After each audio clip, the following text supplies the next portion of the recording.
Hello there, dear friend. Before we begin this peaceful journey together, I want to know a little about you. How has your day been? Whether it's been filled with joy or challenges, busy moments or quiet pauses, you're exactly where you need to be right now. What time is it where you are in the world? Are you settling in for the night, taking a midday rest, or perhaps greeting the early morning hours? Wherever you are, from the bustling cities of New York to the quiet countryside of England, from the mountains of Colorado to the shores of Australia, you're welcome here in this sacred space. If this story brings you peace, I'd love for you to subscribe to Sacred Slumber, where we gather each week to find rest in timeless tales of faith, hope, and gentle grace. Now, let's begin. Take a deep breath with me. Let your shoulders soften, your jaw relax, and your heart settle into this moment. Whether morning light is streaming through your window, afternoon shadows are dancing on the walls, or midnight quiet surrounds you like a gentle blanket, let us walk together through a story of gentle strength and unseen grace. We're about to enter a time long ago during the days of the judges in ancient Israel. It was a time of chaos and uncertainty, when everyone did what was right in their own eyes. But this is not a story of chaos. This is a story of peace, of quiet faithfulness, of love that chooses to remain when it would be easier to leave.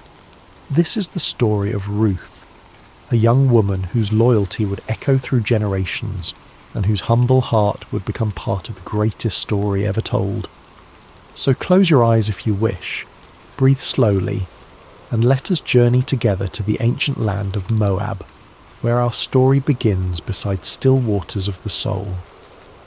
In the rolling hills of Moab, where the morning mist clung to the barley fields like a gentle prayer, lived a young woman named Ruth. She had married into a Hebrew family who had come to Moab during a time of famine in their homeland of Bethlehem.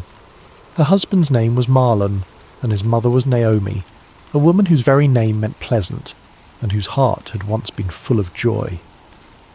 But sorrow has a way of finding us, even in the most peaceful places. First, Naomi's husband Elimelech died, leaving her alone with her 2 sons in a foreign land.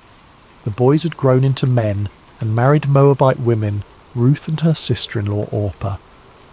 For 10 years they lived together, and Ruth learned to love not just her husband, but his faith, his God, and especially his mother, who had welcomed her with open arms.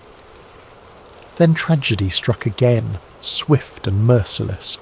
Both Mahlon and his brother Chilion died, leaving 3 widows to face an uncertain world alone. In those days, a woman without a husband or sons had little hope of survival. They were vulnerable, forgotten, with no one to provide for them or protect them. Naomi sat in her small house, looking at the 2 young women who had become like daughters to her. The silence was heavy with grief, but also with decision. She had heard news from Bethlehem that the famine there had ended, that the Lord had visited his people and given them bread. Her heart longed for home, for the familiar hills of Judah, for the place where she had known happiness before sorrow came calling. "My daughters," she said softly, her voice worn thin by weeping, "I must return to my people. But you are young. You have your whole lives ahead of you. Go back to your mothers' houses. May the Lord deal kindly with you, as you have dealt with the dead and with me." She kissed them both, and they wept together. How can you say goodbye to someone who has been your family, your comfort, your companion through the darkest days? Orpah, after much tears and embracing, finally agreed to return to her people and her gods. It was the practical choice, the safe choice, the choice that made sense to everyone around them. But Ruth clung to Naomi with a determination that surprised them all. When Naomi urged her again to follow her sister-in-law, Ruth spoke words that would echo through history, words that came from the deepest place in her heart. "Do not urge me to leave you or to return from following you. For where you go, I will go, and where you lodge, I will lodge. Your people shall be my people, and your God my God. Where you die, I will die, and there will I be buried. May the Lord do so to me, and more also, if anything but death parts me from you." There was something in Ruth's voice that told Naomi this was not a decision made in the heat of emotion, but a choice carved in stone, written in the very fibre of her being. This young Moabite woman was choosing love over security, faithfulness over comfort, an unknown future over a predictable past.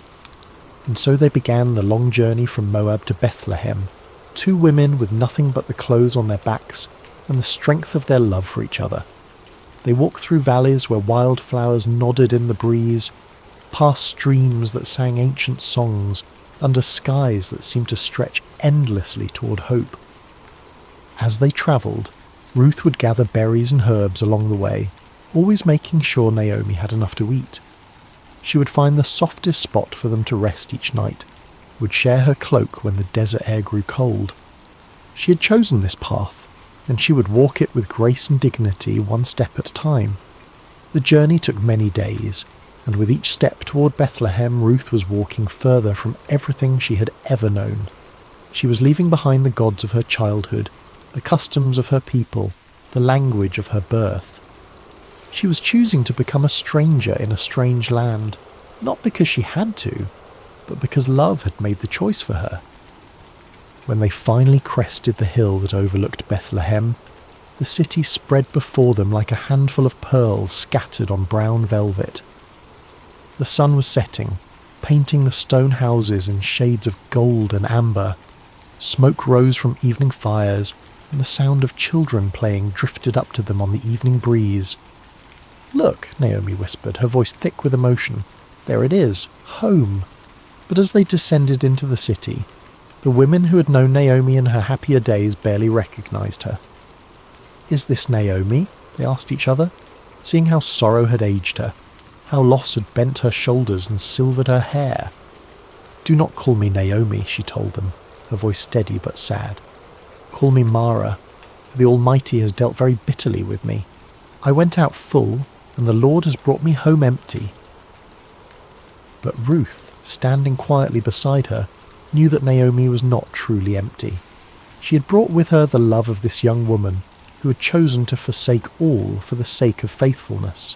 And though neither of them knew it yet, they had arrived in Bethlehem at the beginning of barley harvest, when the fields were golden and ready, when provision was about to unfold in ways they could never have imagined. The story was just beginning, and the God who notices every sparrow that falls, who counts every tear that is shed, who remembers every act of kindness, was already preparing the next chapter of their lives. The morning air in Bethlehem was crisp and clean, carrying the scent of ripening grain and the promise of a new day. Ruth woke early, as she always did, listening to the gentle rhythm of Naomi's breathing beside her. They had found a small place to stay, but their provisions were nearly gone, and Ruth knew that something had to be done. She'd heard about the law of gleaning, a beautiful provision that the God of Israel had made for the poor and the stranger. After the reapers went through the fields harvesting the grain, the needy could follow behind and gather what was left. It was honest work, humble work, but it was work that could keep them alive. "Let me go to the fields," Ruth said gently to Naomi, "and glean among the ears of grain after him in whose sight I shall find favour." Naomi nodded, understanding the necessity but also the risk. Ruth was young and beautiful, and the fields could be dangerous places for a woman alone. But there was something in Ruth's quiet determination that spoke of inner strength, of a spirit that could not be easily broken. And so Ruth set out in the early morning light, joining the other gleaners who moved like shadows behind the harvest workers. She had wrapped her head modestly and carried a small basket, ready to spend the day bent over in the sun, gathering grain kernel by kernel.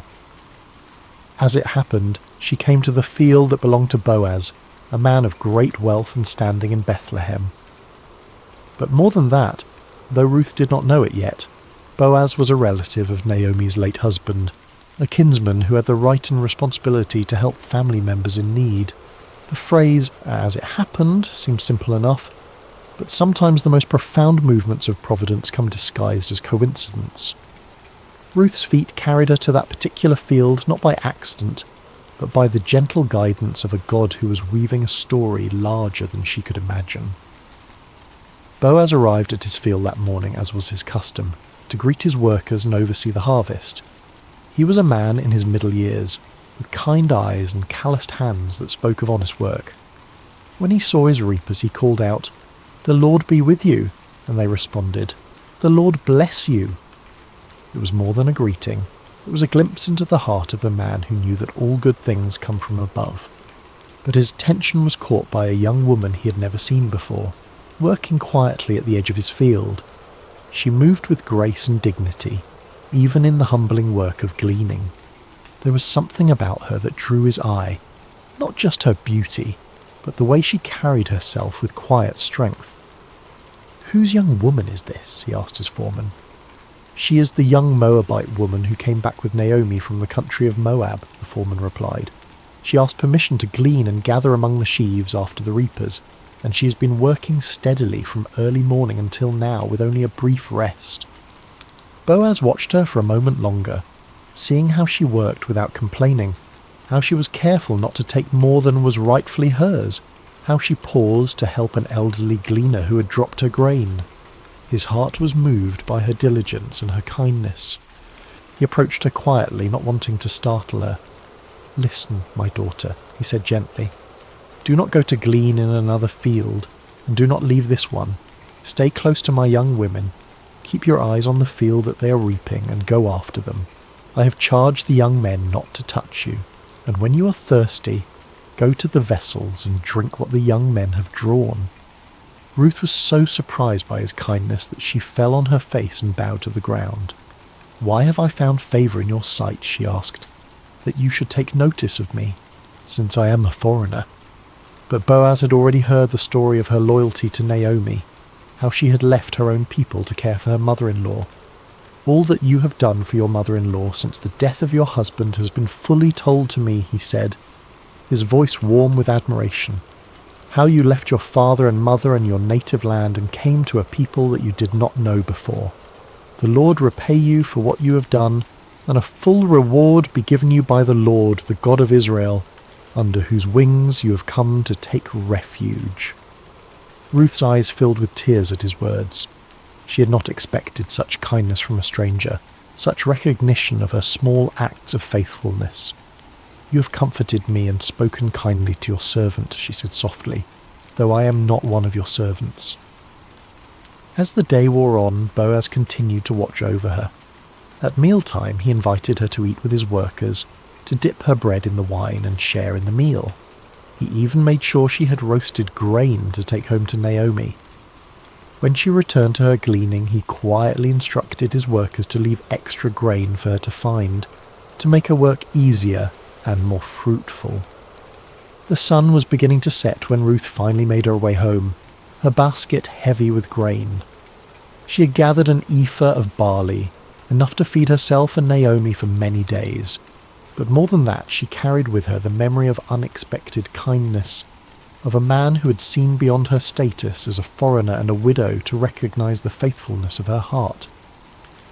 When she showed Naomi all that she'd gathered, and told her about the kindness of Boaz, Naomi's eyes brightened for the first time in months. "Blessed be he by the Lord," she said, "whose kindness has not forsaken the living or the dead. The man is a close relative of ours, one of our redeemers."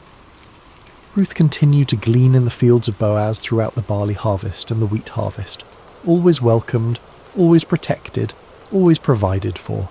She would come home each evening with grain, and with stories of the kindness she had experienced. And slowly, so slowly that neither of them noticed it happening, hope began to take root in their hearts once again. Little did they know that this was only the beginning of a story that would change not just their lives, but the course of history itself. For the God who sees every act of kindness, who remembers every sacrifice made in love, was already preparing the next chapter of their beautiful story. The harvest season was drawing to a close, and the grain had been gathered from the fields and brought to the threshing floor. It was a time of celebration and completion, when the hard work of the harvest gave way to the satisfaction of provision secured. The air was filled with the sound of winnowing, as the grain was separated from the chaff in the evening breeze. Naomi had been watching the growing affection between Ruth and Boaz with the wisdom of a woman who had lived long enough to recognize the hand of God in everyday circumstances. She had seen how Boaz's eyes followed Ruth, how he spoke to her with special gentleness, how he made sure she was always provided for and protected. And she had seen how Ruth, despite her natural reserve, had begun to smile more often, how she spoke Boaz's name with a special warmth.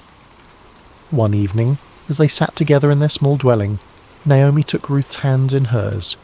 "My daughter," she said softly, "should I not seek rest for you, that it may be well with you? Is not Boaz our kinsman, with whose young women you were? See, he is winnowing barley tonight at the threshing floor." Ruth listened carefully as Naomi explained the custom of the kinsman redeemer, how a close relative had the right and responsibility to marry a widow to preserve the family line and inheritance. It was not just about marriage, but about redemption, about restoring what had been lost, about ensuring that the names of the dead were not forgotten.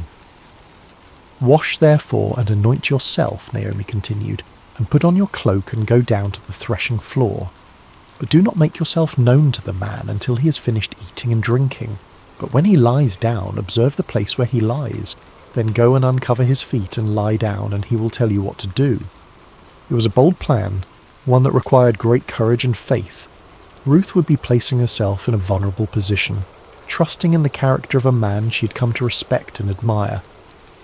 But she had learned to trust Naomi's wisdom, and more than that, she had learned to trust the God who had been guiding her steps from the very beginning. "All that you say I will do," Ruth replied simply. As the sun set and the first stars appeared in the clear night sky, Ruth prepared herself carefully. She bathed and anointed herself with fragrant oil, then put on her best garment. But this was not about seduction or manipulation. This was about approaching a good man with dignity and respect, trusting in his honour and in the customs that governed their society. The threshing floor was a place of hard work and celebration, where the grain was separated from the chaff and the harvest was completed. By the time Ruth arrived, the work was done, and the men had eaten and drunk and told stories under the stars. The atmosphere was one of contentment and satisfaction, of work well done and provision secured. Ruth waited in the shadows, watching as Boaz finished his meal and settled down to sleep beside the heap of grain. It was his responsibility to guard the grain through the night, to ensure that nothing was stolen or damaged. The night was warm and peaceful, filled with the sounds of crickets and the gentle rustle of the evening breeze. When all was quiet and Boaz was sleeping peacefully, Ruth approached with silent steps. Her heart was beating fast, but her movements were sure and deliberate. She gently uncovered his feet and lay down, then waited in the darkness for him to wake. It was midnight when Boaz stirred, suddenly aware of someone at his feet. He was startled but not afraid, turning carefully to see who was there. In the dim starlight he could make out the form of a woman, and he recognized her immediately. "Who are you?" he asked softly. "I am Ruth, your servant," she replied, her voice steady despite her racing heart. "Spread your wing over your servant, for you are a redeemer."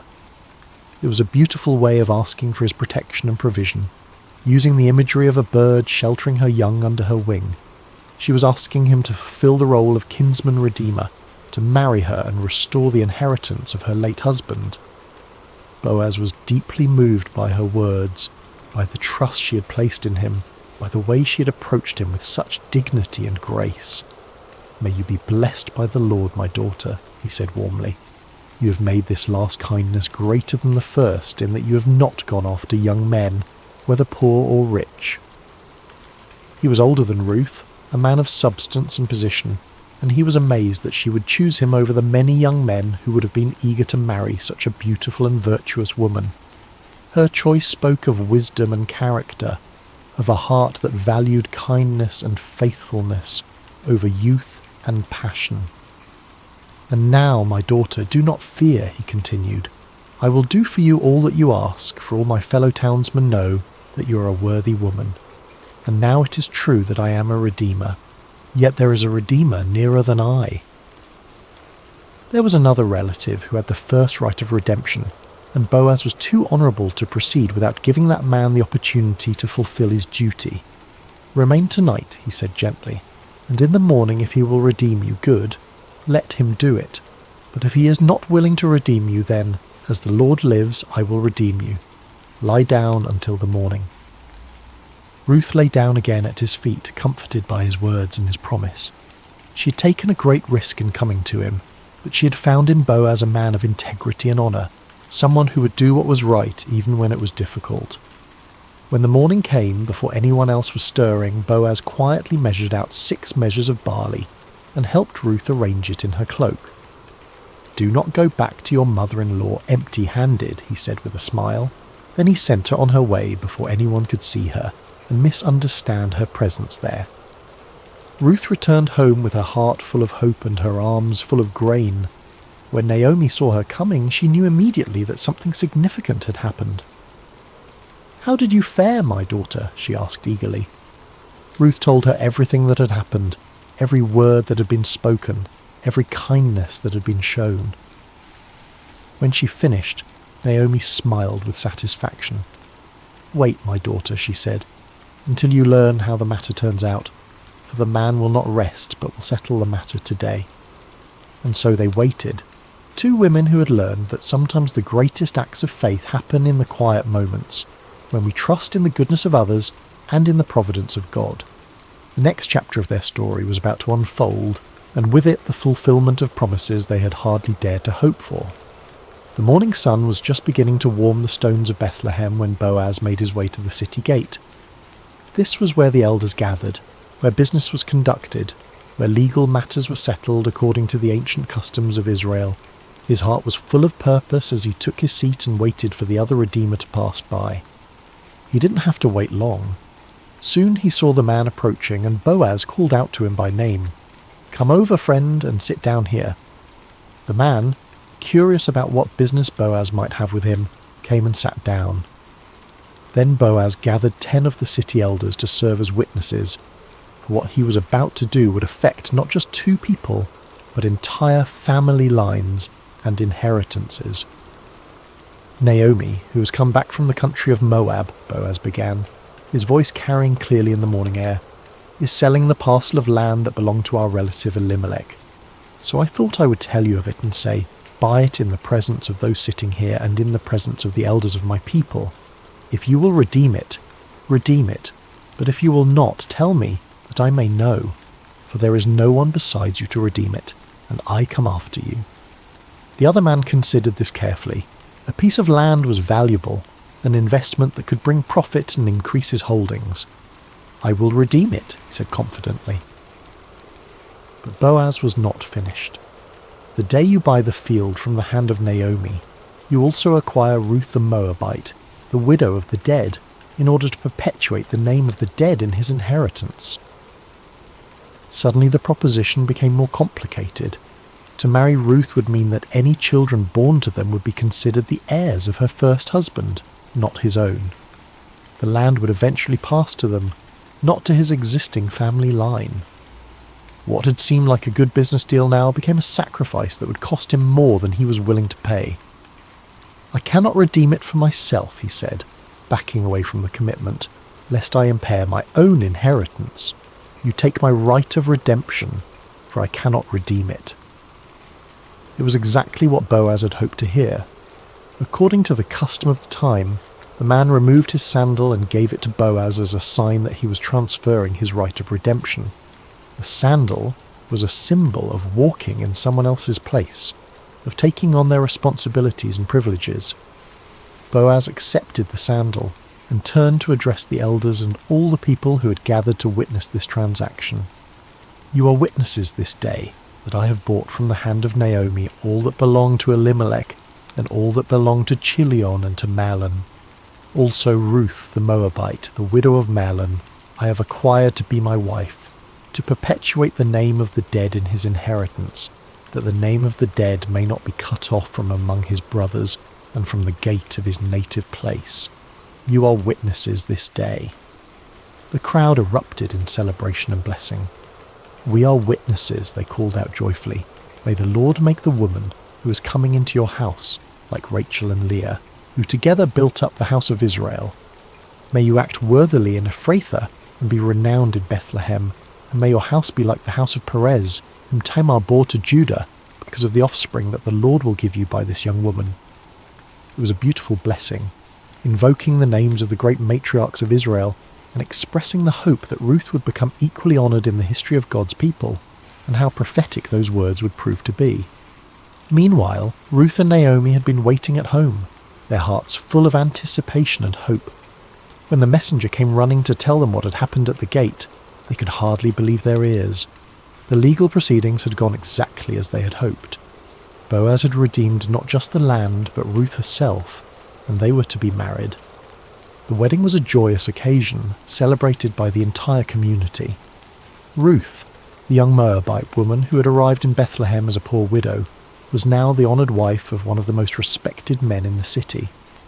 But more than that, she had found in Boaz a man who valued her faithfulness, who cherished her loyalty, who would love and protect her for the rest of their days. As the seasons passed, Ruth and Boaz settled into a life of contentment and purpose. Boaz was a generous provider, and Ruth was a wise and gentle wife. Naomi, no longer bitter but filled with joy, lived with them and was cared for in her old age. The house that had once echoed with sorrow now rang with laughter and love. And then came the greatest blessing of all. Ruth conceived and bore a son, a healthy, beautiful child who would be raised in the love and fear of the Lord. The women of the neighbourhood came to congratulate Naomi, saying, "Blessed be the Lord, who has not left you this day without a redeemer, and may his name be renowned in Israel. He shall be to you a restorer of life, and a nourisher of your old age. For your daughter-in-law who loves you, who is better to you than 7 sons, has given birth to him." They named the child Obed, which means servant or worshipper, and Naomi took him on her lap and became his nurse. The child brought healing to her broken heart, restoration to her empty life, and joy to her golden years. But the story doesn't end there. Little Obed grew up to become the father of Jesse, who became the father of David, the great king of Israel, and through David's line would come the Messiah, the saviour of the world. Ruth, the foreign woman who had chosen loyalty over security, faith over fear, had become part of the most important family tree in all of human history. In the genealogy of Jesus Christ, recorded in the Gospel of Matthew, we find these words: Boaz the father of Obed by Ruth, and Obed the father of Jesse, and Jesse the father of David the king. A Moabite woman's name is written forever in the lineage of the Son of God, a testament to the truth that God's grace knows no boundaries, that his love extends to all who seek refuge under his wings. Ruth's story teaches us that faithfulness in small things leads to blessing in great things, that loyalty and love are never wasted, that God can take our deepest sorrows and weave them into his greatest joys. She reminds us that sometimes the most profound acts of faith happen not in grand gestures, but in quiet decisions to remain faithful, to keep loving, to keep trusting, even when we cannot see the end of the story. As we come to the end of Ruth's story, let us pause beside these still waters and reflect on the gentle truths that flow through this ancient tale. Like a quiet stream that shapes the landscape over time, Ruth's life teaches us lessons that can transform our own journey of faith. Ruth's story shows us the profound power of remaining faithful, even in seasons of pain and uncertainty. When Naomi urged her to return to her people and her gods, Ruth could have chosen the easier path, the path that made sense to everyone around her. Instead, she chose love. She chose to remain loyal to a woman who had shown her kindness, to a faith that had captured her heart, to a God she was still learning to trust. Her famous words, "Where you go, I will go, and where you lodge, I will lodge. Your people shall be my people, and your God my God," were not spoken in a moment of emotional impulse, but from a deep well of commitment that had been growing in her heart over years of walking with Naomi. In our own lives, we face moments when loyalty is tested, when it would be easier to walk away from relationships, commitments, or callings that have become difficult. Ruth's example reminds us that some of the most beautiful chapters of our lives are written in the ink of faithful love, even when that love costs us something precious. Have you ever chosen love when it would have been easier to walk away? Perhaps you stayed with a friend through a difficult season, remained committed to a calling when it became challenging, or continued to love someone even when they couldn't love you back in the same way. These quiet acts of loyalty are never wasted. They shape us into people of depth and character, and they often open doors to blessings we never could have imagined. One of the most beautiful aspects of Ruth's story is how rarely God's name is mentioned, yet his presence is evident in every chapter. The phrase, "as it happened," appears when Ruth comes to Boaz's field, but we understand that this was no accident. It was divine providence working through ordinary circumstances to bring about extraordinary results. God's guidance in Ruth's life came not through burning bushes or angelic visitations, but through the kindness of a stranger, the wisdom of a mother-in-law, and the legal proceedings at a city gate.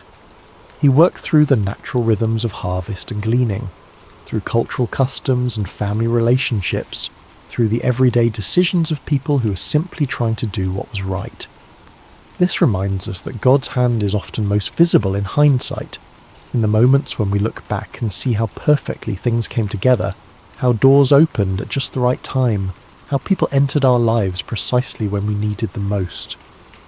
The God who numbers our days and knows our needs is constantly at work in the ordinary moments of our lives, weaving together circumstances and relationships for our good and his glory. Can you see moments in your own life where something just happened at the perfect time? Perhaps you met a lifelong friend in an unexpected place, discovered an opportunity through a chance conversation, or found help arriving just when you needed it most. These are not coincidences, but glimpses of a loving God who is intimately involved in the details of our lives. Ruth's story is ultimately about transformation, about how God can take our deepest losses and weave them into his greatest purposes. She began as a young widow in a foreign land, with no prospects and no security. She was an outsider, a foreigner, someone who by all human standards had little to offer the grand story of God's people. Yet her simple acts of faithfulness, her quiet loyalty, her willingness to work humbly in the fields, positioned her to become part of the royal lineage of David and ultimately of Jesus Christ. Her name is recorded forever in the genealogy of the Messiah, a testament to the truth that no one is too small, too foreign, or too broken to be used by God for his purposes. Ruth's transformation from widow to wife, from foreigner to family member, from poverty to provision, reminds us that our current circumstances do not define our future possibilities. The God who saw potential in a Moabite gleaner sees potential in each of us, regardless of our background, our mistakes, or our limitations. No matter where you come from, no matter what losses you have experienced, no matter how ordinary your life may seem, your story can become part of something bigger.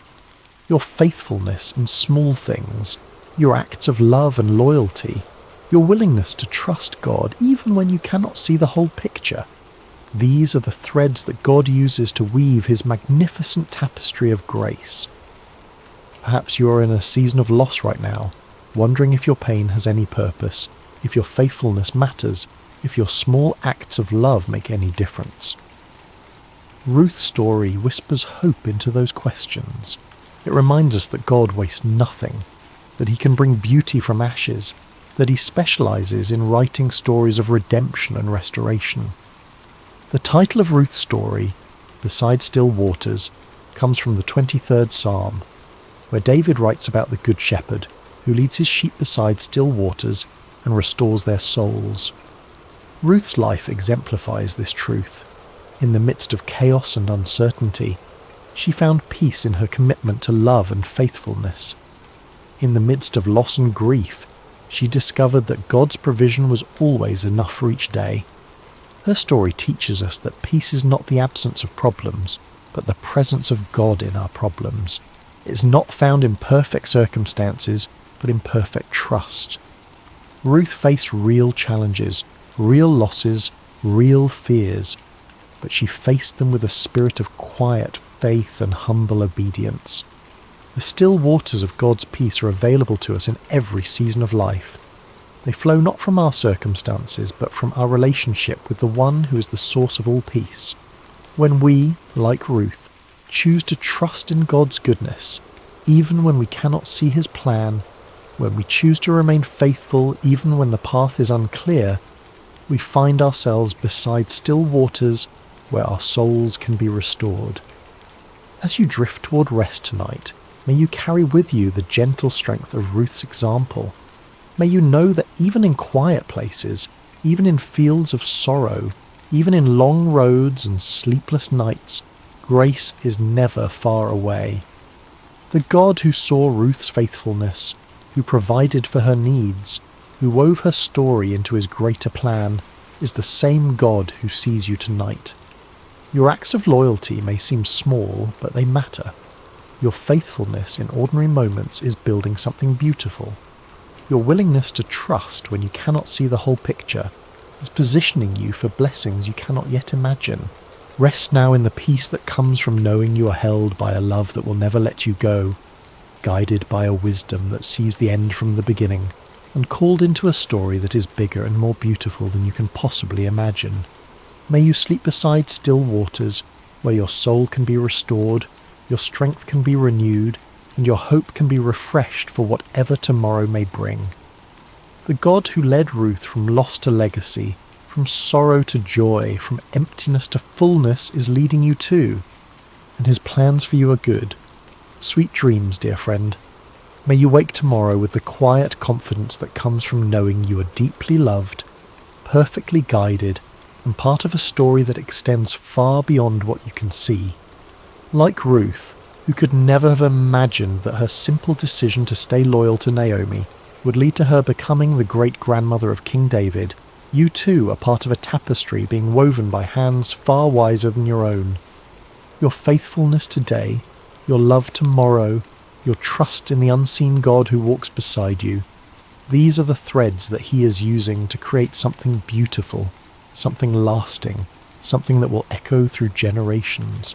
Rest now in the shadow of his wings, knowing that you are safe, you are seen, and you are more precious than you know. The same God who led Ruth beside still waters is leading you too, and his love will never fail. Amen? What if I told you there's a Bible story where a piece of iron floated? Not metaphorically, not symbolically, literally floated on water like a cork bobbing on the surface of a pond. You've heard of Moses parting the Red Sea. You know about David slaying Goliath.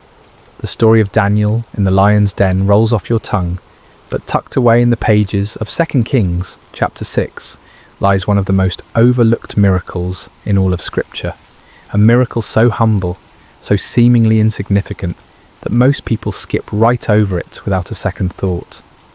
Yet this brief narrative, comprising only 6 verses, contains profound truths about faith, responsibility, and the God who cares about the smallest details of our lives. During the prophetic ministry of Elisha, miracles often happened in ordinary, almost mundane situations.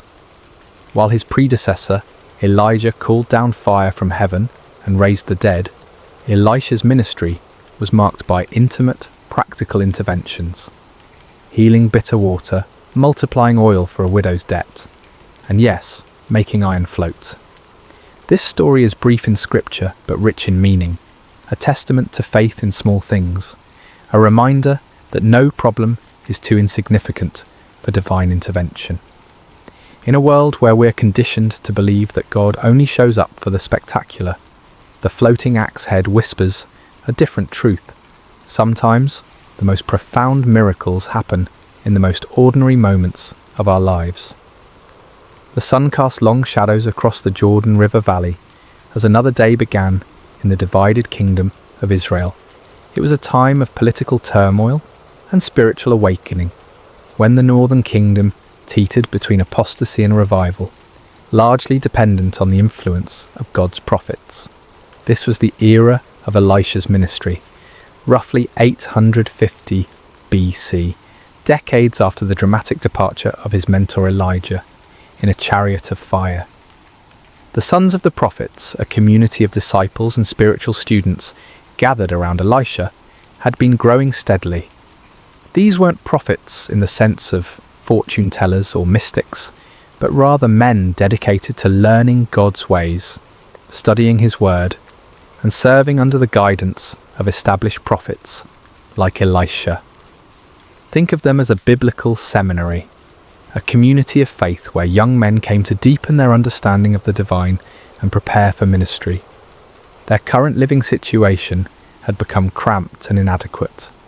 What had once been sufficient space for a handful of devoted followers was now bursting at the seams. The community was thriving, and with growth came practical challenges. They needed more room, more space to gather, to learn, to live together in their pursuit of spiritual wisdom. "The place where we dwell with you is too small for us," they told Elisha one morning, their voices carrying the respectful deference due their teacher, but also the practical urgency of their situation. It wasn't a complaint so much as an observation, a statement of fact that required action. Their solution was both practical and communal.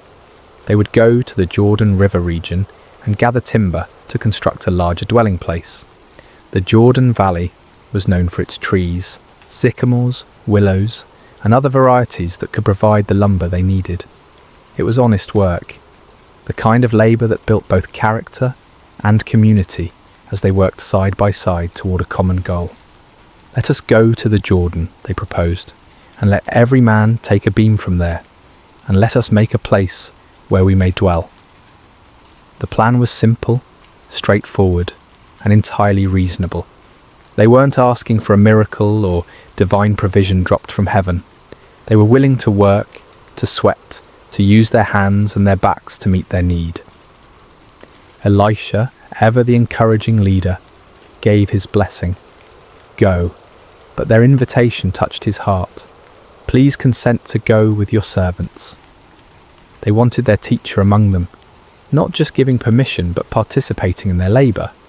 And Elisha, who could have remained comfortably behind while his students did the hard work, responded with characteristic humility, "I will go." So the small company set out for the Jordan, tools in hand, ready to transform their vision into reality. The Jordan River had witnessed countless biblical events. It was here that Joshua led the Israelites into the Promised Land, where the priest's feet touched the water and it parted just as the Red Sea had done for Moses. It was in these very waters that centuries later John the Baptist would immerse Jesus Christ himself. But on this particular day, there would be no grand procession, no miraculous river crossing. Just a group of dedicated men heading to the riverside to cut timber, their hearts full of purpose and their hands ready for honest labour. The Jordan Valley stretched before them, its banks lined with the trees they needed, its waters flowing steadily toward the Dead Sea, carrying with it the silt and sediment of the highlands above. None of them could have imagined that before the day was through, these same waters would become the stage for a miracle that defied every law of physics they understood. The ordinary was about to become extraordinary, but for now it was simply another day of work in service to God and community. The work began in earnest as the sun climbed higher in the morning sky. The sounds of labour filled the Jordan Valley, the rhythmic thud of axes biting into wood, the crack and groan of falling timber, the calls of men coordinating their efforts. It was satisfying work, the kind that produces visible results and builds camaraderie among those who share the burden. Among the workers was a young man whose name history has forgotten, but whose predicament would echo through the ages. Unlike some of his fellow students who had brought their own tools, he had needed to borrow an axe for the day's work. In ancient Israel, this was no small matter. Iron tools were precious commodities, expensive and carefully maintained. They weren't mass-produced items you could easily replace if lost or damaged. The transition from the Bronze Age to the Iron Age had been gradual in Israel, and iron tools still represented significant investment. A good axe might cost several days' wages for an ordinary labourer. For a student prophet, likely supported by the generosity of others and focused on spiritual rather than material pursuits. Such a tool was far beyond his means to purchase. Borrowing the axe wasn't just a casual favour between friends. It was a serious responsibility, a trust that carried moral and financial weight. The lender had placed confidence in this young man's character and ability to care for a valuable tool. To lose or damage it would bring not only financial burden, but also shame and damaged relationships within the community. The young man worked diligently, perhaps even more carefully than usual, acutely aware of the responsibility he carried. The axe felt good in his hands, well balanced, sharp, effective. Each swing brought down chips of wood as he worked to shape a beam for their new dwelling. The rhythm of the work was almost meditative. Lift, aim, strike, lift, aim, strike. Then it happened. Mid-swing, with no warning, the iron head of the axe flew off the handle. The wooden shaft suddenly lightened, completed its arc uselessly through the air, while the heavy iron head traced a different trajectory entirely. Time seemed to slow as the young man watched in horror as the precious tool spun through the air and landed with a splash in the muddy waters of the Jordan. "Alas, my master, it was borrowed!" The cry escaped his lips before he could stop it, a wail of despair that carried all the weight of his predicament. This wasn't merely an inconvenience or a temporary setback. This was a crisis that threatened his integrity, his relationships, and his financial future. The Jordan River at this point wasn't like a clear mountain stream, where you might hope to spot a lost item on the bottom. Fed by tributaries from the hill country, it carried sediment and silt that made the water murky and opaque. The riverbed was soft mud, perfect for swallowing a heavy piece of iron and holding it fast. Even if the water had been crystal clear, the iron head would have sunk quickly into the soft bottom, possibly disappearing entirely into the muck. The other workers had stopped their labour at the sound of his cry. Elisha, who had been moving among them, observing the work and encouraging the labourers, turned his attention to the young man's distress. Here was a scene that any leader would recognise, a moment when accident and circumstance converge to create a problem that seems insurmountable. For the young man, the calculations were stark and frightening. How long would he need to work to earn enough to replace the axe? How could he face the man who had trusted him with this valuable tool? What would this mean for his standing in the community of prophets? The borrowed axe represented more than just iron and wood. It was a symbol of trust, responsibility, and his place in the community. The irony wasn't lost on anyone present. Here they were, working to build a place for spiritual learning and growth, and yet they faced an utterly practical, mundane problem. There was no theological complexity here, no deep spiritual mystery to unravel.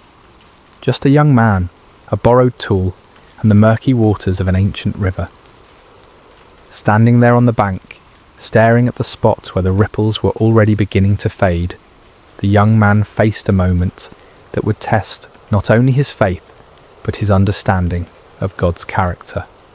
Was this the kind of problem that merited divine attention? Did the God who controlled the fate of nations care about one lost axe head? The question hung in the air, like morning mist over the Jordan, waiting for an answer that would surprise everyone present and challenge their assumptions about the scope of God's concern for the details of human life. Elisha approached the distressed young man with the calm demeanour that had become characteristic of his ministry. Where others might have seen an unfortunate accident requiring practical solutions, perhaps organising a group effort to drag the river bottom or beginning calculations about replacement costs, the prophet saw something different entirely. He saw an opportunity for God to reveal his character in the midst of everyday trouble. "Where did it fall?" Elisha asked simply.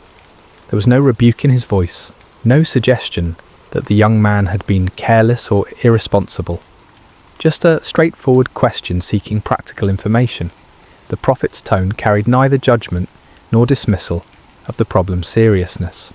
He understood the weight of borrowed responsibility and the genuine distress it caused when things went wrong. The young man pointed to the spot where the axe head had disappeared beneath the surface. By now, any ripples had long since faded, and the river flowed on as if nothing had happened.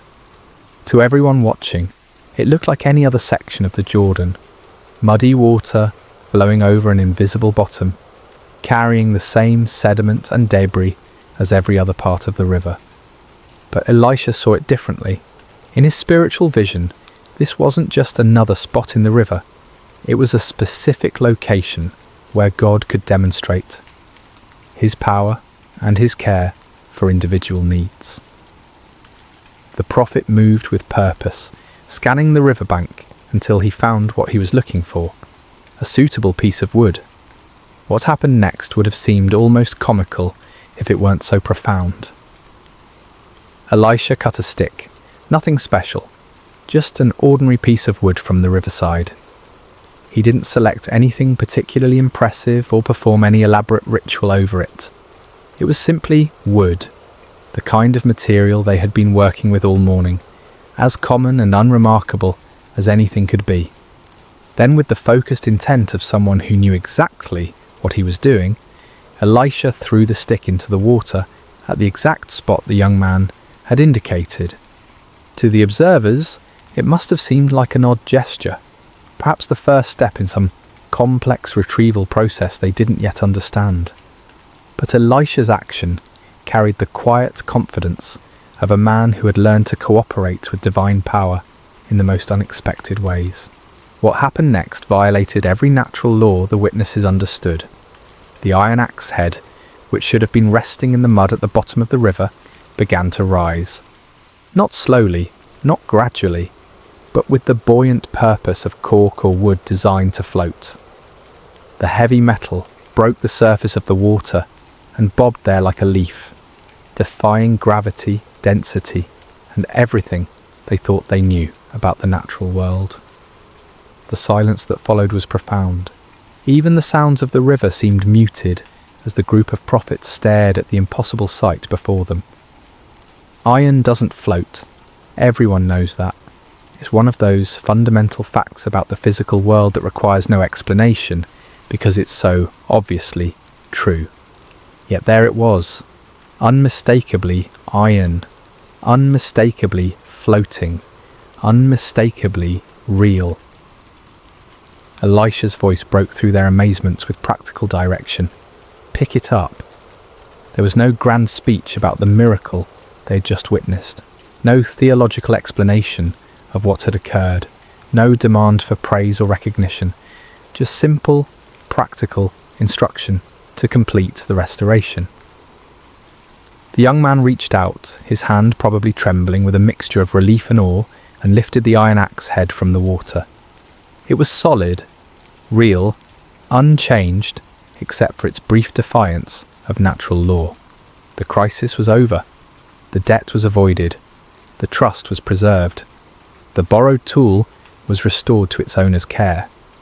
But something much more significant than problem solving had just occurred. In those few moments beside the Jordan River, God had revealed something crucial about his character and his relationship with his people. This wasn't a miracle performed for crowds or kings.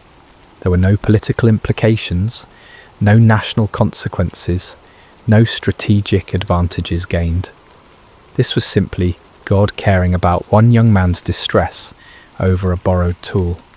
The miracle spoke to the heart of divine character, a God who notices when sparrows fall, who knows the number of hairs on each head, who cares about the details that seem insignificant to everyone else. The floating axe head declared that no genuine need is too small for divine attention, no honest trouble too mundane for miraculous intervention. As the young man hefted the restored tool, feeling its familiar weight and balance, the entire community of prophets had received a lesson they would never forget.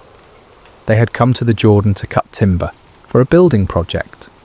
They were leaving with something far more valuable, a deeper understanding of the God they served and his intimate involvement in the practical details of their lives. The miracle of the floating axe head resonates through the centuries precisely because it speaks to truths that transcend its humble circumstances. In a world where we often compartmentalise the spiritual and the practical, this story demolishes the artificial barriers we create between sacred and secular concerns. The most striking aspect of this miracle is its ordinariness. God's intervention came not in response to a national crisis or a life-threatening emergency, but to solve an everyday problem that millions of people might face. The young prophet wasn't dying, wasn't facing persecution for his faith, wasn't even engaged in what we might consider particularly spiritual work. He was simply trying to help build a dormitory and had encountered the kind of mishap that makes any honest person's heart sink. This reveals something profound about God's character, his care for the complete range of human experience, not just the dramatic or spiritually significant moments.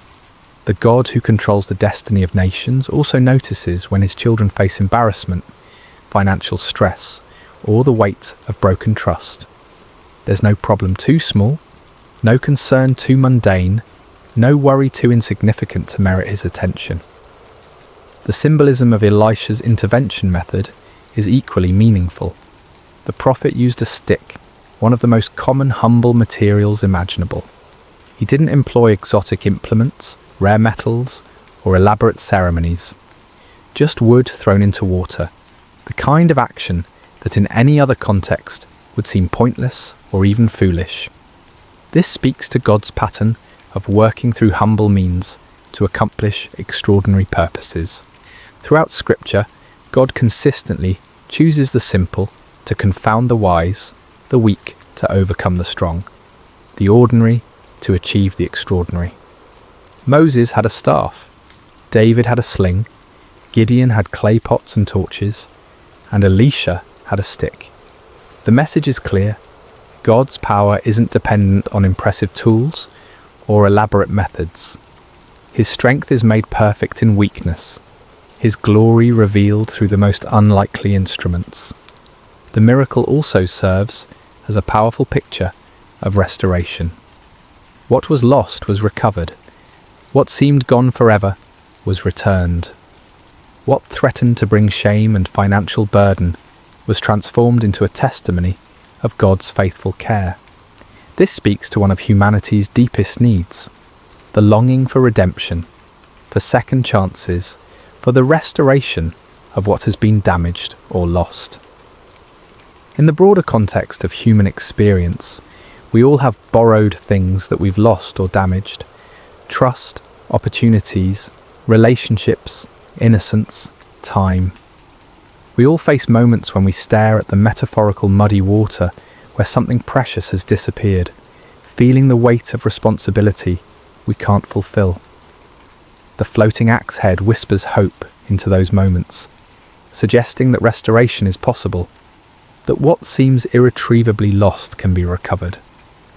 The response required of the young man is also significant. When the miracle occurred, he still had to reach out and take the floating iron. God provided the supernatural intervention, but human cooperation was still necessary. The axe head floated, but it didn't jump back onto the handle by itself. This reflects the general pattern of divine human cooperation throughout Scripture. God provides what only He can provide, but humans must still act in faith to appropriate His provision. Faith in action is another crucial theme woven through this narrative. The young man's cry for help wasn't a formal prayer with proper theological language. It was a raw expression of distress that nevertheless carried implicit faith that his predicament mattered to God and to God's representative, Elisha. His willingness to point out exactly where the axe head fell demonstrated trust that something could be done, even when the situation looked hopeless. Elisha's calm confidence throughout the episode reveals the prophet's deep understanding of God's character and ways. He didn't hesitate, didn't doubt, didn't suggest alternative solutions. He simply asked where the iron fell, and then acted with the assurance of someone who knew he served a God of intimate concern and unlimited power. The miracle also highlights the value of community and leadership. The young man wasn't facing his crisis alone. He was surrounded by fellow believers and guided by a seasoned prophet. Sometimes God's miraculous provision comes through the community of faith, through leaders who see possibilities where others see only problems, through the collective faith of those who believe God cares about every aspect of our lives.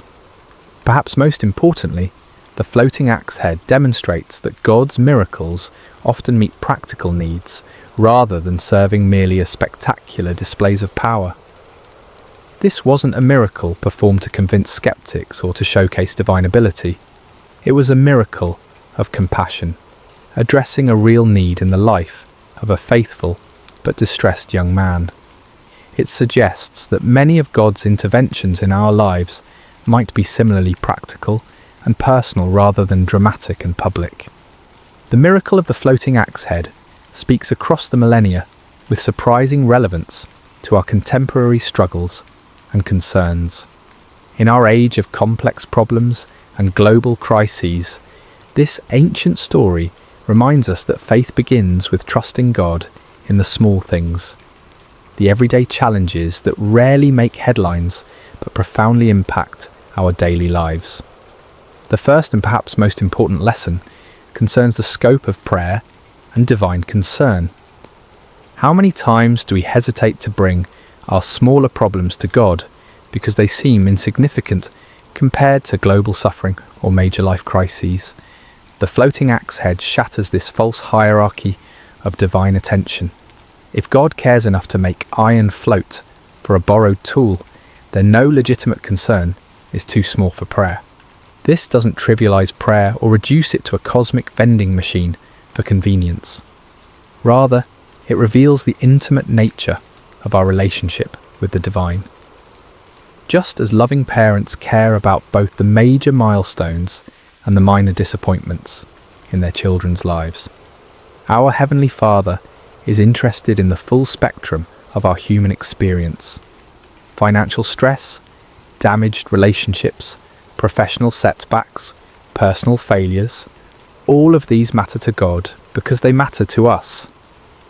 The principle of integrity and accountability that runs through this story remains powerfully relevant in our modern context. The young prophet's distress wasn't primarily about losing money, it was about failing to fulfill his responsibility to someone who had trusted him.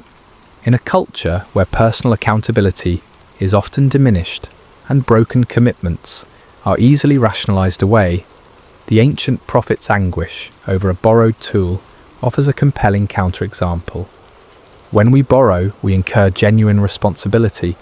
When we make commitments, we create legitimate expectations in others. When we fail to fulfill these obligations, we damage more than our own interests. We harm relationships, erode trust, and diminish the social fabric that holds communities together. The young prophet understood this instinctively, which is why his cry for help carried such genuine distress. The story also demonstrates how God's miracles often meet practical needs rather than serving merely as spectacular demonstrations of power. In our entertainment-driven culture, we sometimes expect divine intervention to be dramatic, public, and unmistakably supernatural.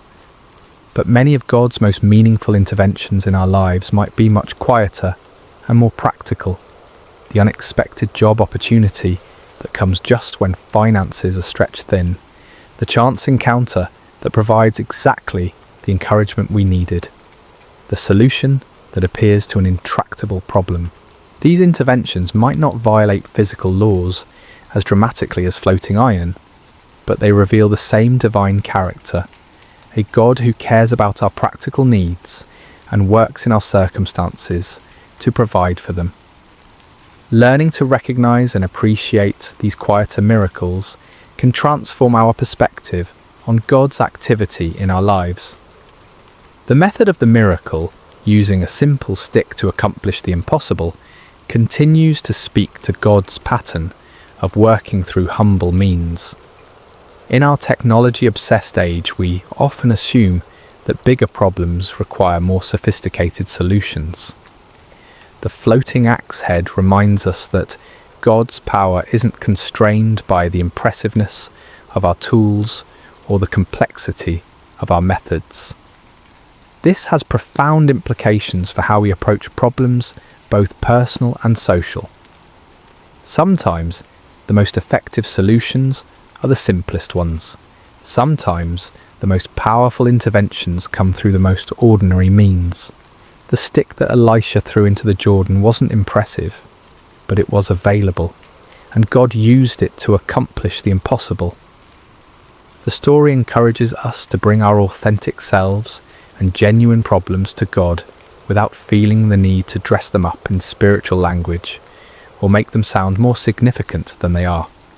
The young prophet's cry, "Alas, my master," it was borrowed, contained no theological sophistication, no proper prayer format, no spiritual jargon. It was simply an honest expression of distress from someone who believed his problem mattered to God and to God's representative. In our prayer lives, we sometimes feel pressure to make our requests sound sufficiently spiritual or theologically correct.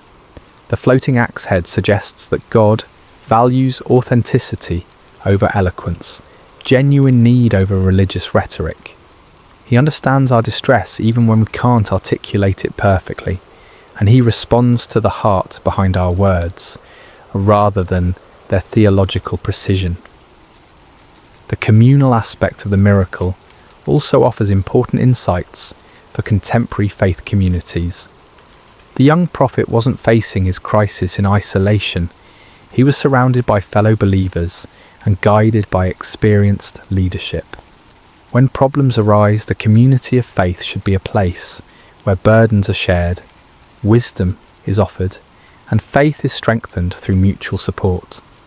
Too often, we try to handle our difficulties alone, either from pride, embarrassment, or a mistaken belief that faith means never needing help. The sons of the prophets model a different approach, a community where needs could be expressed, help could be sought, and miracles could be witnessed together. This kind of authentic community creates an environment where God's provision can be both sought and celebrated corporately.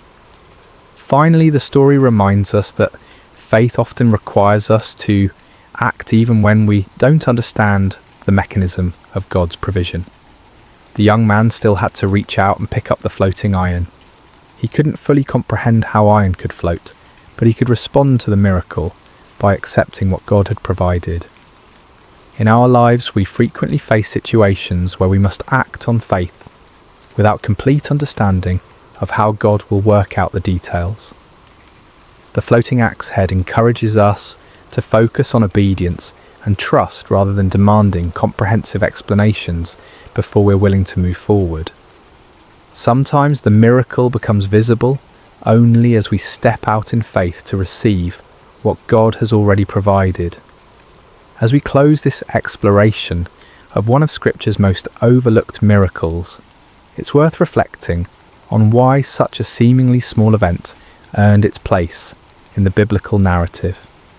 In a book filled with the dramatic interventions of an almighty God, seas parting, walls falling, armies defeated, why does the story of one floating piece of iron deserve 6 verses in 2 Kings? The answer lies in what this miracle reveals about the God we serve and his relationship with his people. While the parting of the Red Sea demonstrated God's power to save nations, and the fall of Jericho showed his ability to conquer enemies, the floating axe head reveals something equally important but more intimate: his attention to individual needs and personal crises. This forgotten miracle has been overlooked precisely because it's so humble, so ordinary in its context, so focused on solving a simple human problem rather than achieving strategic objectives or demonstrating spectacular power. But perhaps that's exactly why it's so important.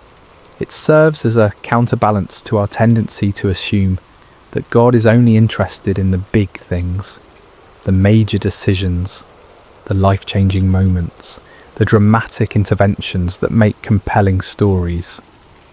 The young prophet facing his borrowed axe head crisis represents all of us in those moments when we feel overwhelmed by problems that might seem insignificant to others but loom large in our personal experience. The financial burden we can't meet, the relationship we've damaged, the commitment we can't fulfill, the mistake that threatens to bring consequences we can't bear, the responsibility we've failed to handle properly. In these moments, the floating axe head whispers a profound truth. God sees, God cares, and God acts. Not always in the ways we expect, not always with the timing we prefer, not always through the means we would choose, but always with the same loving attention to our genuine needs and distress. The miracle also stands as a testament to the power of authentic community and spiritual leadership. Elisha didn't dismiss the young man's problem as trivial or suggest that he simply accept the consequences and learn from his mistake. Instead, the prophet engaged with the crisis as if it mattered deeply, which, to the person experiencing it, it certainly did. This models the kind of leadership and community that makes faith communities truly supportive rather than merely social. When someone faces a crisis, even one that might seem small from the outside, the appropriate response is compassionate engagement, not dismissive advice or spiritual platitudes that minimize the real impact of the problem. The stick that Elisha threw into the Jordan has become across the centuries a symbol of God's willingness to work through the most ordinary means to accomplish extraordinary purposes. It reminds us that miracles don't always require impressive staging or elaborate preparation. Sometimes they happen through simple acts of faith, using whatever materials are at hand, in response to genuine need expressed with authentic desperation. As we navigate our own challenges, financial pressures, damaged relationships, professional setbacks, personal failures, the floating axe head offers both comfort and challenge. Comfort in knowing that our problems, however humble they might seem, matter to God. Challenge in trusting Him to work in ways we might not expect or understand, using means we might not have chosen, through community we might not have anticipated. The young prophet left the Jordan River that day with more than a recovered tool. He carried with him a testimony of God's intimate care, a story that would strengthen his faith through future challenges, and a deeper understanding of the God he served. His fellow students witnessed not just a miracle, but a revelation of divine character that would shape their own ministries and their own relationship with the Almighty. Perhaps most importantly, the floating axe head reminds us to pay attention to God's activity in the ordinary moments of our lives. If we're only looking for dramatic interventions and spectacular displays of power, we might miss the quieter miracles happening all around us, the practical provisions, the timely encouragements, the unexpected solutions to everyday problems. The iron that floated in the Jordan River that day has long since returned to dust, but the truth it demonstrated remains as solid as ever. God's care extends to every aspect of human experience. No genuine need is too small for His attention, and no problem is too ordinary for His miraculous intervention. In a world that often feels divided between the spiritual and the practical, the sacred and the secular, the significant and the trivial, the floating axe head bridges all these false divisions. It declares that the God who spoke the universe into existence also cares when His children lose borrowed tools, face financial embarrassment, or struggle with the weight of unfulfilled responsibility. If God can make iron float, What's truly impossible? The question echoes across the centuries, challenging our assumptions about divine limitation and inviting us to bring our authentic needs, however humble they might seem, to the one who specialises in doing the impossible through the most ordinary means. The miracle you've never heard of might just be the one you need most to hear. Hello there, dear listeners. Before we begin tonight's tale, I hope your day has treated you kindly, wherever you may be in this vast world of ours.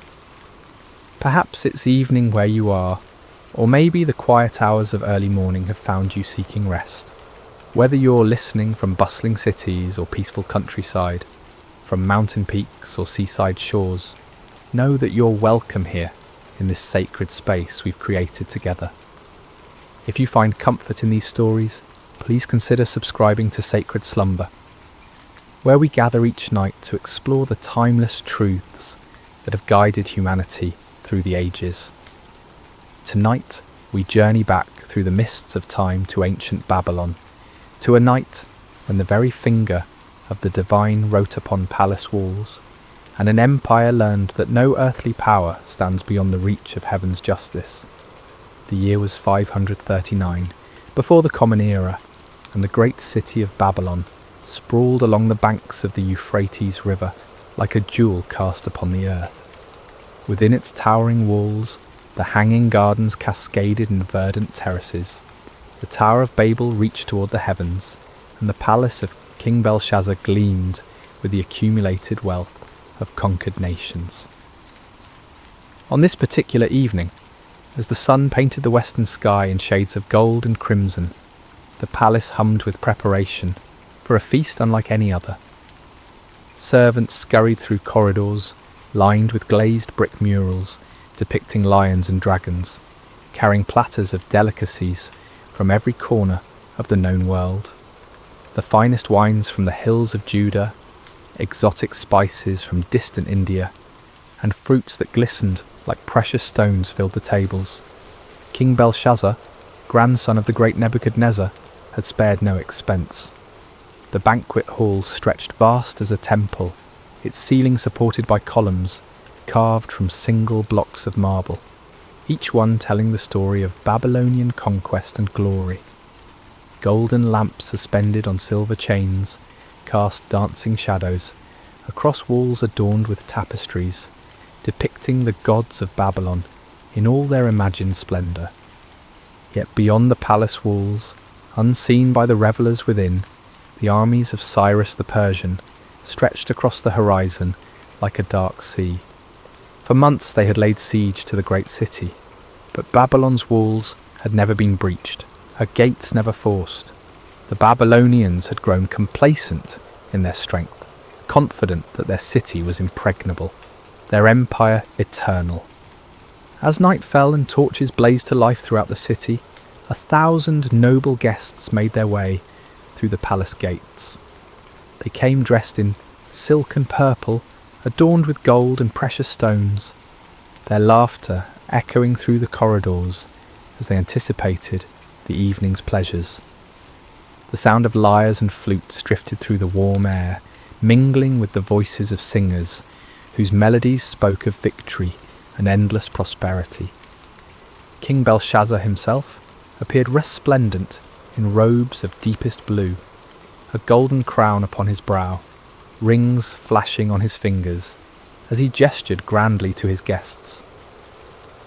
He was a man in the prime of life, his beard oiled and perfumed, his eyes bright with wine and confidence. This night, he had declared, would be remembered for generations as the greatest feast Babylon had ever witnessed. But even as the celebration reached its crescendo, even as the wine flowed like water and the music swelled to fill every corner of the vast hall, dark currents moved beneath the surface of the evening's joy. For this was not merely a feast, but an act of defiance against the very heavens themselves. As the evening wore on, and the wine loosened tongues and lowered inhibitions, King Belshazzar rose from his golden throne, swaying slightly, as he surveyed the sea of faces before him. The hall fell gradually silent, 1,000 conversations dying away as all eyes turned toward their sovereign. In the flickering lamplight, his face bore an expression of cruel amusement, as if he harboured some secret that would shock and delight his guests. "My lords and ladies," he called out, his voice carrying easily across the vast space. "Tonight we celebrate not merely the glory of Babylon, but the supremacy of our gods over all the earth. We have conquered nations, we have humbled kings, and we have taken the treasures of their temples as trophies of our victories." A murmur of approval rippled through the crowd.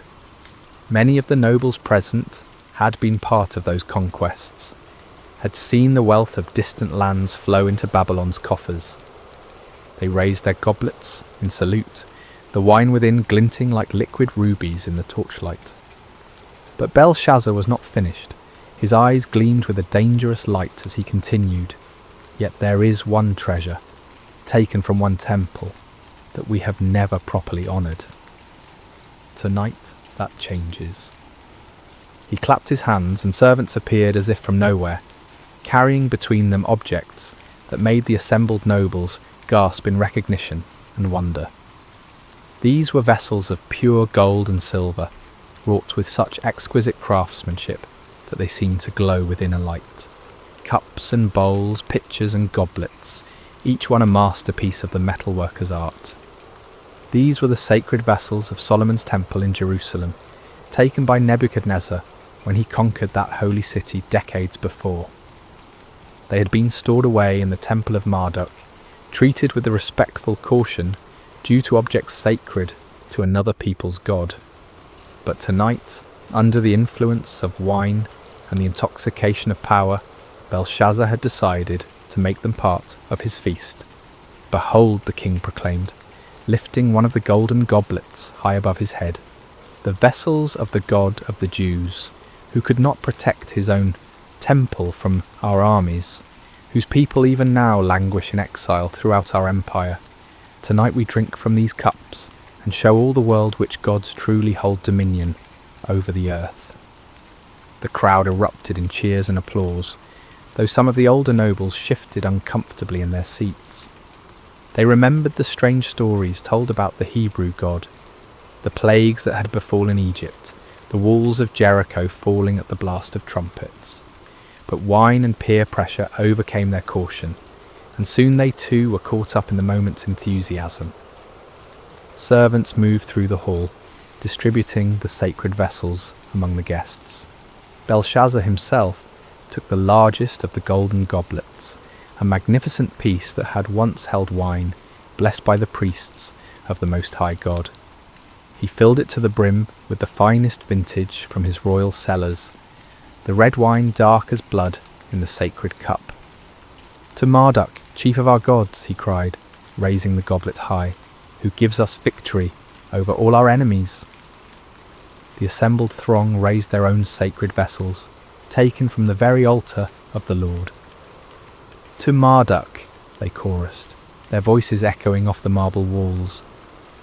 But Belshazzar was not content with honouring just one deity. As the evening progressed and the wine continued to flow, he led toast after toast, each one more blasphemous than the last. "To the gods of gold," he proclaimed, and the crowd drank deeply from vessels that had once held the showbread of the temple. "To the gods of silver," he continued, as goblets that had caught the blood of sacrifices now brimmed with Babylonian wine. "To the gods of bronze and iron," the king shouted, his voice growing hoarser with each proclamation. "To the gods of wood and stone, who have made Babylon the greatest empire the world has ever seen." With each toast the revelry grew wilder, the laughter louder, the dancing more frenzied. Noble ladies spun in their silk gowns, their jewellery catching the lamplight as they moved. Men struck up drinking songs, their voices blending in harmony that spoke of triumph and excess. The very air seemed thick with incense and wine fumes, creating an atmosphere of decadent celebration. But high above the palace in the courts of heaven, other eyes watched this display of pride and blasphemy. the sacred vessels fashioned for the worship of the one true God, profaned by lips that praised idols of metal and wood. The moment had come for divine justice to make itself known upon the earth. It was in the midst of the wildest revelry, as the feast reached its crescendo of blasphemous celebration, that the atmosphere in the great hall began to change. At first it was subtle, a gradual shift that few noticed amid the chaos of music and laughter. The temperature seemed to drop slightly, though the braziers still burned brightly, and the press of bodies should have kept the air warm. A strange stillness crept into the room, not the absence of sound, but something deeper, as if the very air had grown heavy with an unseen presence. King Belshazzar stood near his throne, swaying slightly from the effects of wine, his golden goblet raised in yet another toast to the gods of Babylon. His nobles surrounded him, their faces flushed with drink and excitement, sacred vessels clutched in their hands as they prepared to echo their sovereign's words. The musicians played with passionate intensity, their instruments weaving melodies that spoke of earthly glory and endless prosperity. And then, in the space of a single heartbeat, everything changed. The music faltered first, not as if the musicians had stopped playing, but as if the very air had grown too thick to carry their melodies. Conversations died mid-sentence, laughter cut off as abruptly as if severed by a blade. Even the flickering flames of the lamps seemed to burn lower, their light growing dim and uncertain. It was then that someone screamed. The cry came from a noble woman near the eastern wall, her voice sharp with terror as her trembling finger pointed upward. Every head in the vast hall turned to follow her gaze, and what they saw there drove the colour from their faces and the strength from their limbs. There, upon the wall directly opposite the king's throne, a human hand had appeared, not attached to any arm or body, but suspended in the air as if emerging from the very substance of eternity itself.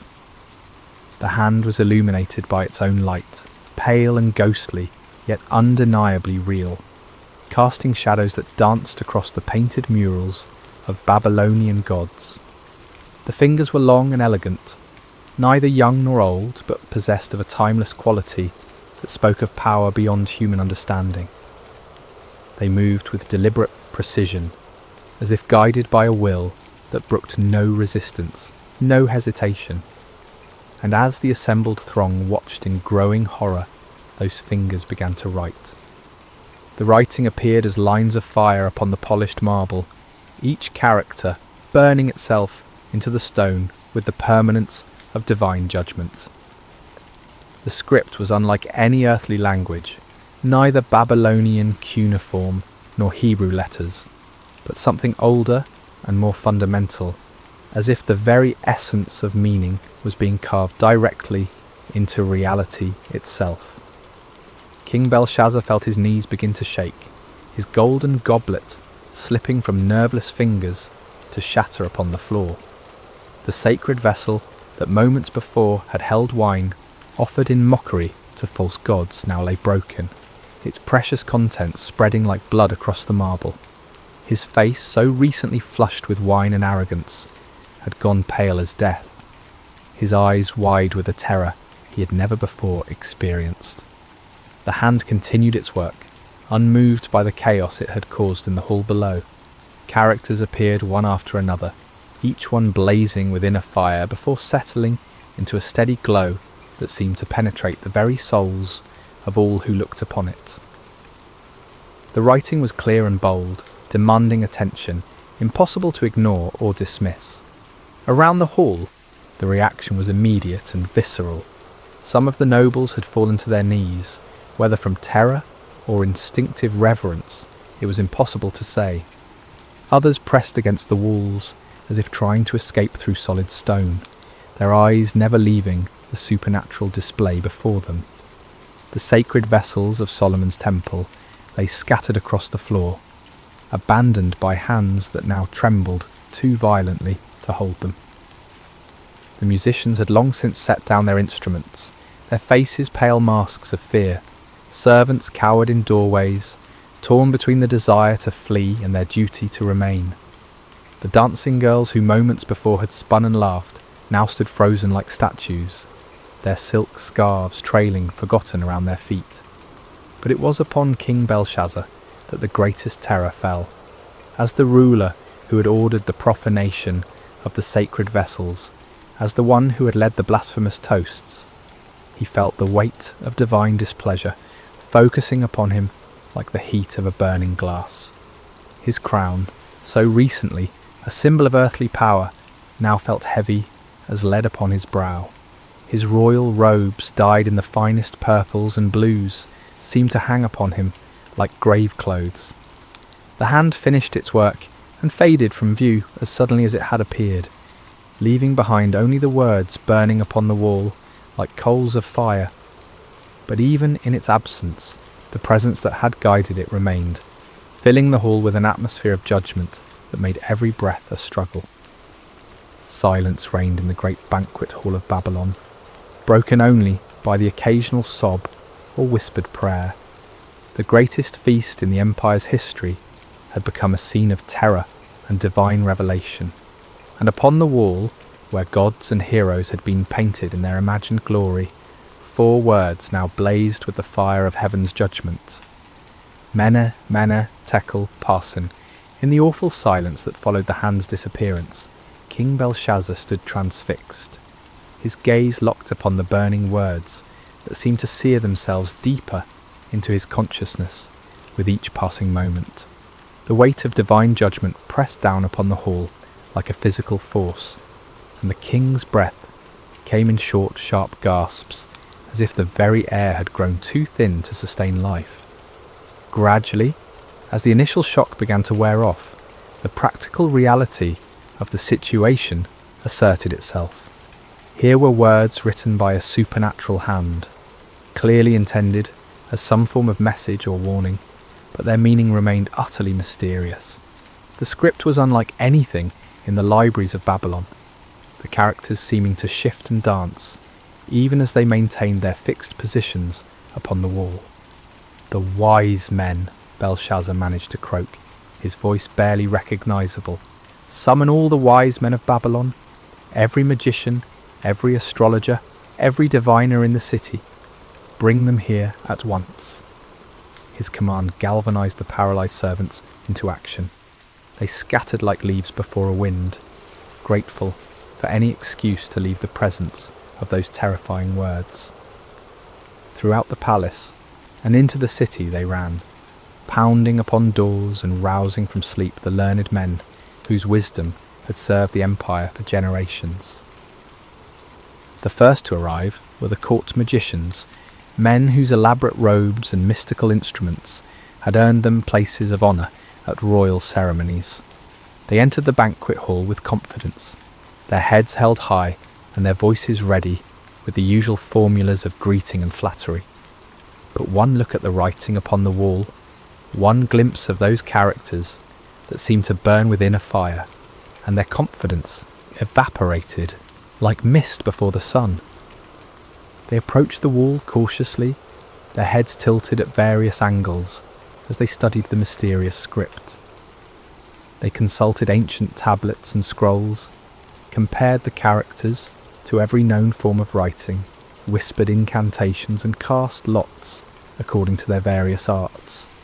But though they laboured long into the night, turning the problem over from every conceivable angle, they could make no sense of the divine message. The astrologers came next, men who claimed to read the future in the movements of stars and planets. They examined the writing with instruments of bronze and silver, measuring the angles and proportions of each character as if they were constellations written across the heavens. They calculated and computed, referenced their star charts, and consulted their ancient tables, but the meaning of the words remained as hidden as the dark side of the moon. As the hours passed, more and more of Babylon's learned men arrived at the palace, priests of Marduk and Ishtar, scholars who had studied in the great libraries, men whose reputations for wisdom extended throughout the known world. Each group brought their own methods and their own certainty that they would succeed where others had failed.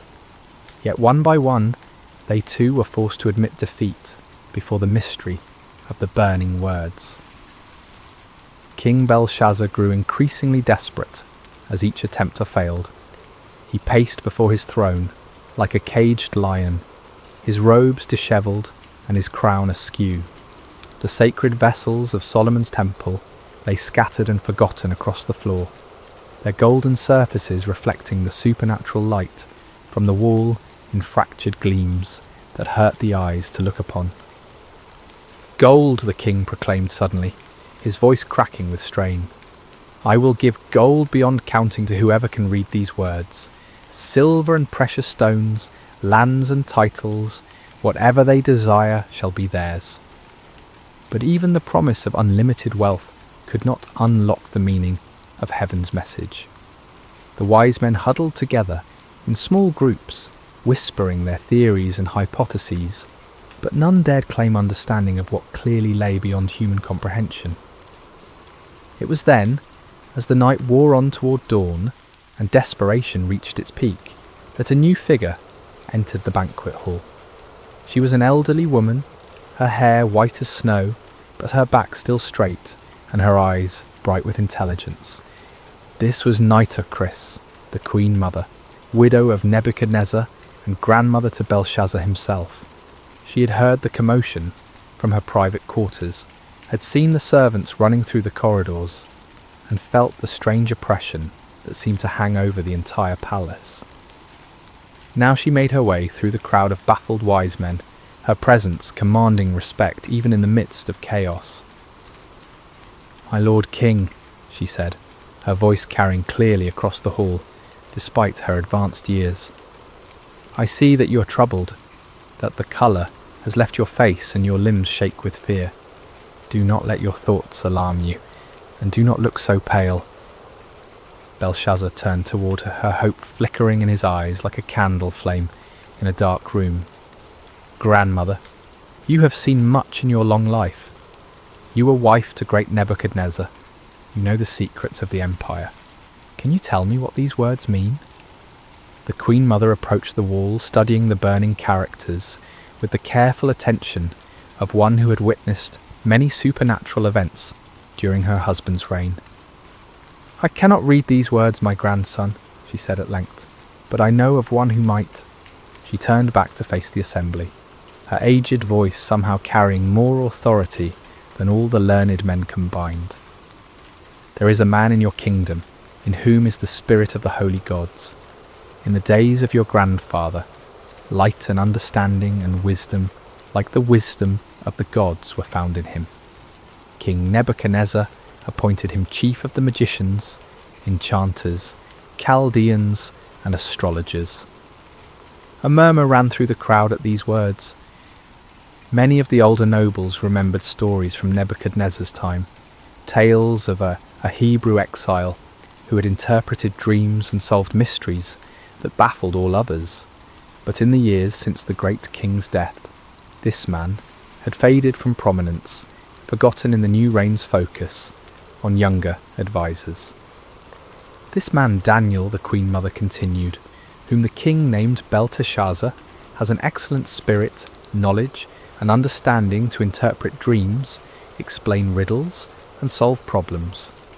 Let Daniel be called, and he will tell you what the writing means."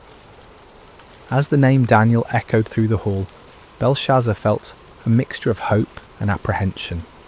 He had heard the stories, knew of the Hebrews' reputation for wisdom and divine favour, but he also knew that Daniel had served his grandfather faithfully, and might not be inclined to help the king who had dishonoured the vessels of his people's God.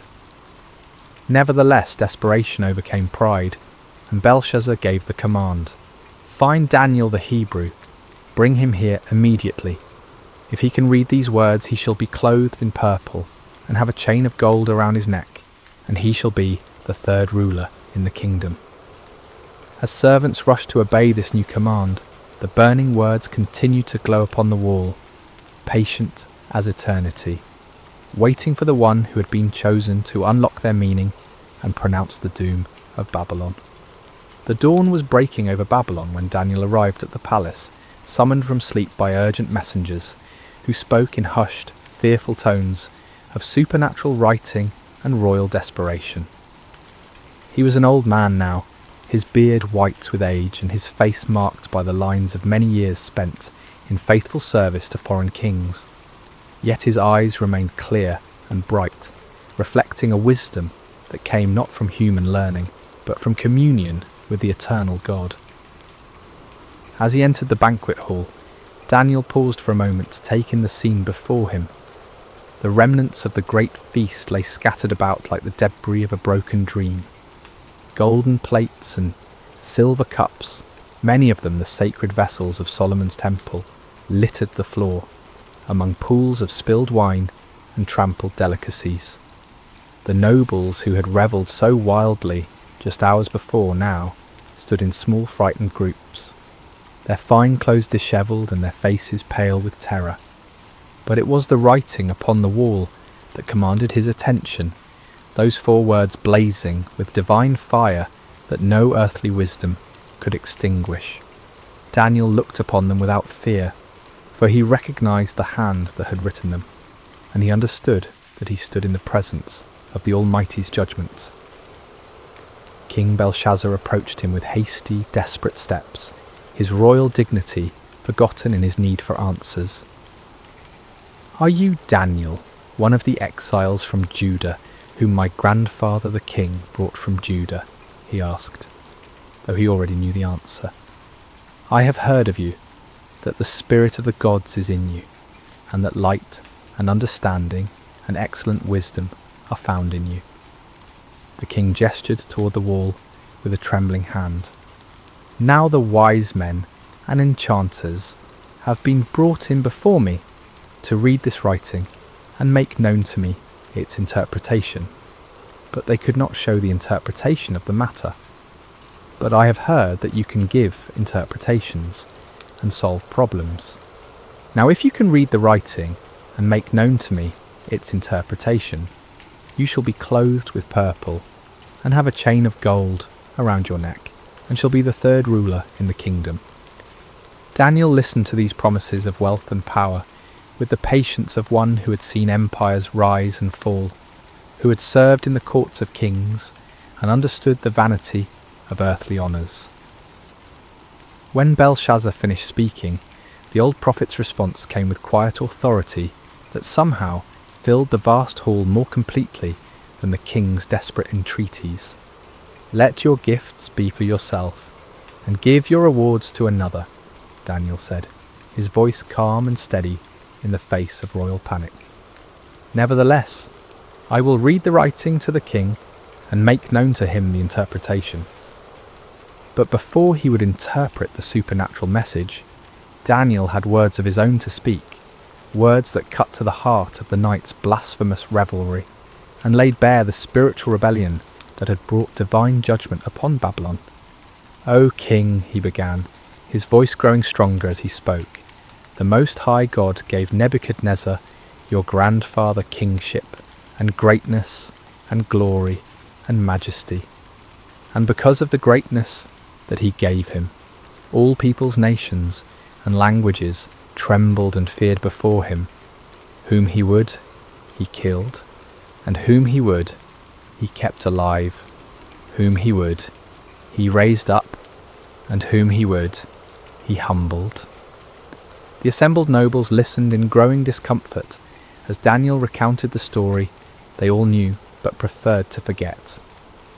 Nebuchadnezzar's pride, his claim to have built Babylon by his own power and for his own glory, and the terrible judgment that followed.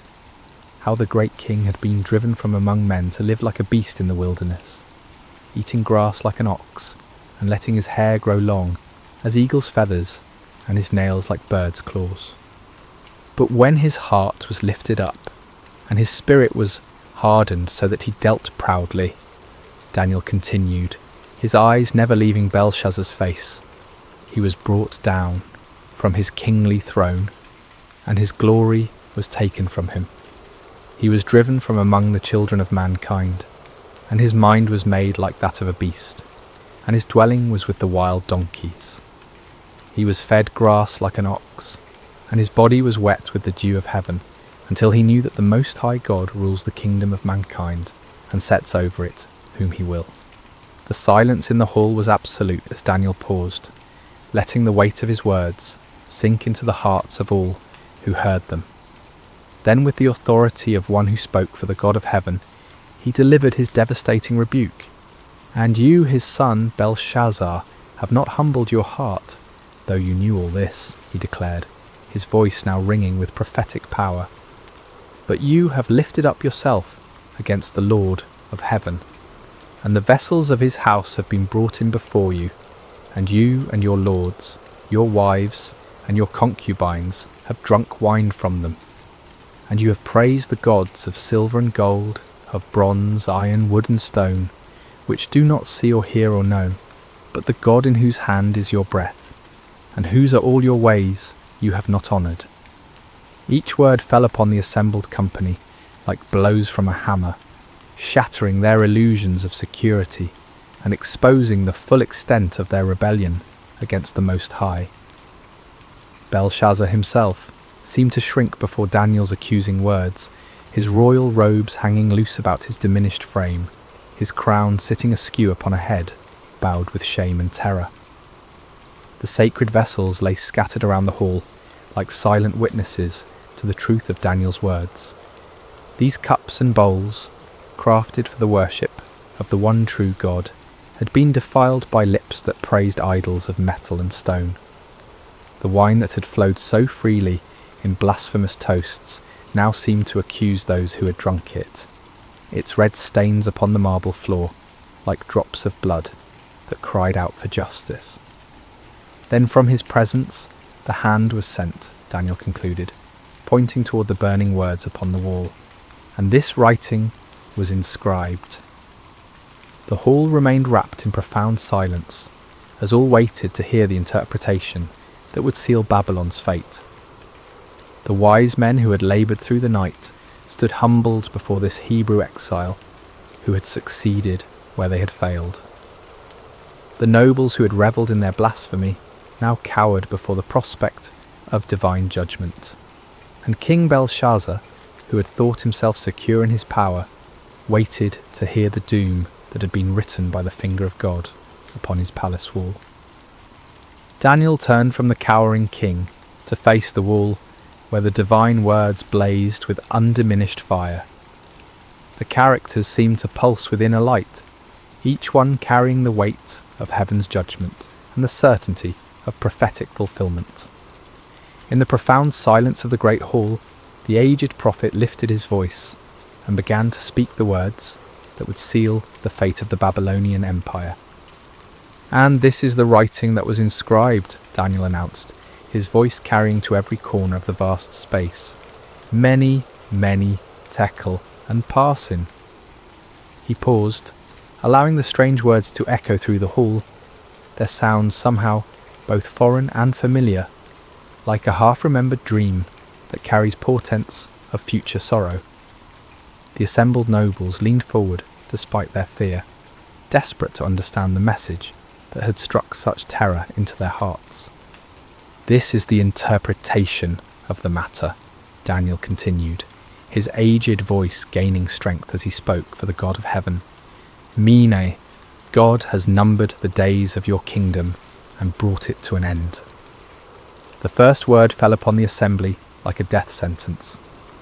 Here was the divine accountant taking inventory of Belshazzar's reign, counting each day of blasphemy and rebellion, each moment of pride and defiance against the Most High.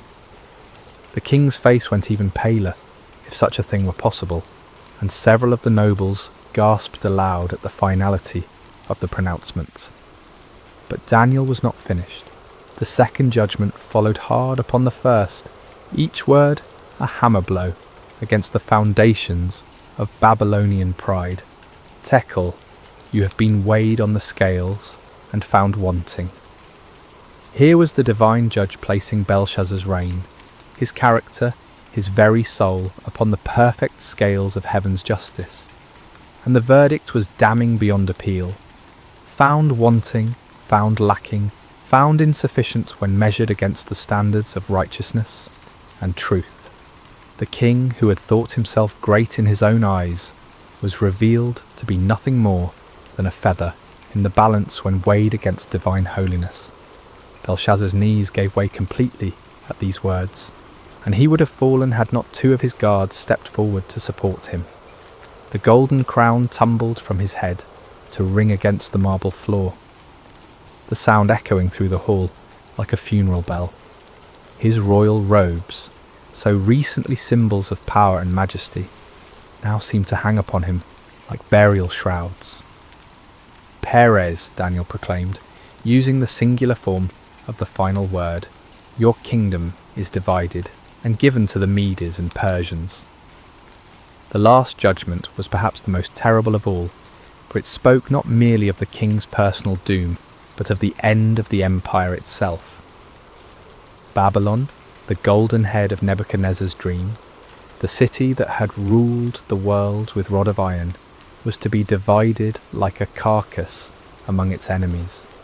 The Medes and Persians, even now camped outside the city walls, would soon walk through its gates as conquerors and claim its treasures as their own. A wail of despair went up from some of the assembled nobles as the full weight of the prophecy struck home. They had thought themselves secure behind Babylon's mighty walls, protected by their gods and their armies from any earthly threat. But now they understood that their true enemy was not the Persian host outside their gates, but the God of heaven himself, against whom no wall could stand and no army could prevail. Daniel stood unmoved amid the chaos of fear and lamentation, his weathered face reflecting the sorrow of one who took no pleasure in the pronouncement of judgment, yet understood its necessity. He had served this empire faithfully for decades, had helped to interpret its dreams and solve its mysteries, but he had also watched its gradual descent into pride and blasphemy, its increasing defiance of the God who held its breath in his hands. The Most High God rules in the kingdom of men, he said, his voice cutting through the din of panic and despair. He removes kings and sets up kings. He gives wisdom to the wise and knowledge to those who have understanding. He reveals deep and hidden things. He knows what is in the darkness, and the light dwells with him. These words, drawn from his own experience of divine revelation, served as both comfort and warning to all who heard them. Comfort to those who trusted in the sovereign God, for they could be assured that no earthly power could stand against his ultimate purposes, but warning to those who set themselves against heaven's will, for they would surely be brought low in their appointed time. King Belshazzar, supported now by his guards, and struggling to maintain even a semblance of royal dignity, looked up at Daniel with eyes haunted by the certainty of doom. Yet even in his extremity, he sought to honour his promise to the man who had solved the mystery that had baffled all his wise men. "Clothe Daniel with purple," he commanded, in a voice barely above a whisper, "and put a chain of gold around his neck, and proclaim that he shall be the third ruler in the kingdom." It was a pathetic gesture, the dying king attempting to bestow honours even as his kingdom crumbled around him. The purple robe was brought, the golden chain placed around Daniel's neck, but these earthly symbols of power seemed hollow and meaningless in the face of the divine judgment that had been pronounced. Daniel accepted the honours not for their own sake, but as a testimony to the truth of his words. When the people saw that the king himself acknowledged the accuracy of the Hebrew prophet's interpretation, they would know that the doom of Babylon was certain and that the God of Israel was indeed sovereign over all earthly kingdoms.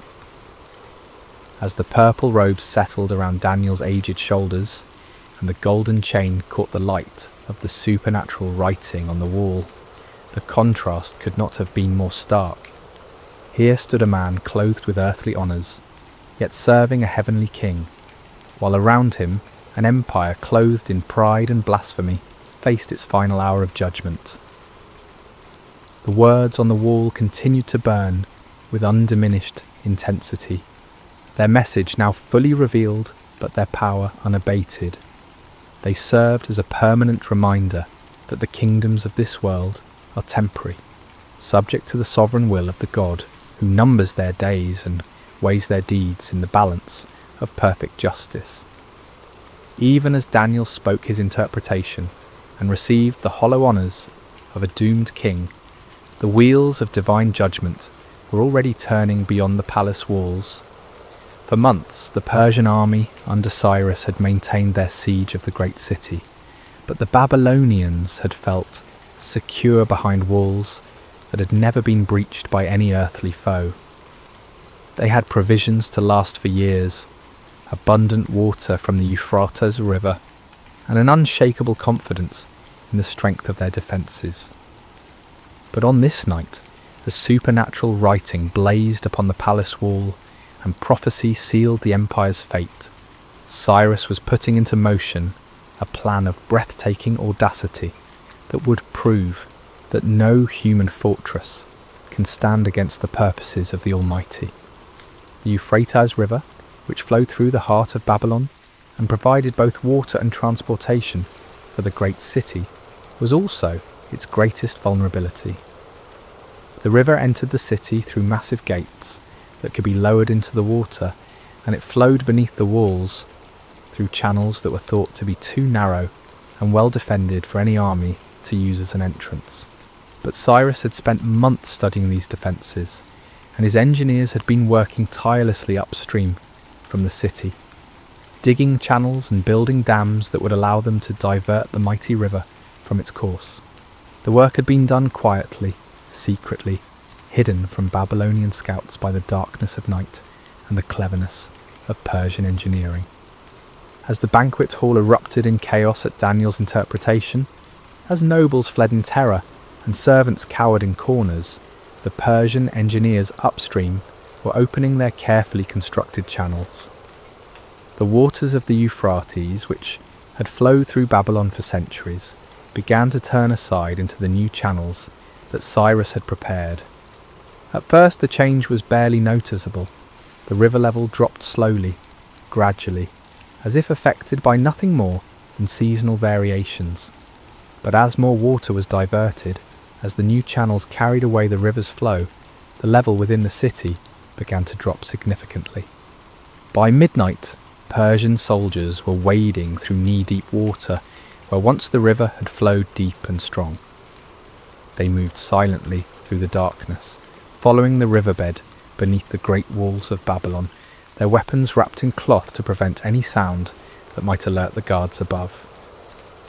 The Babylonian sentries, focused on watching for attacks against the massive gates and towering walls, never thought to look down at the river that had always been their protection.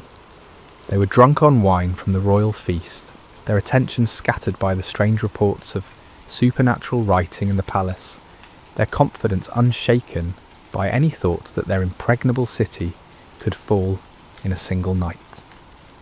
The first Persian soldiers emerged from the river channels near the heart of the city, just as Daniel finished pronouncing his interpretation. While the prophet spoke of kingdoms divided and given to the Medes and Persians, those very conquerors were already inside Babylon's walls, moving swiftly through streets where citizens slept peacefully, unaware that their empire was breathing its last. The palace guards, those few who remained at their posts while most had crowded into the banquet hall to witness the supernatural spectacle, were overwhelmed before they could raise an alarm. Persian steel, sharp and silent in the darkness, found its mark with deadly efficiency. Within minutes, the palace was secured, its approaches controlled by Cyrus's elite troops. In the banquet hall, King Belshazzar was still struggling to comprehend the magnitude of his doom when the great doors burst open and Persian soldiers poured into the room. The nobles, already terrified by the supernatural writing and Daniel's interpretation, now faced the earthly fulfillment of heaven's judgment. Some tried to flee, but found every exit blocked by armed men. Others fell to their knees, begging for mercy that would not come. The sacred vessels of Solomon's temple, scattered across the floor where they had been dropped in blasphemous revelry, now reflected the gleam of Persian bronze and steel in their golden surfaces. Belshazzar himself stood frozen for a moment, the weight of prophecy and the reality of conquest crashing together in his mind like colliding worlds. The writing on the wall blazed with undiminished fire, its message now fulfilled before his very eyes. The Medes and Persians had indeed inherited his kingdom, just as the divine hand had written and Daniel had interpreted. The end came swiftly. Persian soldiers, their orders clear and their duty unwavering, moved through the hall with grim efficiency. King Belshazzar, the ruler who had mocked the God of heaven and profaned his holy vessels, fell beneath Persian swords before the night was through. The golden crown that had tumbled from his head lay forgotten on the marble floor, while his blood mingled with the spilled wine from the sacred goblets. Throughout the great city, the same scene was repeated. Persian forces, having entered through the river channels, swept through Babylon like an irresistible tide. The gates were opened from within, the walls manned by conquerors rather than defenders, the mighty empire brought to its knees in a single night of divine judgment. By dawn, Cyrus's standards flew from the towers of Babylon, and Darius the Mede had been installed as the new ruler of the greatest city in the world. The empire that had seemed eternal, the walls that had appeared impregnable, the power that had dominated the known world for generations, all had fallen before the sovereign will of the God who rules in the kingdoms of men. As the sun rose over conquered Babylon, painting the great city in shades of gold and crimson that seemed somehow fitting for its fall, Daniel stood again before the wall where the supernatural writing continued to glow with divine fire. The banquet hall was empty now, save for the debris of the feast and the silent testimony of judgment fulfilled. Mina, Tekel, Parsin, the words that had sealed an empire's fate, now served as an eternal reminder of truths that transcend the rise and fall of earthly kingdoms. God had indeed numbered the days of Belshazzar's reign and brought it to an end. The king had been weighed in heaven's perfect scales and found wanting. The kingdom had been divided and given to the Medes and Persians, just as the supernatural hand had written and the faithful prophet had interpreted. The sacred vessels of Solomon's temple, once profaned by blasphemous lips, would soon be restored to their proper place of honour. Under Cyrus's benevolent rule, the Jewish exiles would be free to return to Jerusalem and rebuild their temple, carrying with them the golden cups and silver bowls that had witnessed both the depths of human pride and the certainty of divine justice. Daniel himself, now clothed in the purple of a dying empire, yet serving the eternal kingdom of heaven, had once again demonstrated that those who trust in the Most High God will never be disappointed. Through him, the sovereignty of the Almighty had been proclaimed in the halls of earthly power, and the vanity of human pride had been exposed for all to see. The lesson of that terrible night echoes through the corridors of history, speaking to every generation that dares to lift itself up against the Lord of heaven. Kingdoms rise and fall like waves upon the shore. Empires that seem eternal prove to be as fleeting as morning mist, but the kingdom of God endures forever. No wall can stand against his purposes, no power can resist his will, no pride can escape his judgment. In our own age, when earthly kingdoms still vie for dominion and human pride still challenges heaven's authority, the writing on Babylon's wall remains as relevant as ever. We who read these ancient words would do well to remember that the God who humbled Nebuchadnezzar, who numbered Belshazzar's days, who gave Babylon to the Medes and Persians, is the same yesterday, today, and forever. The scales of divine justice still weigh the actions of nations, and individuals. The sovereign hand that writes the destiny of empires still guides the course of human history, and the kingdom that Daniel served, the kingdom that outlasted Babylon and Persia and all the empires that followed, remains the only power that will never pass away.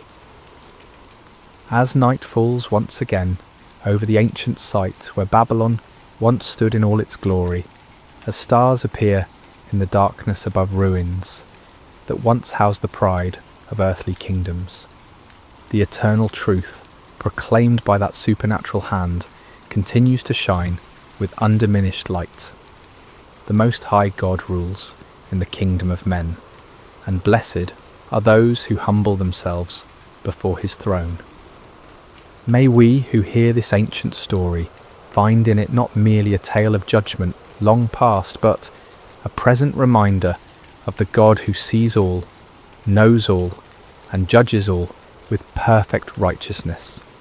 And may we, like Daniel, serve faithfully in whatever earthly kingdom we find ourselves, while keeping our ultimate allegiance to the kingdom that cannot be shaken, the kingdom that endures forever and ever.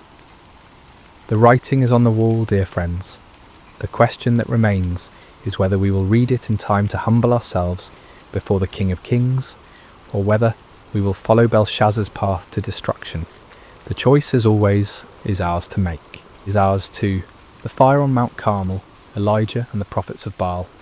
Hello everyone, and welcome to Sacred Slumber. Before we dive into today's powerful message, I want to connect with each of you personally. How has your day been treating you so far? Whether you're watching this in the early morning hours as the sun rises, during your lunch break, in the middle of a busy day, or perhaps late at night when the world has quieted down, I want you to know that this moment we're sharing together is sacred. I'm curious about where you're joining us from today. Are you listening from bustling New York City, the peaceful countryside of Iowa, the sunny beaches of California, or maybe you're tuning in from across the globe in London, Sydney, or somewhere in between? Wherever you are, whatever time it is in your corner of the world, you are exactly where God wants you to be right now. If this is your first time joining us, I want to extend a warm welcome to our Sacred Rest family. We're so grateful you're here. And if you've been walking this journey with us, thank you for your continued faithfulness and support. Before we begin today's incredible story, I encourage you to subscribe to Sacred Slumber if you haven't already. Hit that subscribe button and ring the notification bell so you never miss these life-changing messages that God has in store for us. Now let's prepare our hearts for what I believe will be one of the most dramatic, faith-building stories you'll hear. Today we're travelling back over 2,800 years to witness one of the most spectacular demonstrations of God's power ever recorded in human history. We're going to Mount Carmel in ancient Israel, where one man's faith stood against an entire nation's rebellion, where fire fell from heaven, and where hearts were turned back to the one true God. The fire on Mount Carmel, Elijah and the prophets of Baal. Chapter 1. A nation in spiritual freefall. Picture, if you will, the ancient kingdom of Israel during one of its darkest hours. This wasn't just a time of political upheaval or economic hardship, though both of those existed. This was a time of complete spiritual catastrophe, a moment when an entire nation had turned its back on the God who had delivered them from slavery in Egypt, who had parted the Red Sea, who had given them the Promised Land. King Ahab sat on the throne of Israel, and beside him ruled Queen Jezebel, a woman whose very name has become synonymous with wickedness and manipulation. Jezebel wasn't just content to worship false gods herself. She was determined to drag the entire nation of Israel down with her into the depths of idolatry and spiritual darkness. Under their reign, temples to Baal began sprouting up across the landscape like poisonous mushrooms after a storm. Baal was the Canaanite storm god. Supposedly, the controller of rain and fertility, the giver of crops and abundance. The people were drawn to him because they believed he could provide what they desperately needed: prosperity, security, and success. Sound familiar? In our modern world, we may not bow down to statues of Baal, but how many of us have made idols out of our careers, our bank accounts, our social media followers, or our pursuit of comfort and pleasure? The heart of humanity hasn't changed much in nearly 3,000 years. But Jezebel wasn't satisfied with just building temples. She launched a systematic persecution campaign against the prophets of the Lord. These faithful men and women of God were hunted down like criminals. Some were executed, others were forced to hide in caves and secret places, living in constant fear for their lives. The word of God was being silenced, and darkness was spreading across the land like a plague. Can you imagine living in such a time, when speaking the truth about God could cost you your life, when the very foundations of faith that had sustained a nation for generations were being torn down brick by brick, when it seemed like evil had won and righteousness had fled? Yet in the midst of this spiritual holocaust, God had his man. His name was Elijah, and he was about to become the most famous prophet in Israel's history. Chapter 2. The Drought of Divine Judgment. Before we meet Elijah face to face, we need to understand the backdrop against which his ministry unfolded. For 3 long years, not a single drop of rain had fallen on the land of Israel. This wasn't just an inconvenient dry spell or a minor weather pattern. This was divine judgment, God's response to a nation that had forgotten him and chased after false gods. The drought was devastating in ways that are hard for us to fully comprehend in our modern world of grocery stores and water systems. Rivers that had flowed for centuries dried up to cracked mud. Wells that had sustained families for generations ran completely dry. Crops withered in the fields, livestock died, and famine stalked the land like a relentless predator. People were desperate. Children cried from hunger. Farmers watched helplessly as their fields turned to dust. Merchants had nothing to sell, and families had nothing to eat. The very fabric of society was unravelling under the weight of this supernatural judgment. And yet, in their desperation, most of the people didn't turn back to the Lord. Instead, they cried out even more desperately to Baal, pleading with the storm god to send rain. They increased their sacrifices, intensified their rituals, and multiplied their prayers to deaf idols. They were convinced that if they just tried harder, if they just offered more, if they just believed with greater fervour, Baal would answer and the rains would come. But the skies remained as bronze hard and unyielding. Day after day, week after week, month after month, year after year, the sun blazed down mercilessly from a cloudless sky. The drought continued, and Baal remained silent. This is the world into which God sent his prophet Elijah. Not a comfortable world of revival meetings and supportive congregations, but a hostile environment where speaking God's truth could mean death, where the majority had embraced lies, and where the very elements seemed to declare that God's judgment was upon the land. Chapter 3. Enter Elijah, the man of fire.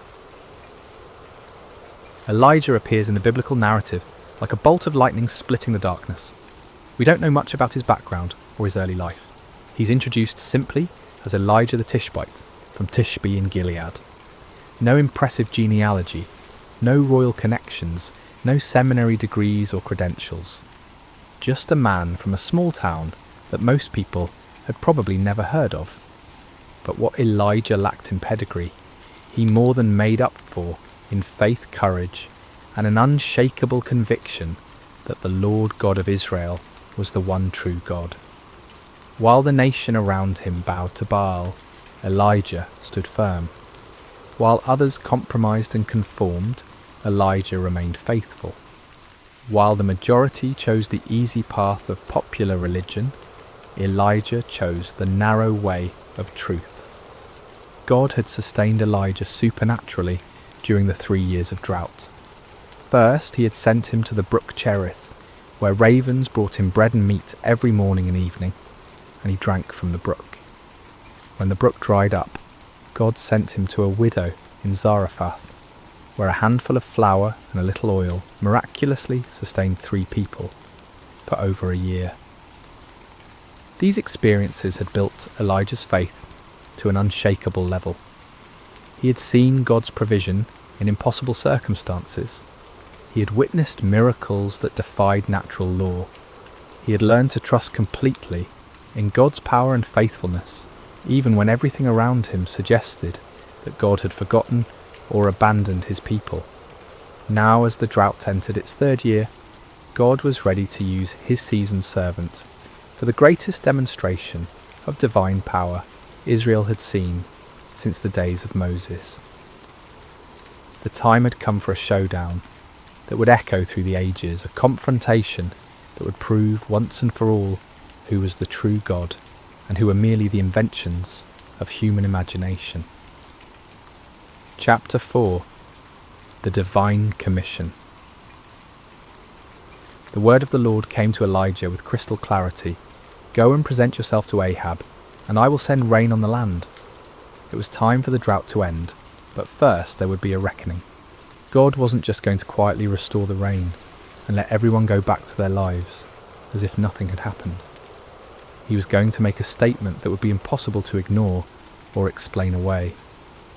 Elijah set out to find King Ahab, but Ahab was already looking for him. The king had been searching throughout his own kingdom and in neighbouring nations, trying to find the prophet he blamed for the drought. When Ahab finally encountered Elijah, his greeting was filled with accusation and anger. Is that you troubler of Israel? Can you imagine the audacity? Here was a king who had led his nation into idolatry, who had allowed his wife to murder God's prophets, who had built temples to false gods throughout the land, and he had the nerve to call God's faithful prophet a troublemaker. It's a perfect example of how sin blinds us to our own responsibility and causes us to blame others for the consequences of our own choices. But Elijah didn't back down. With the boldness that comes from knowing you're standing on the side of truth, he fired back. I have not made trouble for Israel, but you and your father's family have. You have abandoned the Lord's commands and have followed the Baals. This wasn't just a theological debate or a polite disagreement about religious preferences. This was a confrontation between the kingdom of God and the kingdom of darkness, between truth and deception, between the power of the Almighty and the impotence of human-made idols. Chapter 5. The challenge issued. Elijah then issued a challenge that would go down in history as one of the most dramatic moments in all of Scripture. Now summon the people from all over Israel to meet me on Mount Carmel, and bring the 450 prophets of Baal and the 400 prophets of Asherah who eat at Jezebel's table. Mount Carmel was the perfect location for this showdown. Rising about 1,800 feet above sea level, it offered a commanding view of the surrounding countryside and could accommodate the massive crowd that would gather. More importantly, Mount Carmel was considered sacred to Baal worship. The Canaanites believed it was one of Baal's favourite dwelling places. By choosing this location, Elijah was essentially challenging Baal on his home turf. The terms of the contest were elegantly simple. Get 2 bulls for us. Let Baal's prophets choose one for themselves, and let them cut it into pieces and put it on the wood, but not set fire to it.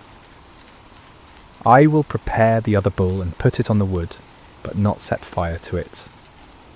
Then you call on the name of your God, and I will call on the name of the Lord. The God who answers by fire, he is God. It was brilliant in its simplicity. No complicated rituals, No ambiguous signs that could be interpreted different ways. No room for trickery or deception. Fire from heaven would be the ultimate proof.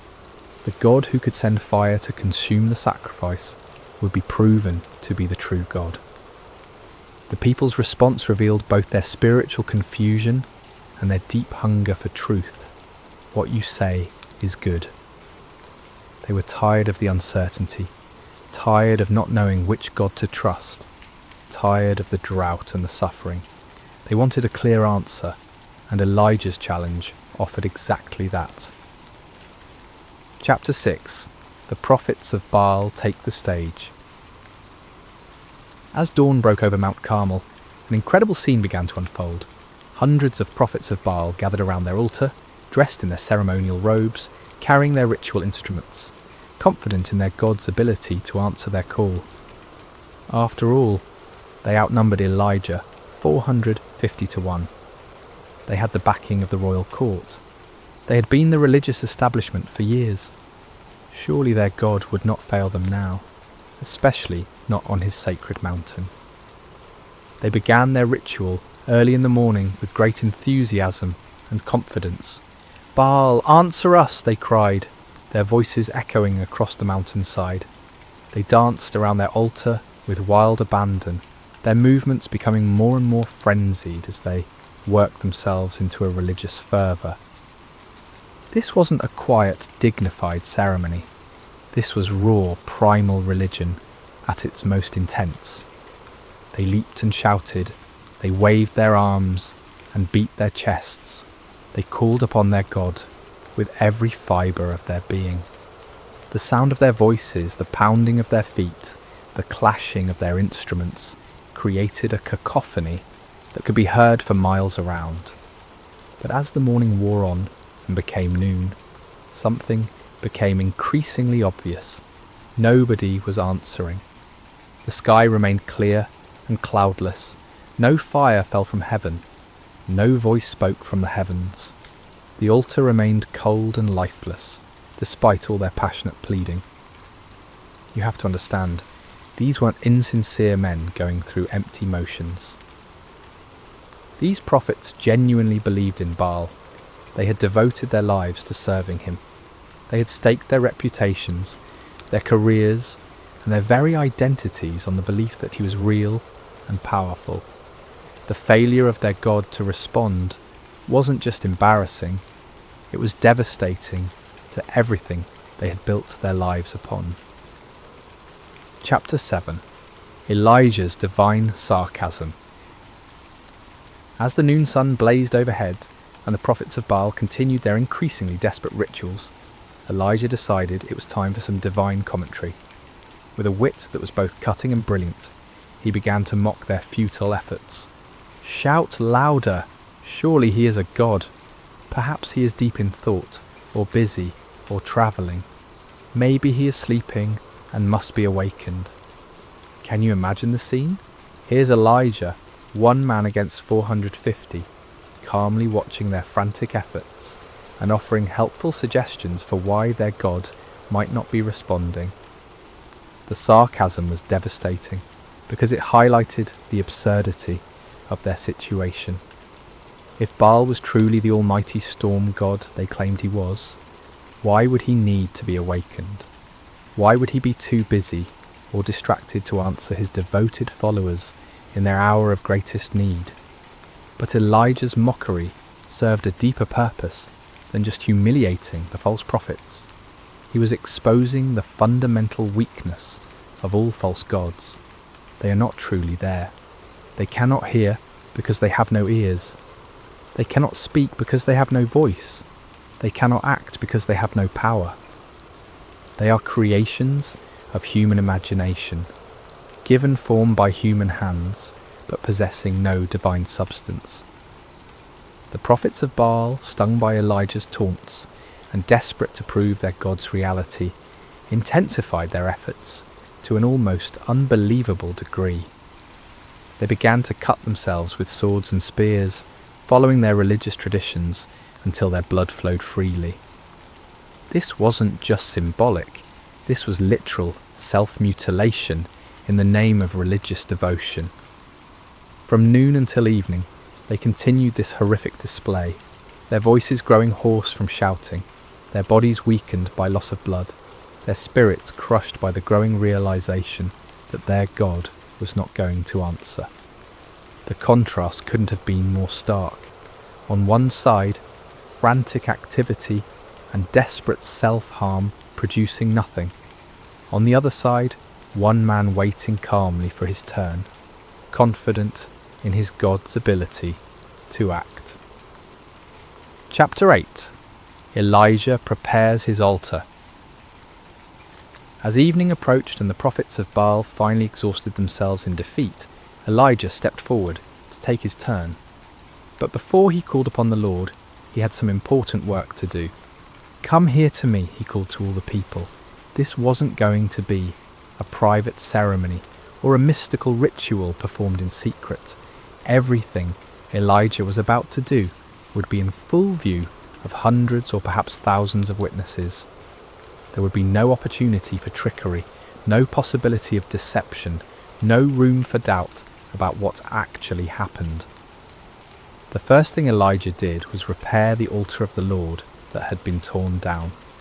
This altar represented the nation's covenant relationship with God, a relationship that had been broken by years of idolatry and rebellion. By repairing it, Elijah was symbolically calling the nation back to their true identity as God's chosen people. He took 12 stones, one for each of the tribes of Israel, even though the kingdom had been divided for generations. In God's eyes, his people were still one nation, still his chosen ones, still the objects of his covenant love, despite their unfaithfulness. Each stone was a reminder of God's promises to Abraham, Isaac and Jacob, promises that remained in effect despite the people's rebellion. With these 12 stones, Elijah built an altar in the name of the Lord. Then he dug a trench around it, large enough to hold about 15 litres of water. This wasn't just for dramatic effect, it was about to serve a very important purpose, in demonstrating that what was about to happen could only be attributed to divine intervention. Chapter 9. The Ultimate Act of Faith. What Elijah did next was so audacious, so seemingly foolish, that it takes your breath away. Remember, this was in the 3rd year of a devastating drought. Water was more precious than gold. People were dying of thirst. Every drop was carefully conserved and rationed.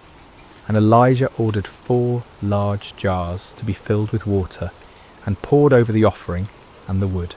Can you imagine the gasps from the crowd?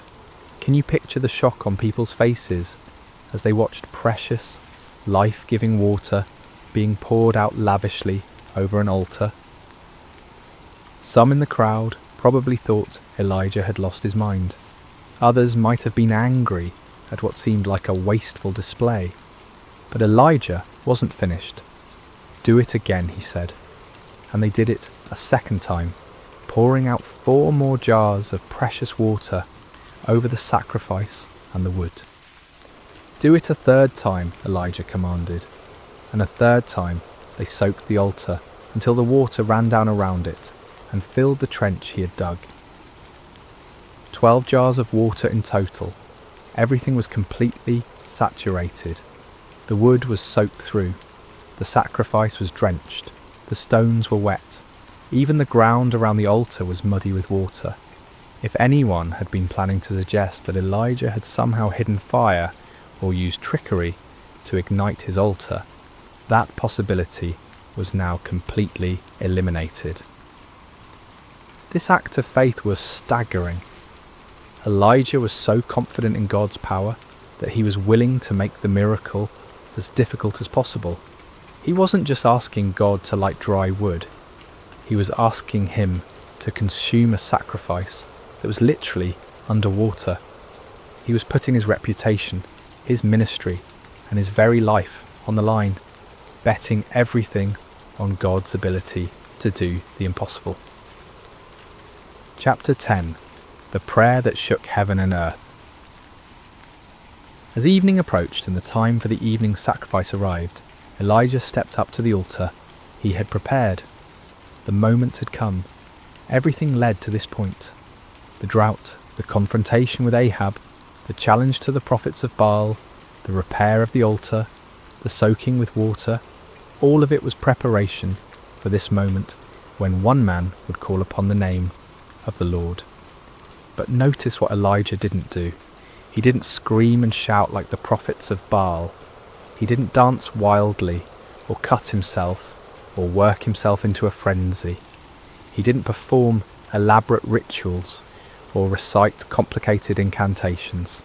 He simply prayed, and his prayer was a model of faith, simplicity, and complete dependence upon God. Lord, the God of Abraham, Isaac, and Israel, he began, immediately identifying the God he served not as a local deity or a tribal God, but as the God of the covenant, the God who had made promises to the patriarchs and had been faithful to those promises for generations. Let it be known today that you are God in Israel, and that I am your servant and have done all these things at your command. This wasn't about Elijah's reputation or glory. This wasn't about proving his own power or wisdom. This was about demonstrating to a watching world that the Lord alone is God, and that Elijah was merely his obedient servant. Answer me, Lord, answer me, so these people will know that you, Lord, are God, and that you are turning their hearts back again. The purpose of the miracle wasn't to show off, or to defeat enemies, but to turn hearts back to God. This was an act of divine love, a desperate attempt to rescue a nation from the spiritual destruction they had brought upon themselves. The prayer was short, simple, and powerful. No theatrical performance, no manipulation of emotions, no attempt to work up faith through human effort. Just a straightforward request from a faithful servant to his all-powerful God. Chapter 11. Fire falls from heaven. What happened next has never been equalled in human history. The response to Elijah's prayer was immediate, dramatic, and absolutely unmistakable. Fire fell from heaven. Not a small flame that gradually grew, not a spark that ignited the wood, not a natural phenomenon that could be explained by meteorology or chemistry. This was supernatural fire, divine fire, holy fire that blazed down from the throne of God himself. And this fire didn't just consume the sacrifice, it didn't just burn up the wood, it consumed everything. The offering was instantly vaporized. The wood disappeared in a flash. The 12 stones that Elijah had so carefully arranged were completely consumed. Even the soil around the altar was burned up. The water in the trench, all those precious gallons that had been poured out, was licked up by the divine flames as if it had never been there. The heat must have been incredible. The light must have been blinding. The sound must have been like thunder echoing across the mountainside. Everyone watching would have felt the power of God in a way that shook them to their very core. This wasn't just a miracle, it was a demonstration of absolute divine authority. God was making a statement that could not be ignored, denied, or explained away. He was declaring to Israel, to the prophets of Baal, to King Ahab and Queen Jezebel, and to everyone watching, that he alone is God, that he alone has power over the elements, and that he alone deserves worship and obedience. Chapter 12. The people's response. When the people saw the fire fall from heaven and consume everything on the altar, their response was immediate and overwhelming. They fell prostrate on the ground, not just kneeling, but face down in the dirt, overwhelmed by the presence and power of the Almighty God. And they cried out in unison, "The Lord, He is God! The Lord, He is God!" Think about what this meant. Many of these same people had been worshipping Baal just hours before. They had been convinced that the storm god was real and powerful. They had invested their hopes, their prayers, and their sacrifices in a false deity. But now, confronted with undeniable evidence of God's power, they acknowledged the truth they had been running from for 3 years. This wasn't just an intellectual acknowledgement or a polite religious sentiment. This was a deep, heart-level recognition of divine authority. They had seen something that shattered their old beliefs and transformed their understanding of spiritual reality. The God of Israel, the God of Abraham, Isaac and Jacob, the God their fathers had worshipped. He was the true God, and all other gods were mere pretenders. The cry, "The Lord, He is God," became a declaration of faith that echoed across the mountainside and down through the centuries. It was a moment of national awakening, a turning point when an entire people group remembered who they were and whose they were. Chapter 13. Justice and Restoration. But the story didn't end with the people's declaration of faith. God's justice demanded that those who had led the nation astray face the consequences of their deception. Under Elijah's direction, the people seized the 450 prophets of Baal who had spent the day proving the powerlessness of their God. This might seem harsh to our modern sensibilities, but we need to understand the context. These men had been leading an entire nation away from the true God. They had been accomplices in the persecution and murder of God's true prophets. They had been teaching lies in the name of religion, deceiving people who were desperately seeking spiritual truth. Their deception had contributed to the spiritual darkness that had brought God's judgment upon the land. Justice was swift and final. All 450 prophets of Baal were executed, removing the source of false teaching that had poisoned the nation's spiritual life. With the false prophets dealt with and the people's hearts turned back to God, it was time for the next phase of God's plan, the restoration of His blessing upon the land. Chapter 14. The sound of abundant rain. Elijah said to Ahab, "Go, eat and drink, for there is the sound of a heavy rain." This statement is remarkable for several reasons. First, there wasn't a cloud in the sky. The weather conditions were identical to what they had been for 3 years. Hot, dry, and utterly cloudless. But Elijah had the faith to hear the sound of rain that existed only in the promise of God. This is the kind of faith that sees the invisible and hears the inaudible. Elijah wasn't looking at circumstances or relying on weather forecasts. He was trusting in the word of God, who had promised to send rain upon the land. While Ahab went to eat and drink, Elijah climbed to the top of Mount Carmel and threw himself down on the ground in prayer. This wasn't a casual request or a polite religious ritual. This was intense, fervent prayer from a man who understood that he was participating in God's plan to restore His people. 7 times Elijah sent his servant to look toward the sea for signs of rain. 6 times the servant returned with the same report. There is nothing there. But Elijah didn't give up. He didn't doubt God's promise or question his own faith. He kept praying, kept believing, kept expecting God to fulfill His word. On the 7th time, the servant returned with different news. A cloud as small as a man's hand is rising from the sea.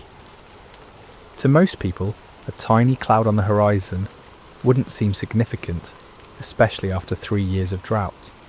But to the eyes of faith, that small cloud was the beginning of God's abundant provision. Elijah immediately told his servant to run to Ahab with this message: "Hitch up your chariot and go down before the rain stops you." Chapter 15. The Storm of Restoration. What followed was one of the most dramatic weather changes in recorded history. The tiny cloud that had appeared on the horizon quickly grew and multiplied. The sky, which had been clear blue for 3 years, suddenly turned black with storm clouds. The wind began to blow with increasing intensity, and then the rain began to fall. But this wasn't a gentle shower or a light drizzle. This was a torrential downpour, a deluge that made up for 3 years of drought in a matter of hours. The rain came down in sheets so heavy that visibility was reduced to just a few feet. The ground, which had been hard as concrete from years of drought, couldn't absorb the water fast enough, and soon rivers of rainwater were flowing down every hillside and through every valley. It was as if God was saying, "You thought I had forgotten how to send rain? You believed that Baal was the god of storms? Let me show you what real divine power looks like." The storm was so intense that King Ahab, travelling in his royal chariot, had difficulty making the journey back to his palace in Jezreel. But here's one of the most amazing details of the entire story. The power of the Lord came on Elijah, and tucking his cloak into his belt, he ran ahead of Ahab's chariot all the way to Jezreel. Picture this scene. A middle-aged prophet who had just spent an entire day in intense spiritual warfare, who had just called down fire from heaven and orchestrated the execution of 450 false prophets who had just prayed intensely for rain. This same man was given supernatural strength to outrun a horse-drawn chariot for about 17 miles through a driving rainstorm. This wasn't natural human endurance. This was divine empowerment, God's way of putting an exclamation point on the entire day's events. Even in the storm, even in the exhaustion that should have followed such an intense spiritual battle, God's power was sufficient to carry his faithful servant. Chapter 16. Lessons for today. The story of Elijah on Mount Carmel is far more than just an exciting historical account. It's a template for understanding how God works in our world today and how he calls each of us to live lives of faith and courage. First, we see the power of standing alone for truth. Elijah was outnumbered 450 to 1, but he wasn't really alone because God was with him. In our culture today, it often feels like those who stand for biblical truth are vastly outnumbered by those who have embraced the false gods of our age. Materialism, relativism, hedonism, and secular humanism. But numbers don't determine truth, and God's power isn't limited by human statistics. Second, we learn that false gods will always disappoint. The prophets of Baal cried out to their God from morning until evening, but he never answered because he wasn't real. Today's false gods, money, success, pleasure, power, technology, entertainment, promise fulfillment, but can never deliver on their promises. Only the true God can satisfy the deepest longings of the human heart. Third, we see that God often chooses to work through ordinary people who have extraordinary faith. Elijah wasn't from a prominent family or an influential background. He was just a man who believed God and was willing to stake everything on that belief. God is still looking for such people today, men and women who will trust him completely and obey him fully, regardless of the circumstances or the opposition. Fourth, we learn the importance of prayer in the life of faith. Elijah's prayer was simple but powerful because it was offered in complete faith and alignment with God's will. He wasn't trying to manipulate God or impress people. He was simply communicating with his heavenly Father and trusting him to act according to his promises. Fifth, we see that God's miracles often come after periods of preparation and testing. The 3 years of drought weren't just punishment for sin, they were preparation for a miracle. God was setting the stage for a demonstration of his power that would be undeniable and unforgettable. Sometimes what looks like delay in our lives is actually divine preparation for something greater than we could imagine. Conclusion. Where is your Mount Carmel? As we conclude this incredible story, I want to ask you a personal question. Where is your Mount Carmel? What situation in your life is calling for a clear demonstration of God's power and faithfulness? What false gods have you been trusting instead of the one true God? What impossible circumstance are you facing that only divine intervention can resolve? Maybe you're facing a financial crisis that seems hopeless and you need God to provide for your needs in supernatural ways. Perhaps you're dealing with a health challenge that has left doctors puzzled, and you need the great physician to demonstrate his healing power. It could be that you're struggling with a relationship that seems beyond repair, and you need the God of restoration to work a miracle in your marriage or family. Or maybe your Mount Carmel is more internal. Maybe you've been worshipping the false gods of success, approval, comfort, or control, and you need to experience the reality of God's presence and power in a fresh way. Maybe you've been trying to live the Christian life in your own strength, and you need to discover what it means to depend completely on God's power rather than your own abilities. The same God who answered Elijah's prayer with fire from heaven is still on the throne today. He still hears the prayers of his people. He still demonstrates his power in impossible situations. He still turns hearts back to himself and brings restoration where there has been devastation. But like Elijah, we must be willing to stake everything on God's faithfulness. We must be prepared to stand alone if necessary, to trust when circumstances seem impossible, to pray with faith rather than doubt, and to give God the opportunity to show his power in ways that will leave no doubt about his reality and love. The fire that fell on Mount Carmel that day wasn't just about proving that the Lord is God, though it certainly did that. It was about a loving father reaching out to his wayward children, demonstrating his power not to destroy them but to draw them back to himself. It was about restoration, redemption, and the kind of love that will go to any lengths to rescue those who are precious to him. That same love is reaching out to you today. That same power is available to you in your situation. That same God who answered Elijah is waiting to answer your prayers and demonstrate his faithfulness in your life. The question isn't whether God is able. The question is whether you're willing to trust him completely, to step out in faith even when the odds seem impossible, and to give him the opportunity to show his power in your Mount Carmel moment. So I challenge you today, don't settle for the false gods of our culture. Don't be satisfied with a powerless religion that looks good on the surface, but lacks the reality of divine presence. Cry out like the people on Mount Carmel, "The Lord, he is God. The Lord, he is God." And then watch as the fire of his presence transforms your impossible situation into a testimony of his faithfulness and power. The same God who sent fire from heaven is ready to move in your life today.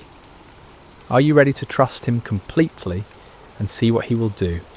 Remember to subscribe to Sacred Rest for more life-changing messages like this one. Until next time, may you know the reality of God's presence and power in every area of your life. God bless you.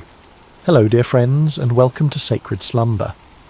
Before we begin this beautiful journey together, I'd love to connect with you for just a moment. How has your day been?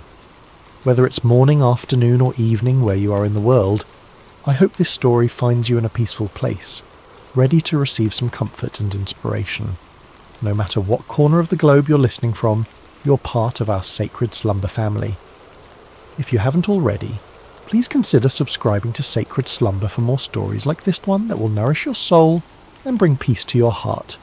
Tonight, we're going to journey together through one of the most remarkable stories ever told, the true account of Joseph, a young man whose life teaches us profound lessons about resilience, faith, and the mysterious ways that purpose unfolds even in our darkest moments.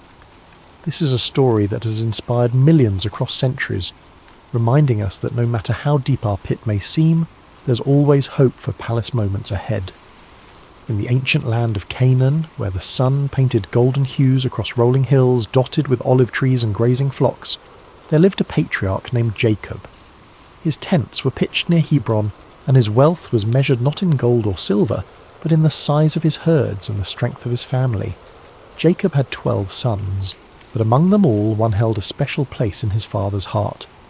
Joseph was 17 years old, with eyes that sparkled with intelligence and a spirit that seemed to dance with dreams. He was the son of Rachel, Jacob's but loved wife, who had died giving birth to Benjamin, Joseph's younger brother. Perhaps it was the memory of Rachel that made Jacob's love for Joseph burn so brightly. Or perhaps it was something else. A recognition of the extraordinary destiny that seemed to hover around this particular son like morning mist around a mountain peak. The favouritism was evident to everyone in the household. While Joseph's older brothers, Reuben, Simeon, Levi, Judah, Dan, Naphtali, Gad, Asher, Issachar and Zebulun worked hard in the fields tending the flocks, Joseph often remained close to home. His brothers wore the simple, practical garments of shepherds, but Joseph wore something entirely different. One day Jacob called Joseph to his tent. The old man's hands, weathered by years of labour and life, held a garment that took Joseph's breath away. It was a coat of many colours, rich blues like the depths of the sea, vibrant reds like the sunset over the desert, brilliant yellows like fields of grain, and deep purples like the robes of kings. The fabric was fine, the workmanship exquisite. It was not the coat of a shepherd, but the robe of a prince. "My son," Jacob said, his voice thick with emotion as he placed the coat on Joseph's shoulders, "this is for you. You are precious to me beyond measure." Joseph felt the weight of the coat, but more than that, he felt the weight of his father's love and the unspoken promise it contained. As he walked among his brothers wearing this magnificent garment, he could feel their eyes following him, eyes that had grown cold with resentment and hard with jealousy. But the coat was only the beginning. Joseph had always been a dreamer, but now his dreams took on a quality that was both wonderful and troubling. One morning, as the family gathered for their meal, Joseph could no longer contain the vision that had visited him in the night. "Listen to this dream I had," Joseph said, his voice bright with excitement and innocence. "We were binding sheaves of grain out in the field, when suddenly my sheaf rose and stood upright, while your sheaves gathered around mine and bowed down to it." The silence that followed was deafening. His brothers exchanged glances that spoke volumes. Reuben's jaw tightened. Simeon's hands clenched into fists. Judah shook his head in disgust. "Do you intend to reign over us?" Simeon asked, his voice dripping with sarcasm. "Will you actually rule us?"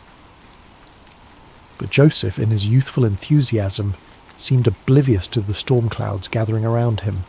Soon after he had another dream, even more vivid than the first. "Listen," he said one evening as the family sat around the fire, the flames casting dancing shadows on their faces. "I had another dream, and this time the sun and moon and 11 stars were bowing down to me." Even Jacob was troubled by this dream. "What is this dream you had?" he asked, his voice carrying a note of concern. "Will your mother and I and your brothers actually come and bow down to the ground before you?" Though Jacob rebuked Joseph publicly, privately he pondered these words in his heart. There was something about his son's dreams that felt different from ordinary night visions. They carried the weight of prophecy, the sense of divine purpose. But for Joseph's brothers, these dreams were the final straw. Their hatred for Joseph grew like a cancer, fed by jealousy and watered by resentment. The brothers could hardly speak a civil word to Joseph anymore. When he approached, conversation stopped. When he tried to join their work, they found reasons to send him away. The coat of many colours became a symbol of everything they despised about their father's favouritism and their brother's apparent arrogance. One day, Jacob sent Joseph to check on his brothers who were grazing the flocks near Dothan, several days' journey from home. As Joseph set out, wearing his beautiful coat and carrying provisions for his brothers, he had no idea that he was walking toward a destiny that would change not only his life, but the course of history itself. The brothers saw him coming from a long distance, the colours of his coat visible even across the rolling hills. As that familiar figure approached, the resentment that had been building for years finally reached its boiling point. "Here comes that dreamer," one of them said with venom. "Let's kill him," another suggested. We can throw him into one of these cisterns and say that a ferocious animal devoured him. Then we'll see what comes of his dreams." For a moment, murder hung in the air like a storm cloud ready to burst. But Reuben, the eldest, felt the weight of responsibility on his shoulders. "Let's not take his life," he said quickly. "Throw him into this cistern here in the wilderness, but don't lay a hand on him." Privately, Reuben planned to rescue Joseph later and return him to their father. When Joseph finally reached his brothers, he greeted them with a smile, completely unaware of the dark thoughts that had been brewing in their hearts.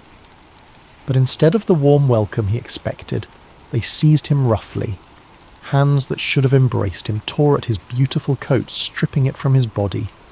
Before he could fully comprehend what was happening, they had grabbed him and thrown him into an empty cistern. The pit was deep and dry, its walls smooth stone that offered no hope of escape. As Joseph hit the bottom, the breath knocked from his lungs. He looked up to see the circle of sky above growing smaller as his brothers walked away. The silence was overwhelming. One moment he had been walking free under the open sky, and the next he was trapped in a hole in the ground, abandoned by his own family. Above him, his brothers sat down to eat their meal as if nothing had happened. The casual way they consumed their bread and cheese while their brother suffered below spoke volumes about how completely their hearts had been hardened by jealousy. But God's purposes are rarely thwarted by human cruelty, and even as Joseph sat in that pit, wondering if he would die there, divine providence was already at work. In the distance, a caravan of Ishmaelite traders appeared on the horizon, their camels loaded with spices, balm and myrrh bound for Egypt. Judah, perhaps feeling some stirring of conscience, looked at his brothers and said, "What will we gain if we kill our brother and cover up his blood? Come, let's sell him to the Ishmaelites and not lay our hands on him. After all, he is our brother, our own flesh and blood." The brothers agreed, seeing an opportunity to rid themselves of Joseph while making a profit. They pulled Joseph out of the cistern and sold him to the traders for 20 shekels of silver. As the caravan disappeared into the distance with Joseph bound among the slaves, the brothers took his coat of many colours and tore it. Then they killed a goat and dipped the coat in its blood.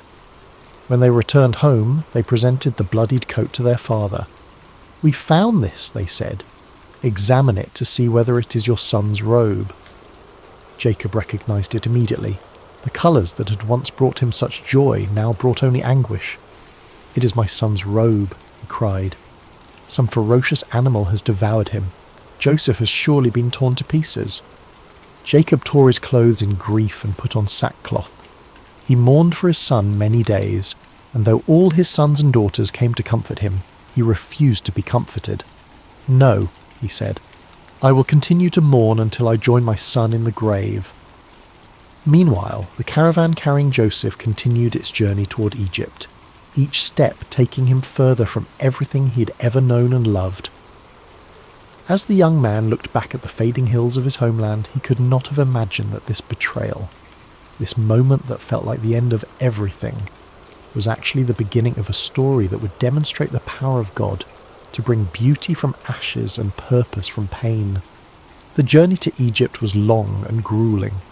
Joseph, who had never known anything but comfort and privilege, now found himself chained among slaves, his feet bloody from walking across rough terrain, his throat parched from the desert sun. The traders were not cruel, but neither were they kind. He was simply merchandise to them, a commodity to be delivered in good condition to fetch the best price.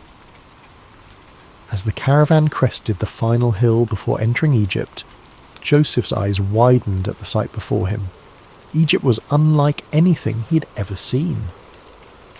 The Nile River stretched like a blue ribbon through the landscape, its banks lined with lush green vegetation that stood in stark contrast to the golden desert beyond. Pyramids rose majestically in the distance, monuments to the power and sophistication of this ancient civilization. The cities teemed with activity, merchants hawking their wares, craftsmen plying their trades, and everywhere the bustle of a society that had mastered the art of turning the desert into a garden. In the slave market of Memphis, Joseph stood with the others as potential buyers examined them like livestock. His youth and obvious intelligence caught the eye of several bidders, but it was Potiphar, an officer of Pharaoh and captain of the guard, who ultimately purchased him. Potiphar was a man of considerable wealth and influence, with a household that required numerous servants to maintain its operations. Joseph's new life began in Potiphar's house, where he was assigned to work among the other servants. Everything about his circumstances had changed. He who had once worn a coat of many colours now dressed in the simple linen of a slave. He who had once been served was now serving others. He who had once been the favoured son was now property, with no rights and no freedom. But something remarkable happened in Potiphar's house. Instead of becoming bitter or despondent, Joseph chose to serve with excellence. When he was given a task, he completed it better than anyone expected. When he was assigned to care for something, he treated it as if it were his own. His attitude was not that of a man who'd been wronged, but of someone who understood that his character was more important than his circumstances. It didn't take long for Potiphar to notice this exceptional young man.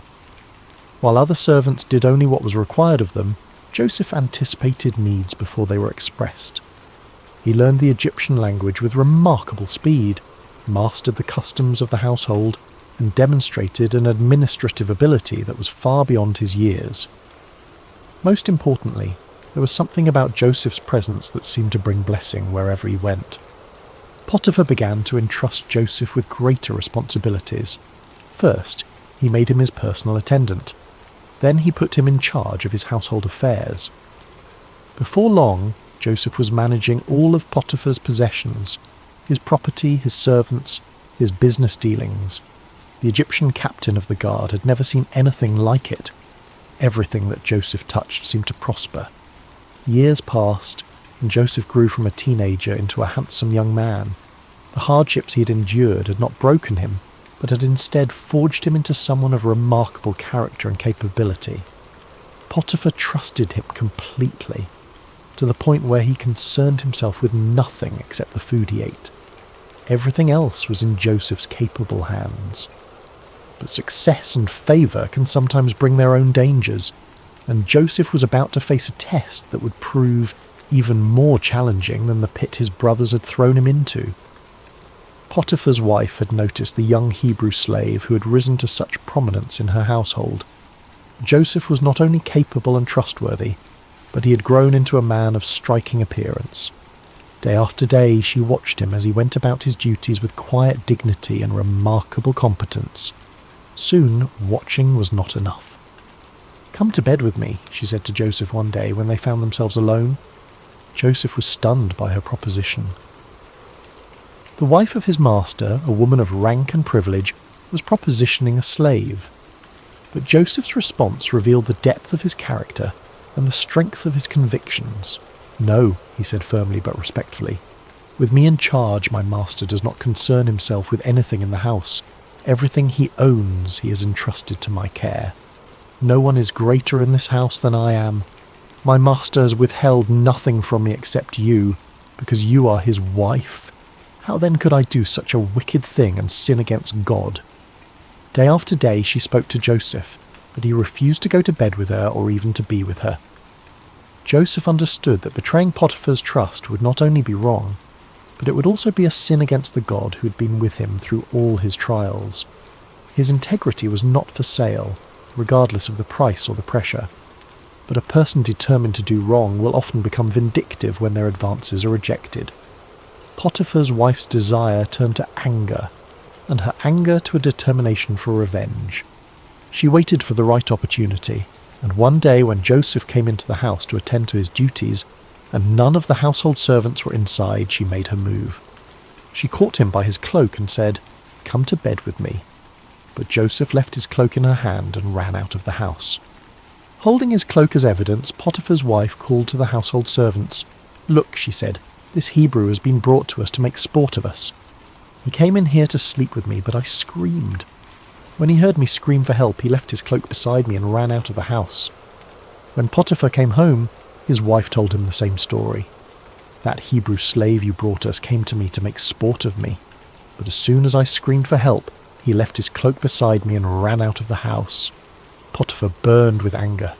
The man he had trusted above all others, the servant who had brought such blessing to his household, had apparently betrayed that trust in the worst possible way. Without investigation, without hearing Joseph's side of the story, Potiphar had Joseph seized and thrown into prison, the same prison where the king's prisoners were confined.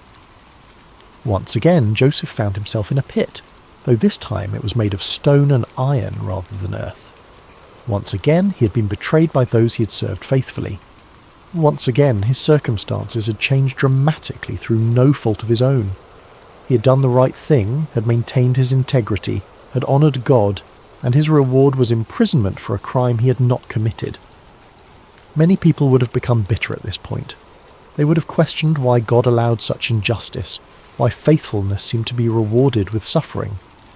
They might have decided that integrity was not worth the cost, that doing right was foolish when it led to such consequences. But Joseph was not like most people. Even in prison, even after being falsely accused and unjustly punished, something within him refused to give up hope. He had learned that his circumstances did not define him, his character did.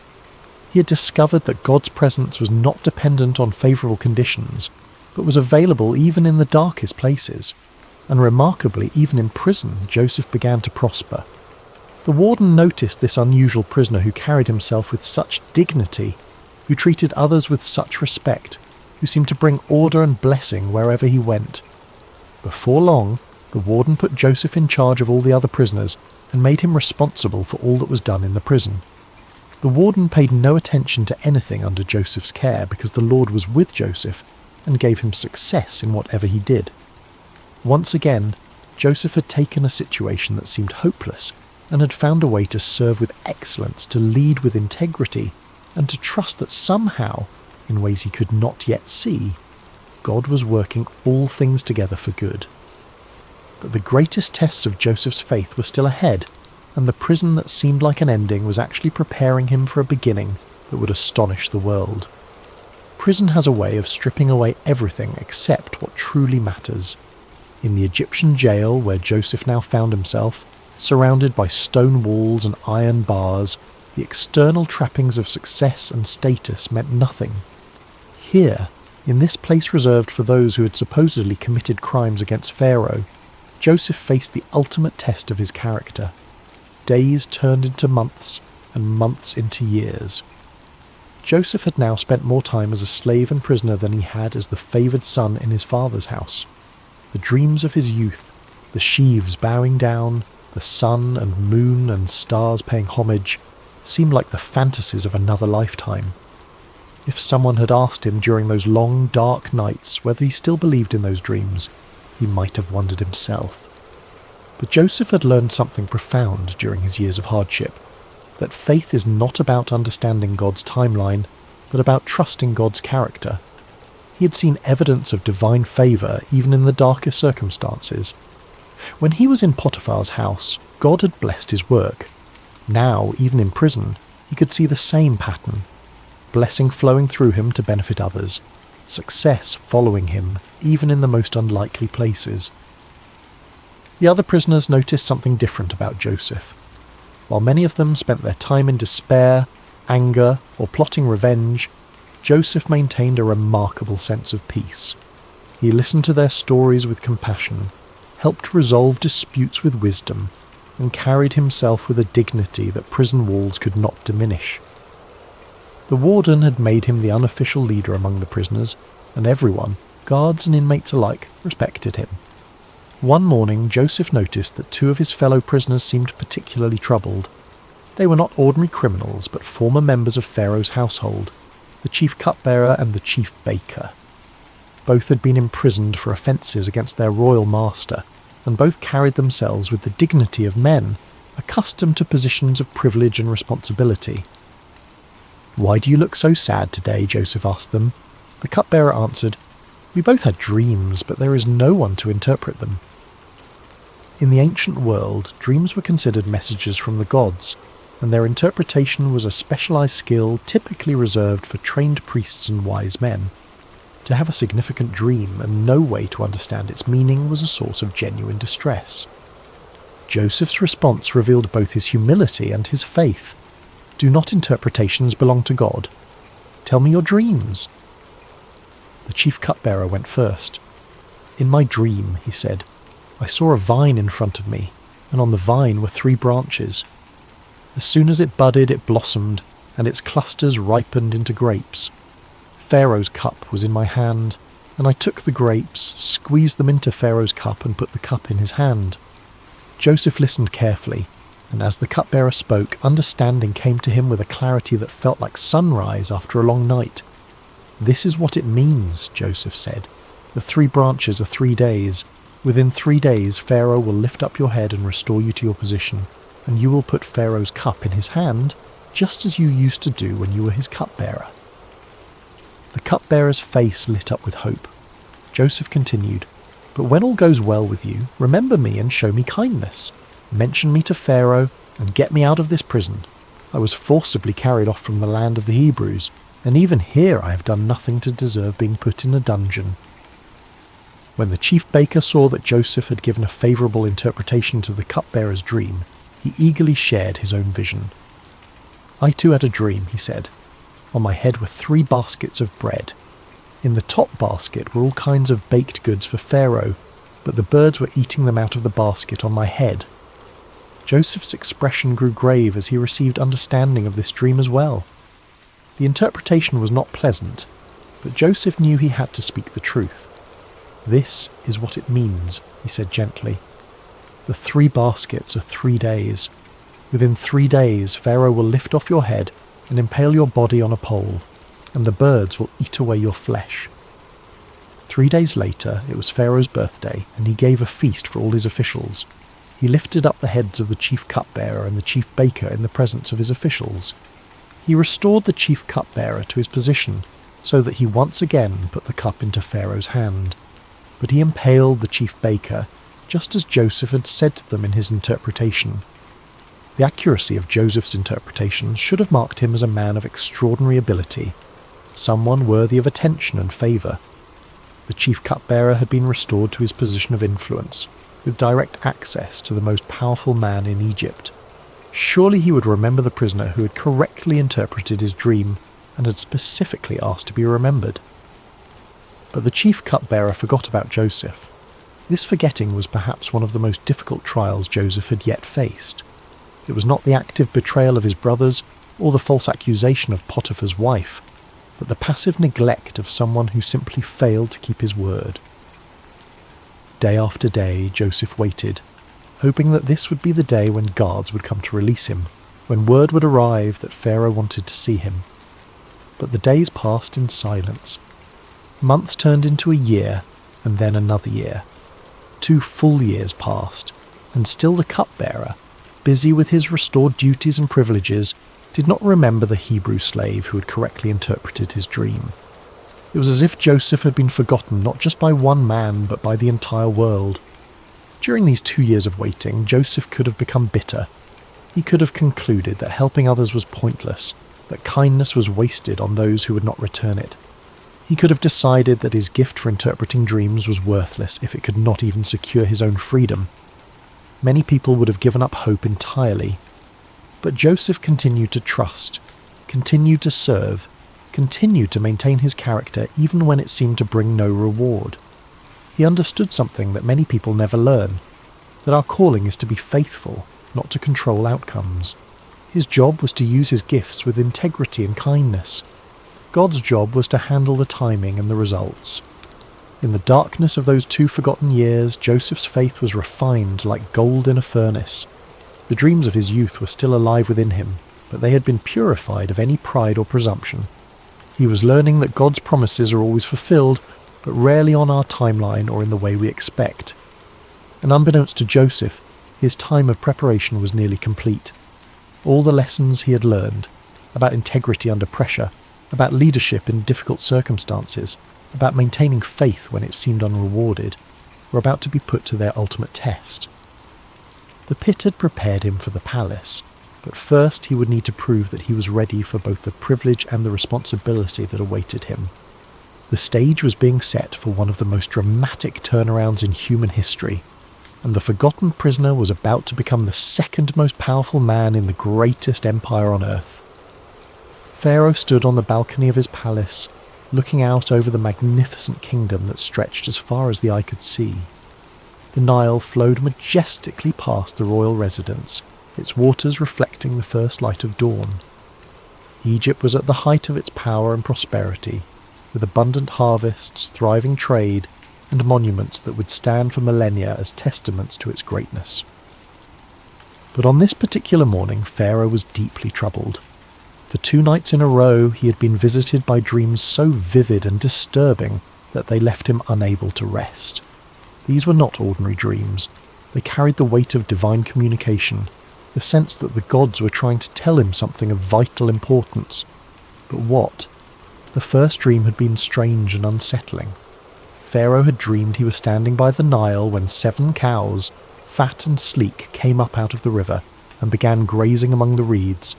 Then 7 other cows came up out of the river after them, but these were ugly and gaunt, more wasted and emaciated than any cattle Pharaoh had ever seen in all of Egypt. The ugly, gaunt cows ate up the 7 fat, sleek cows, but even after eating them, they looked just as ugly and gaunt as before. The second dream was equally mysterious. This time, Pharaoh saw 7 heads of grain growing on a single stalk, healthy and good. Then 7 other heads sprouted after them, but these were thin and scorched by the east wind. The thin heads of grain swallowed up the 7 healthy full heads. Pharaoh woke from each dream with a sense of foreboding that he could not shake. These dreams meant something, but what?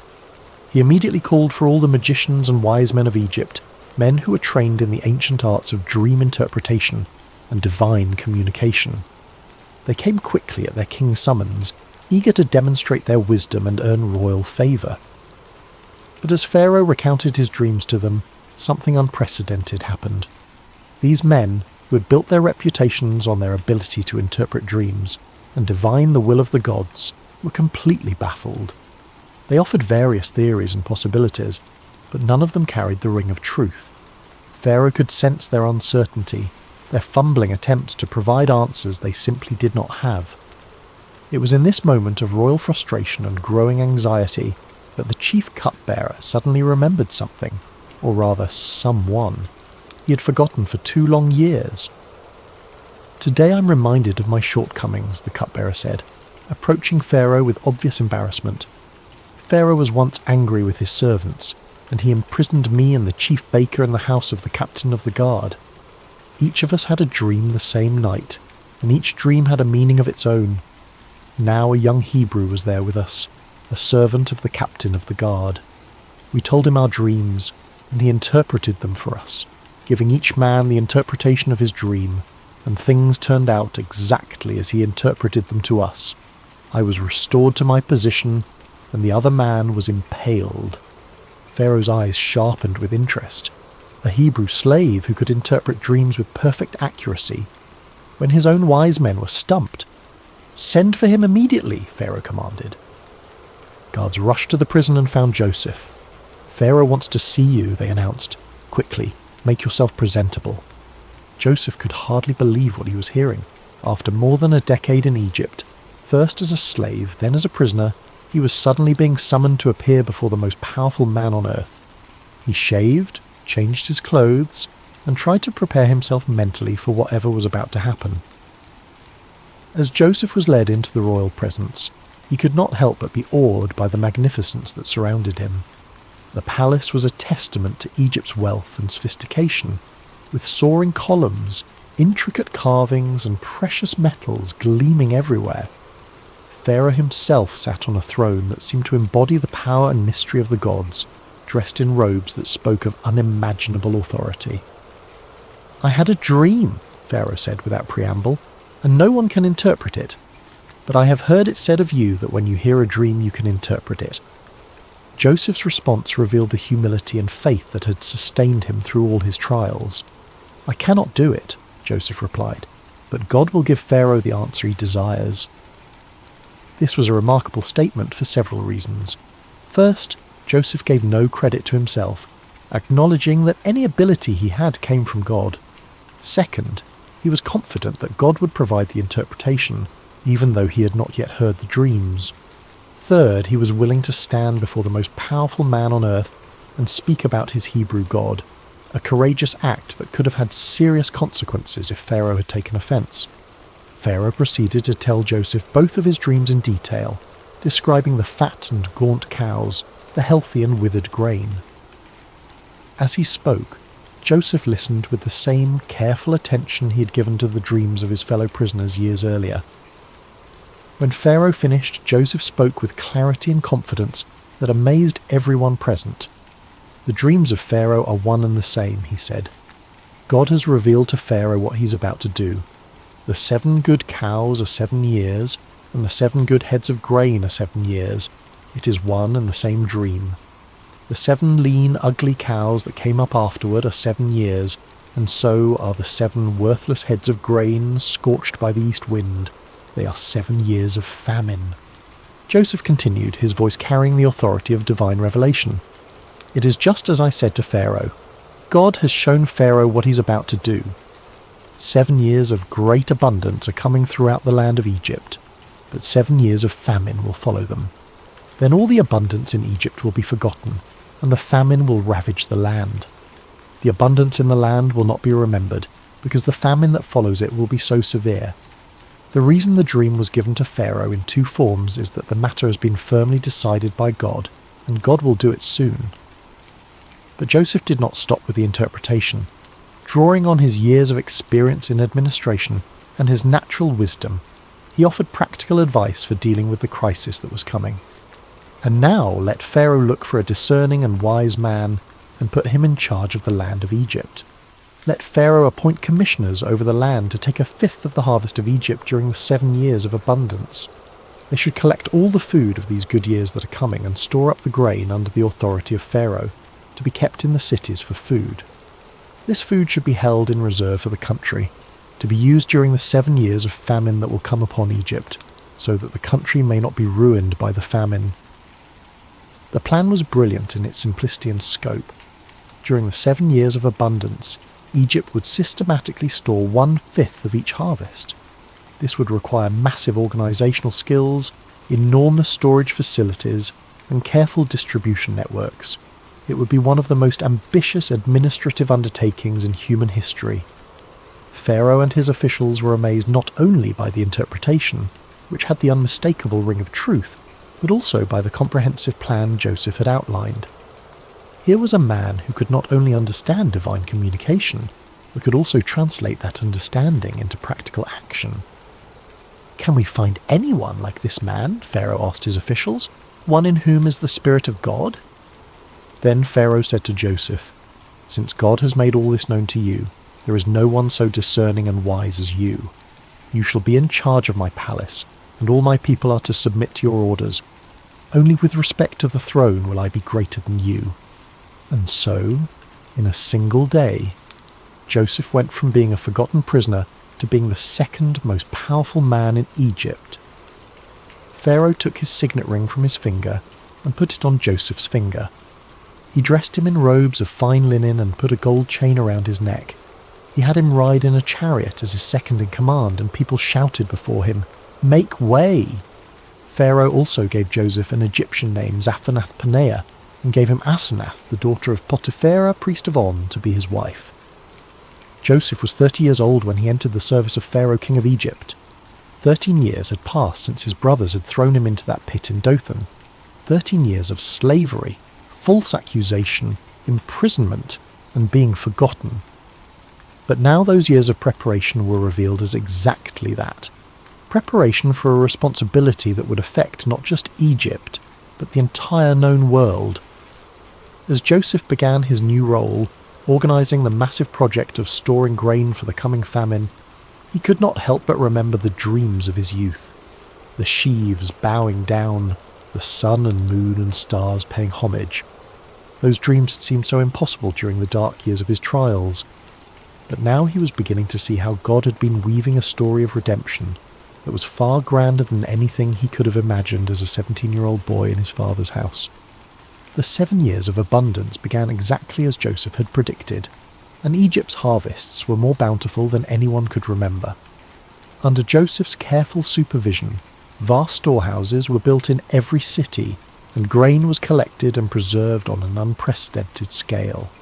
The administrative system he designed was so efficient and comprehensive that it became a model for future generations. During this time, Joseph and his wife Asenath were blessed with 2 sons. He named the first Manasseh, saying, "It is because God has made me forget all my trouble and all my father's household."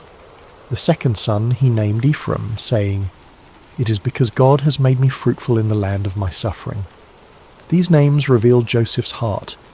He was grateful for the blessing of forgetting the pain of his past, but he also recognized that God had made him fruitful precisely in the place where he had suffered most. His trials had not been meaningless. They had been the very soil in which his greatest purpose had grown. As the 7 years of abundance came to an end and the 7 years of famine began, Joseph's careful preparations proved their worth. While neighbouring countries struggled with crop failures and starvation, Egypt had grain in abundance. People came from all over the known world to buy food from Joseph, and Egypt became the lifeline for countless nations. The famine was severe throughout the world, and it reached even into the land of Canaan where Jacob lived with his family. When Jacob learned that there was grain in Egypt, he said to his sons, "Why do you just keep looking at each other? I have heard that there is grain in Egypt. Go down there and buy some for us so that we may live and not die." So 10 of Joseph's brothers went down to buy grain from Egypt. But Jacob did not send Benjamin, Joseph's younger brother, with the others because he feared that harm might come to him. Benjamin was now the only remaining son of his beloved Rachel, and Jacob could not bear the thought of losing him too. When Joseph's brothers arrived in Egypt and came before him to buy grain, they bowed down to him with their faces to the ground. Joseph recognized them immediately, but they did not recognize him. Here was the fulfillment of his boyhood dreams, his brothers bowing before him, but it came not with triumph, but with the weight of enormous responsibility. Joseph remembered his dreams about them, but he pretended to be a stranger and spoke harshly to them. "Where do you come from?" he demanded. "From the land of Canaan," they replied, "to buy food." Joseph accused them of being spies, testing them to see what kind of men they had become. Through a series of encounters, he kept Simeon as a prisoner and demanded that they bring Benjamin to prove their honesty. When they returned with Benjamin, Joseph's emotions nearly overwhelmed him, but he continued to test them. The final test came when Joseph had his silver cup planted in Benjamin's sack, then accused him of theft. When the cup was found, Joseph declared that Benjamin would become his slave.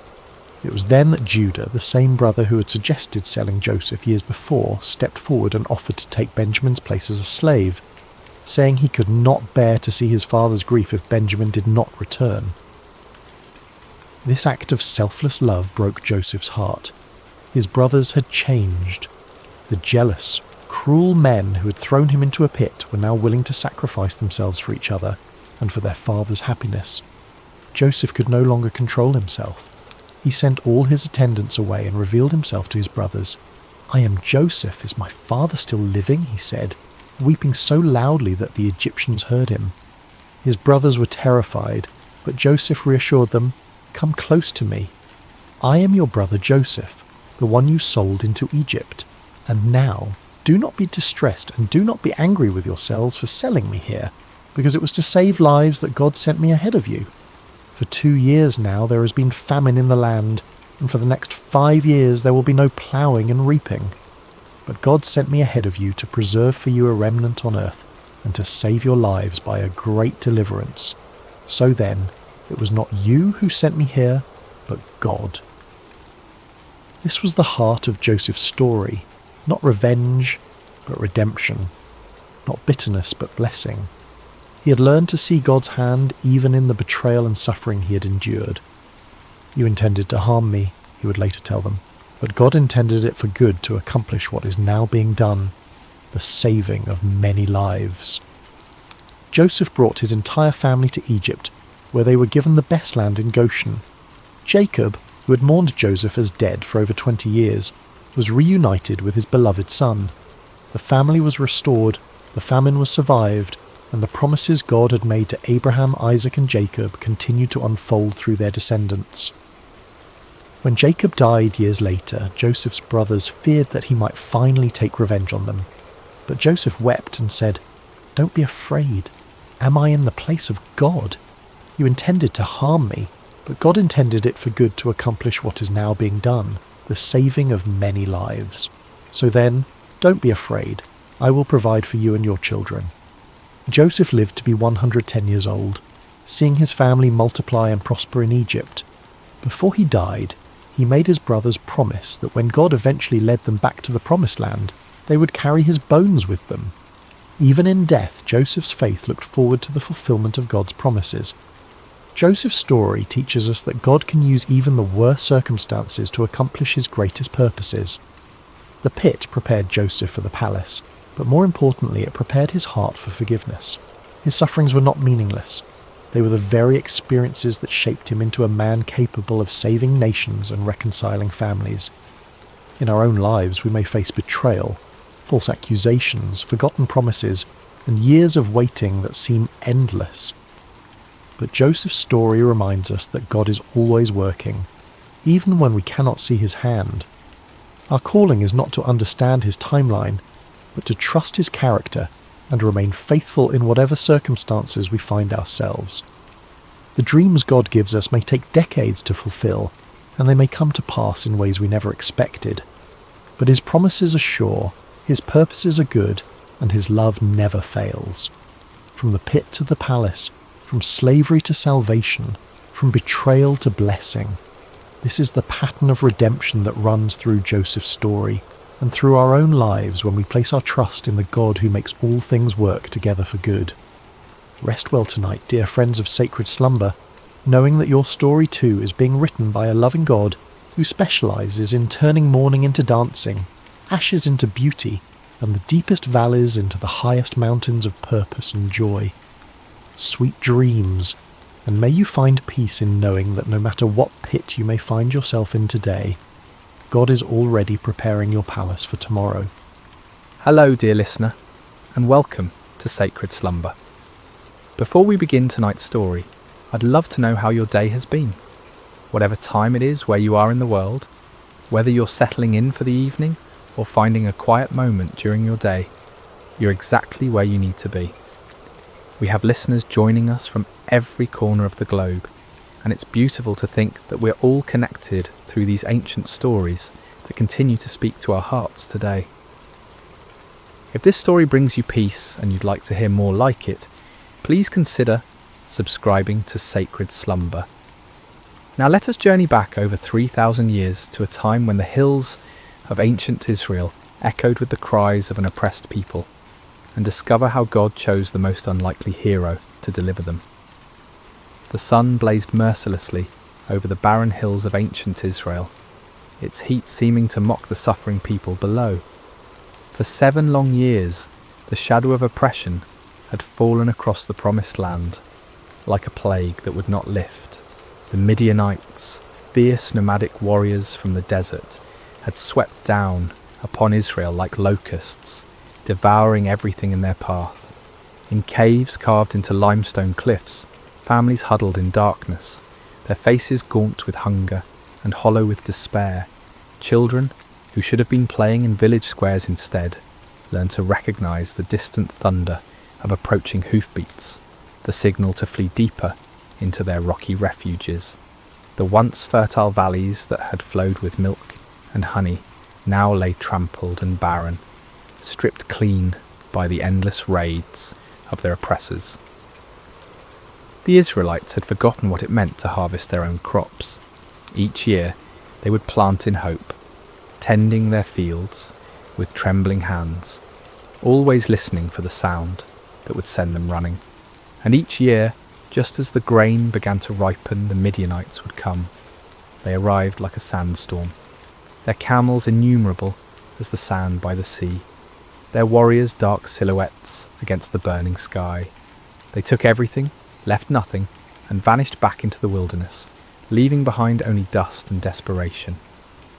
In this time of darkness, when hope seemed as distant as the stars, there lived a young man named Gideon.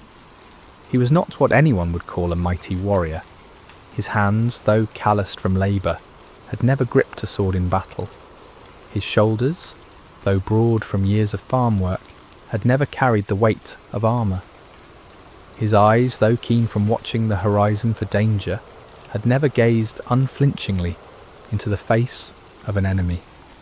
On this particular day, Gideon found himself doing what had become all too common among his people. Hiding. He was in his father's wine press, a stone basin carved deep into the earth, meant for treading grapes. But instead of the purple stain of harvest, this hollow held only wheat stalks and the sound of desperate threshing. Gideon worked quickly, quietly, glancing nervously toward the rim of the pit above him. This was no place to thresh grain, but it was hidden from watching eyes, concealed from raiders who might snatch away even this meagre portion of food. The irony was not lost on him. Here he was, a descendant of Abraham, to whom God had promised this very land, reduced to working in secret, like a thief in his own inheritance. The wheat he threshed was barely enough to keep his family alive, and even this small amount had to be hidden from those who would steal it away. As Gideon worked, sweat dripping from his brow to mingle with the grain dust, he wondered where the God of his fathers had gone. The elders still told stories around carefully concealed fires, stories of a time when the Lord had parted the sea, when he had brought down the walls of Jericho, when his presence had dwelt among them in power and glory. But those seemed like tales from another world, stories of a God who had perhaps grown tired of his people and turned his face away. The rhythmic sound of the flail striking grain filled the small space, a lonely percussion that seemed to echo the beating of his own discouraged heart. Each strike felt like a prayer he didn't know how to voice, a desperate plea to heaven from a pit in the earth, and then without warning, the monotonous rhythm was broken by a voice. "The Lord is with you, mighty warrior." Gideon's flail froze mid-swing. His heart hammered against his ribs as he spun around, expecting to see a Midianite soldier who had discovered his hiding place. Instead he saw a figure sitting beneath the oak tree above the winepress, a man whose presence seemed to make the very air shimmer with an otherworldly light. The stranger's words echoed in Gideon's mind. Mighty warrior? Him? The man who threshed wheat in secret, who started at shadows, who had never held anything more dangerous than farming tools? Surely this visitor was either mocking him or mistaken about who he was addressing. Gideon climbed slowly from the winepress, his legs unsteady, not from exertion, but from the strange presence of this visitor. The man beneath the oak appeared ordinary enough, yet something in his bearing, something in the way the light seemed to gather around him, spoke of anything but ordinary humanity. "Pardon me, my lord," Gideon said, his voice betraying his confusion and fear. "But if the Lord is with us, why has all this happened to us? Where are all his wonders that our ancestors told us about when they said, 'Did not the Lord bring us up out of Egypt? But now the Lord has abandoned us and given us into the hand of Midian.'" The words tumbled out of him like water breaking through a dam. 7 years of bottled frustration, 7 years of unanswered prayers, 7 years of watching his people suffer, while heaven remained silent. If this stranger claimed the Lord was with them, then where was the evidence? Where was the God who had once fought for Israel, with fire and earthquake, with angel armies and miraculous interventions? The figure beneath the oak tree regarded him with eyes that seemed to hold depths of understanding far beyond human measure. When he spoke, his voice carried an authority that made the ground beneath Gideon's feet feel somehow more solid, as if reality itself paid attention to his words. "Go in the strength you have and save Israel out of Midian's hand. Am I not sending you?" Gideon felt his knees nearly buckle. Save Israel? Him? The man who hid in wine presses, who jumped at the sound of the wind through the barley? This had to be some terrible mistake, some cosmic error in judgment. "Pardon me, my lord," he said again, his voice barely above a whisper, "but how can I save Israel? My clan is the weakest in Manasseh, and I am the least in my family." It was true. His family held no position of honour among the tribe. They owned no great flocks, commanded no respect in the councils of the elders. Gideon himself was the youngest son, the one who tended to mundane tasks while others made important decisions. He was nobody special, nobody who mattered, nobody whom anyone would follow into battle. But the mysterious visitor seemed unmoved by these protests. "I will be with you," he said simply, "and you will strike down all the Midianites, leaving none alive." The promise hung in the air between them, impossible and overwhelming. Gideon's mind reeled as he tried to comprehend what was being asked of him. But if this was truly a messenger from the Lord, if this was indeed the God of his fathers speaking to him, then surely he could ask for some sign, some proof that this wasn't merely the product of too much sun and too little food. "If now I have found favour in your eyes," Gideon said carefully, "give me a sign that it is really you who speaks with me. Please do not go away until I come back and bring my offering and set it before you." The figure nodded gravely. "I will wait until you return." Gideon hurried to his house, his heart pounding with a mixture of terror and desperate hope. He prepared what he could offer: a young goat, unleavened bread made from precious flour, broth to complete the meal. It was a significant sacrifice for a family that had so little, but if there was even the slightest chance that the God of Israel was truly speaking to him, no cost was too great. When he returned to the oak tree, the stranger was still there, patient as stone, eternal as the hills. Gideon set the meat on a rock, poured out the broth, and waited to see what would happen. The visitor extended the staff in his hand and touched the meat and bread. Instantly, fire flared up from the rock, consuming the offering completely. In the same moment, the figure vanished from sight, leaving Gideon alone with the blackened stone and the certain terrifying knowledge that he had been speaking with an angel of the Lord. "Alas, sovereign Lord," Gideon cried out, falling to his knees, "I have seen the angel of the Lord face to face." But even as fear overwhelmed him, a voice spoke from heaven itself. "Peace, do not be afraid, you are not going to die." Gideon built an altar there and called it "The Lord is Peace," but peace was far from what he felt in his heart. That very night, the Lord spoke to him again, commanding him to tear down his father's altar to Baal and cut down the Asherah pole beside it. It was to be his first act of obedience, his first step toward the impossible task that lay ahead. Under cover of darkness, accompanied by 10 servants, Gideon did as he was commanded. They worked quietly, dismantling the stone altar and chopping down the wooden symbol of false worship. In their place, Gideon built an altar to the Lord and offered a bull as a sacrifice, using the wood from the Asherah pole as fuel for the fire. When morning came, the men of the town discovered what had been done. Their rage was immediate and fierce. They demanded that Joash, Gideon's father, bring out his son to be killed for destroying the altar of Baal, but Joash surprised everyone, including his son, with his response. "Are you going to plead Baal's cause?" he asked the angry crowd. "If Baal really is a god, he can defend himself when someone breaks down his altar." From that day on, Gideon was called Jerub-Baal, meaning "let Baal contend with him." But even after this first victory, even after seeing fire consume his sacrifice and hearing the voice of the Lord, doubt still gnawed at Gideon's heart like a persistent wound.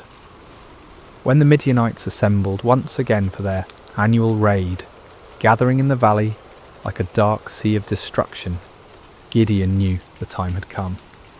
Yet still he hesitated, still he needed more assurance. That night he took a wool fleece and placed it on the threshing floor.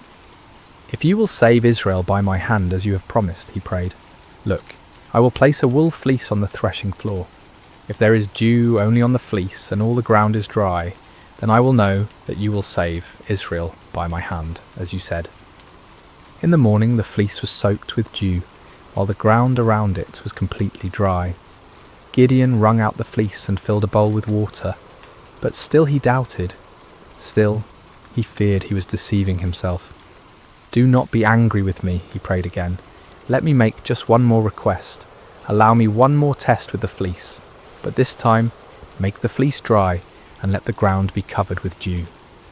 And God, patient with his fearful servant, did exactly as Gideon asked. The next morning, the fleece was dry while dew covered all the ground around it. Finally, Gideon could doubt no longer. The signs were clear, the calling was certain. The God of Israel had indeed chosen him, the least and the weakest, to deliver his people from their oppressors. But as Gideon would soon discover, God's ways of winning battles were as unexpected as his choice of champions. Word spread quickly through the hill country of Israel. Gideon, son of Joash, had called for warriors to gather at the spring of Harod. The response was overwhelming. Men came from every tribe, every village, every cave where families had been hiding. They came carrying whatever weapons they could find. Old swords passed down from fathers, farming implements that could serve as spears, slings and stones gathered from riverbeds. 32,000 men answered the call. It was a significant force, larger than any army Israel had mustered in years. As Gideon looked out over the sea of faces, weathered by years of oppression, but now bright with hope, he felt a stirring of confidence. Perhaps this task wouldn't be as impossible as it had seemed. But even as he counted his forces, Gideon knew they were still vastly outnumbered.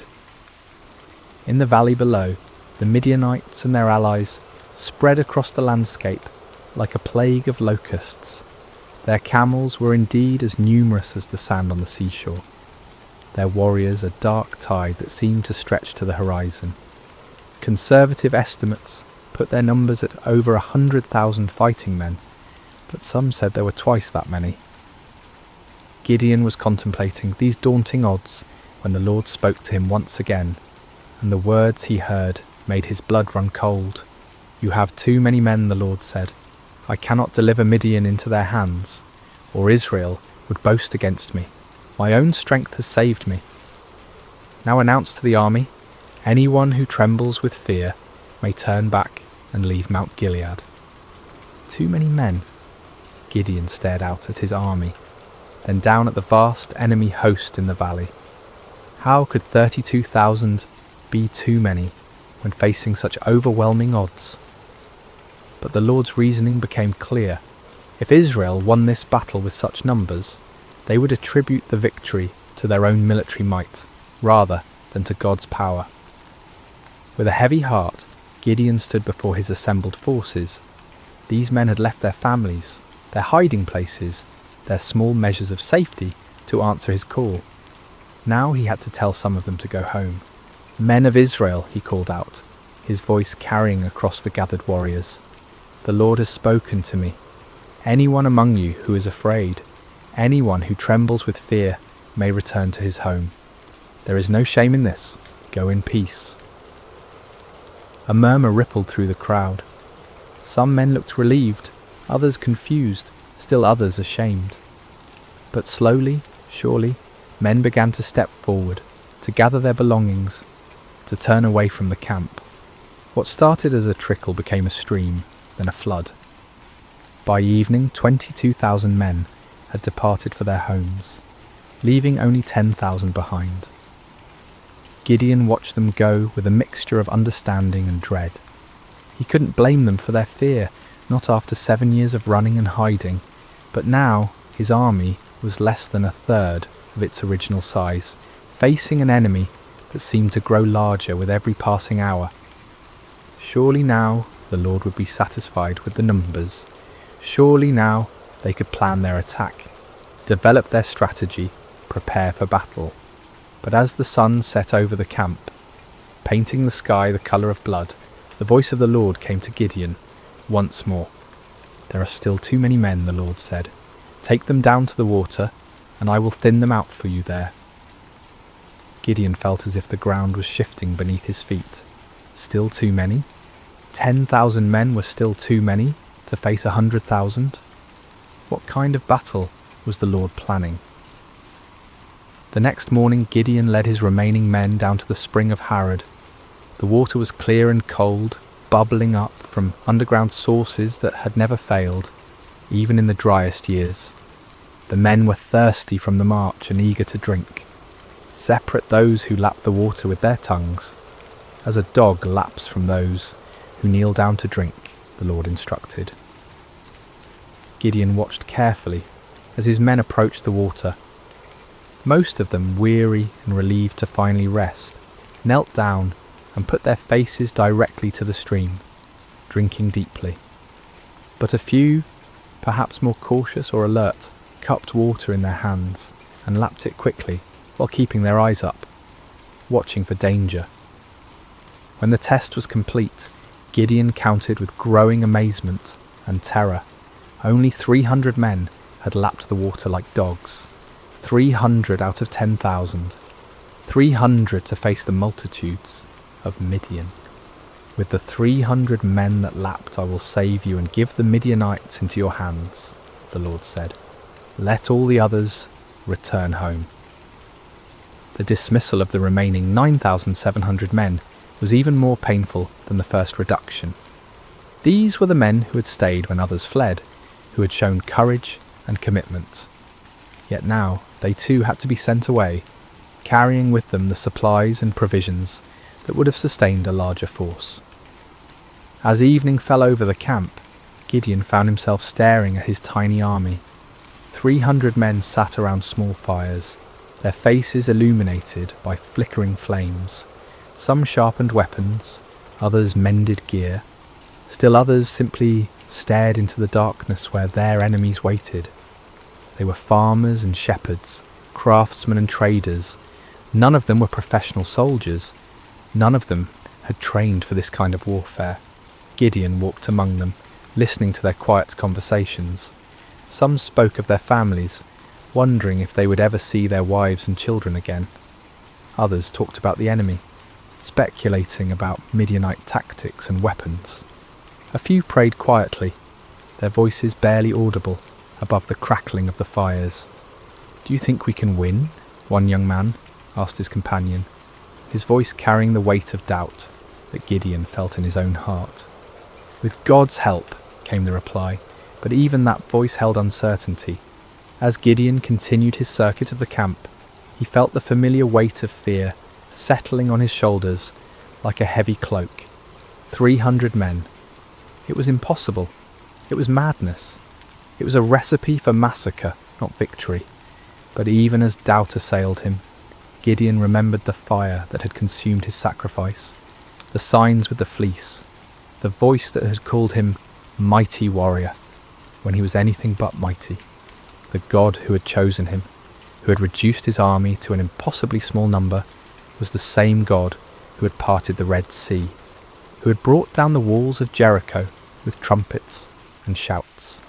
Still, as he looked out toward the valley, where enemy campfires twinkled like stars fallen to earth, Gideon found himself struggling with the same fears that had driven him to test God with fleeces. The odds were beyond daunting. They were simply impossible. But perhaps, he thought with growing understanding, that was exactly the point. Sleep eluded Gideon that night. He tossed on his simple bedroll, listening to the sounds of his small army around him. Some of the men snored peacefully, displaying a faith or fatalism that he envied. Others, like himself, shifted restlessly, no doubt contemplating the impossibility of what lay ahead. As the night deepened, the Lord spoke to him once more. "Get up, go down against the camp, because I am going to give it into your hands. If you are afraid to attack, go down to the camp with your servant Purah and listen to what they are saying. Afterward, you will be encouraged to attack the camp." The Lord knew him well, Gideon realized. He was indeed afraid. terrified beyond measure. The offer to scout the enemy camp was exactly what his anxious heart needed. Taking his servant Purah, a young man who had served his family faithfully for years, Gideon crept away from the Israeli camp under cover of darkness. The descent into the valley was treacherous in the darkness. They picked their way carefully between rocks and thorny bushes, each step taking them closer to the vast enemy encampment. As they drew near, the sheer scale of the Midianite army became even more overwhelming. Their campfires stretched as far as the eye could see in every direction, creating a galaxy of light in the darkness of the valley floor. The smell hit them first, thousands of camels, horses and men, creating a pungent mixture that hung heavy in the still night air. Then came the sounds, snoring, quiet conversations, the shuffling of animals, the occasional clank of weapons or armour. It was like approaching a vast, slumbering beast that could wake at any moment and devour them.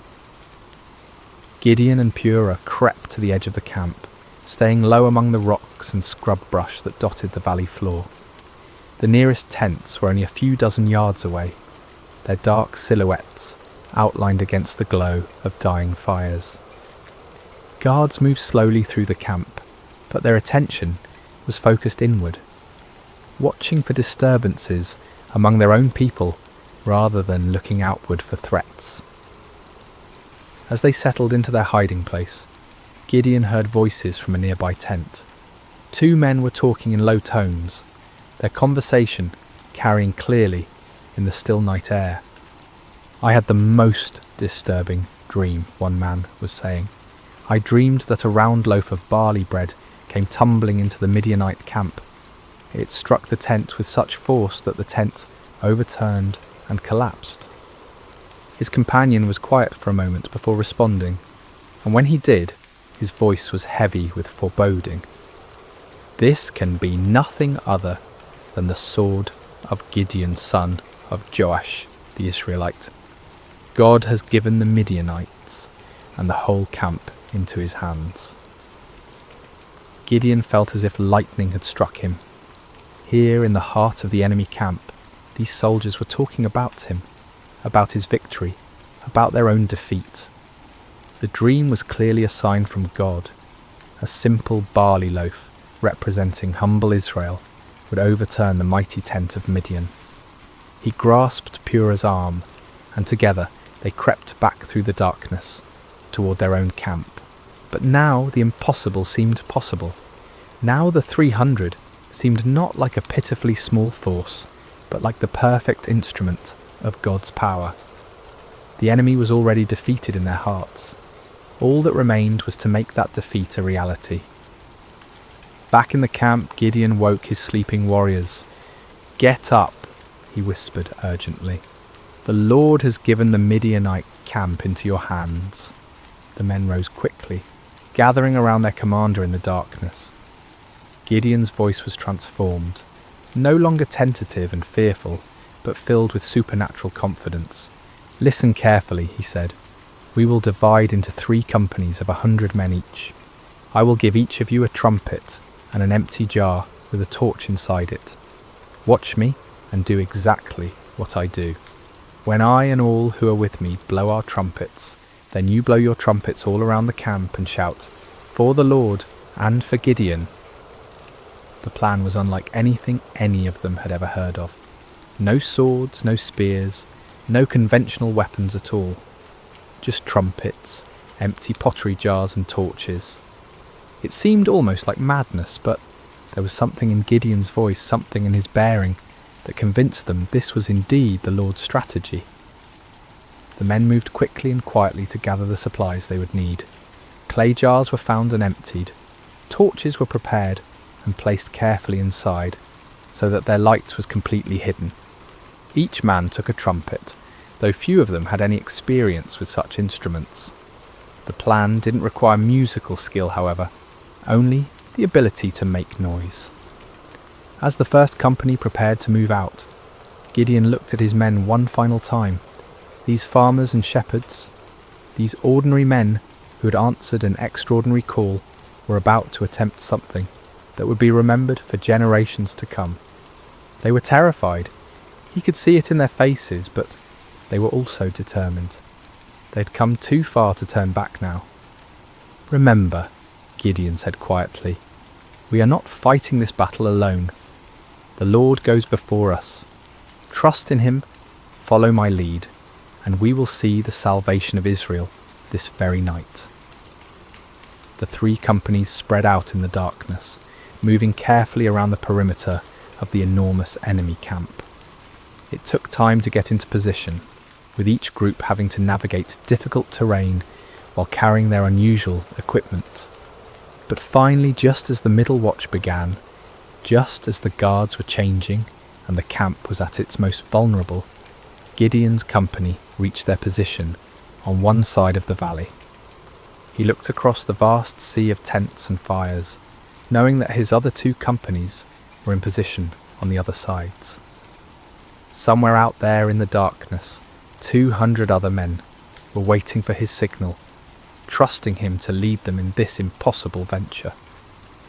Gideon raised his trumpet to his lips, lifted his jar with its hidden torch, and prepared to find out whether the God of Israel would indeed fight for his people. The moment had come. 300 men were about to challenge an army of over 100,000, armed with nothing but faith and the most unusual weapons in the history of warfare.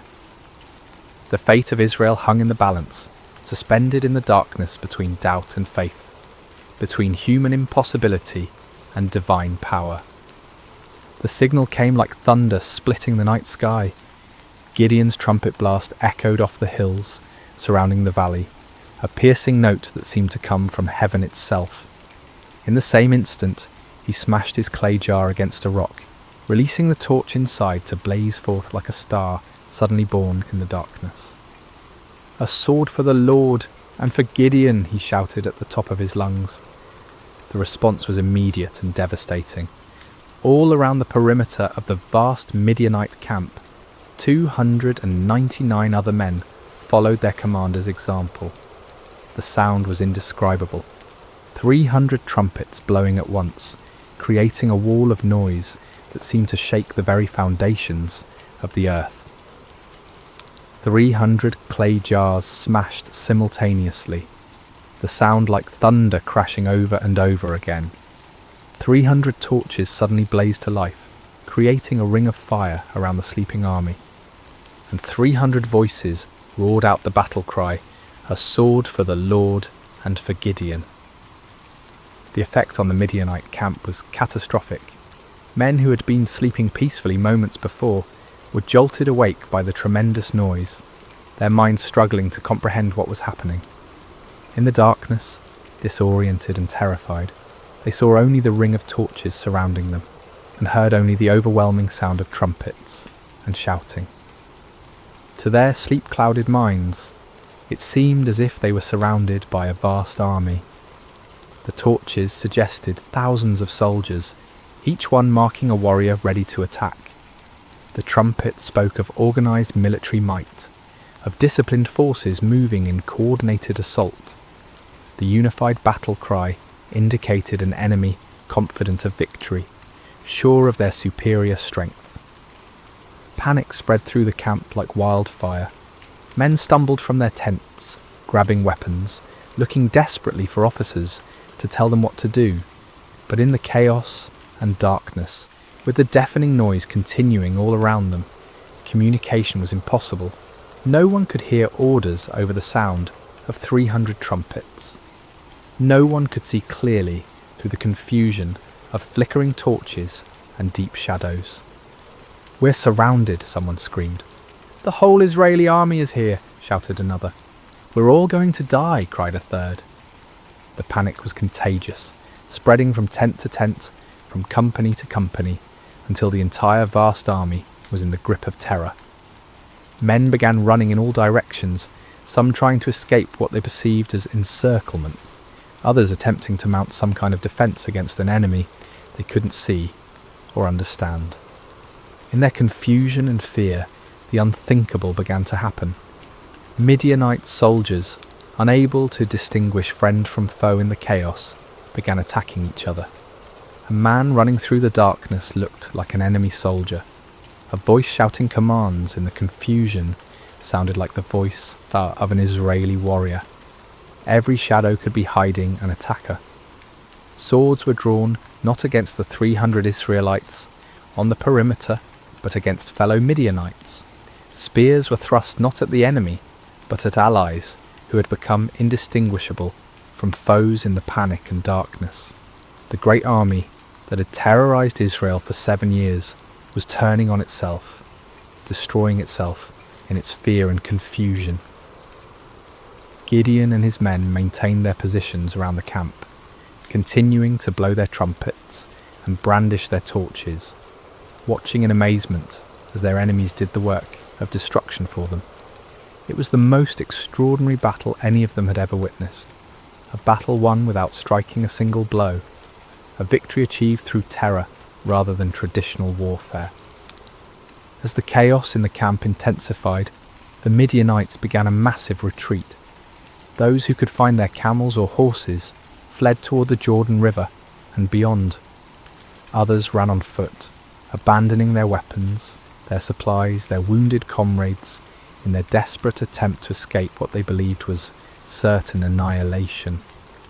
But Gideon was not content to simply watch his enemies flee. As the first light of dawn began to creep over the eastern hills, he sent messengers throughout the hill country of Israel, calling on his countrymen to join the pursuit. "Come down against the Midianites," the messengers proclaimed, "and seize the waters of the Jordan ahead of them as far as Beth-barah." The response was immediate and enthusiastic. Men who had been hiding in caves for 7 years suddenly found themselves called to active pursuit of their oppressors. They came streaming down from the hills, like water released from a dam, energized by the news that the mighty Midianite army was in full retreat. The men of Ephraim were particularly effective, seizing the fords of the Jordan River and trapping many of the fleeing enemy forces. They captured and killed Oreb and Zeb, 2 of the Midianite leaders, bringing their heads to Gideon as proof of their victory. Meanwhile, Gideon and his original 300 men continued the pursuit of the main enemy force. They crossed the Jordan River, following the fleeing armies eastward into the desert. Despite their exhaustion, despite having had no sleep and little food, they pressed on relentlessly. The psychological impact of the night's events had completely broken the spirit of the Midianite alliance. Armies that had seemed invincible just hours before were now scattered bands of demoralized fugitives. The camels that had been as numerous as sand by the seashore were now obstacles to rapid flight rather than instruments of swift attack. Gideon's small force continued to grow as more Israelites joined the pursuit. Men from Naphtali, Asher, and all of Manasseh took up arms and chased the fleeing enemy. What had begun as an impossible battle for 300 men had become a nationwide uprising, a complete reversal of 7 years of oppression. The fleeing Midianites tried to regroup at Succoth and Penuel, but the local officials, perhaps fearing retaliation, refused to provide them with food or assistance. Gideon's pursuit was relentless, driving them ever deeper into the wilderness, further from their base of operations, further from any hope of mounting a counterattack.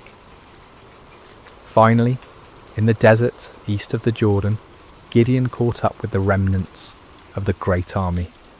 Zebah and Zalmunna, the 2 kings of Midian, were there with about 15,000 men, all that was left of an army that had once numbered over 100,000.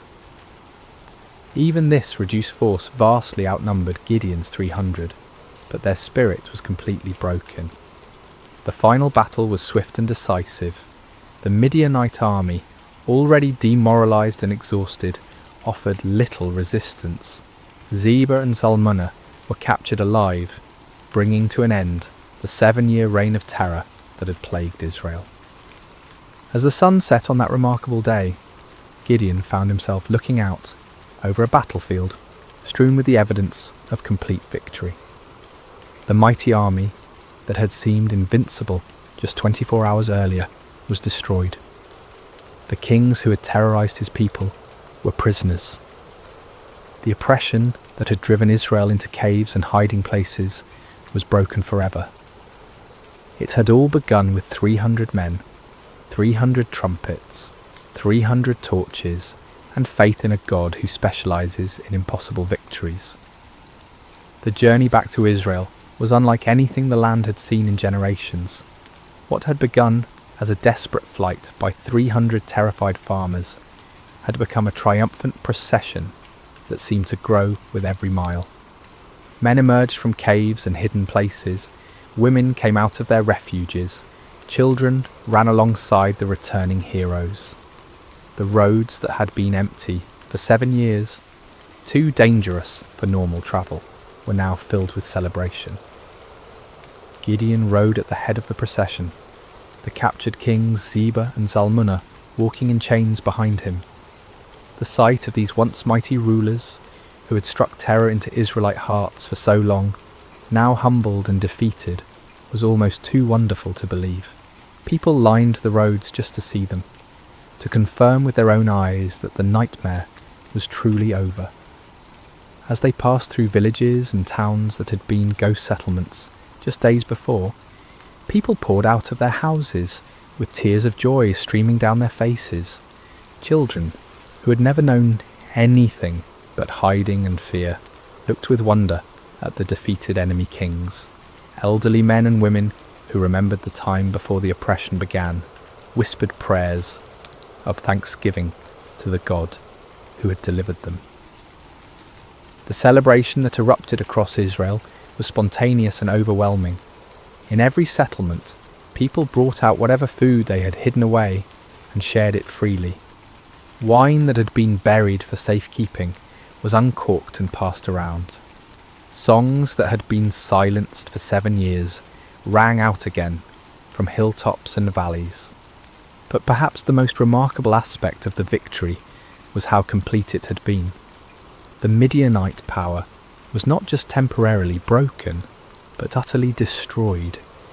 Their military organisation was shattered, their leadership eliminated, their will to fight completely crushed. Never again would they be able to mount the kind of massive raids that had devastated Israel year after year.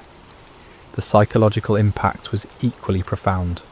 For 7 years, the Israelites had seen themselves as victims, as weak and helpless prey for stronger predators. Now they had witnessed their God fighting for them in the most dramatic way imaginable. The story of the 300 and their trumpets would be told and retold around campfires for generations to come. A permanent reminder that no enemy is too strong when the Lord chooses to fight for his people. When Gideon finally reached his homeland, representatives from all the tribes of Israel came to meet him. They came with a proposal that on the surface seemed like the natural conclusion to his remarkable victory. "Rule over us," they said, their voices filled with genuine admiration and gratitude. "You, your son, and your grandson, because you have saved us from the hand of Midian." It was an offer of kingship, of dynastic rule that would establish Gideon's family as the permanent rulers of Israel. After centuries of loose tribal confederation, of judges who arose in times of crisis only to fade from prominence when the emergency passed, the people were ready for something more permanent, more stable, and who better to serve as their king than the man who had delivered them from their greatest enemy? The offer was tempting beyond measure. Gideon had gone from threshing wheat in secret to being offered the crown of all Israel. The boy who had hidden in wine presses was being invited to sit on a throne. The man who had doubted his own worth was being told that he was worthy to found a royal dynasty. But Gideon's response revealed the depth of his spiritual growth during this incredible journey. The fearful farmer, who had needed multiple signs and confirmations, had become a man who understood something fundamental about the nature of God's kingdom. "I will not rule over you," he declared firmly, "nor will my son rule over you. The Lord will rule over you." It was a profound statement of faith and wisdom. Gideon recognized that Israel's true king was the Lord himself, and that any human ruler would be merely a steward of God's authority. He had learned through his own experience that victory came not through human strength or wisdom, but through complete dependence on divine power. To accept a crown now would be to claim credit for what God alone had accomplished. The people were disappointed but not surprised. They had seen enough of Gideon's character to understand that he was not motivated by personal ambition. Still, they wanted to honour him in some way, to create some lasting memorial to his remarkable victory. Gideon did make one request of the people, though it would prove to be a fateful one. "I do ask one thing of you," he said. "Each of you give me an earring from your share of the plunder." The Midianites, like many desert peoples, wore gold earrings, and the spoils of victory included a considerable amount of such jewellery. The Israelites were happy to comply with this modest request. They spread out a garment, and each man threw a gold earring onto it. When all the contributions were gathered, the weight of the gold was 1,700 shekels, an enormous fortune by the standards of the time. In addition to the earrings, there were ornaments, pendants, and purple garments worn by the Midianite kings, as well as chains from their camels' necks. With this gold, Gideon made an ephod, a ceremonial garment similar to what the high priest wore. His intentions may have been pure, perhaps wanting to create a memorial to God's victory, or a way for the people to seek divine guidance. But the results were tragic. All Israel prostituted themselves by worshipping it there, and it became a snare to Gideon and his family. The very man who had torn down his father's altar to Baal, who had refused the crown because only God should rule Israel, inadvertently created an object that led his people back into idolatry. It was a sobering reminder of how easy it is for even the most faithful to stumble, how quickly victory can turn to spiritual defeat. The golden ephod, created from the spoils of a battle won by faith alone, became a false god that drew the people's hearts away from the true God who had delivered them. Yet despite this failing, the primary result of Gideon's victory endured. The land had peace for 40 years during his lifetime. The Midianites never recovered from their devastating defeat. Other potential enemies, seeing what had happened to the mighty Desert Confederation, thought twice before threatening Israel. Gideon himself lived quietly on his estate, enjoying the respect of his people, but never again taking up the sword. He married and had many children, 70 sons from his various wives. One son, born to a concubine in Shechem, was named Abimelech, and he would later bring great trouble to Israel in his quest for the power his father had refused. When Gideon died at a good old age, he was buried in the tomb of his father Joash in Ophrah of the Abiezrites. His death marked the end of an era, the passing of a man who had embodied both the highest faith and the deepest human frailty. As we reach the end of this ancient story, told now across thousands of years and countless retellings, the lessons of Gideon's life continue to resonate with profound relevance. His journey from fearful farmer to victorious leader speaks to truths that transcend time and culture, offering wisdom for anyone who has ever felt inadequate for the tasks before them. The first and most striking lesson is how God chooses his instruments. When the angel called Gideon a mighty warrior while he hid in a wine press, it seemed like either a mistake or a cruel joke. Gideon was none of the things we typically associate with great leaders. He wasn't brave, wasn't confident, wasn't from an important family, wasn't trained in warfare or politics. By every human measure, he was spectacularly unqualified for the task ahead. Yet this was precisely why God chose him. The Lord deliberately selects the weak to confound the strong, the foolish to shame the wise, the lowly to humble the proud. Gideon's weakness became the perfect vessel for divine strength because there could be no question about who deserved the credit for the victory. This principle was reinforced by the reduction of Gideon's army from 32,000 to 300. With overwhelming numbers, Israel might have attributed their victory to superior military strategy or exceptional courage. With just 300 men, there could be no doubt that the victory belonged to God alone. The method of the victory itself drove this point home with unmistakable clarity. No swords were swung, no arrows were shot, no conventional battle was fought. Instead, the enemy was defeated by trumpets, torches, and shouting. It was a victory that made no sense according to human wisdom, but perfect sense according to divine strategy. Gideon's story also illustrates the patient grace of God toward human weakness. When Gideon asked for signs, when he tested God with fleeces, when he needed encouragement through overhearing the enemy's dream, the Lord did not respond with anger or impatience. Instead, he provided exactly what his frightened servant needed to move forward in faith.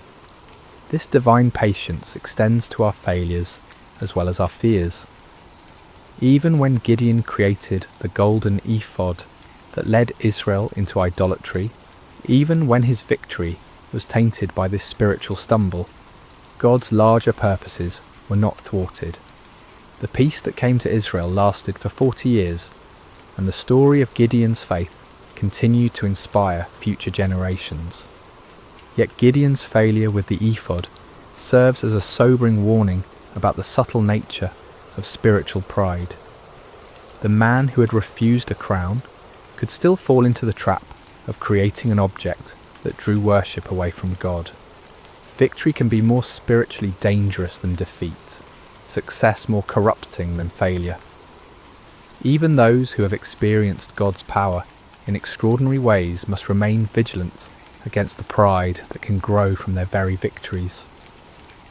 The story also reveals the importance of recognizing God's sovereignty in our circumstances.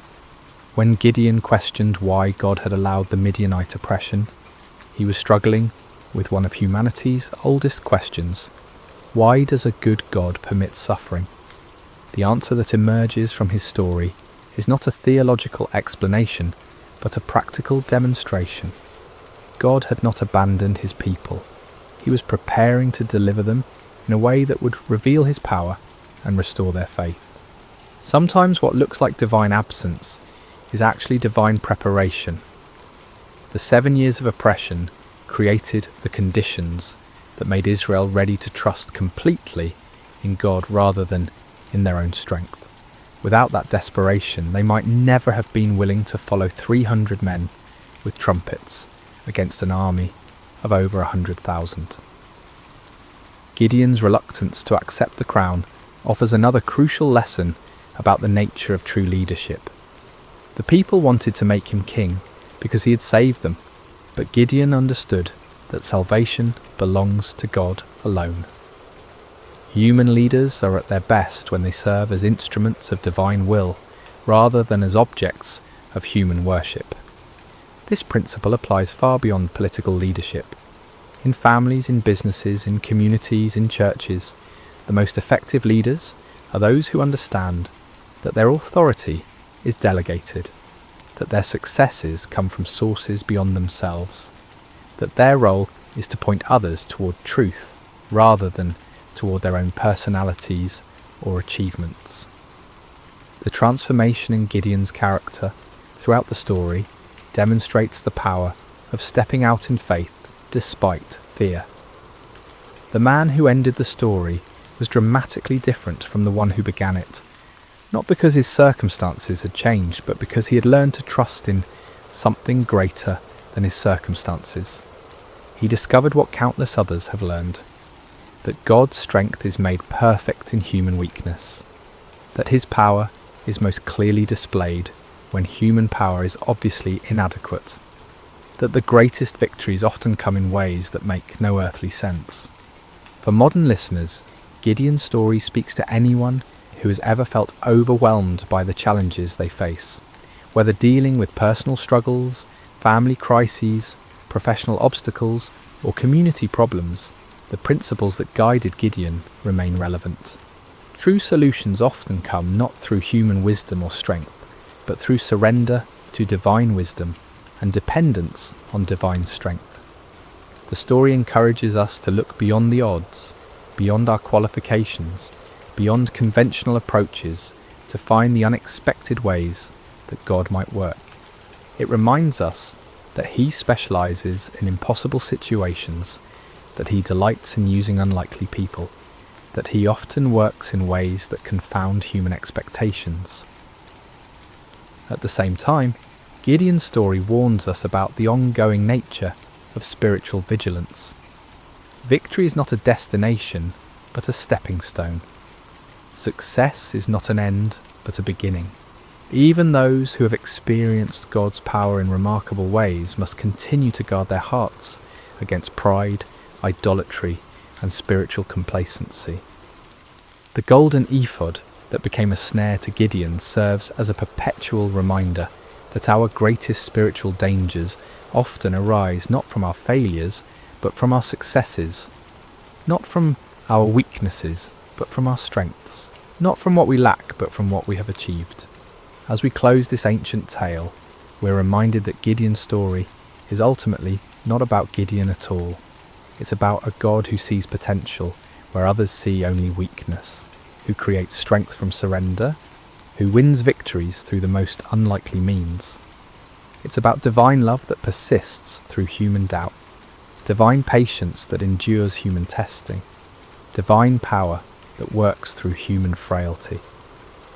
The trumpets that shattered the midnight silence in that valley so long ago continue to echo through the centuries, calling each generation to trust in something greater than themselves, to step forward in faith despite their fears, to discover that the God who delivered Israel through 300 men with torches is still in the business of impossible victories. In our own valleys of challenge and oppression, surrounded by enemies that seem too numerous to count, facing odds that appear insurmountable, Gideon's story whispers the same truth that changed a fearful farmer into a mighty warrior. The Lord is with you, and in Him even the weakest can become strong. Even the smallest can achieve great things. Even the most unlikely can be used for extraordinary purposes. The battle belongs to the Lord, and in Him, victory is always possible. And so we end where we began, with a simple truth that transcends time and circumstance. When God chooses to fight for His people, no enemy can stand, no odds are too great, and no victory is impossible. The story of Gideon continues to unfold in every generation, in every heart that learns to trust, not in human strength, but in divine power, not in earthly wisdom, but in heavenly guidance, not in what we can see, but in what God can do. May this ancient story find new life in modern hearts. May its lessons take root in contemporary soil, and may its timeless truths continue to inspire faith, courage, and hope in all who hear it. For the God who called Gideon from his hiding place continues to call ordinary people to extraordinary purposes, continues to choose the weak, to confound the strong, and continues to win impossible victories through the most unlikely means. The story of Gideon is, in the end, the story of all who learn to trust in something greater than themselves.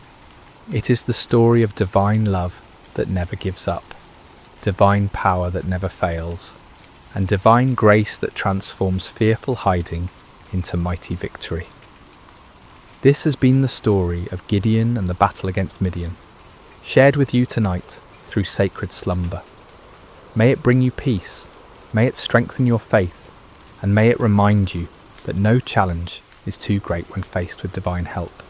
Sleep well, dear listener, and may your dreams be filled with the trumpets of victory and the light of hope that never dies. Hello, dear soul, and welcome to tonight's sacred story. Before we begin, I'd love to gently invite you to share. Where in the world are you listening from tonight? And what time is it as you begin to rest? It's always beautiful to see how far this quiet circle of peace and God's word stretches around the world. And if you find peace and comfort tonight in this gentle story, please consider subscribing to Sacred Rest, where you can drift into sleep surrounded by scripture, stillness, and the tender presence of God. Now, take a slow, calming breath and settle in. Tonight, we walk through golden fields of faith as we enter the book of Ruth. In the gentle hills of Judah, beneath a sky that once poured abundance upon the land, the town of Bethlehem, whose name itself means house of bread, had become a place of emptiness. The fields lay parched, the grain stores depleted, and hunger walked freely through the streets that once overflowed with harvest songs. In one small home, a woman named Naomi whispered prayers as she packed what little remained of her family's possessions. Her husband Elimelech stood at the threshold, his eyes fixed on the horizon, toward the land of Moab where rumours of plenty had reached their desperate ears. Their 2 sons, Mahlon and Chilion, young men with dreams still unformed, helped secure their meagre belongings for the journey ahead. "Is this truly what Yahweh wishes for us?" Naomi asked softly, her hands trembling slightly as she folded a well-worn shawl. "To leave the land of our fathers?" Elimelech's voice was gentle but firm. "Sometimes faith means following the path of provision wherever it leads. We go to survive, beloved. We go to live."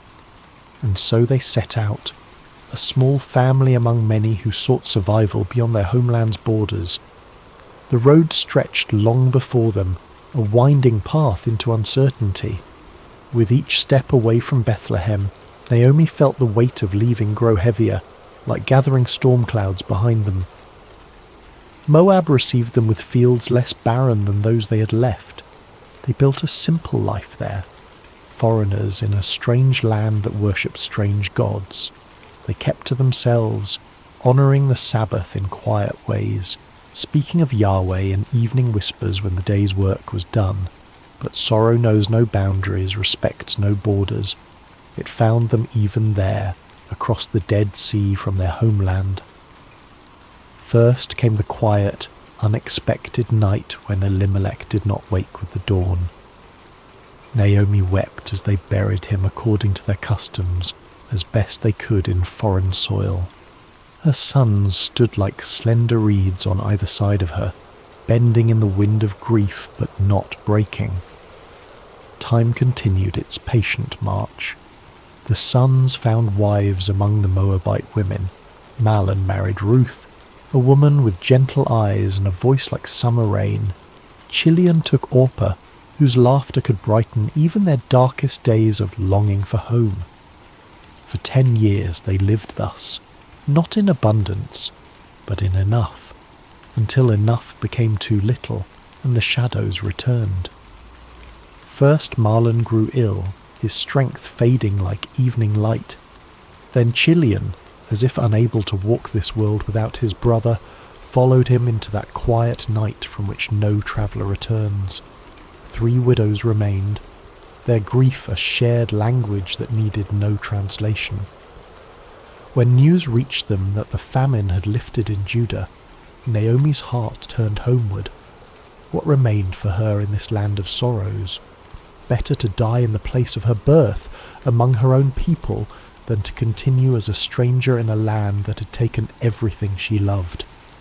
"Go back," she told her daughters-in-law, her voice thick with both love and sorrow. "Return to your mothers' homes.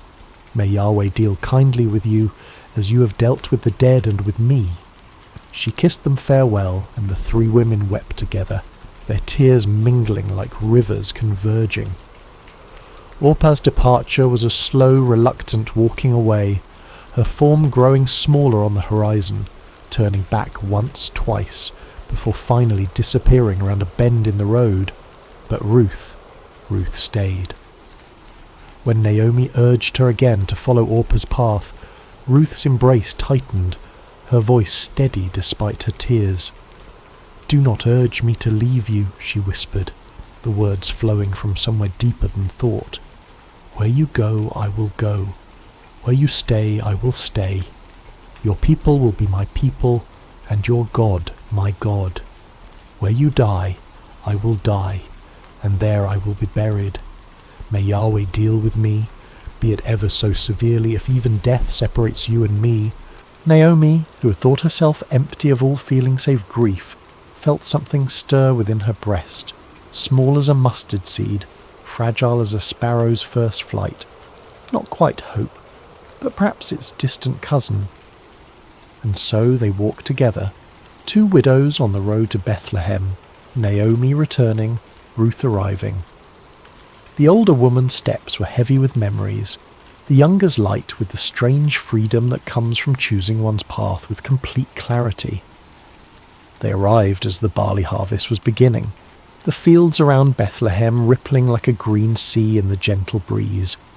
Women drawing water recognized Naomi despite the years and sorrows that had reshaped her face. "Can this be Naomi?" they asked, voices bright with surprise. "Do not call me Naomi," she replied, the name that meant pleasant now a bitter irony on her tongue. "Call me Mara, for the Almighty has made my life very bitter.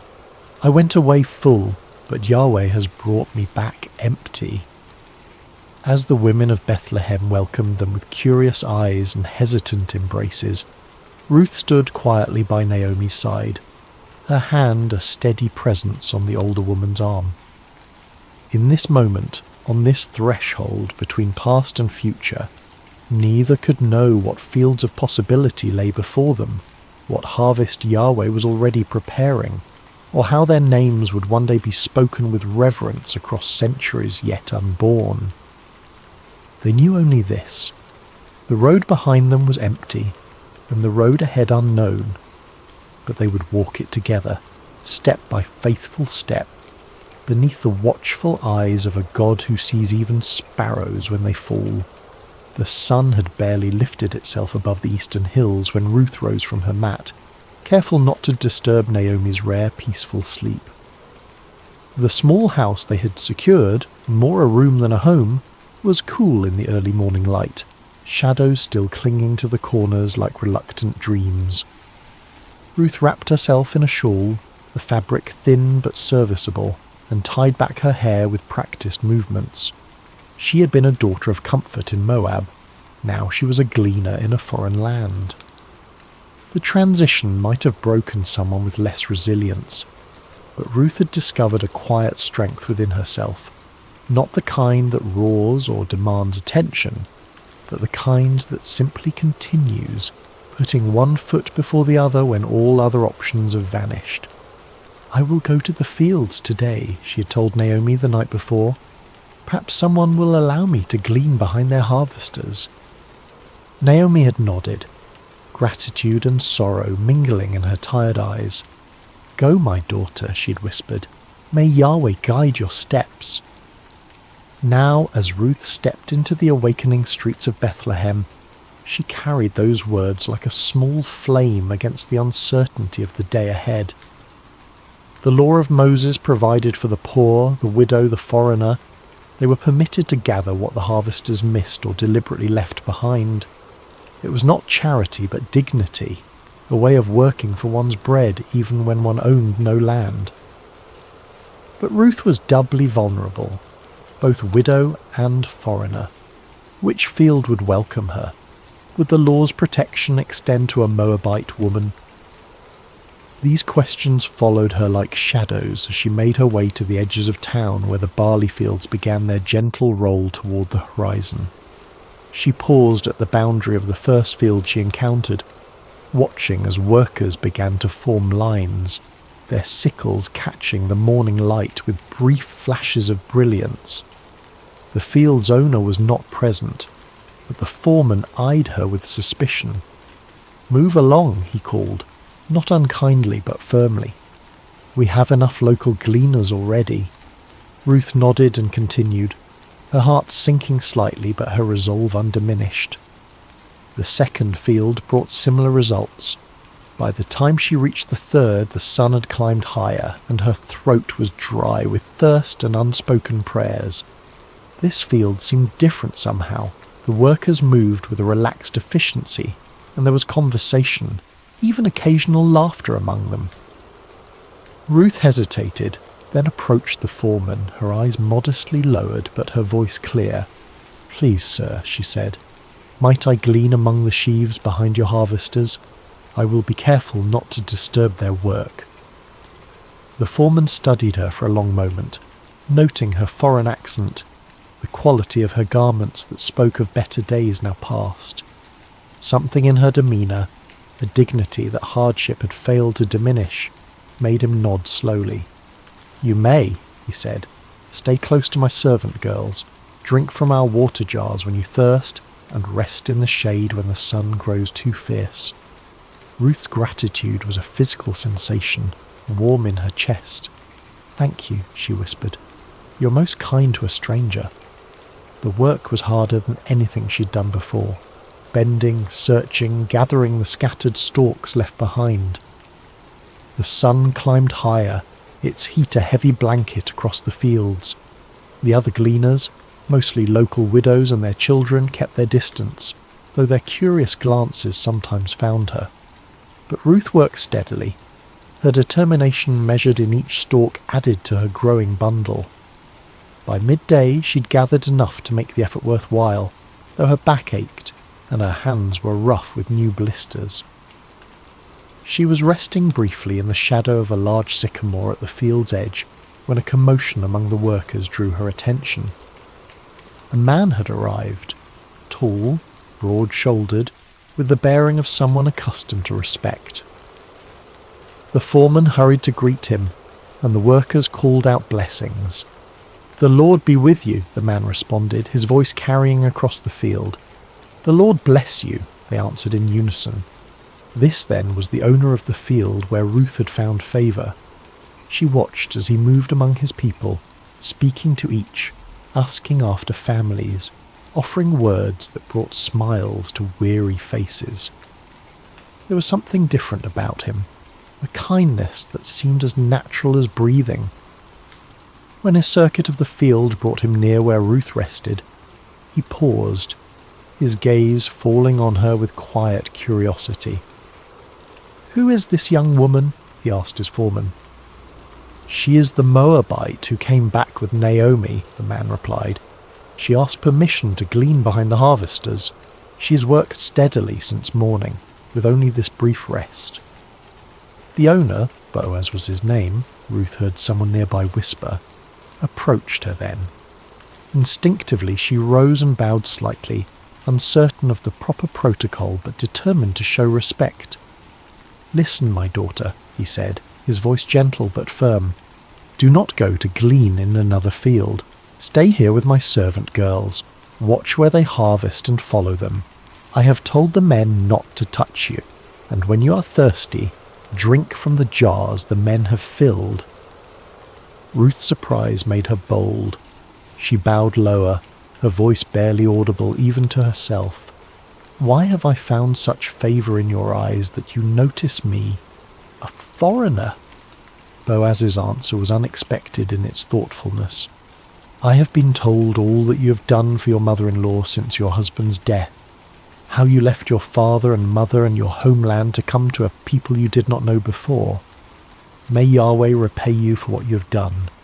May you be richly rewarded by the God of Israel, under whose wings you have come to take refuge." His words washed over Ruth like cool water on a parched day. For so long she'd been defined by what she had lost: husband, homeland, security.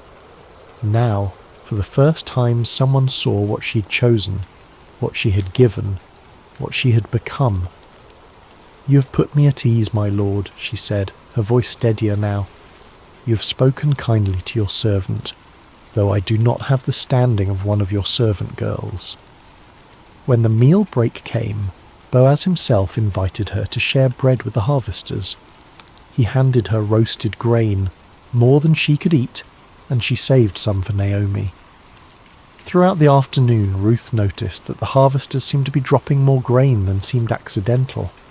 Once she caught the foreman's eye as he instructed a worker to deliberately leave a small bundle behind. He looked away quickly, but not before she glimpsed something like approval in his gaze.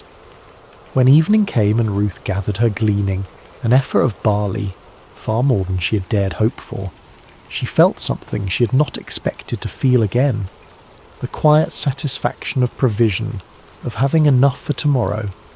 As she walked back toward Bethlehem, the setting sun painting the limestone buildings in shades of amber and rose, Ruth carried not just barley, but something weightier.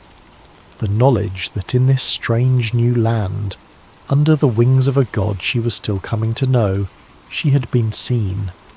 Not as Naomi's burden, not as an unwelcome foreigner, but as someone worthy of kindness, and in the shadow of that kindness, small seeds of possibility had begun to stir in the soil of her heart. The soft glow of oil lamps pushed back the evening darkness as Ruth entered the small dwelling she shared with Naomi. Her mother-in-law sat in the dimness, her hands, once strong and capable, now resting idle in her lap, testament to a weariness that went beyond physical exhaustion. "Is that you, my daughter?" Naomi called, her voice brightening slightly. "It is," Ruth answered, setting down her bundle with a soft thud. The sound seemed to fill the small space with promise. Naomi leaned forward, her eyes widening as Ruth opened the cloth to reveal the day's gleaning, golden barley catching the lamplight like treasure. "Where did you glean today?" she asked, running her fingers through the grain with wonder. "Blessed be the one who took notice of you." Ruth began to prepare a portion of the grain for their evening meal as she recounted the day's events, the field, the unexpected kindness, the owner who had spoken to her with respect rather than suspicion. The man's name was Boaz. She finished, watching as something flickered across Naomi's face. Recognition, then a sudden animation that had been absent for so long. "Boaz!" Naomi exclaimed, her voice stronger than Ruth had heard it in months. "That man is a relative of ours, one of our guardian redeemers." "Guardian redeemer?" Ruth echoed, unfamiliar with the term. Naomi's eyes held a spark now, like embers rekindling. "In our laws, in our customs, a guardian redeemer is a relative who has the responsibility to protect the interests of the needy members of the extended family, to redeem property that has been sold in times of hardship, to continue the family line." Her voice trailed off, her thoughts clearly racing ahead of her words. "The Lord has not stopped showing his kindness," Naomi whispered, almost to herself. "That man is one of our closest relatives."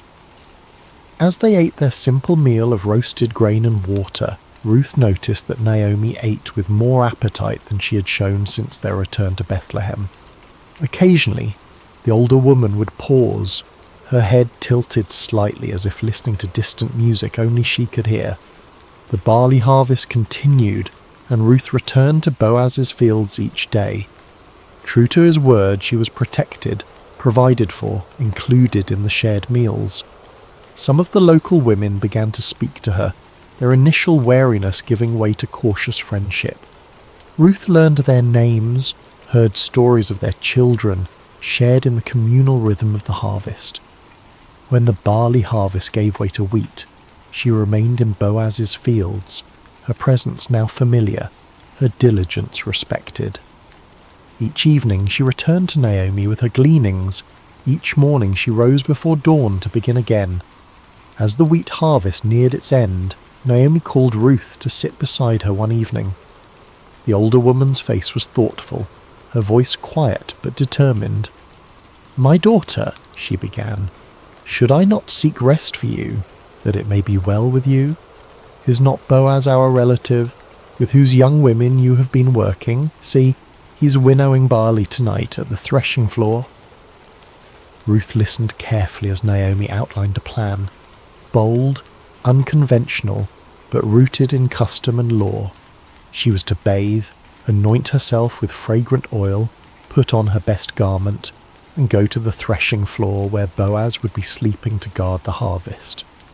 After he had eaten and drunk and lain down, she was to uncover his feet and lie down there, a symbolic gesture, a quiet request for protection. "All that you say I will do," Ruth promised, though her heart fluttered with uncertainty.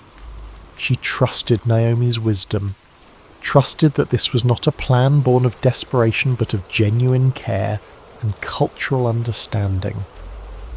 That night, the stars seemed to hang lower in the sky as Ruth made her way to the threshing floor. The celebration of harvest's end was winding down. Men who had worked hard now rested deeply, their forms dark shapes against the pale circle of the threshing floor. She moved quietly, carefully, finding Boaz where he slept at the edge of a heap of grain. With trembling hands she uncovered his feet and lay down, her heart pounding so loudly she feared it might wake him before the right moment. The night air was cool, the ground hard beneath her, but Ruth remained still, waiting. Near midnight, Boaz stirred, startled to find someone at his feet. "Who are you?" he asked, his voice thick with sleep but not angry.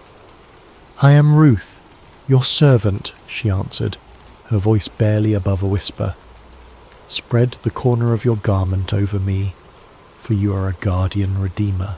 There was a long silence during which Ruth could hear only her own heartbeat and the distant call of a night bird. Then Boaz spoke, his voice warm with emotion she hadn't expected. "The Lord bless you, my daughter," he said gently. "This kindness is greater than what you showed earlier. You have not run after younger men, whether rich or poor, and now don't be afraid. I will do for you all you ask. All the people of my town know that you are a woman of noble character." His words washed over her like a blessing, affirming not just her request but her person, her character, her choices, her worth. "It is true that I am a guardian redeemer," he continued, his voice thoughtful. "But there is a guardian redeemer more closely related than I. Stay here for the night, and in the morning, if he wants to redeem you, good. Let him redeem you. But if he is not willing, as surely as the Lord lives, I will redeem you. Now, lie here until morning." Ruth lay at his feet until dawn began to paint the eastern sky with the first pale colours of day. Before it was light enough for people to recognize each other, Boaz gently woke her. "Let it not be known that a woman came to the threshing floor," he said, practical and protective. Then he measured out 6 measures of barley, a generous gift, a promise of more to come, and placed it in her shawl. "Don't go back to your mother-in-law empty-handed," he explained. When Ruth returned and recounted the night's events, Naomi's eyes shone with a mixture of tenderness and satisfaction. "Wait, my daughter," she counselled, "until you find out what happens, for the man will not rest until the matter is settled today." And as the morning light filled their small home, Ruth felt a strange peace settle over her. Not the peace of certainty, for much remained unresolved, but the peace that comes from having taken a step in faith, from having placed one's future in hands both human and divine. Outside, the streets of Bethlehem were coming to life. Somewhere in the town, Boaz was already moving toward the city gate, where matters of law and redemption were settled. Whatever the day would bring, Ruth knew that she had been seen, heard and valued, not despite her foreignness, her widowhood, her poverty, but somehow mysteriously, because of the person these circumstances had revealed her to be. And in that knowledge, she found a quiet strength to wait, to hope, to trust in the unfolding of a story that suddenly seemed larger than her own life. A story written in fields of barley and wheat, in promises spoken in the darkness, in the steadfast love of a God who sees the sparrow fall and counts the hairs on every head. The morning light spilled across Bethlehem like honey warm and golden. Boaz had risen early, his mind filled with purpose, his heart with a mixture of hope and determination. He made his way to the town gate, the place where elders gathered, where business was conducted, where justice was administered in full view of the community. He had barely settled himself when the guardian redeemer he had mentioned to Ruth approached. "Come over here, my friend," Boaz called, motioning to a seat beside him. "Sit down here." The man complied, curious about this formal invitation. Boaz then gathered 10 elders of the town, asking them to sit as witnesses. What was about to transpire was no small matter. It concerned inheritance, redemption, the continuation of a family line that had nearly been extinguished. "Naomi, who has returned from Moab," Boaz began carefully, "is selling the piece of land that belonged to our relative Elimelech. I thought I should bring the matter to your attention and suggest that you buy it in the presence of these seated here and in the presence of the elders of my people." The relative's eyes brightened with interest. Land was wealth, security, legacy. "I will redeem it," he said promptly. But Boaz was not finished. His next words were measured, precise, laying out the full implications of redemption.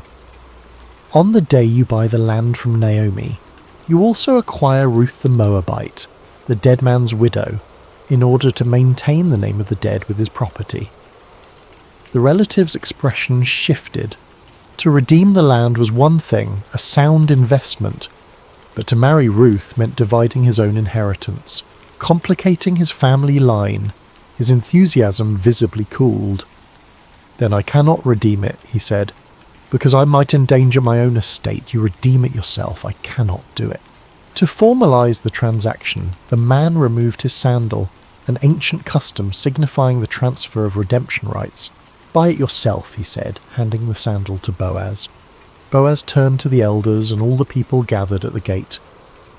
"Today you are witnesses," he declared, his voice carrying across the morning stillness, "that I have bought from Naomi all the property of Elimelech, Kilion, and Mahlon. I have also acquired Ruth the Moabite, Mahlon's widow, as my wife, in order to maintain the name of the dead with his property, so that his name will not disappear from among his family or from his hometown." The elders and all at the gate responded with one voice, "We are witnesses. May the Lord make the woman who is coming into your home like Rachel and Leah, who together built up the family of Israel. May you have standing in Ephrathah and be famous in Bethlehem. Through the offspring the Lord gives you by this young woman, may your family be like that of Perez, whom Tamar bore to Dia." Their blessing echoed against the stone walls of Bethlehem, a public proclamation of hope and expectation. In that moment, among witnesses and with proper legal procedure, Ruth's journey from widow to wife, from foreigner to family, from gleaner to landowner was complete. When Boaz returned to tell Ruth what had transpired, he found her helping Naomi prepare the midday meal, her movements graceful despite the humble task. At the sight of him in the doorway, both women paused, their eyes questioning. "It is done," he said simply. "All that I promised has been accomplished." Ruth's marriage to Boaz was celebrated with the quiet joy of those who have known sorrow and found unexpected sweetness on the other side. Naomi, who had returned to Bethlehem empty, now found herself part of a home filled with new beginnings. The seasons turned, bringing change to the land and to the small family. When Ruth's time came to deliver her first child, the women of Bethlehem gathered around her. The same women who had once whispered about the foreign daughter-in-law, now offering support and wisdom as she laboured. The child was a son, strong and healthy. They placed him in Naomi's arms, this woman who had lost both husband and sons, who had called herself bitter and empty. Now, as she cradled her grandson, the women of Bethlehem blessed her. "Praise be to the Lord, who this day has not left you without a guardian redeemer. May he become famous throughout Israel. He will renew your life and sustain you in your old age. For your daughter-in-law, who loves you, and who is better to you than 7 sons, has given him birth." They named the child Obed, which means serving or worshipping. a name that spoke of gratitude, of recognition that this child was not just the continuation of a family line, but a gift from a God who sees the end from the beginning. What none of them could know as they celebrated the birth with bread and wine and laughter was that this child, Obed, would one day be the grandfather of David, the shepherd boy who would become Israel's greatest king. And from David's line centuries later would come the Messiah, the ultimate redeemer, whose story of love and sacrifice would echo Ruth's loyalty and Boaz's redemption on a cosmic scale. As Boaz watched Ruth with their son, he marvelled at the intricate weaving of their lives, how sorrow had led to joy, how loss had opened the door to finding, how endings had become beginnings. He thought of the day he had first noticed Ruth in his fields, her quiet dignity as she gleaned among the sheaves. How could he have known then what this foreign woman would come to mean not only to him, but to the future of his people? In the soft twilight of their home, with Naomi singing gentle lullabies to Obed and Ruth's hand warm in his own, Boaz understood that some harvests are gathered not in fields of grain, but in the human heart, in acts of kindness, in choices of loyalty, in the courage to begin again when all seems lost.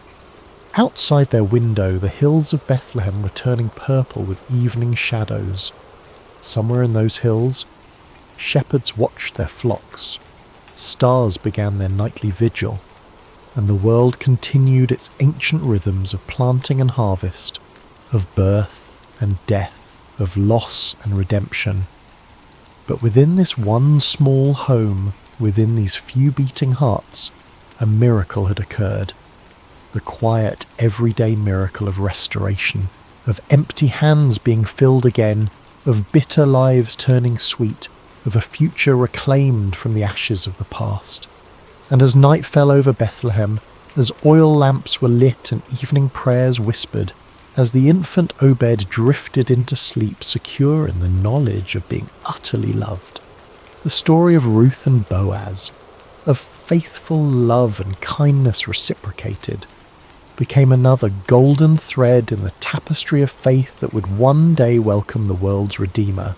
The stars appeared one by one in the deepening blue of the evening sky, like silver seeds scattered across a celestial field.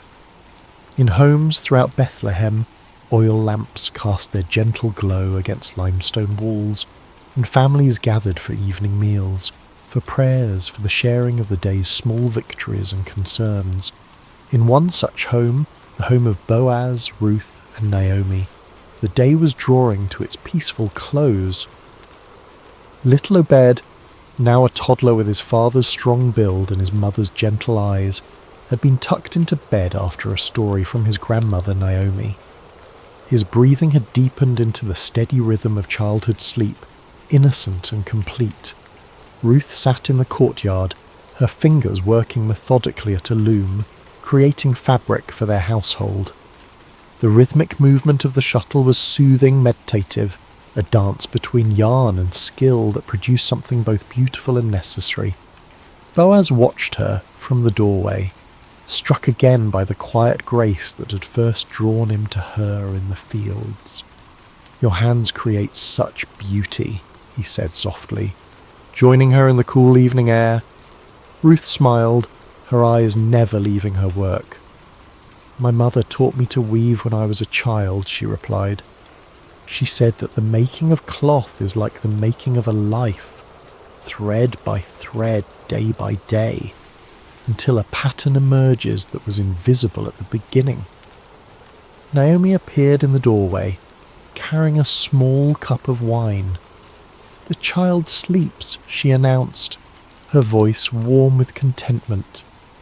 "He asked again for the story of how his mother came from a distant land."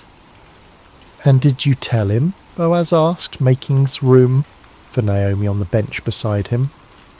"I did," Naomi nodded, taking a small sip of wine. "I told him how Ruth chose love over safety, how she gleaned in the fields, how you noticed her and showed kindness. He likes that part," Ruth added with a smile. The part where his father was the hero. Boaz shook his head gently. If there is a hero in our story, beloved, it is not I. It is you who left everything familiar to follow Naomi. It is Naomi who endured loss upon loss, yet found the strength to return home. It is the Lord who guided each step, though we could not see the path ahead. The three sat in comfortable silence for a moment, each lost in their own thoughts. The night air was cool but not cold, fragrant with the scent of ripened fruit from the small orchard that bordered their property. In the distance, a shepherd's flute played a melancholy tune, its notes drifting over the sleeping town like a blessing. "Do you ever think," Naomi said eventually, her voice thoughtful, "of how differently things might have unfolded if the famine had never come, if my sons had lived, if Ruth had returned to her mother's house as Orpah did?" Boaz reached for Ruth's hand, his calloused palm enveloping her smaller one. "I think of it often," he admitted. "How 1,000 different choices, 1,000 different circumstances might have led us all elsewhere. Yet here we are, brought together by both sorrow and joy."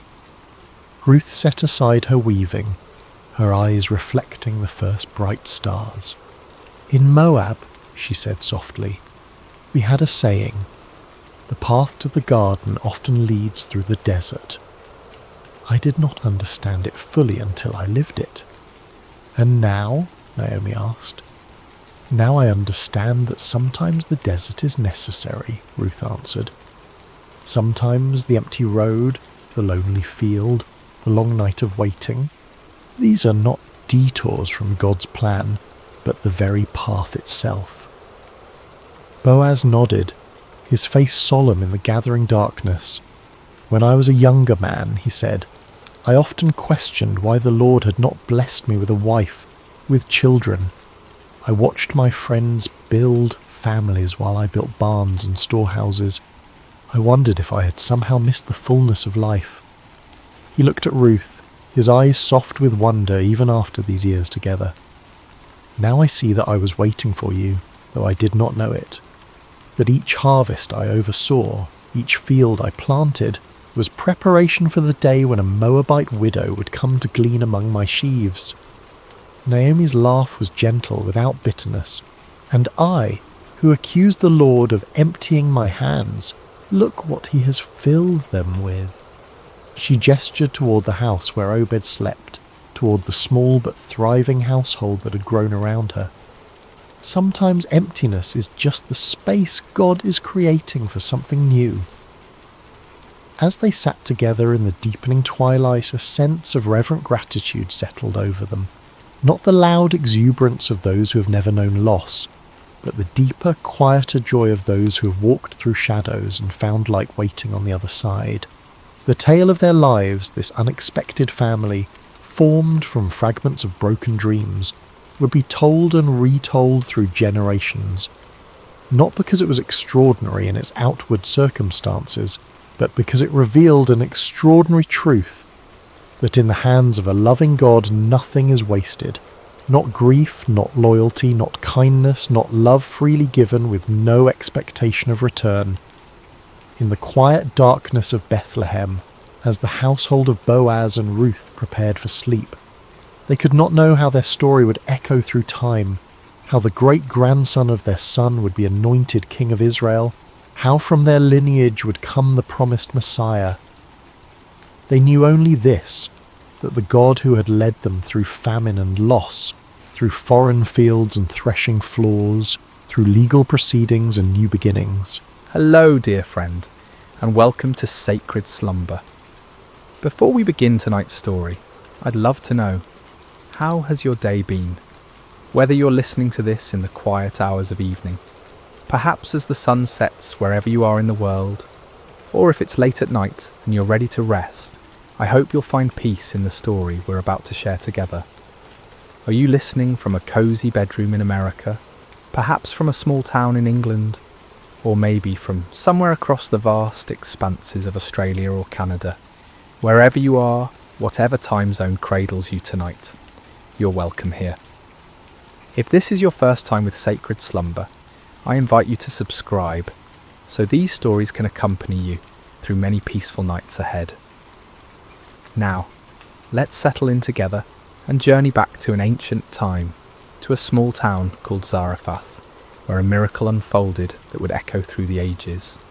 The sun blazed mercilessly over the land of Israel, its rays beating down upon cracked earth and withered fields. For 3 long years, not a single drop of rain had fallen from the brass-coloured sky. The rivers had dwindled to dusty beds, lined with sun-bleached stones, and the wells that once bubbled with fresh water now echoed hollow when a stone was dropped into their depths. This terrible drought was no accident of nature. It was the judgment of the Almighty God upon a nation that had turned away from him. King Ahab, weak and easily swayed, had married the pagan princess Jezebel, and together they had led Israel into the worship of false gods, Baal, the supposed god of rain and fertility, and Asherah, the goddess of the sea. Golden calves and wooden idols dotted the landscape, where altars to the true God once stood. Into this spiritual darkness had stepped a man unlike any other, Elijah the Tishbite, a prophet wrapped in rough camel's hair, his eyes blazing with the fire of divine purpose. He had confronted King Ahab with words that still rang in the air. As the Lord God of Israel lives, before whom I stand, there shall not be dew nor rain these years, except at my word. For months after delivering this pronouncement, Elijah had hidden by the brook Cherith, east of the Jordan River. There in that secret place, ravens, those dark messengers of the wilderness, brought him bread and meat each morning and evening, while he drank from the brook's clear waters. It was a time of solitude and communion with God, but even this sanctuary could not last forever. Day by day, Elijah watched the brook grow shallower. The musical babbling that had once lulled him to sleep grew quieter until it was barely a whisper. Soon only scattered puddles remained, then mere dampness in the sand, and finally nothing but a dry bed where life-giving water had once flowed. It was then, when human resources failed and earthly security vanished, that the word of the Lord came to Elijah again.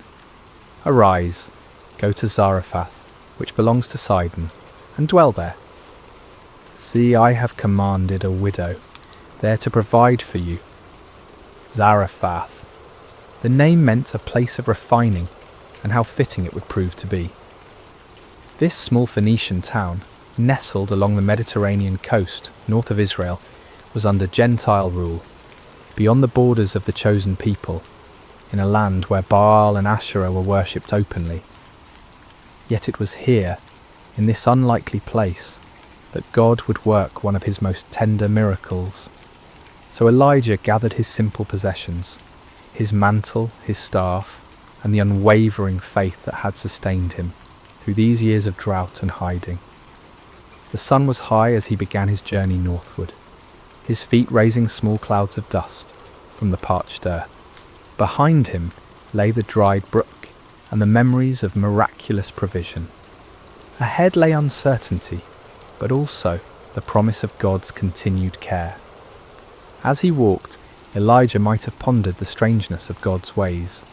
Here was a Hebrew prophet, a man who had proclaimed judgment upon Israel for their worship of foreign gods, now being sent to a foreign land where those very gods were revered.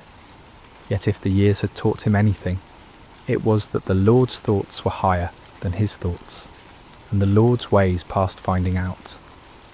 The journey from the Jordan Valley to the coastal region of Zarephath would take several days. Elijah travelled through landscapes scarred by drought, abandoned villages where the wells had run dry, fields where the stubble of failed crops crunched beneath his sandals, and hillsides where olive trees stretched their gnarled branches skyward in silent supplication for rain that would not come. At night he slept under stars that seemed to burn with unusual intensity in the clear, dry air. The moon, when it appeared, cast sharp shadows on the lifeless landscape, and sometimes he could hear, in the distance, the mournful cry of jackals searching for water in the empty wadis. But even as the physical landscape spoke of judgment and desolation, Elijah's heart remained anchored in hope. The same God who had sent ravens to feed him, who had made water spring from rock for Moses, who had provided manna in the wilderness for the children of Israel, had promised that a widow in Zarephath would care for him. It seemed impossible, even absurd. What widow in this time of famine would have enough to share? Yet Elijah had learned that impossibility was often the very stage upon which God chose to display his glory. On the third day of his journey, the scent of the sea began to reach his nostrils, carried on breezes that offered little relief from the heat, but spoke of his approaching destination. The landscape gradually changed from the brown hills of inland Palestine to the terraced slopes that descended toward the Mediterranean coast. In the distance, he could see the blue expanse of the Great Sea, its surface shimmering like hammered metal under the relentless sun. As he crested the final hill before Zarephath, Elijah paused to survey the town spread below him. It was modest in size, its flat-roofed houses clustered around a small marketplace, with narrow streets winding between them like tributaries of a dry river. The town's walls, though not as grand as those of the great cities, spoke of a community that had weathered many storms. Fishing boats lay pulled up on the beach, their nets spread out to dry, though in these days of little rain, even the sea seemed less generous with its bounty. Smoke rose from only a few chimneys, a sign that even here, far from Israel, the effects of the drought were being felt. Fuel was precious, when every piece of wood might be needed for cooking what little food remained, and families were learning to make do with cold meals and carefully rationed provisions. As Elijah descended the hill toward the town gate, his stomach reminded him that it had been hours since his last meal. The ravens no longer came with their mysterious daily provision, and the bread in his travelling pouch was long since consumed. For the first time in months, the prophet experienced the gnawing uncertainty that had become the constant companion of countless families throughout the region. But even as hunger and weariness pressed upon him, Elijah's step remained steady. Somewhere in this foreign town was a widow whom God had prepared to be his instrument of provision. The prophet did not know her name, her face, or her circumstances. He knew only that the Lord had spoken, and that was enough. The sun was now approaching its zenith as Elijah neared the gates of Zarephath, his shadow a small dark pool at his feet. Soon, very soon, he would meet the woman through whom God intended to demonstrate that his care extends beyond all human boundaries, his provision beyond all human understanding, and his power beyond even the finality of death itself. The stage was set for a miracle that would begin with a simple request for water and a piece of bread, but would culminate in wonders that neither the prophet nor the widow could have imagined. In this place of refining, in this encounter between a Hebrew man of God and a Gentile woman of faith, the character of the Almighty would be revealed in ways both tender and magnificent. The gates of Zarephath stood open in the midday heat, their wooden beams weathered and worn by countless seasons of sun and storm. As Elijah approached, he could see that the usual bustle of a town entrance was notably absent. No merchants haggled over goods, no children played in the dust, no elders sat in the shade discussing the affairs of the day. The drought and its accompanying famine had drained the life from this place, leaving behind only the essential movements of survival. Elijah's throat was parched from his long journey, and his lips were cracked from the dry air.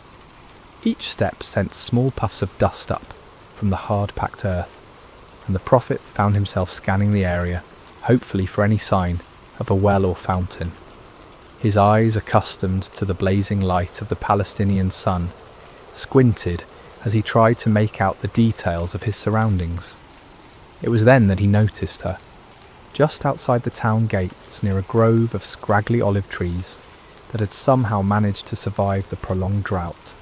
A woman was bent over, methodically gathering fallen sticks and dead branches.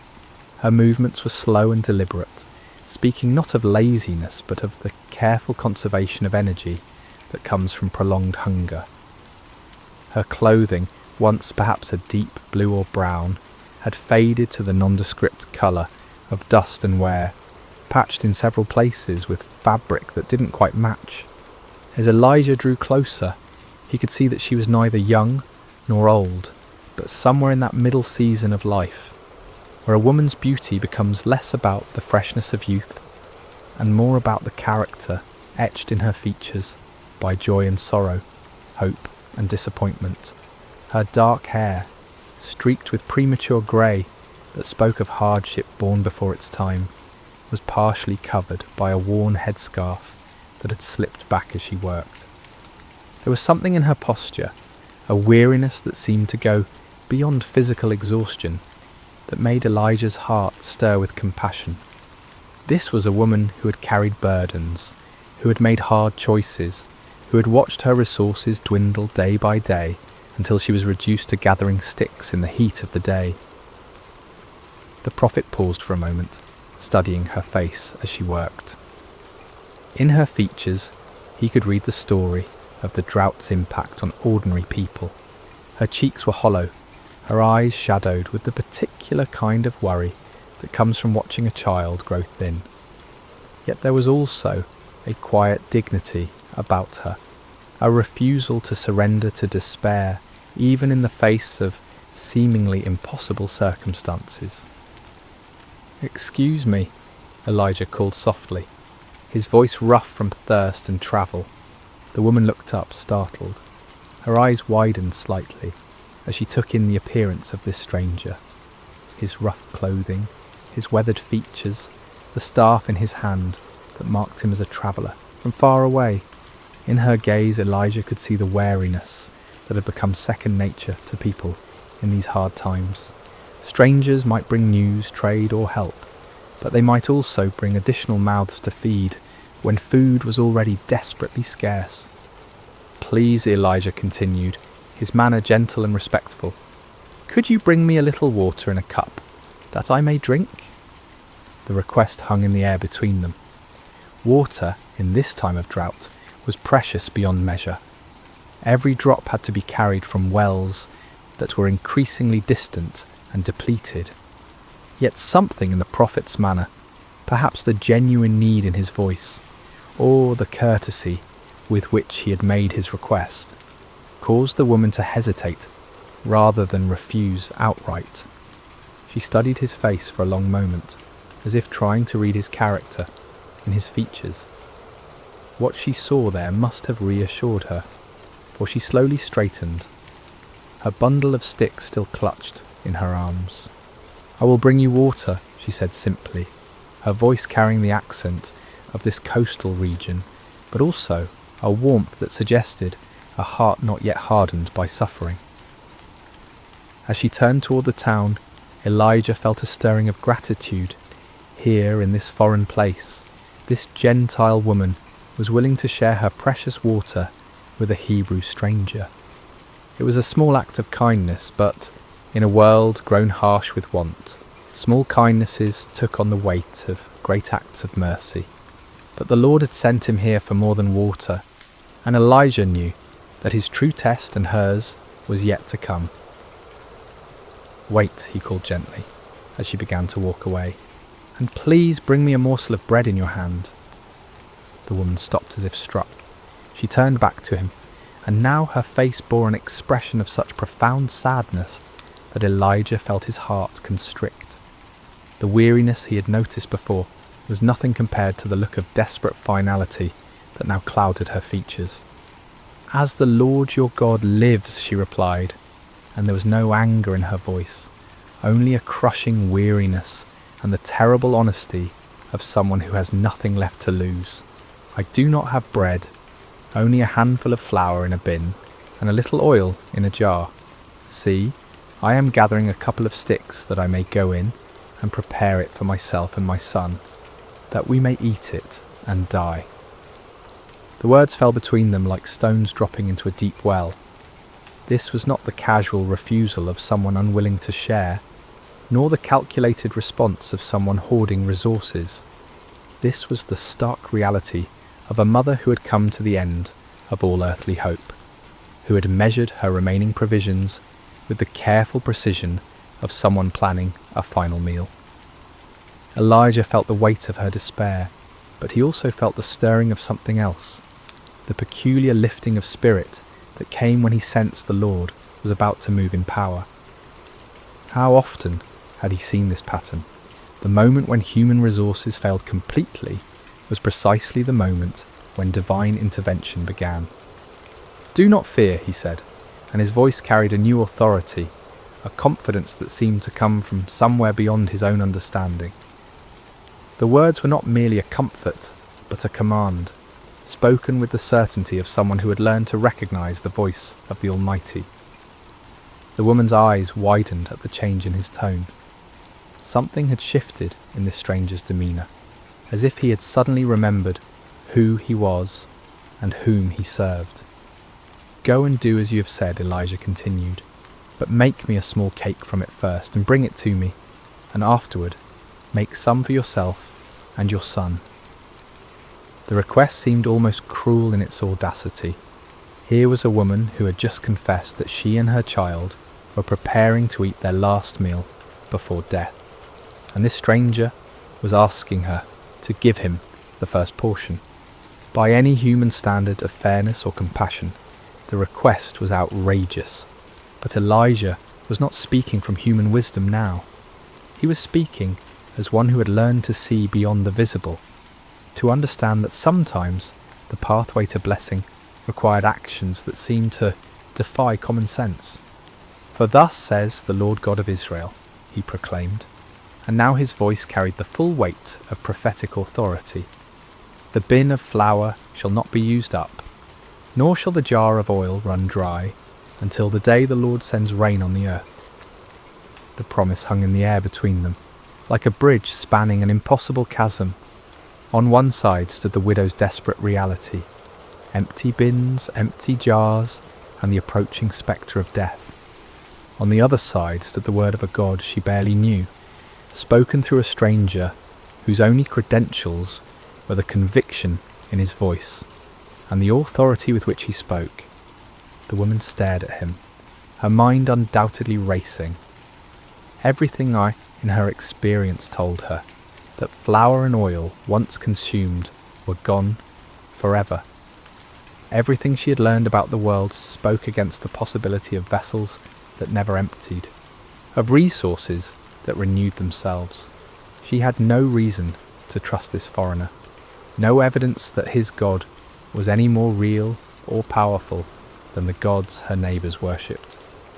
Yet something in his eyes, something in the absolute certainty with which he had spoken, gave her pause. She had lived long enough to recognise truth when she heard it, even when that truth seemed to contradict everything she thought she knew about the world. The choice before her was stark and simple, yet it carried implications that reached far beyond the immediate moment. She could refuse, clinging to what little she had, and eat her final meal with her son in the privacy of her own home. Or she could trust stepping out in faith toward a promise that seemed too wonderful to believe, risking the immediate needs of her child on the word of a stranger's God. As she stood there in the dusty street of Zarephath, with her bundle of sticks still clutched in her arms, and the prophet's words echoing in her mind, the widow found herself at one of those crossroads that define a life. Her next decision would determine not only whether she and her son lived or died, but whether they would become part of a story that would be told for generations to come. A story of faith rewarded, of divine provision, and of the God who sees beyond the boundaries that divide nations and peoples. The sun beat down upon them both as she weighed her choice, but in that moment of decision, neither the heat nor the hunger nor the desperate circumstances seemed to matter. All that mattered was whether she would choose to believe that the impossible might, just possibly, be true. The widow stood motionless for what seemed like an eternity, though in reality it was perhaps only the span of a few heartbeats. In that suspended moment, the entire universe seemed to be waiting for her decision. The very air around them felt charged with possibility, as if creation itself was holding its breath to see whether faith would triumph over fear, whether hope would overcome the stark mathematics of survival. Elijah watched her face carefully, seeing the battle that raged within her soul. He had delivered the word of the Lord as he had been commanded, but now the choice was hers alone to make. The prophet knew from long experience that God's miracles often hinged not on human understanding, but on human obedience, not on the ability to see how a promise might be fulfilled, but on the willingness to act as if it already had been. The woman's eyes moved from Elijah's face to the bundle of sticks in her arms, then toward the town gates where her small home awaited, where her son was undoubtedly waiting for her return, probably listening for the sound of her footsteps that would signal the beginning of their final meal together. She thought of his thin face, his two bright eyes that spoke of a child who had learned too young what it meant to be hungry, and her heart clenched with the fierce protectiveness of motherhood. Yet something else stirred within her as well, a memory perhaps of stories she had heard as a child about the God of the Hebrews, the one who was said to part seas and rain bread from heaven. Or perhaps it was simpler than that, nothing more than the recognition that she'd already lost everything that could be lost, and in that place of complete surrender there was a strange kind of freedom. "I will do as you have said," she whispered finally, her voice so quiet that Elijah had to lean forward to hear her words. The decision, once made, seemed to infuse her with new energy. She straightened her shoulders, adjusted her grip on the bundle of sticks, and began walking toward the town gates with a purpose that had been absent from her movements before. Elijah followed at a respectful distance, marvelling at the courage it must have taken for her to choose trust over terror, faith over the apparent facts of her situation. The narrow streets of Zarephath were largely empty in the heat of midday, but the few people they encountered looked at the odd pair with curiosity. The widow, known to her neighbours as a woman facing starvation, was walking with determined steps beside a foreign stranger whose very presence seemed to radiate an unusual intensity. Word would spread quickly through the small community that something unusual was happening at the house of the widow woman.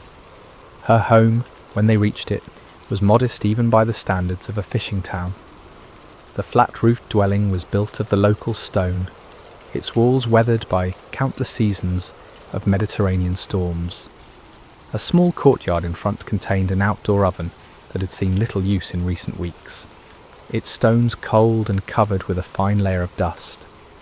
A few clay pots stood in the shade, and a wooden door, worn smooth by years of use, led into the main room of the house. As they approached, the door opened and a boy appeared, perhaps 10 or 11 years old, with his mother's dark eyes and hair. His frame was thin in the way that spoke of prolonged hunger, but his face lit up with genuine joy at seeing his mother return. That joy dimmed slightly as he noticed a stranger accompanying her, replaced by the cautious curiosity of a child who had learned to be wary of unexpected changes in routine. "Mother?" he said, his voice carrying a question that encompassed much more than the single word could express. The widow reached out and touched her son's face gently, a gesture that spoke of infinite tenderness and perhaps also of farewell. "This is Elijah, a prophet of the Lord God of Israel," she said simply. "We're going to prepare food and he will eat with us." The boy's eyes widened. In their current circumstances, sharing food with anyone, even a guest, represented an act of generosity that bordered on the impossible. Yet he had learned to trust his mother's judgment, And if she said this man would eat with them, then somehow it would be so. Inside, the house was cool and dim, a welcome relief from the blazing heat outside. The main room served as both living area and kitchen, with sleeping quarters in a small adjoining chamber. Clay storage jars lined one wall, most of them standing empty like silent witnesses to the family's dwindling resources. Only 2 containers held anything of value. A small bin that contained the handful of flour the widow had mentioned, and an equally small jar that held the last precious drops of oil. The widow set down her bundle of sticks and began the familiar ritual of preparing a fire. She arranged the wood carefully in the outdoor oven, knowing that every stick must count, every flame must serve its purpose. As she worked, Elijah and the boy watched in respectful silence, each lost in his own thoughts about what was about to unfold. When the fire was burning steadily, the widow went to retrieve her flour and oil. She opened the bin and looked inside, seeing the meagre handful of grain that represented all that stood between her family and starvation. For a moment her resolve wavered. The practical voice of experience whispered that she was being foolish, that she was about to sacrifice her child's last meal on the word of a stranger. But then she remembered the authority in Elijah's voice when he had spoken his promise, the absolute certainty that had rung in his words like a bell struck in a clear mountain air. She had heard many people speak in her lifetime, merchants making promises they wouldn't keep, neighbours offering help they couldn't deliver, officials making proclamations that meant nothing. This had been different. This had carried the weight of truth spoken by someone who knew the one who held the universe in his hands. With steady hands, she measured out the flour, not all of it, but enough to make a small loaf, as Elijah had requested. She added the precious oil, drop by careful drop, then water from their dwindling supply. As she kneaded the dough, she found herself praying to the God of Israel, a God she knew only by reputation, but whom she was now trusting with everything she held dear. The bread baked quickly in the hot oven, filling the small courtyard with an aroma that made all their mouths water and their stomachs clench with longing. When it was finished, golden brown and still steaming, the widow placed it on a wooden plate and carried it to where Elijah sat waiting. "Here," she said simply, offering him the bread that might well be the last her household would ever eat. Elijah received the loaf with the gravity it deserved, understanding that he held in his hands not just food, but an act of faith that would echo through eternity. He broke it carefully, offering portions to both the widow and her son before taking any for himself. The bread was simple fare, coarse flour baked with skill born of necessity, but it tasted like the finest feast to 3 people who had known real hunger. As they ate, a comfortable silence settled over the small courtyard. The bread satisfied their immediate hunger, but more than that, it seemed to nourish something deeper. Hope, perhaps, or the peculiar peace that comes from taking a step of faith and finding solid ground beneath one's feet. When the meal was finished, the inevitable moment arrived. The widow rose to check her storage containers, knowing that according to every law of nature and economy, they should now be empty. The flour bin should contain nothing but dust and remnants, the oil jar nothing but the stained clay at its bottom.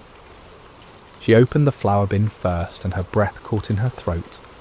Where she'd expected to find emptiness, there was flour, not the handful that had remained before, but the same amount that had been there that morning. Her hands trembled as she reached into the jar, running the grain through her fingers to assure herself that she was not dreaming. Next came the oil jar. She lifted it carefully, feeling its weight, hearing the liquid slosh against the sides. It was full as it had been when she had first measured out the precious oil for their bread. "Mother?" her son whispered, seeing the wonder and disbelief that played across her features. "The word of the Lord is true," she breathed, her voice filled with awe. "The flour and oil have not diminished. They are just as they were before." From that day forward, the miracle continued. Each morning, the widow would wake expecting to find her containers empty, only to discover them filled with the same amounts they had held the day before. She would measure out flour for the day's bread, pour oil for cooking, and use what was needed to sustain her household and their guest. But each time she checked, morning, noon, and evening, the levels remained constant, as if invisible hands were replenishing what had been taken. Word of the miracle spread slowly through Zarephath. Neighbours who had expected to attend a funeral instead saw smoke rising daily from the widow's oven. They saw the boy playing in the courtyard with more energy than he had shown in months. They saw the foreign prophet living in their midst, his presence somehow bringing blessing rather than burden to the household that sheltered him. Some whispered that it was sorcery, others that the gods were showing favour to the widow for her kindness to strangers. But the widow herself knew better. She had witnessed firsthand the power of the God of Israel, the one who could multiply resources that seemed exhausted, who could bring abundance from scarcity, who could sustain life when death seemed certain. As weeks turned into months, the relationship between the widow, her son, and Elijah deepened into something like family. The prophet helped with daily tasks, told stories of his journeys and the wonders he had witnessed, and taught them both about the nature and character of the God he served. The boy, who had never known a father's presence, began to look up to Elijah with the mixture of respect and affection that a son shows to a beloved elder. For his part, Elijah found in this simple household something he had rarely experienced in his years of prophetic ministry, the warmth of ordinary human fellowship. Here, far from the palaces and temples where he usually delivered his messages, he discovered the profound joy of seeing God's love expressed through daily provision, through the laughter of a child who was no longer hungry, through the grateful smile of a woman who had learned to trust in the impossible. The jar and jug that never emptied became more than just a miracle of physical provision. They became symbols of a deeper truth, that the God of Israel was not limited by human boundaries, that his love extended beyond the chosen people to encompass all who would trust in him, that his power was sufficient to meet every need of those who placed their faith in his promises. In the small house in Zarephath, as the drought continued to devastate the surrounding lands, a different kind of abundance flourished. It was an abundance measured not just in flour and oil, but in faith rewarded, hope restored, and the quiet joy of lives sustained by the inexhaustible love of the Almighty. The seasons had begun to change, in the way they do even during the harshest droughts, with subtle shifts in the angle of sunlight, and the patterns of wind that speak to those who know how to listen. Elijah had now been living in the widow's household for many months, and what had begun as a desperate act of faith had settled into a rhythm of daily miracle. Each morning brought the same wonder, jars that should have been empty filled with provision, hope renewed with the rising of the sun. The boy had grown stronger during this time, his cheeks regaining some of their childhood roundness, his eyes bright with the vitality that comes from adequate nourishment. He had become Elijah's shadow, an eager student, hanging on every word the prophet spoke about the wonders of God, helping with small tasks around the house, and bringing a lightness to their days that reminded all of them what joy looked like. His laughter had become one of the most precious sounds in that small courtyard, pure and musical, the kind of laughter that makes adults remember what it felt like to see the world as a place of infinite possibility. When he played with the wooden toys he had carved under Elijah's guidance, when he helped his mother tend their small herb garden, when he sat listening to stories of lions' dens and burning bushes, the boy radiated the particular happiness of a child who knows he is loved and secure, the The widow, too, had blossomed during these months of miraculous provision. The constant worry that had carved lines around her eyes had softened, replaced by a quiet confidence that spoke of faith tested and proven true. She had learned to trust not just in the daily renewal of flour and oil, but in the character of the God who provided them. Her relationship with Elijah had evolved from desperate gratitude to genuine friendship, seasoned with the deep respect she held for his calling and his God. In the evenings, when the heat of the day had passed, the three of them would often sit together in the courtyard, watching the stars emerge in the clear sky. Elijah would tell them stories of his people's history, of Abraham's faith, of Moses' courage, of David's psalms, and gradually the widow and her son came to understand that they were not merely recipients of divine charity, but participants in a story much larger than themselves. It was during one of these peaceful evening conversations that the boy first began to cough. At first it seemed like nothing, perhaps a bit of dust in the throat, or the dry air that had been their constant companion throughout the drought. The widow offered him water, and he drank gratefully, the coughing subsiding as quickly as it had begun. They thought nothing more of it, and continued their conversation about the time when Elijah had called down fire from heaven to consume a sacrifice on Mount Carmel. But the next morning the boy woke with a flush in his cheeks that spoke of fever rather than health. His mother noticed immediately, the way mothers always do, and pressed her palm to his forehead with the practised concern of one who had nursed many childhood illnesses. He was warm, not dangerously so, but enough to cause worry. "It's nothing serious," she assured Elijah when she saw the concern in the prophet's eyes. "Children often take fevers during the changing of seasons. I have herbs that will help, and with rest he'll be well in a few days." Elijah nodded, but something in his spirit was troubled. He had learned over his years of walking with God to pay attention to such stirrings, even when they seemed to contradict the evidence of his natural senses. Still, he kept his concerns to himself, and joined the widow in tending to the boy with all the skill and care they could muster. For 2 days the illness seemed manageable. The boy remained in bed, accepting the herbal teas his mother prepared, sleeping more than usual, but still able to sit up and take some nourishment. His fever rose and fell in the typical pattern of childhood ailments, and there were moments when he seemed almost his normal self, asking Elijah to tell him again about the ravens that had brought bread and meat to the brook Cherith. But on the third morning, something changed. The boy's breathing became laboured, and his fever spiked higher than before. His eyes, when he managed to open them, seemed to look through rather than at the people who bent over him with growing concern. The flush in his cheeks deepened to an alarming red, and his small body trembled with chills that no amount of blankets could warm.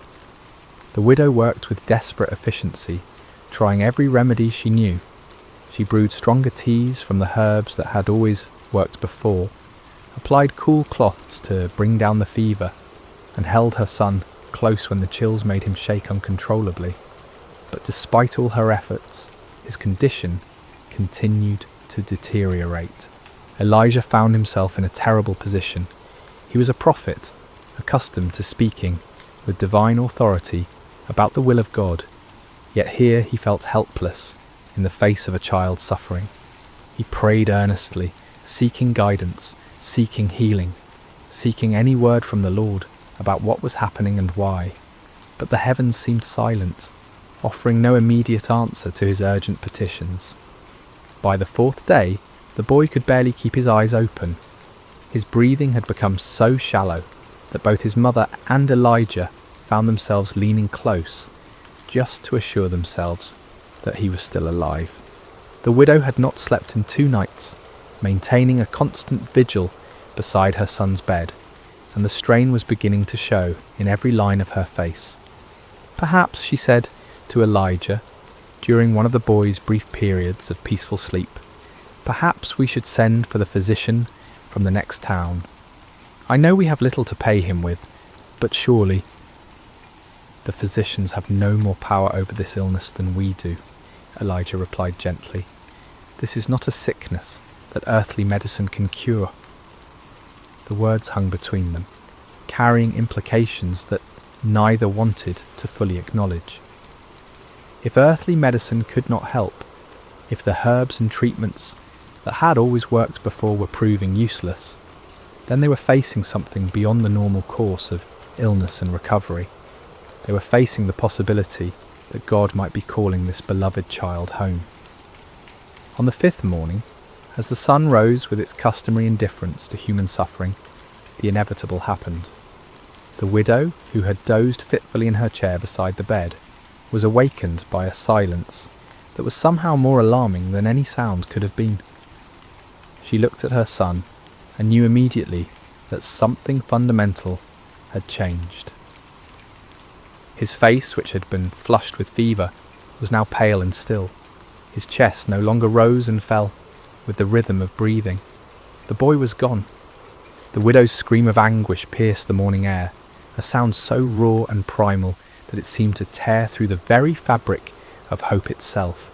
She gathered her son's lifeless body into her arms, rocking back and forth as tears streamed down her face.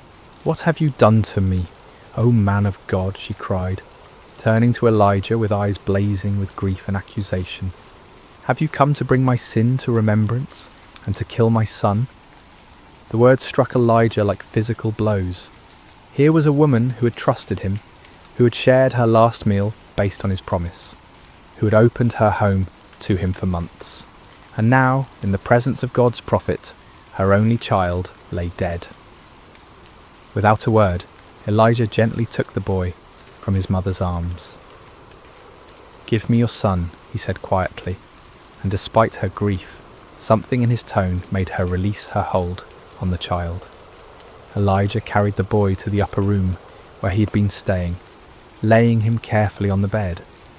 Then he fell upon his face before God, crying out with all the passion of his prophetic calling. "O Lord my God, have you also brought tragedy on the widow with whom I lodge by killing her son?" 3 times Elijah stretched himself upon the child, calling out each time, "O Lord my God, I pray, let this child's soul come back to him." The silence that followed seemed to stretch into eternity. Then, like the first breath of dawn, after the longest night, the boy's chest rose. His eyes fluttered open, clear and bright, and he looked up at Elijah with wonder. "Teacher?" he whispered, his voice weak but unmistakably alive. Elijah gathered the boy in his arms, his own eyes wet with tears of joy and gratitude. "Come," he said, "let us go to your mother." When the widow saw her son walking down the stairs, alive and whole, she fell to her knees. "Now by this I know that you are a man of God," she declared through her tears, "and that the word of the Lord in your mouth is the truth." The miracle at Zarephath teaches us profound truths that echo through the ages.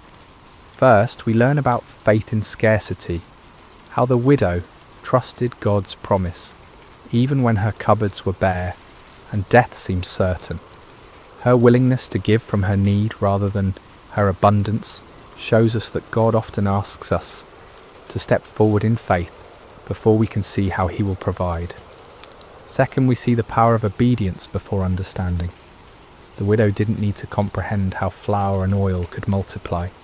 She simply needed to trust the word of the Lord and act upon it. Blessings flowed not because she understood the miracle, but because she believed in the one who promised it. Third, this story reveals God's care beyond all boundaries.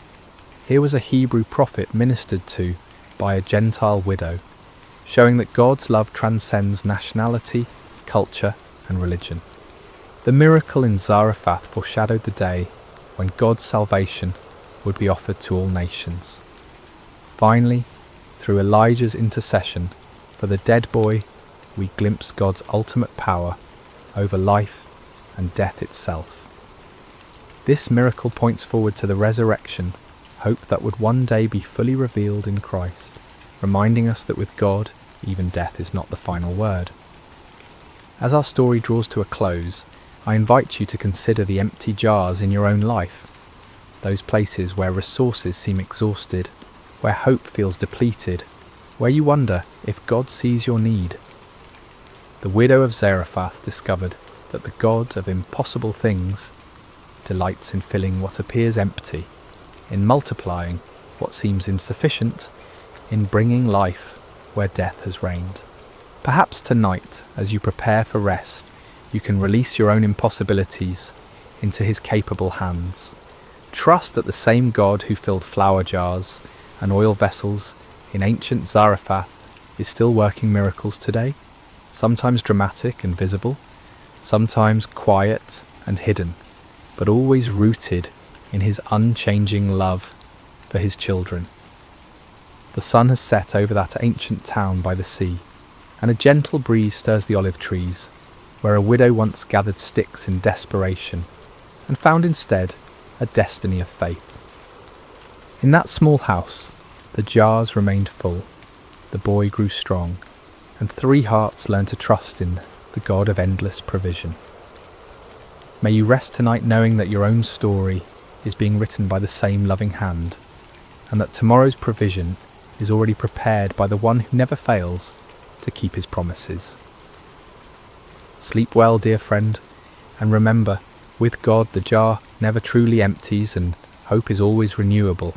Hello, dear friends, and welcome to Sacred Slumber.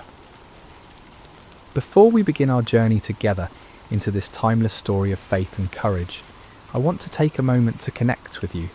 Wherever you are in the world tonight, how has your day been? Perhaps you're settling in as the evening draws near, or maybe you're starting your morning with this gentle retelling. Whether it's midnight where you are, or the sun is just beginning to rise, know that you're exactly where you need to be. I'm curious about where this story is finding you tonight. Are you listening from a cozy bedroom in North America? Perhaps watching the stars appear through your window? Or maybe you're in Europe, beginning a peaceful morning with this tale. Perhaps you're in Asia, Africa, Australia, or anywhere else across our beautiful world. Wherever you are, you're part of our global Sacred Slumber family, and we're so grateful to have you here.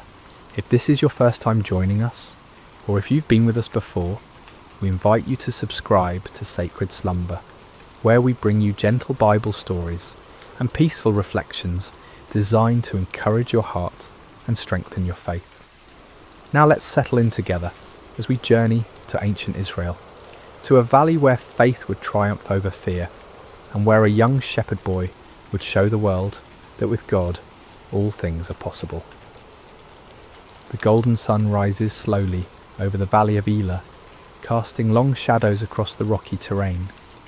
The air is crisp with morning dew, and a gentle breeze carries the scent of wildflowers that dot the hillsides. This valley, nestled between rolling hills covered with olive trees and scattered stones, would soon become the stage for one of history's most remarkable displays of faith. On the eastern ridge, the armies of Israel have made their camp. Hundreds of tents stretch across the hillside, their fabric fluttering softly in the morning breeze. Smoke rises from cooking fires where soldiers prepare their simple breakfast of bread and olives. The men move quietly, their faces etched with concern, their eyes constantly drawn to the valley below and the opposite hill. For across the valley, on the western ridge, stands another camp. The Philistines have pitched their tents there, their bronze weapons glinting in the early light. These are seasoned warriors, confident in their strength, their numbers, and their champion who has struck terror into the hearts of Israel's army for 40 long days. Between these two armies lies the valley itself, a stretch of land that seems to hold its breath in anticipation. The grass grows green here, watered by a small brook that winds its way through the centre of the valley, its waters singing softly over smooth stones. It's a peaceful place, this valley, seemingly too beautiful for the conflict that's about to unfold. But it's here, in this quiet valley, that we find a young man who will change everything. His name is David, and he's not a soldier at all. He's a shepherd from the small town of Bethlehem, the youngest of 8 brothers. While his older brothers serve in King Saul's army, David tends his father's sheep on the hillsides near his home. David has olive skin bronzed by countless hours under the Palestinian sun, and eyes that sparkle with life, an unwavering trust in the God of Israel.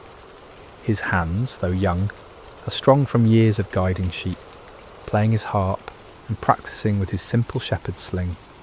He's small in stature compared to the warriors in both camps, but there's something different about David, something that sets him apart. It's not his size or his strength, but the quiet confidence that comes from knowing that the God who created the heavens and earth is also the God who watches over him as he watches over his sheep. As the sun climbs higher, painting the valley in shades of gold and amber, a stirring begins in both camps. The day's challenge is about to begin, and David, though he doesn't know it yet, is about to step into a moment that will echo through eternity. For 39 days, the same terrifying scene has played out in the valley of Elah. As the morning sun reaches its full strength, a massive figure emerges from the Philistine camp and strides down the hillside toward the valley floor. This is Goliath of Gath, and he is a sight that would make even the bravest heart tremble. Standing nearly 10 feet tall, Goliath is a giant among men. His frame is muscular and imposing, built like a fortress of flesh and bone. His bronze helmet catches the sunlight, and his scale armour gleams like the surface of a deep, dark sea. Each scale of his armour has been carefully crafted, overlapping like fish scales, to create an almost impenetrable defence. The armour alone weighs more than many men could carry, yet Goliath wears it as easily as another man might wear a simple tunic. In his massive hand he carries a spear, whose iron point is as large as a weaver's rod, and whose shaft is thick as a small tree. On his back hangs a bronze sword, and his legs are protected by bronze greaves that shine like mirrors. Walking before him is his armour-bearer, a man who would be considered large in any other company, but appears almost childlike next to his champion. As Goliath reaches the centre of the valley, near the gently flowing brook, he stops and turns to face the Israelite camp on the eastern hill. Then, in a voice that booms across the valley like thunder, he issues his daily challenge. "Why do you come out and line up for battle?" His voice echoes off the hillsides, causing birds to take flight from the olive trees. "Am I not a Philistine, and are you not the servants of Saul? Choose a man and have him come down to me. If he is able to fight and kill me, we will become your subjects. But if I overcome him and kill him, you will become our subjects and serve us." He pauses, letting his words sink in, and then continues with a sneer that the Israelite soldiers can hear even from their distant positions. "This day I defy the armies of Israel. Give me a man and let us fight each other." The challenge hangs in the morning air like a dark cloud. On the hillside, King Saul's army shifts nervously. These are not cowards, these soldiers of Israel. They are men who have fought battles and defended their homeland with courage. But Goliath represents something beyond normal warfare. He is not just a man. He seems like a force of nature, an unstoppable mountain of bronze and flesh. Among the Israelite ranks are 3 brothers, Eliab, Abinadab, and Shammah, sons of Jesse from Bethlehem. They stand with their fellow soldiers, feeling the same chill of fear that grips every man present. They've heard stories of giants in the land, descendants of the Anakim, who struck terror in the hearts of their forefathers. But seeing Goliath is different from hearing stories. His very presence seems to drain the courage from their hearts. King Saul himself, who stands head and shoulders above most men, feels small in comparison to this Philistine champion. The king who once stood fearlessly against Israel's enemies now finds himself at a loss. He has offered great rewards to any man who will face Goliath, riches beyond measure, his own daughter in marriage, and exemption from taxes for the victor's family. But for 39 days, no man has stepped forward. As Goliath's voice fades across the valley, an oppressive silence settles over both camps. The Philistines are confident, almost jovial in their certainty. Their champion is invincible, and they know it. Soon all of Israel will bow before their might. But in the Israelite camp, fear has taken root like a poisonous vine. With each passing day, with each repeated challenge, that fear grows stronger. The soldiers begin to whisper among themselves. Some wonder if they should retreat. Others question whether God has abandoned them. The shadow of one man, one giant, is darkening the faith of an entire nation. Yet God, who sees all things, who knows the end from the beginning, has already prepared an answer to this seemingly impossible challenge. And that answer is not a mighty warrior or a skilled general. It's a young shepherd boy who at this very moment is walking the dusty roads that lead to the valley of Elah, carrying nothing more threatening than food for his brothers and cheese for their commander. As the day progresses and Goliath returns to his camp with another unchallenged victory, the stage is being set for an encounter that will demonstrate, once and for all, that the battle belongs not to the strong, but to the Lord. The morning sun is climbing higher when David crests the hill overlooking the valley of Elah. He's been walking since before dawn, carrying a heavy pack filled with roasted grain and 10 loaves of fresh bread for his brothers and 10 cuts of cheese for their unit commander. His father Jesse, concerned about his son serving in King Saul's army, has sent David to check on them and bring them provisions. As David approaches the Israelite camp, he can hear the familiar sounds of an army preparing for battle. The clank of bronze armour, the scraping of swords being sharpened, and the low murmur of soldiers' voices. But there's something else in the air, something David can sense even before he understands it. There's a tension here, a fear that seems to hang over the camp like morning fog. David makes his way through the camp, asking for directions to find his brothers. The soldiers he passes look weary, their faces drawn with anxiety. Some pace nervously, others sit quietly, staring toward the valley. This is not what David expected to find. Where is the courage of Israel's army? Where is the confidence that should come from serving the God who delivered them from Egypt and gave them this promised land? Finally, David spots his brothers among their unit, and his face brightens with joy. He hurries toward them, his pack bouncing on his shoulders, but as he greets Eliab, Abinadab, and Shammah, he notices that they too carry the same haunted expression as the other soldiers. "Father sent provisions," David says warmly, beginning to unpack the food. "He's been worried about you and wanted to make sure you have enough to eat." But before his brothers can respond fully to his greeting, a sound begins to build from across the valley. It starts as a low rumble and grows into the unmistakable boom of Goliath's voice. David stops unpacking and turns toward the valley, his eyes widening as he sees the massive figure striding down the hillside. Who is this uncircumcised Philistine that he should defy the armies of the living God? David asks, his voice filled not with fear, but with indignation. The words come naturally to him, spoken with the simple faith of someone who knows God personally, intimately, like a shepherd knows his flock. The soldiers around David stare at him in amazement. Some even step back, as if his words might bring Goliath's wrath down upon them. But David isn't speaking recklessly. He's speaking from a heart that has experienced God's faithfulness. In the quiet places, in the fields where he tends sheep, under the stars where he plays his harp and sings psalms to the God who made them. What will be done for the man who kills this Philistine and removes this disgrace from Israel? David continues, his voice carrying a confidence that seems foreign in this camp of frightened warriors. The soldiers explain about King Saul's promised rewards, but David barely seems to hear them.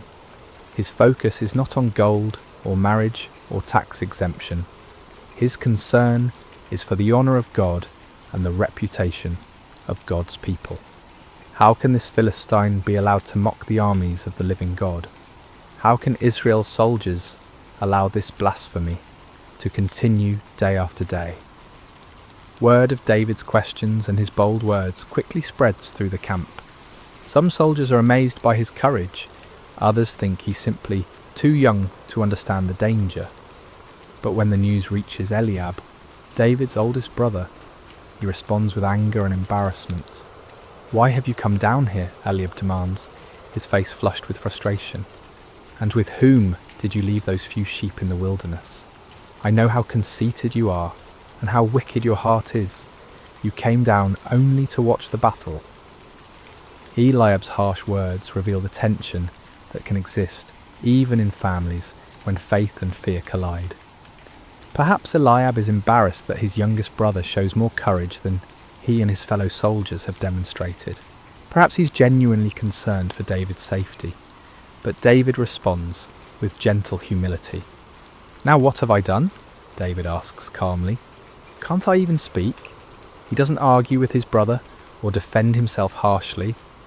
Instead, he simply continues asking his questions, seeking to understand why no one has stepped forward to defend God's honour. Eventually, word of David's bold questions reaches King Saul himself. The king, desperate for any glimmer of hope, sends for this young man who speaks so fearlessly about facing the Philistine giant. When David is brought before him, Saul sees nothing impressive about this youth. David is small, young, with the sun-darkened skin of someone who works outdoors. He carries no sword, no armour, nothing that would mark him as a warrior. "Let no one lose heart on account of this Philistine," David says to the king with quiet confidence. "Your servant will go and fight him." King Saul looks at David in disbelief. "You are not able to go out against this Philistine and fight him," he says, his voice heavy with the weight of responsibility and fear. "You are only a young man, and he has been a warrior from his youth." But David's response comes from a wellspring of faith that has been tested and proven in the wilderness places where no one was watching. "Your servant has been keeping his father's sheep," David begins, his voice steady and sure. "When a lion or a bear came and carried off a sheep from the flock, I went after it, struck it, and rescued the sheep from its mouth. When it turned on me, I seized it by its hair, struck it, and killed it. Your servant has killed both the lion and the bear. This uncircumcised Philistine will be like one of them, because he has defied the armies of the living God." David pauses, and in that pause the tent seems to fill with the presence of something greater than human courage. "The Lord who rescued me from the paw of the lion and the paw of the bear will rescue me from the hand of this Philistine." Here is the key to David's confidence. It's not based on his own strength or skill. It's not rooted in pride or youthful foolishness. David's courage comes from his personal experience of God's faithfulness. In the quiet places when no one was watching except God, David learned to trust. When wild beasts threatened his father's sheep, David didn't run. He stood and fought, not in his own strength, but trusting in the God who had called him to be a shepherd. King Saul, moved by David's faith, and perhaps remembering his own younger days when he trusted God more completely, finally gives his consent. "Go," he says, "and the Lord be with you." Wanting to give David every possible advantage, Saul dresses him in his own tunic and puts a bronze helmet on his head and a coat of armour on his body. He gives David his own sword to carry, but when David tries to walk in all this military gear, he finds he can hardly move. "I cannot go in these," David says to Saul, "because I am not used to them." So he takes off the armour, removes the helmet, and sets aside the sword. He will not try to become something he's not, or fight in a way that's foreign to him.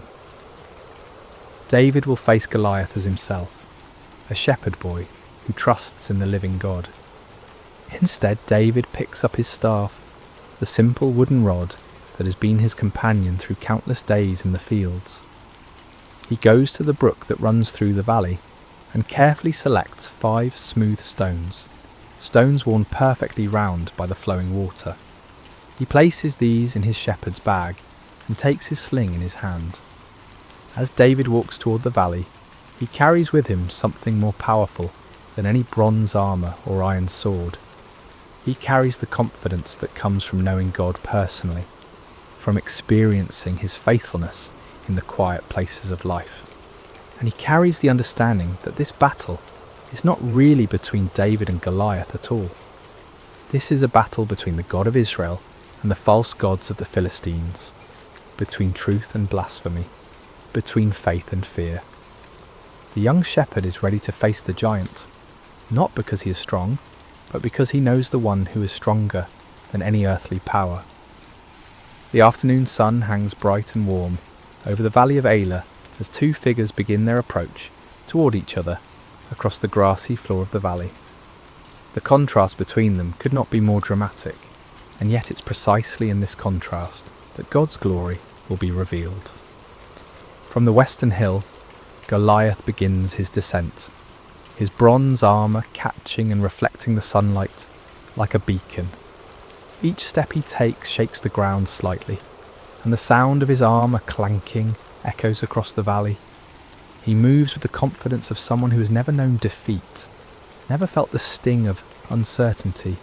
His armour-bearer walks before him, carrying the massive shield that will protect the giant from any arrows that might be fired from the Israelite lines. From the eastern hill, David begins his own journey down into the valley. He walks with a steady, purposeful gait, his simple shepherd's clothing a stark contrast to the military spectacle approaching from the other side. In one hand he carries his staff, worn smooth by years of use. In the other, he holds his sling, a simple leather pouch attached to 2 cords, the kind of weapon that shepherds have used for generations to protect their flocks from predators. Behind David on the hillside, the entire Israelite army watches in stunned silence. Thousands of seasoned warriors stand motionless, their eyes fixed on the small figure walking steadily towards certain death. Some of them pray silently, asking God to protect this brave boy. Others shake their heads in disbelief at what they perceive as pointless sacrifice. King Saul watches from his position among his officers, his heart heavy with the responsibility for sending a youth to face a giant. On the opposite hill, the Philistine army watches with amusement and anticipation. They point at David and laugh among themselves, joking about how quickly their champion will dispatch this boy. Some of them are already making plans for the victory celebration they'll hold after Israel surrenders, as surely they must, after witnessing their champion's inevitable defeat. But as David walks down the hillside, his heart is neither fearful nor boastful.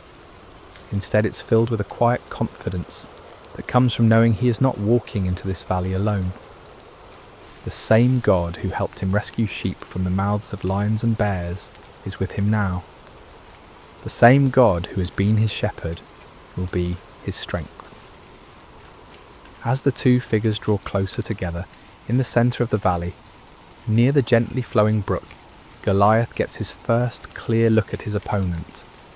What he sees fills him with contempt and rage. This is not a warrior, this is just a boy, ruddy and handsome, carrying a shepherd's simple tools instead of weapons of war. "Am I a dog," Goliath roars, his voice booming across the valley, "that you come at me with sticks?" His anger at what he perceives as an insult burns hot. He expected Israel to send their greatest warrior, someone worthy of his attention. Instead, they've sent a child. Goliath continues his verbal assault, his voice carrying clearly to both armies. "Come here, and I'll give your flesh to the birds and the wild animals." The threat hangs in the air like the cry of a predator, and even some of the Philistine soldiers feel a chill at the cruelty in their champion's voice. But David, standing in the valley, with the afternoon sun behind him, casting his shadow long across the grass, remains unshaken. When he speaks, his voice carries clearly across the valley, and every word is heard by both armies. "You come against me with sword and spear and javelin," David calls out, his young voice strong and clear.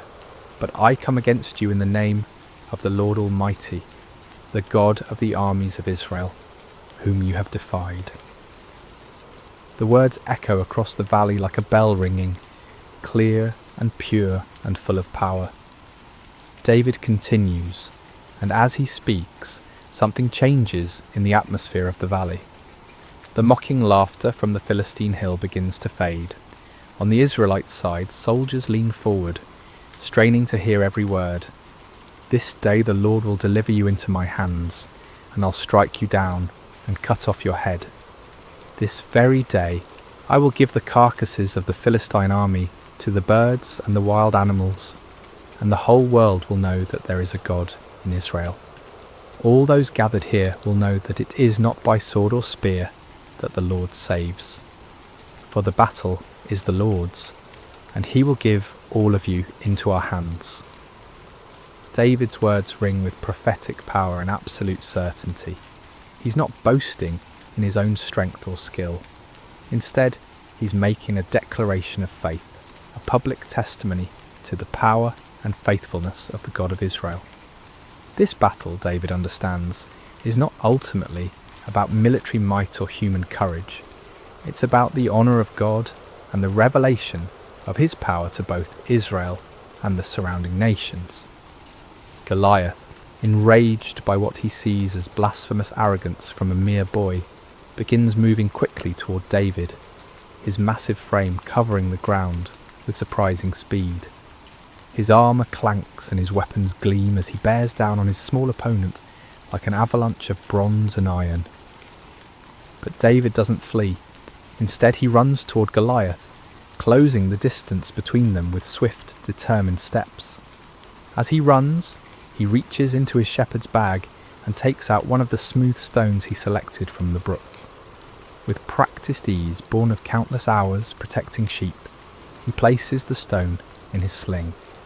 The sling is not a child's toy, though it may appear simple. In the hands of a skilled shepherd, it's a precision weapon capable of tremendous force. David has used his sling to drive off wolves and bears, to guide wandering sheep, and to strike targets with accuracy at considerable distances. Now as he runs toward Goliath, all those years of practice culminate in this single, crucial moment.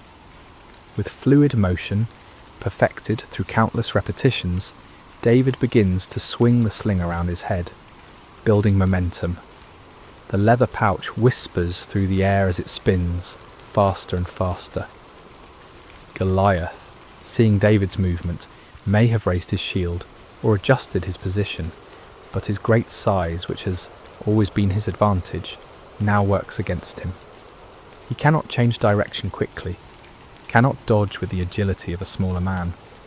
At the perfect moment, when the geometry of angle and distance and momentum align exactly right, David releases one of the cords. The stone flies from the sling like an arrow, swift and straight and true, guided by skill and powered by faith. The stone strikes Goliath in the centre of his forehead, at the one spot where his bronze helmet doesn't protect him, with tremendous force. The sound of impact echoes across the valley like the crack of thunder. For a moment time seems suspended. The giant warrior, seemingly invincible in his bronze armour, stands motionless. Then, like a great tree falling in the forest, Goliath topples forward and crashes to the ground. The earth trembles under the impact of his massive frame. His weapons clatter beside him, his armour scrapes against the stones, and then there is silence. David runs to where Goliath lies and stands over the fallen giant. Finding no sword of his own, David draws Goliath's own massive sword from its sheath, and with effort befitting his size, uses it to cut off the giant's head, fulfilling his prophecy exactly as he had spoken it. Then David lifts Goliath's head high above his own, and his voice rings out across the valley one more time, "The battle is the Lord's." The silence that follows is profound and complete, broken only by the gentle sound of the brook flowing peacefully through the valley, washing the smooth stones that remain in David's shepherd's bag. The sight of their fallen champion creates an immediate and dramatic transformation in both armies. On the Philistine hillside, the confident laughter and casual conversation die away instantly, replaced by stunned silence and then growing panic. These seasoned warriors, who moments before were planning their victory celebration, now stare in disbelief at the impossible scene in the valley below. Their champion, their giant, their seemingly invincible Goliath lies motionless in the grass, his own sword in the hands of the shepherd boy, who stands triumphant beside his massive form. The psychological impact is devastating. If Goliath could fall to this young Israelite, what protection did they have? What power could stand against the God of Israel? On the eastern hillside, the transformation is equally dramatic, but runs in the opposite direction. The Israelite soldiers, who have been paralysed by fear for 40 days, suddenly find their voices in a great roar of triumph that echoes off the surrounding hills. The sound builds and builds, a crescendo of relief and joy and renewed confidence that seems to shake the very foundations of the valley. "The Lord has given us victories," they cry.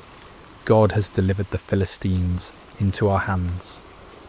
Swords are drawn from sheaths, not in fear this time, but in confidence. Spears are raised high, and the entire army begins to surge down the hillside like a mighty river breaking through a dam. King Saul, watching from his position among his officers, feels his own heart lift with amazement and gratitude. The burden of fear that has pressed down on him for weeks suddenly lifts, replaced by the returning memory of what it means to serve the living God. He gives the command that his army is already anticipating. "Charge!" The Philistine army, seeing the Israelites rushing toward them and having lost their champion and their confidence in a single moment, turns and flees. What had been an organised military force becomes a scattered mob running for their lives across the hills and valleys of the countryside. The rout is complete and devastating. But as the armies chase and flee across the landscape, David remains in the valley beside the brook, holding Goliath's head and looking up toward heaven with a heart full of gratitude. He has not forgotten, even in this moment of triumph, that the victory belongs to the Lord. This was never about David's skill with a sling. Though his years of practice were important, this was never about David's courage. Though his faith was essential, this was about God's power to save his people and his determination to show both Israel and the nations around them that he alone is God. David understands something that many of the celebrating soldiers rushing past him have not yet grasped. This victory in the valley of Elah is not an end in itself, but a beginning. It's a demonstration of what becomes possible when someone is willing to trust completely in God's power and step forward in faith, even when the circumstances seem impossible. As David picks up his simple staff and adjusts his shepherd's bag, still containing 4 unused stones, he reflects on the events of the day. This morning he was simply bringing food to his brothers. Now he has become the deliverer of Israel, the slayer of giants, the one through whom God chose to demonstrate his power to the nations. But David's heart remains humble. He knows that he was simply the instrument God chose to use. The smooth stones came from God's creation. The skill to use the sling came from God's provision of years in the wilderness. The courage to step forward came from God's faithfulness in past trials. Even the opportunity to be in the valley today came from God's sovereign orchestration of events. As the sun begins to set over the valley of Elah, painting the sky in shades of orange and purple, David begins the journey back up the hillside. Behind him, the brook continues to flow peacefully, its waters singing the same gentle song they sang this morning, as if nothing extraordinary had happened here at all. But everything has changed. Israel has been delivered from their enemies. The name of the Lord has been glorified before the nations. Fear has been replaced with faith, and despair has given way to hope. Most importantly, everyone who witnessed this day now knows with certainty that there is a God in Israel, and that the battle belongs to the Lord. The young shepherd boy who walked down into the valley, carrying only his simple faith and his trust in God, walks back up the hillside as a champion. But he carries with him the same faith and the same trust, because he understands that these were the real weapons that won the victory. Size and strength and bronze armour are nothing compared to the power of the living God when it flows through a heart that trusts him completely. As David rejoins the celebrating Israelite army, his brothers look at him with new eyes. Eliab, who scolded him harshly this morning, now embraces him with tears of joy and amazement. The soldiers who barely noticed the young shepherd this morning now gather around him with respect and wonder, eager to hear him tell the story of his victory. But David's first words are not about his own actions or his own courage. Instead, he lifts his eyes toward heaven and says simply, "Blessed be the Lord God of Israel, who has delivered his people this day." The victory belongs to the Lord, and David never forgets it. This understanding, this heart of worship and gratitude, even in the moment of triumph, is what will carry David through all the challenges that lie ahead in his remarkable life. For this is not the end of David's story, but the beginning. This day in the valley of Elah reveals the heart of a shepherd who will one day be king, a man after God's own heart, who will lead Israel with the same faith and trust he showed when facing a giant with nothing but a sling and the name of the Lord. As we reflect on this timeless story of David and Goliath, we discover that it offers us profound truths that speak directly to our own lives and challenges. The Valley of Elah becomes a classroom where God teaches us about faith, courage, preparation, and the source of true victory. Let's explore these lessons together, allowing them to settle into our hearts like seeds planted in good soil. One of the most striking aspects of David's story is how thoroughly unlikely he seems as a champion. When the prophet Samuel came to Jesse's house to anoint the next king of Israel, Jesse didn't even bother to call David in from the fields at first. David was the youngest, the smallest, the one everyone overlooked. Even his own brothers saw him as insignificant, more of an annoyance than a hero. Yet God specifically chose this overlooked shepherd boy to accomplish what none of Israel's mighty warriors dared attempt. This pattern runs throughout Scripture and continues in our world today. God delights in using people the world considers insignificant to accomplish his greatest purposes. He chooses the weak to shame the strong, the foolish to confound the wise, the humble to teach the proud. This truth offers tremendous encouragement to anyone who has ever felt overlooked, undervalued, or insignificant. Perhaps you feel too young, too old, too inexperienced, or too ordinary to make a difference. Perhaps others have dismissed your dreams or minimized your contributions. If so, you're in excellent company. Moses felt too inadequate to speak for God. Gideon felt too weak to lead an army. Esther felt too powerless to influence a king. Mary felt too young to bear the Messiah. But God sees what others miss. He looks at the heart while others focus on outward appearances. He values faithfulness over fame, character over credentials, availability over ability. When you feel small in the eyes of the world, remember that you serve a God who specializes in doing extraordinary things through ordinary people who trust him completely. The key is not to become someone else, but to offer who you already are to God with complete surrender. David didn't try to become a traditional warrior. He remained a shepherd who trusted God. Your background, your personality, your unique experiences and perspective are not accidents. They are part of God's preparation for the work he has planned for you. David's courage in facing Goliath didn't appear suddenly on the day of battle. It was forged over years of faithful service in places where no one was watching except God. While tending his father's sheep in the wilderness, David faced lions and bears that threatened the flock. In those lonely, dangerous moments, with no audience to impress and no recognition to gain, David learned to depend completely on God's strength. These wilderness experiences became David's training ground. Each time he trusted God to help him protect the sheep, his faith grew stronger. Each time he saw God's faithfulness in the small things, his confidence in God's power increased. By the time he faced Goliath, David had a history with God, a track record of divine assistance that gave him unshakable confidence. This principle applies directly to our lives.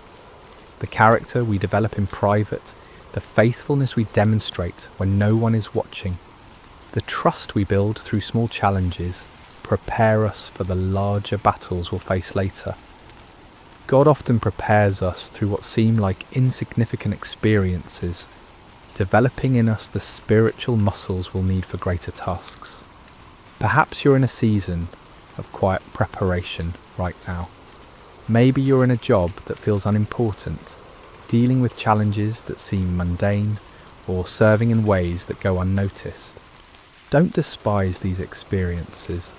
See them as God's training ground, places where you can learn to trust him completely without the pressure of public attention. Every act of faithfulness in small things builds spiritual strength. Every time you choose to trust God rather than worry, you're developing the faith muscles you'll need for larger challenges. Every moment you spend in prayer, study and worship during the ordinary days creates the spiritual foundation that will hold firm when storms come. David's Psalms reflect a man who knew God intimately through countless hours of communion in the wilderness. His worship wasn't reserved for public occasions.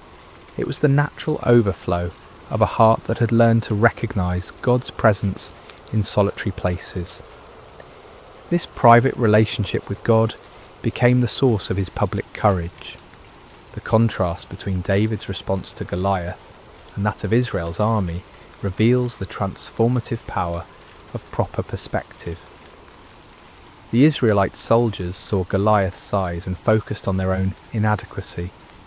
They measured themselves against the giant and found themselves wanting.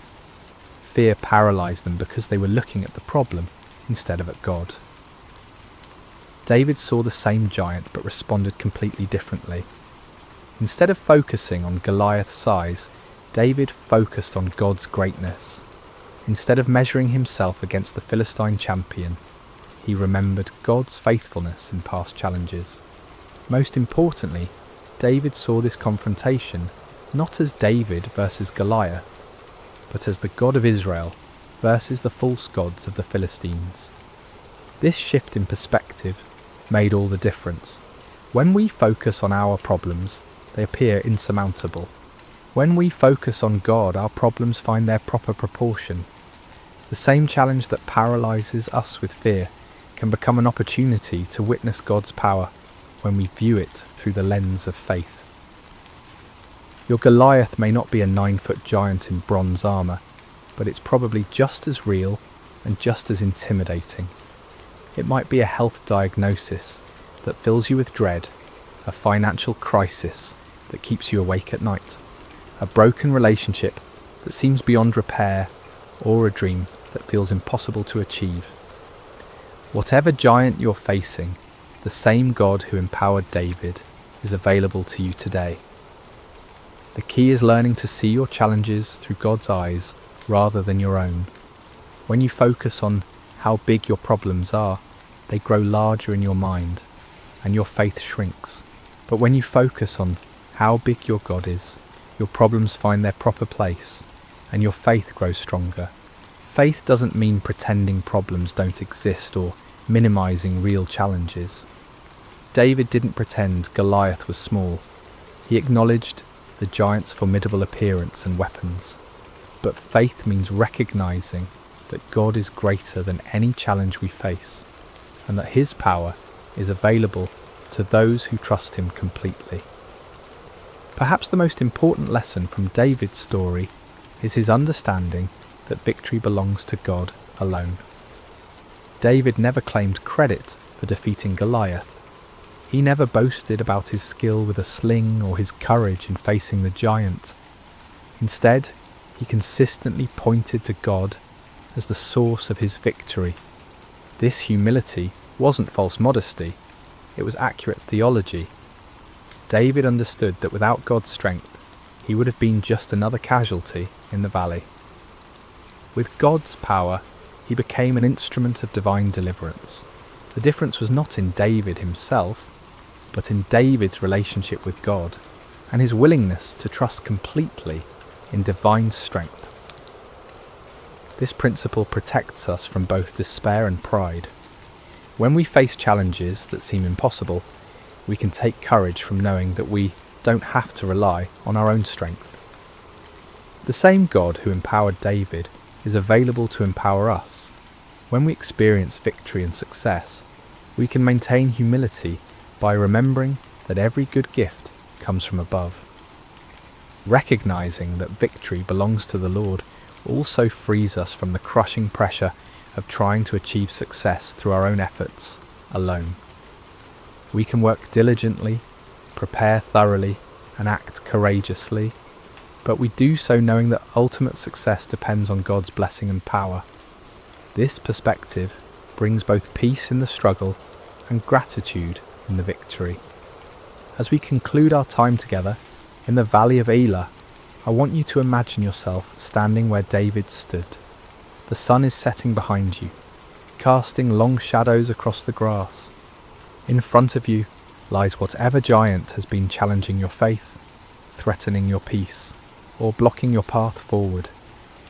Your Goliath might be fear itself, that persistent anxiety that whispers lies about your future and your security.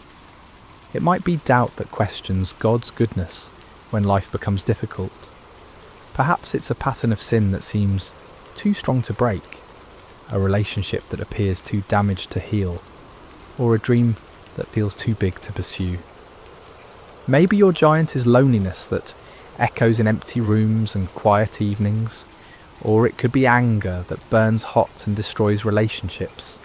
Perhaps it's despair that covers your days like a dark cloud, making it hard to see hope or purpose. Whatever giant you're facing, remember David's words, "I come against you in the name of the Lord Almighty." You don't have to face your challenges alone. You don't have to rely solely on your own strength, wisdom, or resources. The same God who empowered a shepherd boy to defeat a giant warrior is present with you today. Like David, you may feel small and inadequate when you look at the size of your challenges. That's normal and even healthy, because it drives you to depend on God rather than yourself. But don't let the size of your problems overshadow the greatness of your God. Don't let the voice of your giant drown out the whisper of divine love that calls you forward in faith. Remember that God has been preparing you for this moment through all the quiet experiences of your life. Every time you've chosen trust over worry, every moment you've experienced God's faithfulness in small things, Every prayer you've whispered in the darkness has been building the spiritual strength you need for this challenge. Take up your simple faith like David took up his sling. Select the smooth stones of God's promises that have been worn smooth by the flowing waters of his love. Step forward, not in your own strength, but in the name of the Lord, who loves you completely and fights on your behalf. And remember, the battle belongs to the Lord. Your job is not to guarantee the outcome, but to trust the one who holds the outcome in his hands. Your calling is not to be strong enough to win, but to be faithful enough to step forward when God calls. As you face your giants, may you have David's courage to step forward, his faith to trust completely, and his wisdom to give God all the glory for whatever victories he grants. May you discover, as David did, that with God all things are possible, and that no giant is too large for the power of divine love. Let us pray together. Heavenly Father, we thank you for the story of David and Goliath, which reminds us that you delight in using ordinary people to accomplish extraordinary things. Help us to see our challenges through your eyes rather than our own fears. Give us David's courage to step forward when you call, his faith to trust in your power rather than our own strength, and his humility to give you glory for every victory. We place our giants before you today, Lord, whatever form they may take in our lives.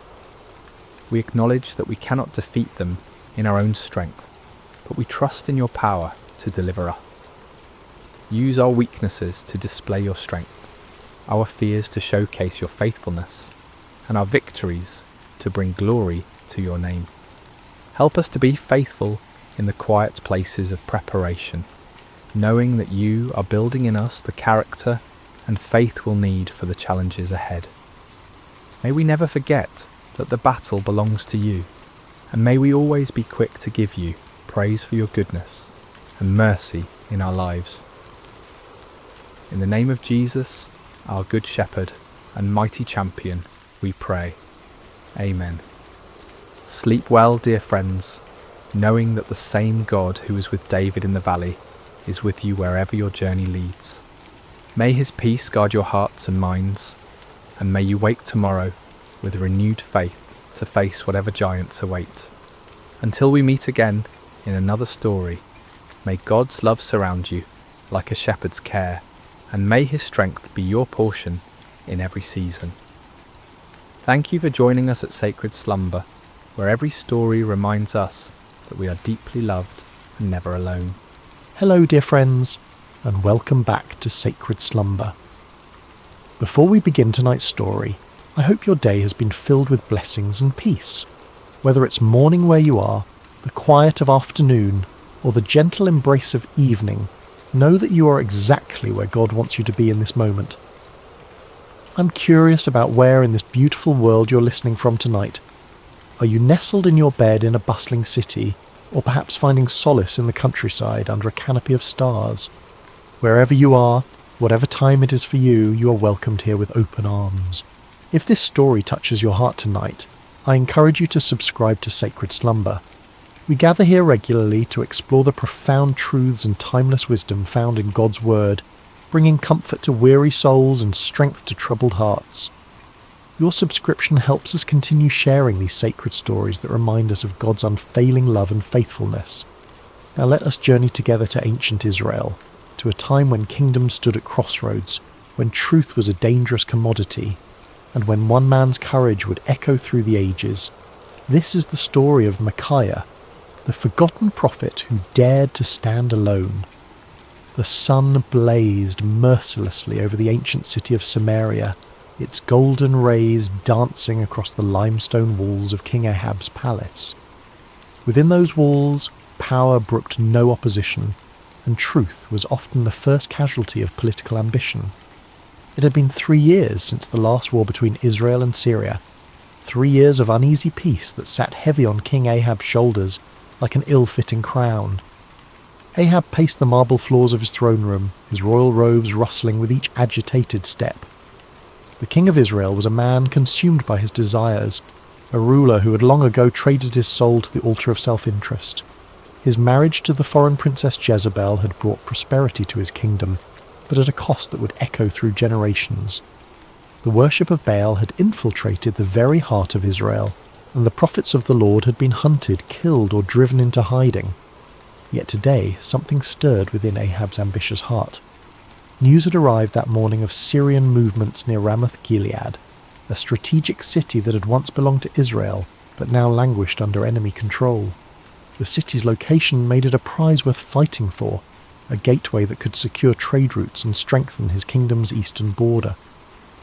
As Ahab contemplated this opportunity, word came that King Jehoshaphat of Judah was approaching Samaria with a considerable entourage. Jehoshaphat was everything Ahab was not, a king who sought the Lord's face, who had torn down the high places of idol worship, and who ruled with righteousness as his compass. The irony was not lost on Ahab that he would need the help of such a man to achieve his ambitions. The great doors of the throne room swung open with a resonant boom, and Jehoshaphat entered with the dignity befitting a king of David's lineage. He was a man of medium stature but commanding presence, his beard meticulously groomed, and his eyes holding the wisdom of one who had walked closely with the Almighty. Behind him came his advisers and military commanders, their expressions respectful but cautious, as they entered the domain of Israel's controversial king. "Jehoshaphat, my brother," Ahab called out, his voice echoing through the vast chamber as he descended from his throne. "Welcome to Samaria. Your presence brings honour to my house." The two kings embraced in the customary greeting, though those who knew them well could sense the underlying tension. Jehoshaphat had come seeking alliance, but his heart was troubled by what such an alliance might require of him. "Ahab," Jehoshaphat replied warmly, though his eyes remained watchful. "It has been too long since we have spoken face to face. The Lord has blessed both our kingdoms with peace these past years." "Indeed," Ahab agreed, gesturing toward the laden tables his servants had prepared. "Come, let us feast together and speak of matters that concern us both." The banquet that followed was a spectacle of royal excess. Tables groaned under the weight of roasted meats, exotic fruits, and wine from the finest vineyards. Musicians played softly in the background, while servants moved like shadows, attending to every need. Yet beneath the veneer of celebration, both kings harboured their own purposes. As the evening wore on and the wine loosened tongues, Ahab finally revealed his true intention. Leaning toward Jehoshaphat with the conspiratorial air of old friends, he spoke in measured tones. "My brother, there is a matter that weighs heavily upon my heart," Ahab began, his eyes glinting in the torchlight. "You know that Ramoth-Gilead belongs to us, yet it remains in the hands of the king of Syria. Should we not take back what is rightfully ours?" Jehoshaphat set down his goblet carefully, his expression growing thoughtful. He had anticipated this moment, knowing that Ahab rarely extended hospitality without purpose. The question hung in the air between them like incense, heavy with implication. "Ramoth-Gilead has indeed been a source of contention," Jehoshaphat replied diplomatically. "What do you propose?" Ahab's smile was that of a merchant who senses a favourable negotiation. "I propose that we go up together against Ramoth-Gilead. Your army combined with mine would be formidable.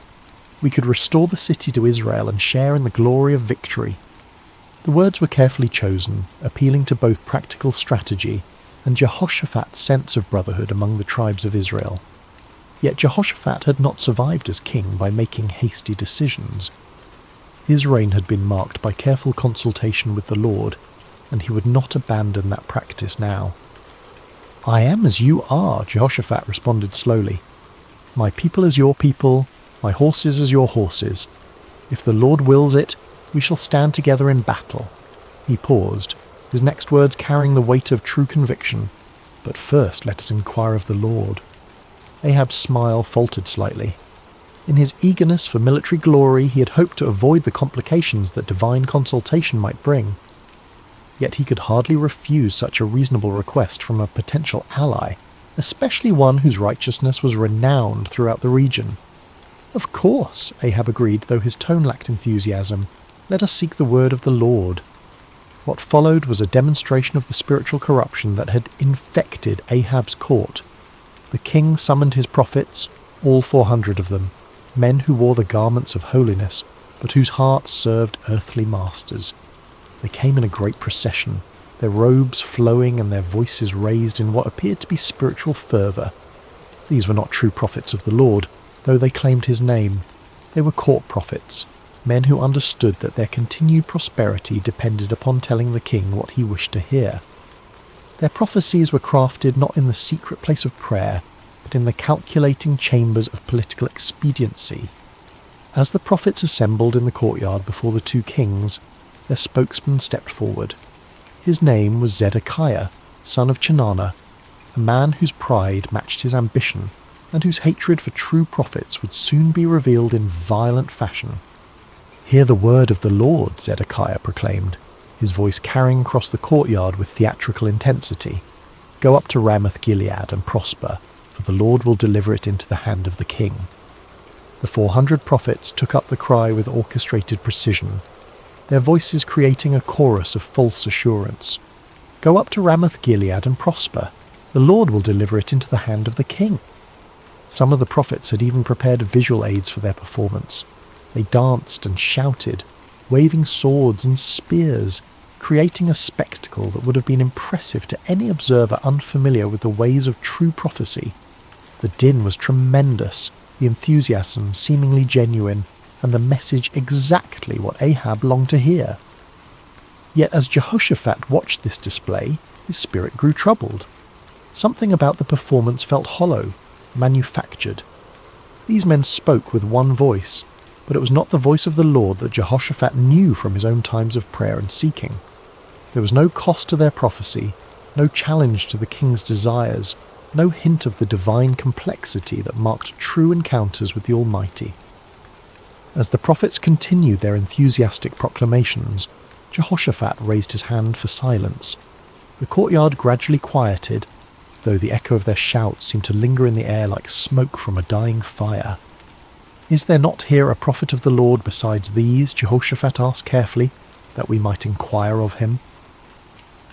The question fell like a stone into still water, sending ripples of discomfort through the assembly. Ahab's face darkened, and several of the court prophets exchanged meaningful glances.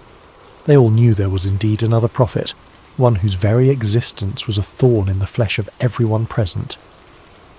Ahab's response came through gritted teeth, his voice barely concealing his irritation.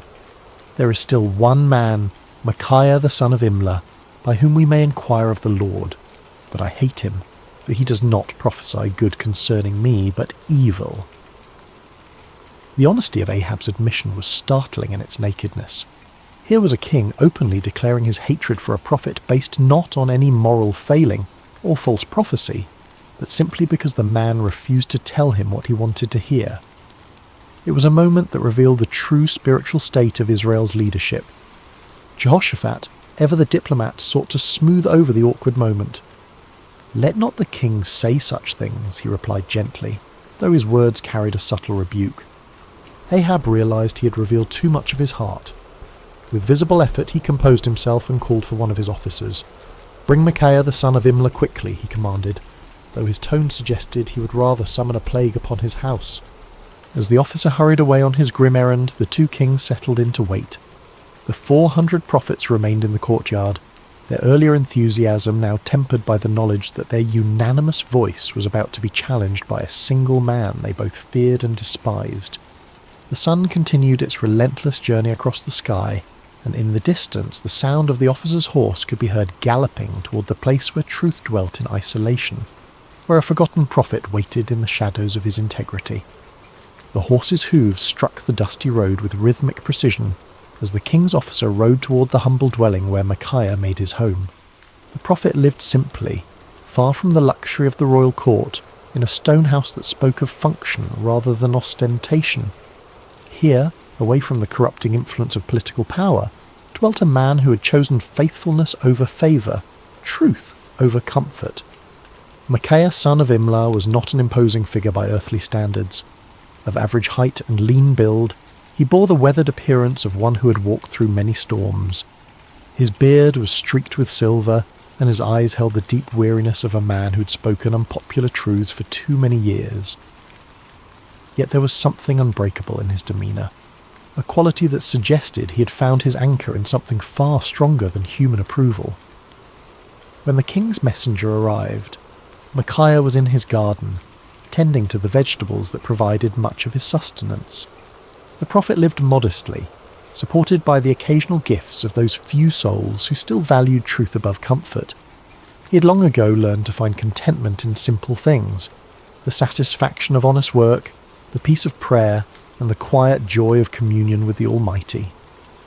"Micaiah," the officer called out as he dismounted, "the king commands your presence immediately." The prophet looked up from his work, unsurprised. He had sensed in recent days that the Lord was preparing him for something significant.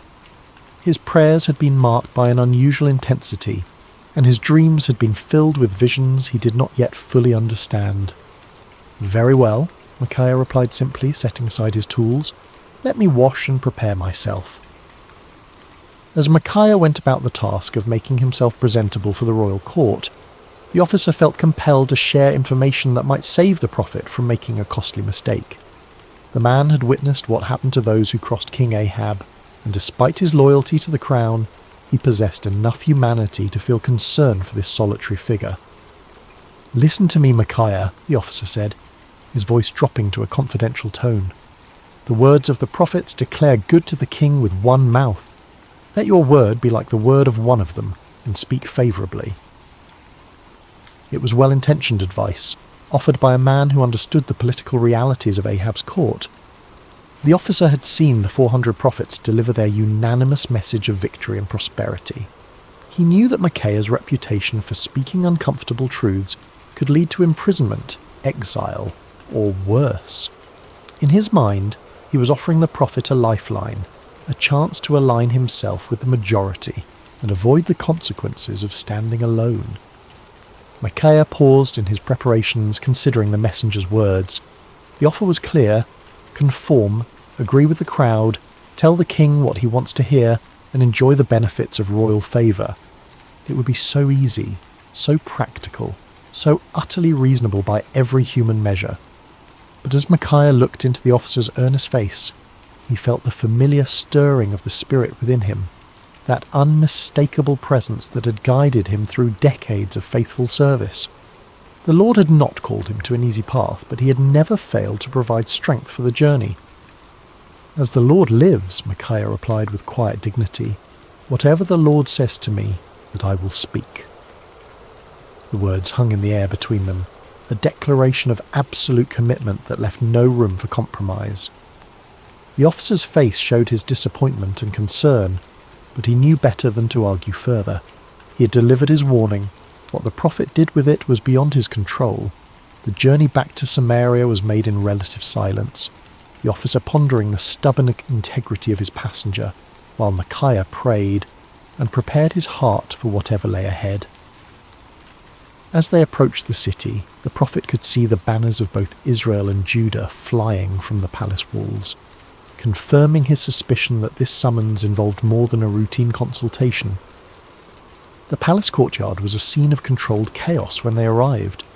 Servants scurried about preparing for what appeared to be an important gathering, while guards stood at attention in their finest armour. The 400 prophets were still present, clustered in small groups and speaking in hushed tones. Their earlier enthusiasm had given way to a more subdued attitude, though their confidence in their message remained unshaken. As Micaiah dismounted and followed the officer toward the throne room, he could feel the weight of many eyes upon him. Some looks were curious, others hostile, and a few held the barely concealed contempt of those who viewed his independence as a personal affront. He had grown accustomed to such reactions over the years, understanding that his very presence served as an uncomfortable reminder of the spiritual compromise that permeated the court. The great doors opened before them, revealing the opulent throne room where Kings Ahab and Jehoshaphat waited. The contrast between the two rulers was immediately apparent even to a casual observer. Ahab sat upon his throne with the restless energy of a man driven by ambition, his fingers drumming impatiently on the armrest. Jehoshaphat, seated in a chair of equal honour nearby, maintained the composed dignity of one accustomed to seeking divine guidance before making important decisions. "Ah, Micaiah," Ahab said as the prophet entered, his tone carrying forced joviality that fooled no one. "At last, our final consultant arrives." Micaiah approached the throne with measured steps, neither hurrying to show deference nor dawdling to display defiance. He had learned long ago that in the presence of earthly power, his allegiance belonged to a higher authority. When he reached the appropriate distance, he bowed respectfully but not obsequiously, acknowledging the king's position without compromising his own integrity. "You summoned me, your majesty," Micaiah said simply, his voice carrying clearly through the chamber. King Jehoshaphat studied the prophet with interest. He had heard reports of Micaiah's reputation for uncompromising honesty, and after witnessing the theatrical performance of the 400 prophets, he was eager to hear from someone who might offer a different perspective. Ahab leaned forward on his throne, his eyes fixed on the solitary figure before him. "Micaiah, shall we go to war against Ramoth-Gilead, or shall we refrain?" It was the same question that had been posed to the 400 prophets, the same inquiry that had produced such enthusiastic unanimity. Now it fell upon the shoulders of one man who stood alone, without allies or supporters, facing the combined expectation of two kings and their assembled courts. The moment stretched taut with anticipation. Everyone present understood that they were witnessing something significant, though few could have predicted the drama that was about to unfold. In the silence, Micaiah felt the familiar stirring of the spirit, but what came first was not the word of the Lord, but something altogether unexpected. What happened next would be remembered and debated for generations to come.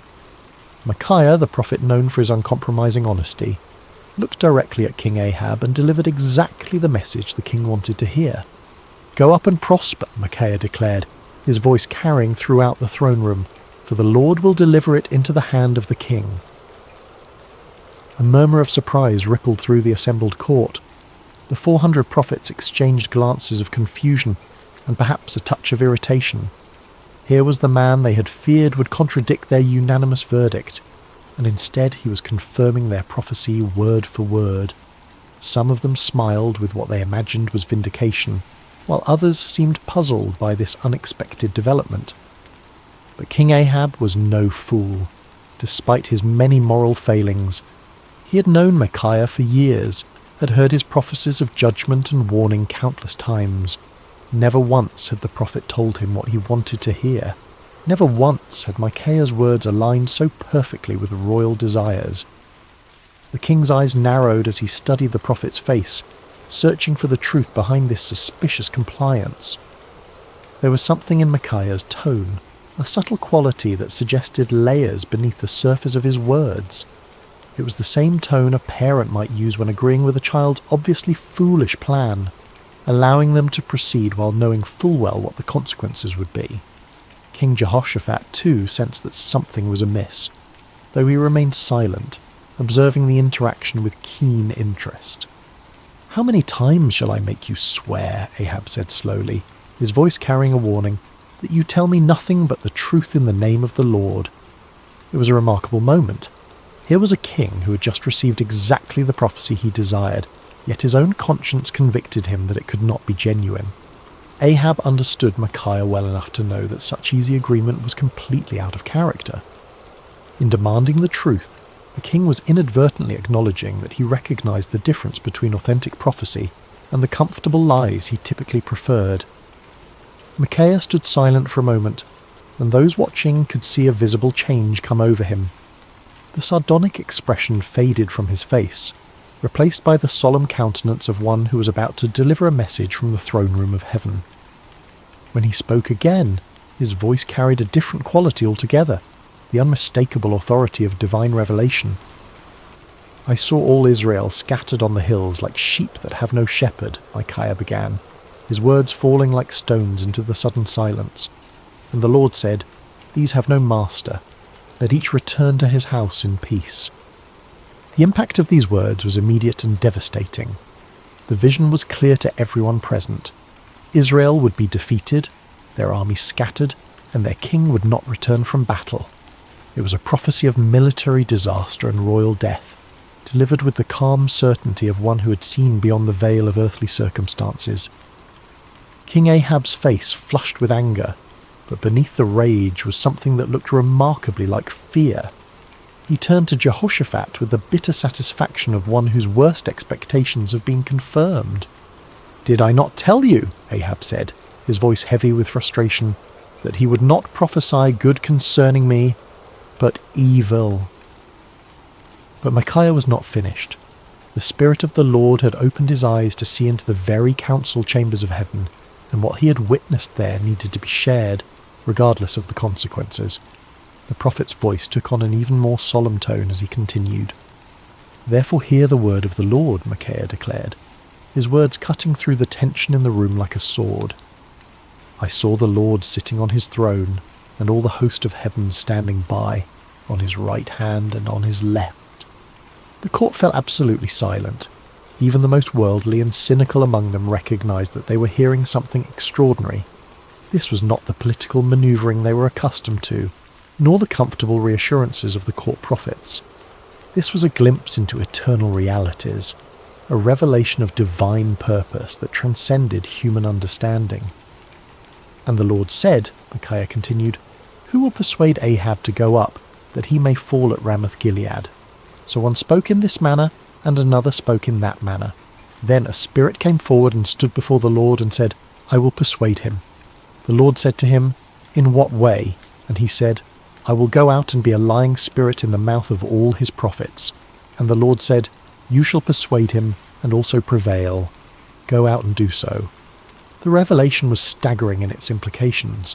Micaiah was claiming that the Lord himself had allowed, indeed, had orchestrated, the deception that had been proclaimed by the 400 prophets. It was a divine judgment in the form of false prophecy, a spiritual trap set for a king who had repeatedly chosen lies over truth. Therefore, Micaiah concluded with inexorable logic, "Look, the Lord has put a lying spirit in the mouth of all these prophets of yours, and the Lord has declared disaster concerning you." The silence that followed was deafening. Every person present was forced to grapple with the implications of what they had heard. The 400 prophets found themselves accused not merely of error, but of being unwitting instruments of divine deception. The kings faced the terrifying possibility that their carefully planned military campaign was actually a trap set by the Almighty himself. But the silence was short-lived. Zedekiah, the spokesman for the 400 prophets, was a man of considerable pride and ambition. He had built his reputation on his supposed connection to the divine, and Micaiah's words threatened not only his credibility but his entire worldview. The accusation that he had been deceived by a lying spirit was more than he could bear. With a roar of rage, Zedekiah strode across the throne room until he stood face to face with Micaiah. The contrast between them was striking.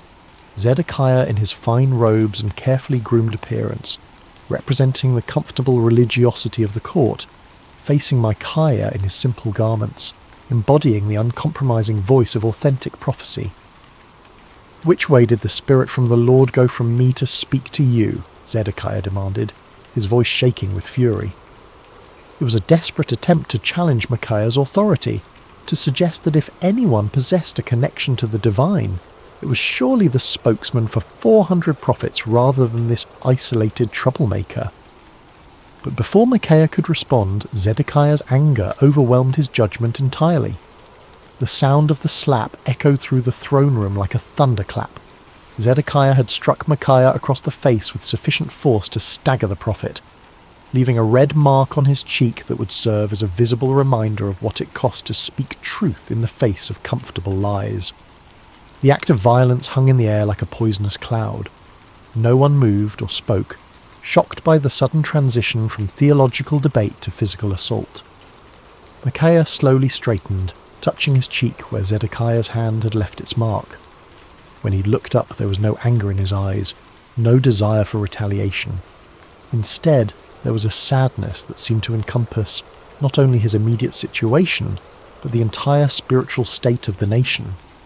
"Indeed," Micaiah said quietly, his voice carrying despite its gentle tone, "you shall see on that day when you go into an inner chamber to hide." It was both prophecy and promise.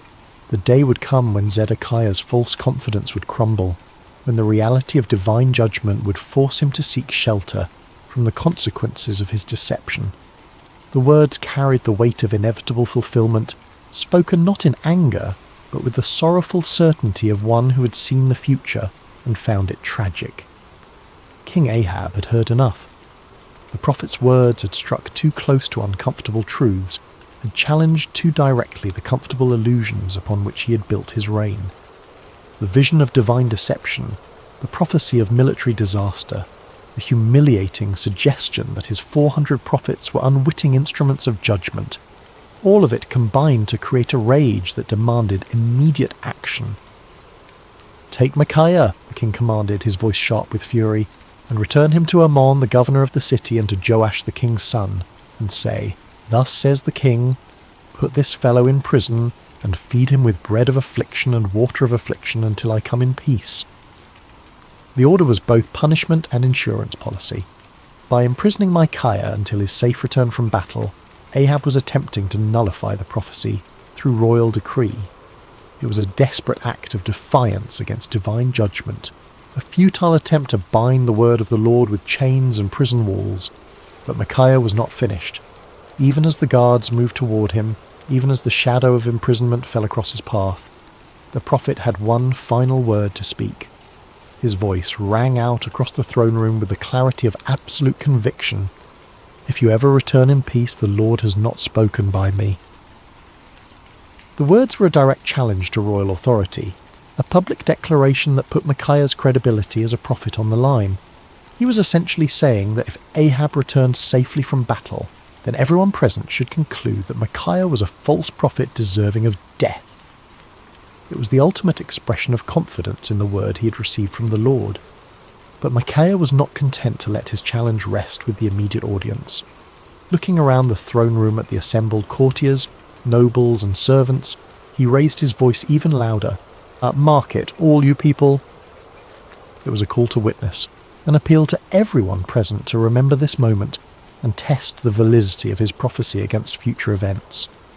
The prophet was willing to stake everything, his reputation, his freedom, possibly his life, on the truth of what he had spoken. It was a level of certainty that transcended human confidence and entered the realm of divine assurance. As the guards seized Micaiah's arms and began to lead him away, the throne room erupted in a buzz of conversation. Some whispered among themselves about the prophet's boldness, others debated the implications of his vision, and still others tried to process the dramatic confrontation they had just witnessed. Through it all, the 400 prophets maintained their uncomfortable silence, uncertain how to respond to accusations that struck at the very heart of their prophetic claims. King Jehoshaphat watched the proceedings with deep concern. The righteous king of Judah had requested divine counsel, and what he had received was a prophecy that directly contradicted his military plans and predicted disaster for his ally. Yet something in Micaiah's bearing, some quality of authentic conviction, made it impossible to dismiss his words as the ravings of a madman or the spite of a disgruntled prophet. As Micaiah was led away, his footsteps echoing through the palace corridors, he felt no bitterness toward his captors or self-pity for his situation. He had spoken the word of the Lord faithfully, regardless of the consequences, and that obedience brought a peace that transcended his circumstances. The prison cell that awaited him might confine his body, but his spirit remained free, anchored in the unshakable certainty that he had been faithful to his calling. The cell where Micaiah was imprisoned was a far cry from the luxury of the royal court. Built of rough stone with a small barred window that provided minimal light, it was designed for punishment rather than comfort. The bread of affliction and water of affliction promised by the king proved to be exactly that. Meagre rations calculated to sustain life while providing a constant reminder of a royal displeasure. Yet in that dark cell, Micaiah found something that had eluded him in the freedom of his simple home, absolute clarity about his purpose and calling. Stripped of all earthly comforts and securities, he was forced to rely entirely upon his relationship with the Lord. In the long hours of solitude, he prayed not for deliverance but for continued faithfulness. not for vindication, but for grace to endure whatever lay ahead. Meanwhile, preparations for war continued with increasing intensity. King Ahab threw himself into military planning with the fervour of a man trying to drown out unwelcome voices of conscience. He consulted with his generals, inspected his troops, and made elaborate arrangements for what he was determined would be a glorious victory. The prophecy of the 400 court prophets was repeated frequently, as if constant repetition could somehow make it more reliable. King Jehoshaphat, however, found himself deeply troubled by the day's events. The contrast between the theatrical unanimity of the 400 prophets and Micaiah's stark authenticity had left him with serious doubts about the wisdom of the planned campaign. Yet he had given his word to stand with Ahab, and the political implications of backing out now were significant. As the day of departure approached, Ahab made one final attempt to circumvent the prophecy that haunted his thoughts. If the word of the Lord through Micaiah was true, then King Ahab was destined to die in battle. But perhaps, the king reasoned, he could outwit divine judgment through human cleverness. "I will disguise myself and go into battle," Ahab announced to his commanders, "but you put on your robes." It was a cunning plan. By dressing as an ordinary soldier while Jehoshaphat wore royal garments, Ahab hoped to deceive the enemy about his identity and location. If the Syrians could not identify him as the king of Israel, perhaps he could survive the battle and prove Micaiah wrong. It was the kind of tactical thinking that had served Ahab well in political manoeuvring. But he was about to discover that divine judgment operates by different rules than human conflict. The morning of battle dawned clear and bright, with a gentle breeze that carried the scent of wildflowers across the plains surrounding Ramoth Gilead. It seemed an unlikely day for the fulfillment of prophecy, too beautiful for the tragic events that were about to unfold. The armies of Israel and Judah had assembled in impressive formation, their banners flying proudly in the morning air, their weapons gleaming in the sunlight. King Ahab, disguised as a common soldier, moved among his troops with nervous energy. His royal armour had been replaced with the simple leather and bronze of an ordinary warrior, and his distinctive crown was nowhere to be seen. To any casual observer, he appeared to be merely another commander preparing for battle, yet those closest to him could sense his underlying anxiety, the tension of a man who was trying to outrun a divine decree. King Jehoshaphat, meanwhile, wore his royal robes with obvious reluctance. The righteous king of Judah had agreed to this deception as part of their military strategy, but his conscience troubled him. The memory of Micaiah's words weighed heavily on his mind, and he found himself offering frequent prayers for divine protection and guidance. The Syrian army was formidable, well-trained and confident in their ability to defend their territory. Their king had given specific instructions to his 32 chariot commanders: fight with no one small or great, but only with the king of Israel. It was a strategic decision based on the understanding that killing or capturing the enemy king would effectively end the battle and secure victory. As the two armies faced each other across the field of battle, the air was thick with tension and anticipation. Horses stamped impatiently, armour creaked as soldiers shifted their weight, and commanders made final adjustments to their battle plans. In the distance, the walls of Ramoth Gilead stood as silent witness to the conflict that was about to determine its fate. The battle began with the thunderous clash of armies colliding, the sound of metal against metal mixing with the shouts of warriors and the screams of the wounded. Chariots raced across the battlefield like instruments of divine wrath, their wheels churning up clouds of dust that obscured vision and added to the chaos of combat.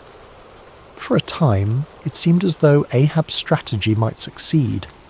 Hidden among his soldiers, the disguised king fought with the desperation of a man who believed his life depended on remaining unrecognized. His years of military experience served him well as he wielded sword and spear with deadly efficiency, contributing to the initial success of the Israelite forces. But the Syrian chariot commanders were not easily deceived. When they spotted King Jehoshaphat in his royal robes, they immediately assumed they had found their primary target. A group of them converged on the king of Judah with deadly intent, their chariots cutting through the battle lines like ships through stormy seas. "Surely it is the king of Israel," they shouted to one another as they closed in on Jehoshaphat. The king of Judah found himself surrounded by enemy chariots, their occupants preparing to capture or kill what they believed to be their primary objective. In that moment of extreme danger, Jehoshaphat did what he had learned to do throughout his reign. He cried out to the Lord for deliverance. "Help me, O Lord," Jehoshaphat called out, his voice carrying above the din of battle. What happened next was a clear demonstration of divine intervention. As Jehoshaphat's cry reached heaven, the Lord moved the hearts of the Syrian commanders in an unexpected way. Something about the king's appearance or manner suddenly convinced them that this was not their intended target after all. "It is not the king of Israel," one of them declared, and just as quickly as they had converged upon Jehoshaphat, they turned away to search for their real quarry elsewhere on the battlefield. Meanwhile, across the chaos of combat, King Ahab continued his desperate masquerade. His disguise had served him well throughout the morning, allowing him to participate in the battle without attracting the special attention of enemy forces. For a brief moment, it seemed as though human cunning might indeed triumph over divine decree. But the Lord's purposes are not thwarted by earthly schemes, no matter how cleverly conceived. As the battle raged on, a Syrian soldier drew his bow at random, not aiming at any particular target, but simply shooting into the mass of enemy forces. It was the kind of arrow that soldiers loose when they cannot see clearly, through the dust and confusion of battle, hoping to strike something useful, but with no specific intent. The arrow flew through the air with the invisible guidance of divine providence. It passed over the heads of common soldiers, sailed between the wheels of racing chariots, and found its mark with the precision of perfect justice. The bronze point struck King Ahab between the joints of his armour, penetrating the one gap in his defences that his disguise could not protect. The king felt the arrow's impact like a thunderbolt, the sudden sharp pain followed by the warm spread of blood across his chest. He looked down in shock to see the Syrian arrow protruding from his body, its shaft trembling with the force of impact. In that instant, Ahab understood with perfect clarity that no amount of human cleverness could circumvent the word of the Lord. "I am wounded," the king cried out to his chariot driver, his voice tight with pain and the dawning realization of his doom. "Turn around and carry me out of the battle." The chariot driver, a loyal servant who had recognized his disguised king despite the common soldier's garb, immediately began maneuvering toward the edge of the battlefield. But extricating themselves from the chaos of combat proved more difficult than anticipated. The battle had intensified throughout the day, and enemy forces blocked many of the potential escape routes. As they struggled to retreat, King Ahab's condition continued to deteriorate. The arrow had found a vital spot and blood flowed freely from the wound despite his attempts to stanch it. Yet with grim determination, the king remained propped up in his chariot, unwilling to let his army see him fall. His presence, even in his wounded state, served to encourage the Israelite forces and maintain their fighting spirit. The battle raged from morning until evening, the outcome hanging in the balance as both sides fought with desperate intensity. But as the sun began to set, painting the sky in shades of red that seemed to mirror the blood spilled on the battlefield below, King Ahab's strength finally gave out. The disguised king who had tried to outwit divine judgment slumped forward in his chariot, his life ebbing away with each laboured breath. As word of the king's condition spread through the ranks, the cry went up that would fulfill Micaiah's prophecy with devastating accuracy. Every man to his city, and every man to his own country. The army of Israel, leaderless and demoralized, began to scatter across the hills just as the prophet had foreseen. Like sheep without a shepherd, they abandoned their positions and fled toward home, their dreams of victory dissolving into the nightmare of defeat. King Ahab died as the sun set over Ramoth-Gilead, his blood pooling in the bottom of his chariot. The man who had spent his reign choosing comfortable lies over uncomfortable truths had finally encountered a reality that no amount of deception could alter. The word of the Lord, spoken through his faithful prophet, had been fulfilled to the letter. News of King Ahab's death spread quickly through the land, carried by the scattered remnants of his army and the merchants who followed military campaigns. In the palace at Samaria, the reaction was one of stunned disbelief. The 400 prophets who had proclaimed certain victory found themselves facing a crisis of credibility that would haunt them for the rest of their lives. In his prison cell, Micaiah heard the news with a mixture of sadness and vindication. He had taken no pleasure in prophesying disaster, had felt no joy in predicting the death of his king. Yet the fulfillment of his prophecy served as a powerful reminder that the word of the Lord does not return void, regardless of how unwelcome it might be to human ears.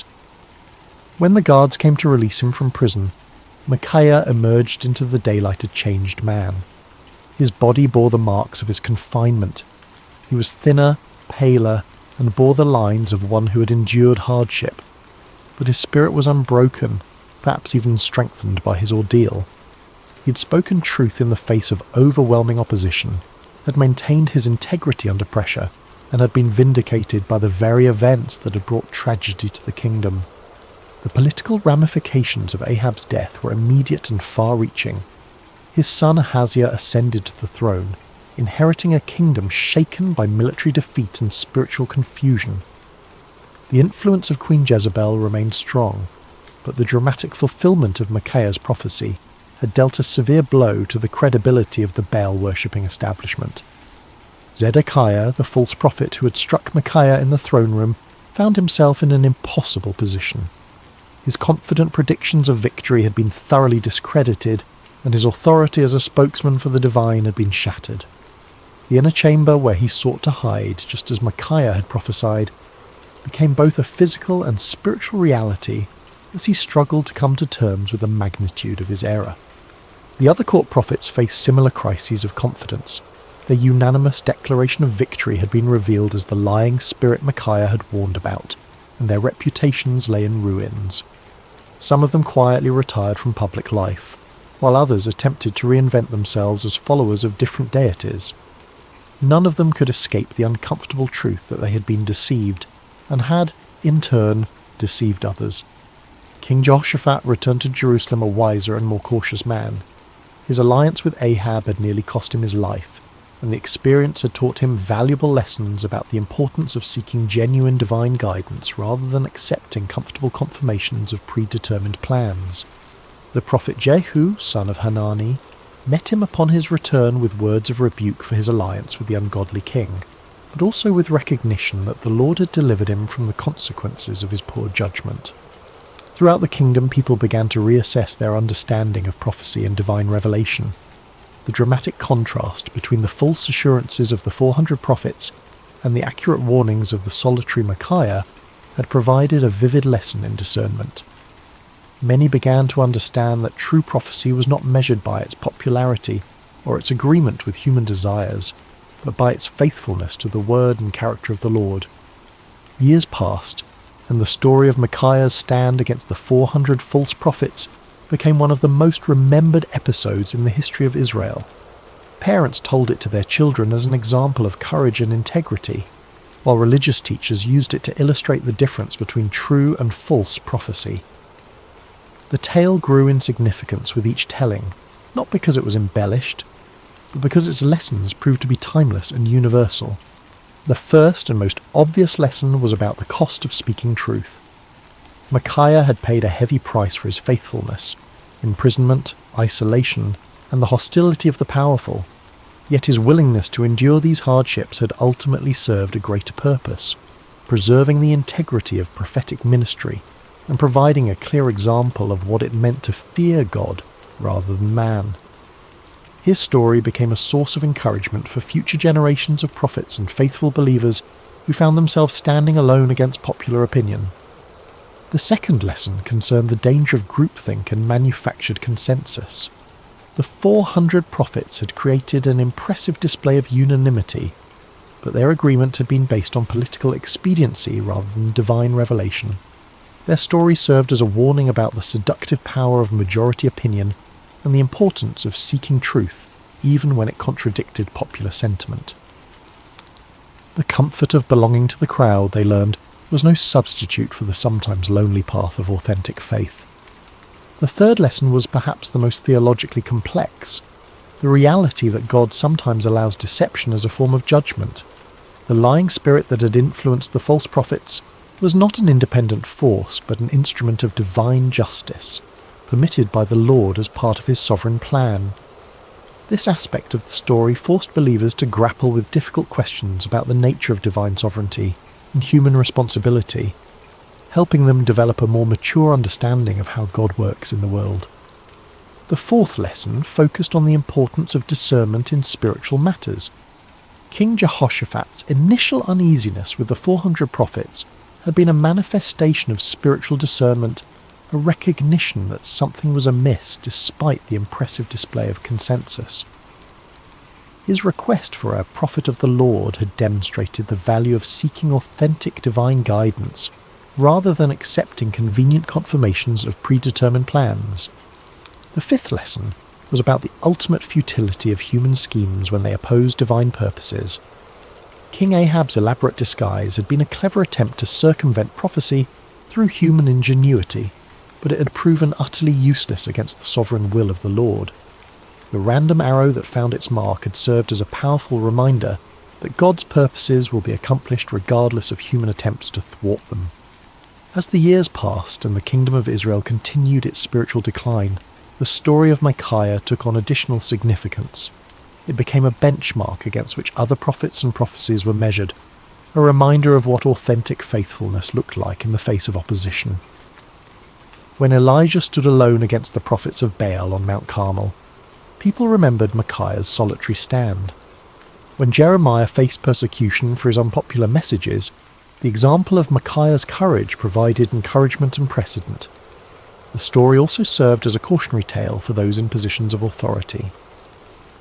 King Ahab's admission that he hated Micaiah because the prophet never spoke favourably about him had revealed the dangerous tendency of leaders to surround themselves with yes men rather than truthful counsellors. Future kings and officials who heard the story were challenged to examine their own relationships with advisors and to consider whether they were seeking truth or merely confirmation of their existing beliefs. In the quiet of his later years, Micaiah often reflected on that pivotal day when he had stood alone before 2 kings and 400 false prophets.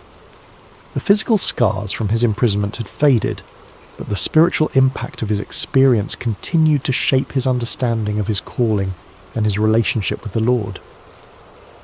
The prophet had learned that faithfulness was not measured by immediate results, but by obedience to divine instruction. His warning had not prevented the battle or saved King Ahab's life, but it had preserved the integrity of prophetic ministry and provided a clear demonstration of the difference between true and false revelation. Sometimes, he realized, the greatest victories were won not through changing circumstances, but through maintaining faithfulness in the midst of difficult circumstances. Micaiah had also discovered that standing alone was not the same as being alone. In his prison cell, deprived of human companionship and comfort, he had experienced a deeper intimacy with the Lord than he had ever known before. The isolation that had seemed like punishment had actually become a pathway to greater spiritual understanding and strength. He had learned that the approval of the crowd was a poor substitute for the approval of the Almighty.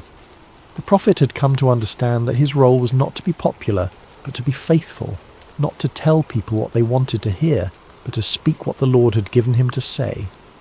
This understanding had freed him from the burden of trying to manage people's reactions to his messages, and had allowed him to focus entirely on the sacred responsibility of accurate communication of divine truth. The peace that came from this clarity of purpose was worth more than all the royal favour he might have gained through compromise. As news of Micaiah's faithfulness spread beyond the borders of Israel, his story began to influence other nations and cultures. Foreign dignitaries who visited the kingdom often asked to hear the account of the prophet who had stood against 400 false prophets and accurately predicted the death of a king. The story became a testament to the power of truth and the importance of moral courage, inspiring people of various backgrounds to examine their own commitments to integrity and faithfulness. The story also had a profound impact on the understanding of prophecy itself. Future generations would use Micaiah's example as a standard for evaluating prophetic claims, recognizing that true prophecy was characterized by faithfulness to the Lord's character and purposes rather than by popular appeal or immediate gratification. The account helped establish criteria for distinguishing between authentic divine revelation and human manipulation disguised as spiritual authority. In the broader context of Israel's history, Micaiah's stand represented a crucial moment in the preservation of true worship and authentic faith. At a time when the kingdom was sliding towards spiritual apostasy, his unwavering commitment to truth served as a beacon of hope for those who still sought to follow the Lord with integrity. His example encouraged other faithful believers to maintain their convictions even when they seemed to be in the minority. The story of Micaiah also served as a bridge between the ministries of the earlier prophets like Elijah and later ones like Jeremiah and Ezekiel. His experience of standing alone against popular opinion and suffering for his faithfulness would be echoed in the lives of many subsequent prophets who faced similar challenges. The patterns of persecution, vindication, and ultimate triumph that characterized his story became recurring themes in the ongoing narrative of God's relationship with his people. As we reach the end of Micaiah's story, we find ourselves confronted with questions that transcend the ancient world and speak directly to our modern hearts. In an age of social media echo chambers and manufactured consensus, the prophet's example challenges us to examine our own commitment to truth and our willingness to stand alone when necessary. The 400 false prophets of Micaiah's day have their counterparts in every generation. Those who tell us what we want to hear rather than what we need to hear, who offer comfortable lies instead of challenging truths. The temptation to join the crowd, to find safety in numbers, to seek approval rather than accuracy, remains as strong today as it was in ancient Israel. Micaiah's courage reminds us that faithfulness is not a group activity, but an individual responsibility. Each of us must decide whether we will speak truth or remain silent, whether we will stand for what is right or compromise for what is convenient. The prophet's example shows us that the path of integrity is often lonely, but it is never walked alone by those who trust in the Lord. The story also challenges us to examine our own relationship with authority and our tendency to surround ourselves with people who confirm our existing beliefs rather than challenging us to grow. Like King Ahab, we may find ourselves preferring the comfort of familiar lies to the discomfort of unfamiliar truths.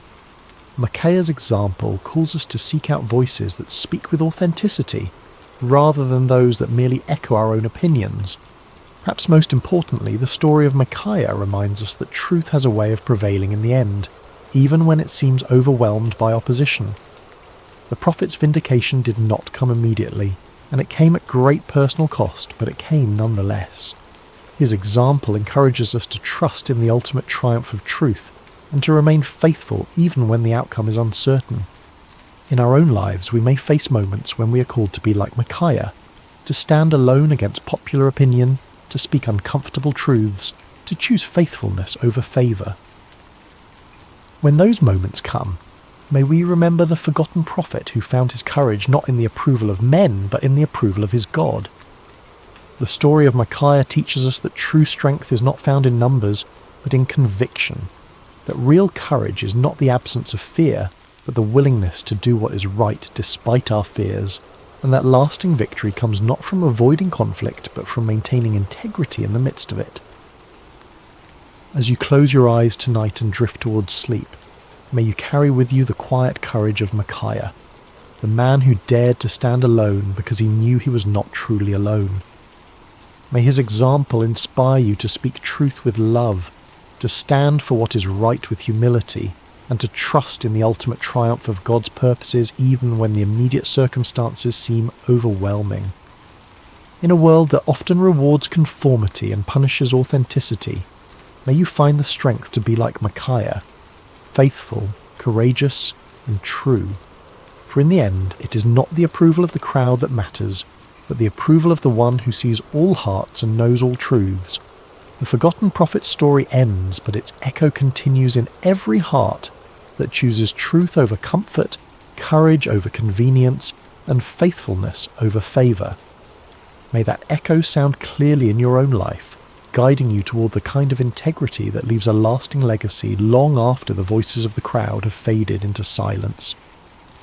Rest well, dear friends, and may your dreams be filled with the peace that comes from knowing you serve a God who honours faithfulness, rewards courage, and never abandons those who trust in him.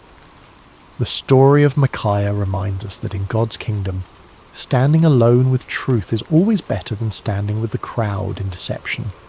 Sleep peacefully, knowing that, like Micaiah, you're never truly alone when you walk in the light of divine truth. Picture this: a young widow standing at a crossroads, dust swirling around her feet as she faces the most important decision of her life. Behind her lies everything familiar: her homeland, her people, her gods.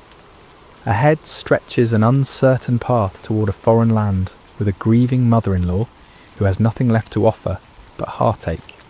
Most would choose the safety of the familiar. But Ruth, she chose love over security, loyalty over convenience, and in that single moment of breathtaking faithfulness, she stepped into a story that would echo through eternity. What if I told you that in the midst of hardship, one small act of kindness could change the course of history? The book of Ruth isn't just another ancient tale gathering dust on library shelves. It's a masterpiece of hope, painted against the darkest canvas of human loss. This isn't a story of mighty warriors or thundering prophets. There are no plagues here, no walls crumbling at the sound of trumpets. Instead, we find something far more profound: the quiet power of unwavering devotion and the gentle hand of divine providence working through ordinary people making extraordinary choices. In a world that often celebrates the loud and flashy, Ruth's story whispers a different truth. It tells us that loyalty can triumph over loss, that kindness can overcome cruelty, and that sometimes the most powerful force in the universe isn't found in earthquake or fire, but in the still, small voice of love, choosing to stay when everything else falls apart. This is a tale of hope, peace, and God's gentle provision.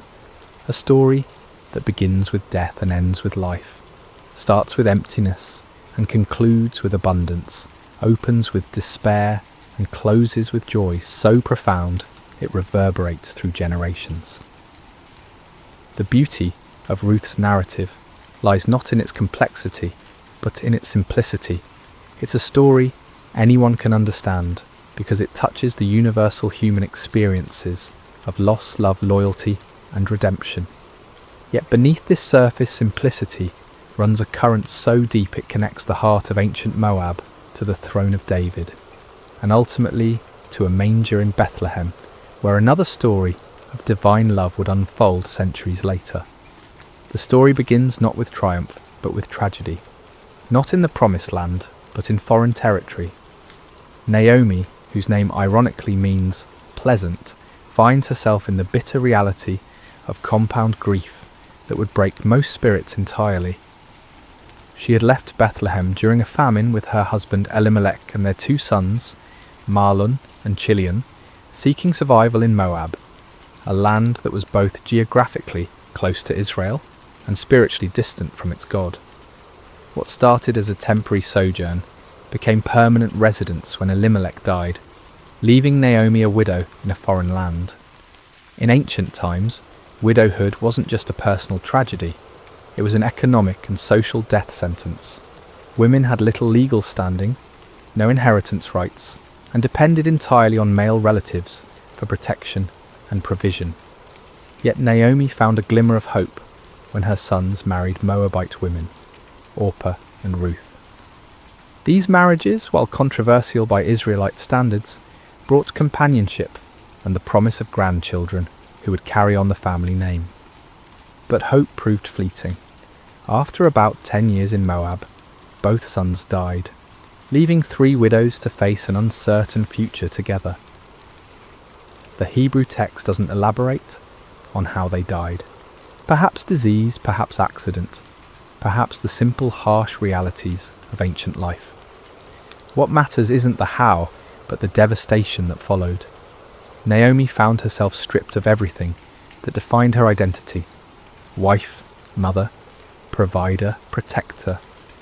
She was a living emblem of loss, carrying nothing but grief and 2 foreign daughters-in-law who had their own mourning to bear. When news reached Moab that the famine in Bethlehem had ended, Naomi made a decision, born of both hope and desperation. She would return to her homeland, to her people, to whatever remained of her former life. It was a journey of approximately 50 miles, but it might as well have been to the moon for all the security it promised. She was returning not as the confident woman who had left with her family, but as a broken widow with empty hands and an empty womb, carrying nothing but memories of better days. The moment of truth came when it was time to say goodbye. Standing at the border between Moab and Israel, Naomi turned to her daughters-in-law with words that revealed both her love for them and her own despair.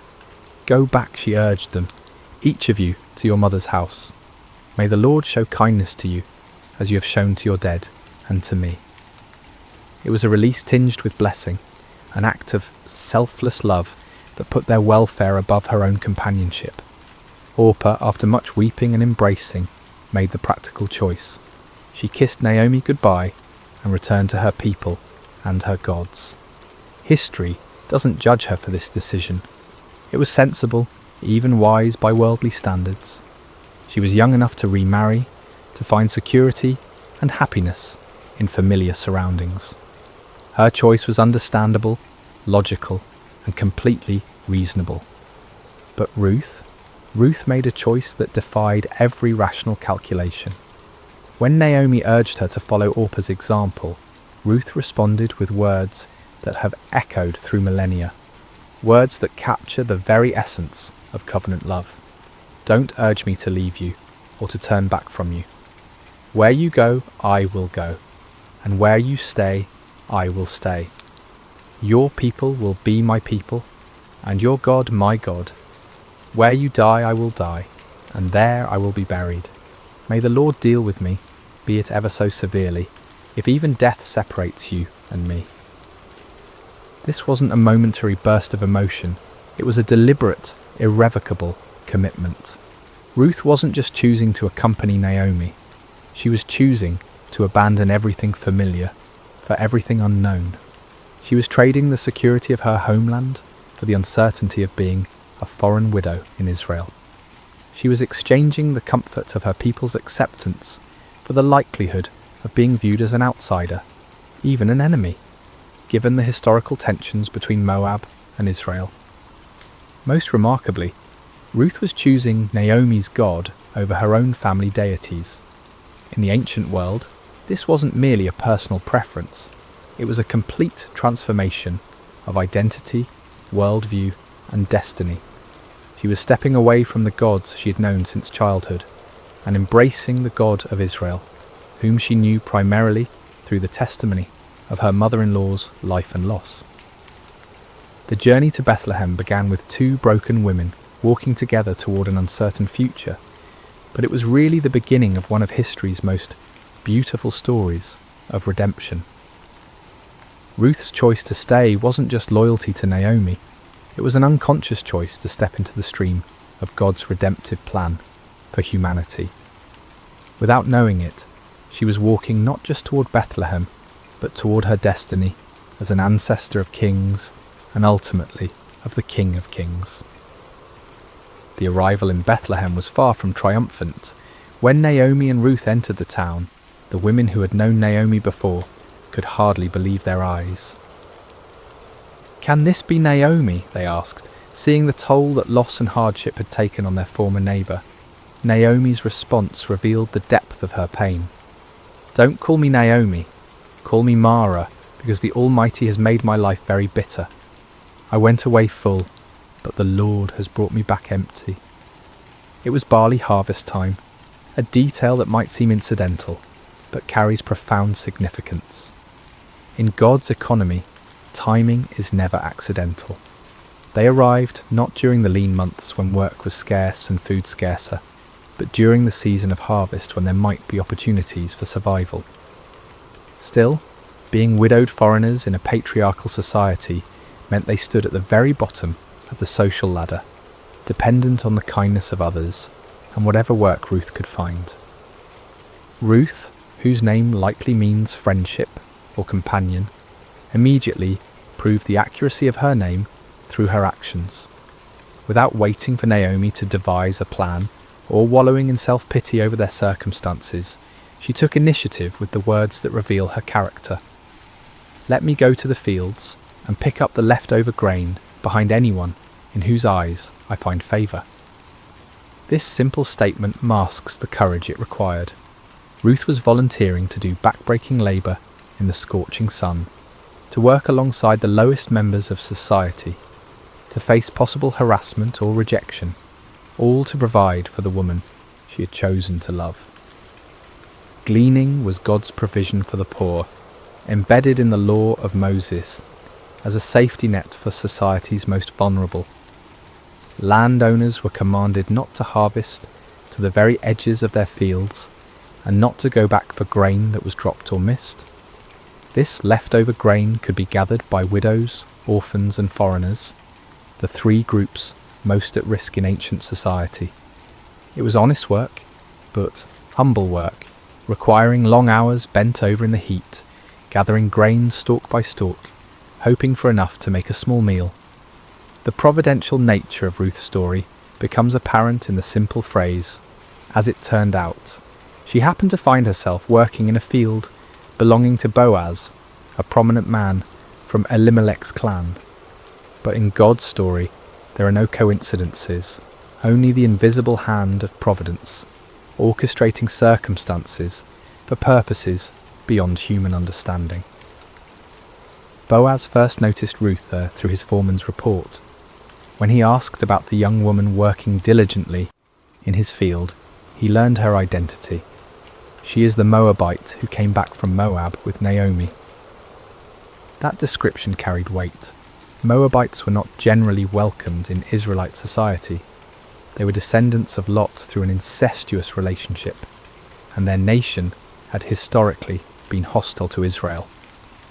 For Ruth to be identified first by her nationality rather than her name suggests the social barriers she faced. Yet when Boaz observed Ruth personally, he saw beyond her foreign origins to her character.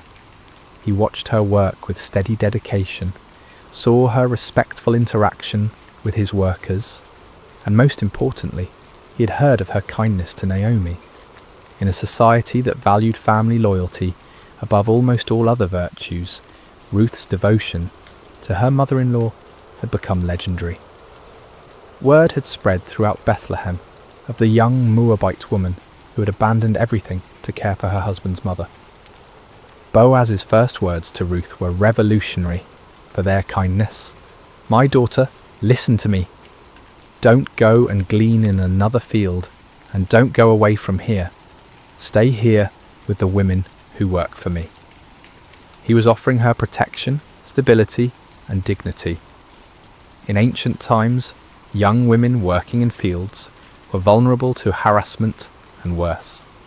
By placing her under his personal protection and encouraging her to work alongside his regular female employees rather than as a desperate outsider, Boaz was treating Ruth not as a foreign charity case, but as a valued person worthy of respect. But his kindness went further. He instructed his workers to let her drink from their water jars when she was thirsty, in a time and place where clean water was precious.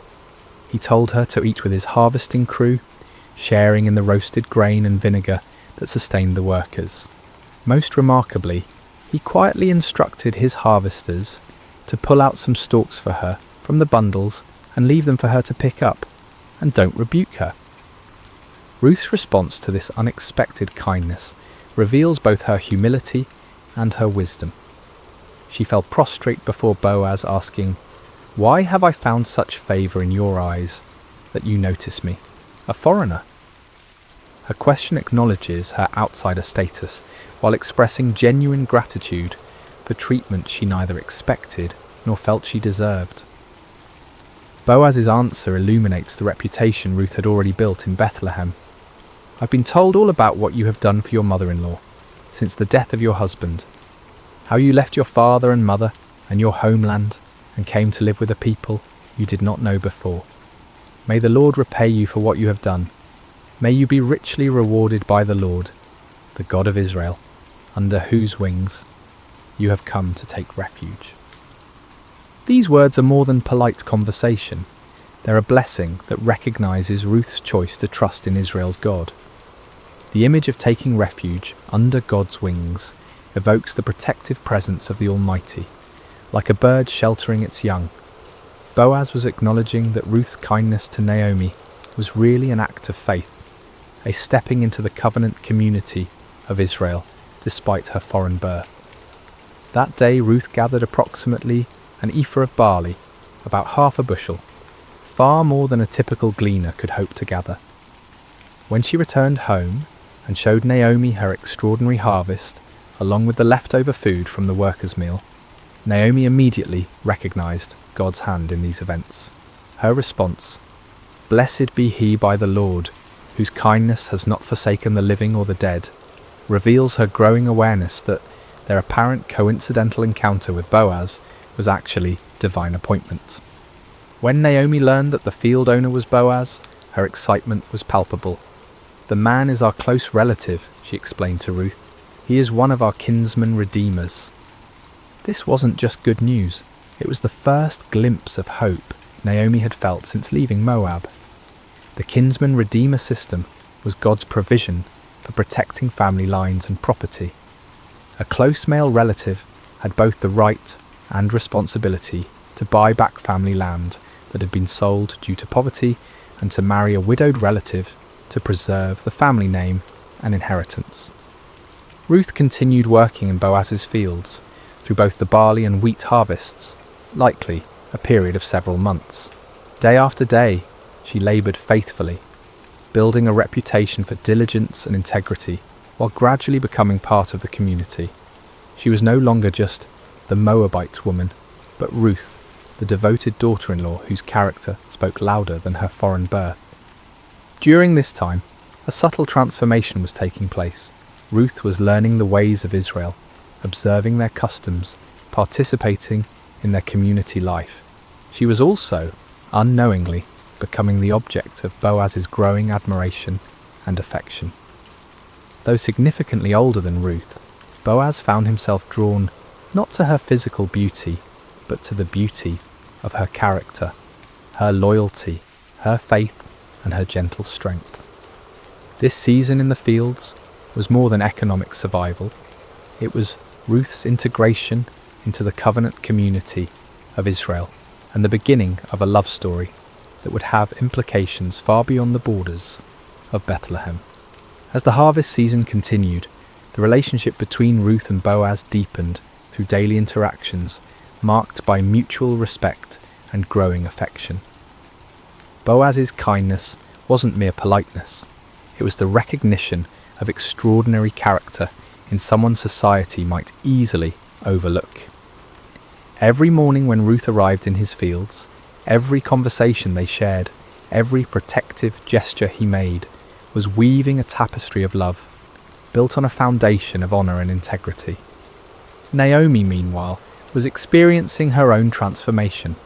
The bitterness that had defined her return to Bethlehem was gradually giving way to something she hadn't felt in years: hope.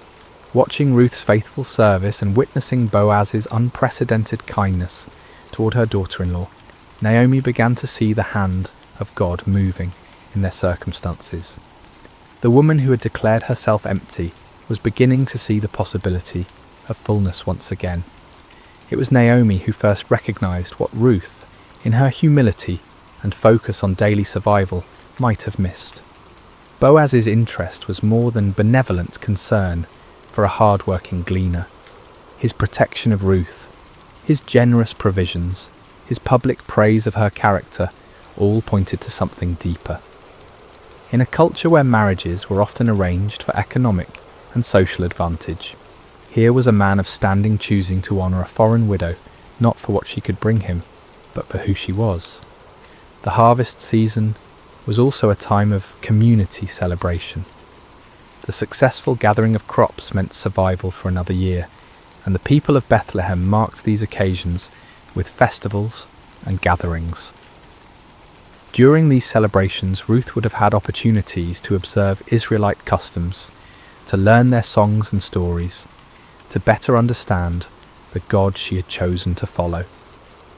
She was becoming not just a resident of Bethlehem, but a true daughter of Israel. Boaz's generosity during this time went far beyond legal requirements or social expectations.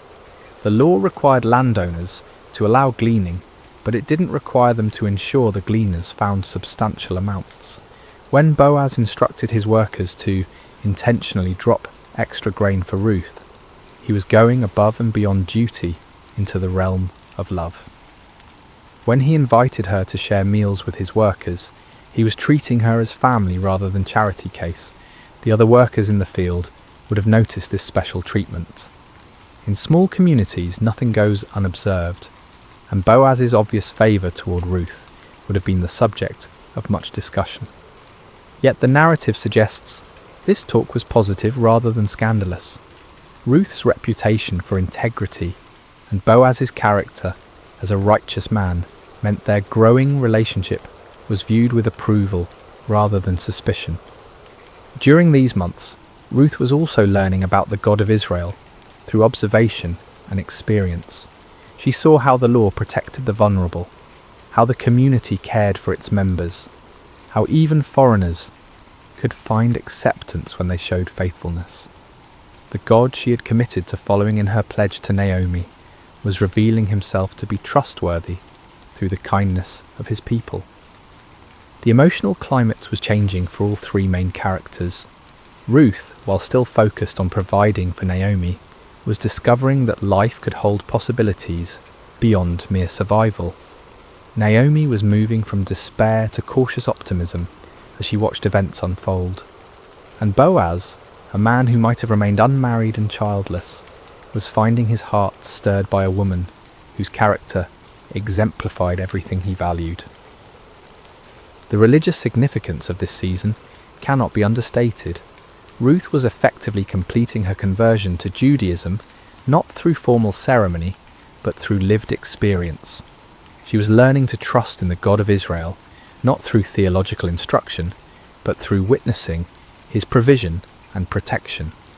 Her faith was being refined and deepened through the daily rhythm of work, community, and growing relationship with both Naomi and Boaz. The harvest season was also a time when family relationships and inheritance rights became particularly relevant. With successful crops came discussions of land ownership, family obligations, and the duties of kinsman redeemers. Naomi would have been acutely aware of these conversations, knowing that her late husband's property rights and family obligations remained unresolved.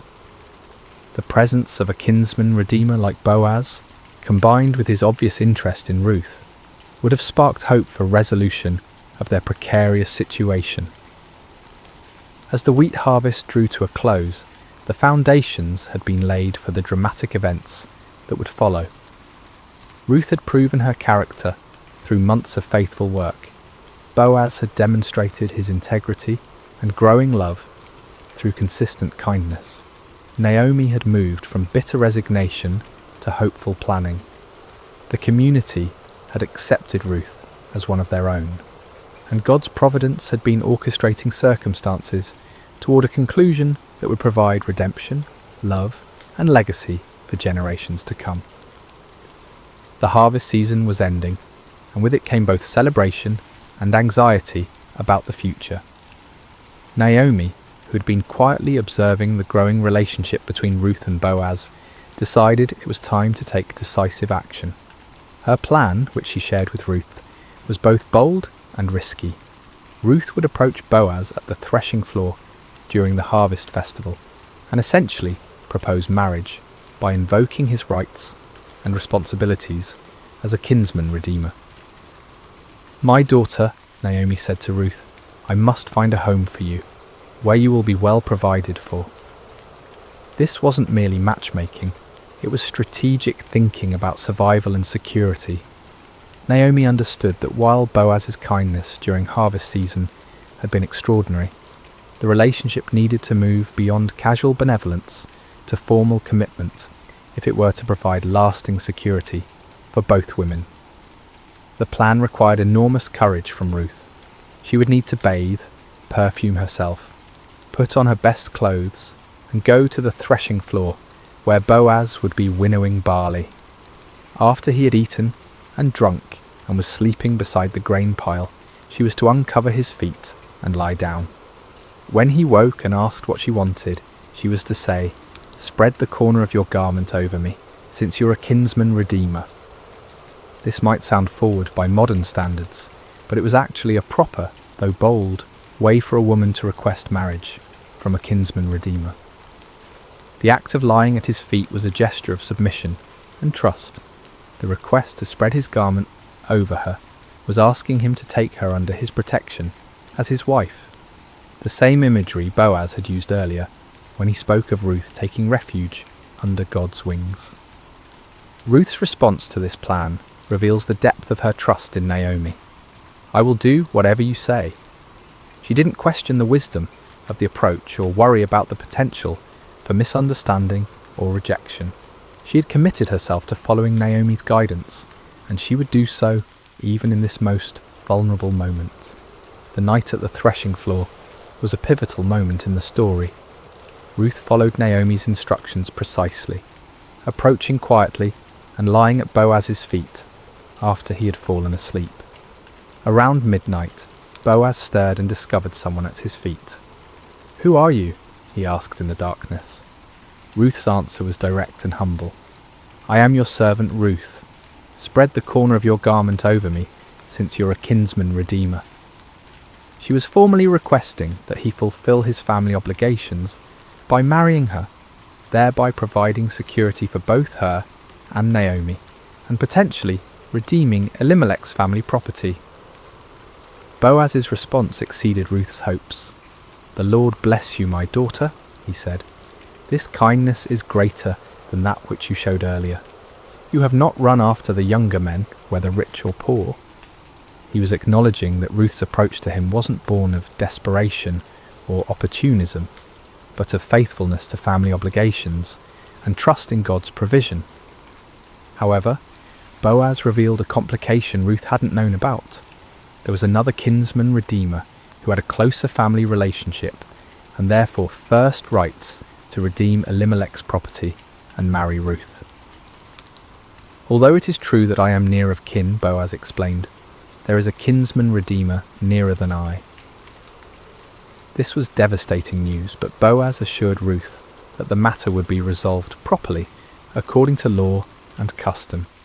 Boaz's handling of this delicate situation reveals his character perfectly. He could have taken advantage of Ruth's vulnerable position, but instead he protected her reputation and committed himself to resolving the legal complications honourably. He told Ruth to stay until morning, but leave before anyone could recognise her, protecting her from potential scandal. Before she left, he filled her cloak with 6 measures of barley, ensuring she didn't return to Naomi empty-handed. When Ruth returned home and reported everything to Naomi, the older woman's response was confident.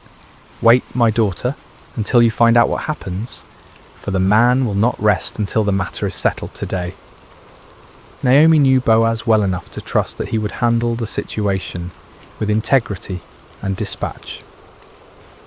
That very morning, Boaz went to the city gate, the place where legal and business matters were conducted in ancient Israel. He sat down and waited for the other kinsman redeemer to pass by. When the man appeared, Boaz called him over and assembled a group of 10 elders as witnesses for the legal proceedings that would follow. The negotiation was masterful. Boaz began by telling the man about a piece of land that had belonged to their relative Elimelech, which Naomi was selling. According to law, the nearest kinsman redeemer had first rights to purchase the property to keep it in the family. The man was interested until Boaz explained the complete package. "On the day you buy the land from Naomi," Boaz said, "you also acquire Ruth the Moabite, the dead man's widow, in order to maintain the name of the dead with his property." This changed everything. Purchasing the land was one thing, but marrying Ruth meant taking responsibility for supporting her and Naomi, and any sons born to Ruth would inherit the redeemed property rather than being part of the Redeemer's own family line. The closer kinsman declined. Then I cannot redeem it because I might endanger my own estate. You redeem it yourself. I cannot do it. His refusal, while disappointing for him personally, was providential for Ruth and Boaz. To formalise the transaction, the man took off his sandal and gave it to Boaz, the customary way of transferring rights in Israel. Boaz then made a public declaration before the assembled witnesses. Today you are witnesses that I have bought from Naomi all the property of Elimelech, Kilion, and Mahlon. I have also acquired Ruth the Moabite, Mahlon's widow, as my wife, in order to maintain the name of the dead with his property, so that his name will not disappear from among his family or from his hometown. The witnesses responded with a beautiful blessing. We are witnesses. May the Lord make the woman who is coming into your home like Rachel and Leah, who together built up the house of Israel. May you have standing in Ephrathah and be famous in Bethlehem. Through the offspring the Lord gives you by this young woman, may your family be like that of Perez, whom Tamar bore to Judah. This blessing was prophetic in ways the speakers couldn't imagine. They were comparing Ruth to the matriarchs of Israel and expressing hope for the continuation of significant family lines. Their mention of Perez was particularly significant, as Perez was an ancestor of Boaz and would be an ancestor of David and ultimately Jesus. The marriage between Ruth and Boaz was celebrated throughout Bethlehem. Here was a love story that had captured the community's imagination.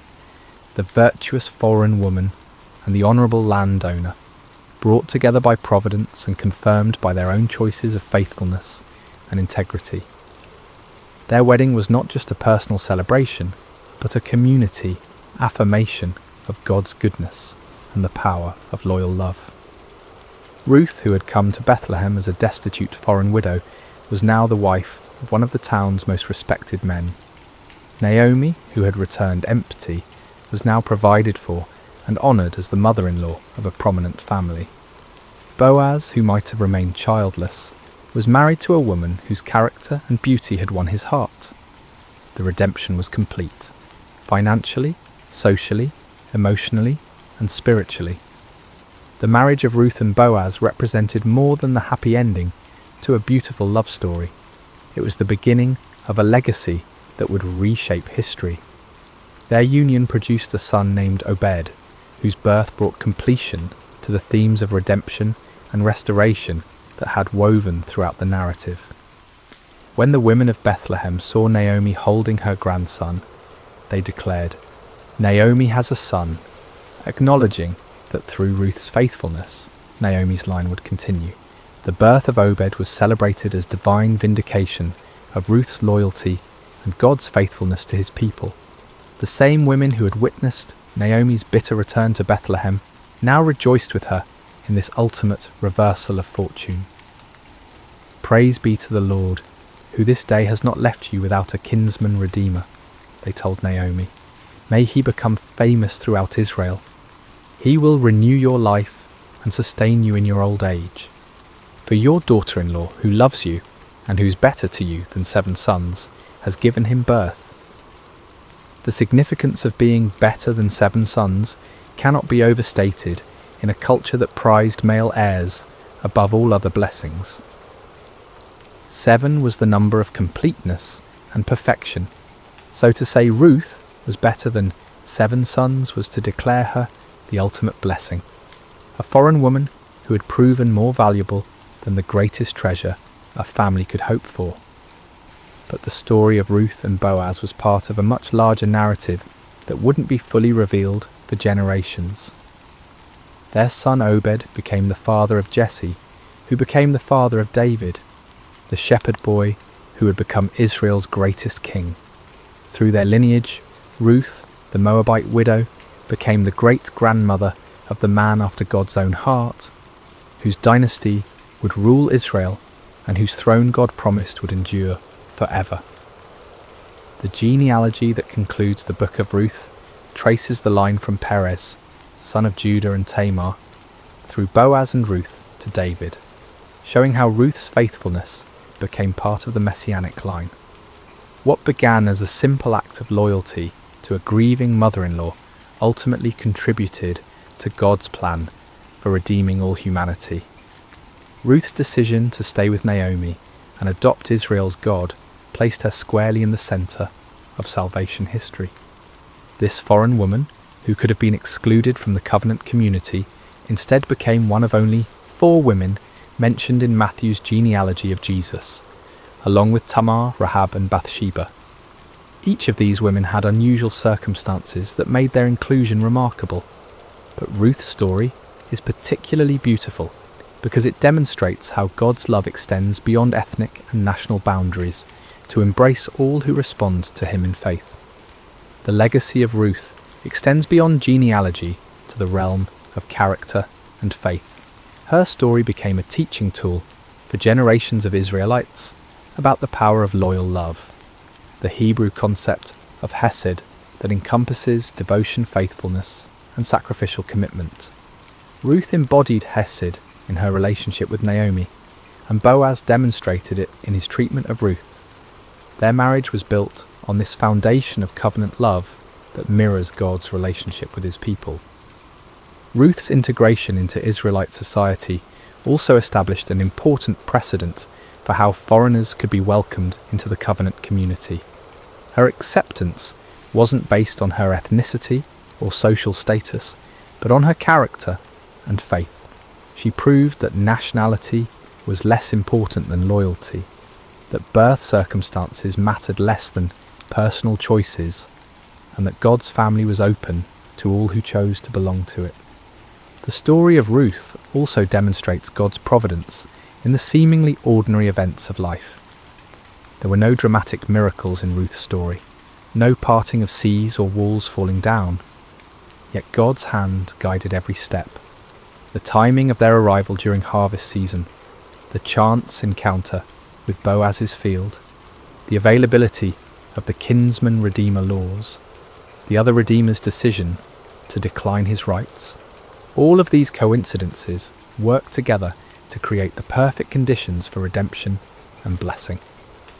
For Naomi, Ruth's legacy meant the restoration of everything she thought she had lost forever. Through Ruth's son, Naomi's family line continued, her security was assured, and her later years were filled with joy instead of bitterness. The woman who had asked to be called Mara, bitter, was now surrounded by the sweetness of new life and hope. For Boaz, marrying Ruth brought fulfillment he might never have expected. Instead of remaining childless, he became the father of a son who would carry on his name and values.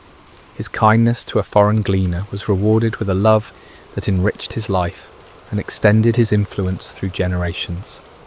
For Bethlehem and the wider community, Ruth's story became a testament to the power of character over circumstances. Her reputation for faithfulness outlasted her foreign origins, and her descendants would bring honour to the very town where she had once worked humbly in the fields. The house of bread, Bethlehem's meaning, became truly blessed through the presence of this woman who had chosen loyalty over security. The themes of Ruth's story, loyalty rewarded, faithfulness blessed, love conquering prejudice, and providence working through ordinary events, would resonate throughout Scripture and human experience. Her example of sacrificial love prefigures the ultimate sacrifice that would come through her descendant, Jesus, who would demonstrate the same kind of loyal love on a cosmic scale. Ruth's legacy teaches us that small acts of faithfulness can have eternal consequences, that God's plans often work through unlikely people in unexpected ways, and that the greatest blessings sometimes come disguised as difficult choices. Her decision to stay with Naomi seemed like the harder path, but it led to blessings she could never have imagined. As we close the pages of Ruth's story, we're left not with the thunderous echoes of conquest or the dramatic flourishes of miracle, but with something far more profound, the quiet certainty that love endures, that faithfulness matters, and that God's gentle hand guides even the most ordinary moments toward extraordinary purposes. Ruth's tale doesn't shout at us. It whispers truths that settle into our hearts, like seeds waiting for the right season to bloom. The beauty of Ruth's narrative lies in its accessibility. We may never face exile in a foreign land or need to glean in harvest fields, but we all encounter crossroads where we must choose between security and loyalty, between what's easy and what's right. Ruth's story reminds us that these moments, when we choose love over convenience, faithfulness over comfort, are the building blocks of legacy. In our contemporary world, where relationships are often disposable and commitment is seen as restriction rather than strength, Ruth's devotion to Naomi offers a counter-narrative. Her famous words, "Where you go, I will go, and where you stay, I will stay," weren't just poetry. They were a life philosophy that valued connection over independence, loyalty over self-preservation. In an age of radical individualism, Ruth models radical commitment. Her story also speaks to anyone who has ever felt like an outsider. Ruth was foreign by birth, widowed by circumstance, and poor by necessity. 3 strikes that should have kept her on society's margins. Yet through character and faith, she moved from the periphery to the centre of God's plan. Her journey from Moabite stranger to beloved ancestor of kings offers hope to everyone who has wondered if their background, circumstances, or mistakes disqualify them from significance. The gentleness of God's providence in Ruth's story offers comfort to those who wonder if their lives matter in the grand scheme of things. There were no burning bushes or angelic visitations in Ruth's experience, just the quiet orchestration of ordinary events toward extraordinary outcomes. Her story suggests that God is just as present in the mundane moments as in the miraculous ones, working through harvest seasons and chance encounters to weave tapestries of grace. For those experiencing seasons of loss like Naomi, Ruth's story offers hope without minimizing pain. Naomi's bitterness was real and justified. She had lost everything that mattered to her. Yet through Ruth's faithfulness and God's providence, her empty hands were filled again. The story doesn't suggest that loss isn't real or that pain isn't valid, but it does promise that emptiness isn't the end of the story. Boaz represents the power of kindness and integrity in a world that often seems harsh and selfish. His treatment of Ruth demonstrates how one person's compassion can transform another's entire trajectory. He saw beyond her circumstances to her character, beyond her foreignness to her faithfulness. In doing so, he models how we might approach the marginalised and struggling people in our own communities. The redemption theme that runs throughout Ruth's story speaks to our deepest longing for second chances and new beginnings. Ruth redeemed Naomi's emptiness through loyalty. Boaz redeemed Ruth's vulnerability through love. Their union redeemed a family line that seemed destined for extinction. This pattern of redemption points toward the ultimate Redeemer, who would come through their lineage, offering restoration to all who are broken, lost, or forgotten. Perhaps most powerfully, Ruth's story reminds us that our choices ripple through eternity in ways we cannot foresee. When Ruth chose to stay with Naomi, she had no idea she was choosing to become the great-grandmother of King David or an ancestor of Jesus. She simply chose love. Her decision, made in a moment of grief and uncertainty, affected the course of history and the salvation of the world. The story teaches us that faithfulness is its own reward, but it's also the foundation for blessings we cannot imagine. Ruth's loyalty to Naomi brought her love with Boaz. Her willingness to work humbly brought her honour. Her choice to embrace Israel's God brought her into the centre of his redemptive plan. As we reflect on Ruth's journey from foreign widow to beloved ancestor, we're reminded that God delights in using the unlikely and the overlooked. He chooses the humble to confound the mighty, the faithful to accomplish the impossible, the loving to heal the broken. Ruth's story is ultimately not about her exceptional character, though that was remarkable, but about God's exceptional grace working through ordinary obedience. In a world that often feels chaotic and uncertain, Ruth's story offers the gentle assurance that someone is writing a larger story, weaving together our small acts of faithfulness into a tapestry of purpose and beauty. Every choice to love instead of abandon, to stay instead of leave, to serve instead of demand, becomes part of a narrative larger than ourselves. The final truth Ruth's story whispers to our hearts is perhaps the most beautiful of all. Sometimes the smallest acts of love carry the weight of eternity. A foreign woman's decision to care for her grieving mother-in-law became part of the story that leads to Christmas morning and the cross of Calvary. Her simple faithfulness participated in God's plan to redeem not just a family, but a world.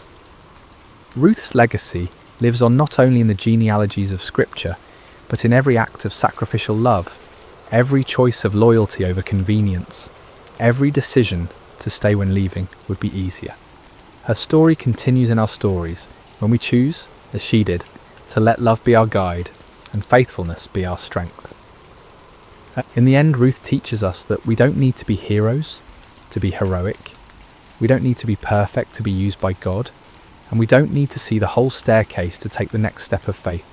Sometimes, all that's required is the courage to say, like Ruth, "Where you go, I will go," and trust that the God who guided her steps will guide ours as well.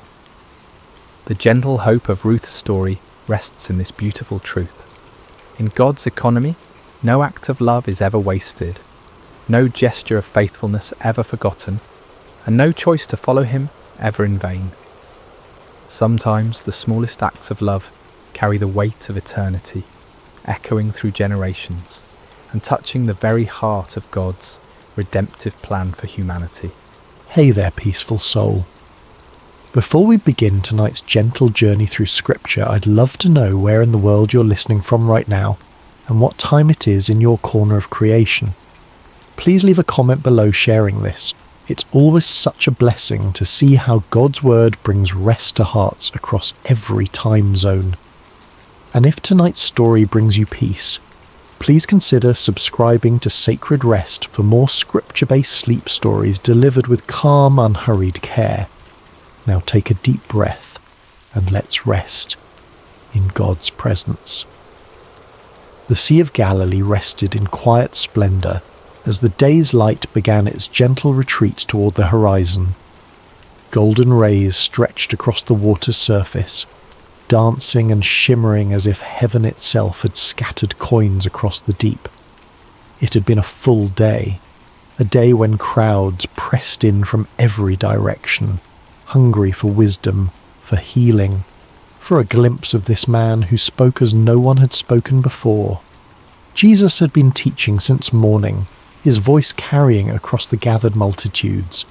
He spoke of seeds falling on different soils, of tiny mustard seeds growing into sheltering trees, of hidden treasures and precious pearls. The kingdom of heaven, he said, was like these things, sometimes hidden, always valuable, growing in ways the human eye might miss. His words were simple yet profound, accessible yet mysterious, and the crowds hung on every syllable.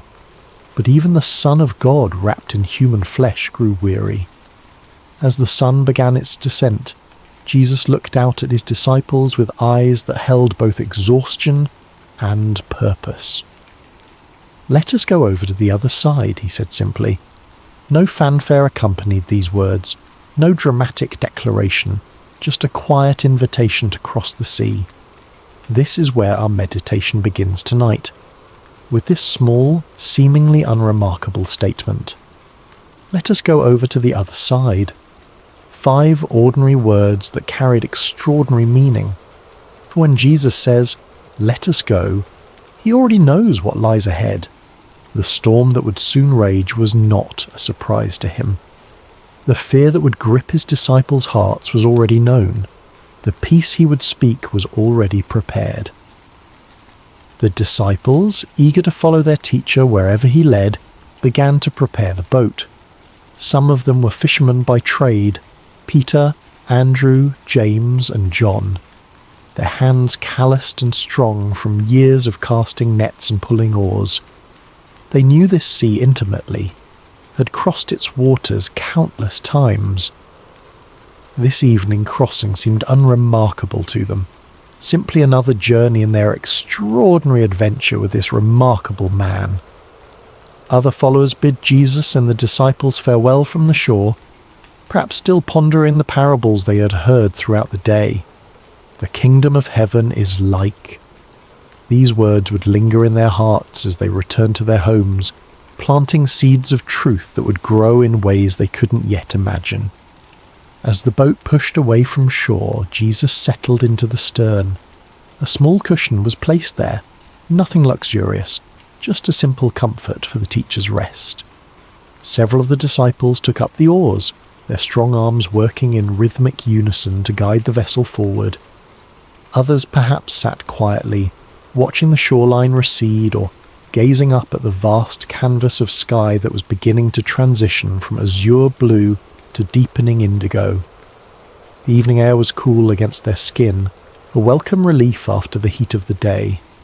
Birds wheeled overhead, their silhouettes dark against the warming colours of sunset. Fish occasionally broke the surface of the water, creating ripples that expanded outward in perfect circles. All seemed peaceful, all seemed well. Jesus, his body surrendering to weariness, closed his eyes. The gentle rocking of the boat, the quiet splash of water against its sides, the distant calls of birds, these formed a lullaby that invited rest. And so he slept, his head resting on the cushion, his breath falling into the deep, steady rhythm of slumber. The disciples continued their work, some rowing, others perhaps talking quietly among themselves about the day's events. What did the Master mean by this parable or that?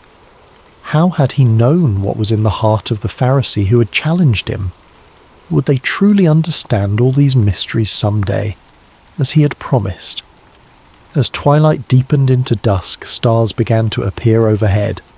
First one, then dozens, then hundreds, until the sky above was spangled with light. On any other night, this might have been a moment of transcendent beauty, a reminder of God's promise to Abraham that his descendants would be as numerous as these very stars. But those with experience on these waters noticed something concerning. The air had changed, becoming charged with an expectancy that seasoned fishermen recognized. A slight shift in the wind's direction, a subtle change in temperature, small signs that spoke volumes to those who knew how to read them. Peter exchanged glances with Andrew, then with James. No words were needed between men who had spent their lives on these waters. Something was coming. The sea, now growing restless beneath them, had secrets to tell. Yet Jesus slept on, his face peaceful in the gathering darkness. Did the disciples consider waking him then, when the first signs appeared? Did they debate among themselves whether to alert their teacher to the changing conditions? We don't know. Perhaps they chose to let him rest, confident in their own abilities to handle whatever came. Perhaps they thought the signs would come to nothing. As the boat continued its journey across the darkening waters, the shoreline they had left grew distant, a thin line of shadow against the night sky. Ahead lay their destination, the country of the Gerasenes, but it remained out of sight, beyond the curve of the horizon. They were in the middle space now, too far from where they had been to return quickly, not yet close enough to where they were going to find shelter. It is in these middle spaces of our lives that storms often find us. Not when we're safely harboured, not when we've reached our destination, but in the vulnerable in-between, in the waiting, in the journeying, in the not yet there. The disciples could not know what lay ahead, but Jesus did. His rest was not the ignorant sleep of one caught unaware, but the peaceful repose of one who knows the end from the beginning. In this, there is profound comfort for us tonight as we rest. Whatever journey we're on, whatever middle space we find ourselves in, Jesus knows. He has already seen what we have not yet encountered. As our minds begin to slow and our bodies relax into this moment of rest, let us picture ourselves in that boat. Feel the gentle rocking beneath you. Hear the quiet splash of water against wood. See the stars appearing one by one in the vast expanse above, and know that Jesus is there with you, perfectly at peace even as the first winds of change begin to stir. It began with a whisper, a subtle change in the rhythm of the night. The stars that had shone so brightly overhead began to disappear, one by one, as clouds moved across the sky like silent spectators gathering for some celestial event. The gentle lapping of water against the sides of the boat grew more insistent, less soothing. The disciples, some of whom may have been drifting towards sleep themselves, grew more alert, their senses heightened by years of experience on these unpredictable waters. The Sea of Galilee, also known as Lake Gennesaret or the Sea of Tiberias, sits more than 600 feet below sea level, nestled in a basin surrounded by mountains. This unique geography creates a natural phenomenon well known to local fishermen. When cool air from the Mediterranean Sea, about 30 miles to the west, collides with the hot, humid air over the lake, sudden and violent storms can emerge with startling speed. This night would prove no exception to that natural law. One moment, the disciples were crossing in relative calm. The next, they found themselves battling a windstorm that seemed to descend upon them from nowhere. The Greek word used in Mark's Gospel to describe this storm is leilaps.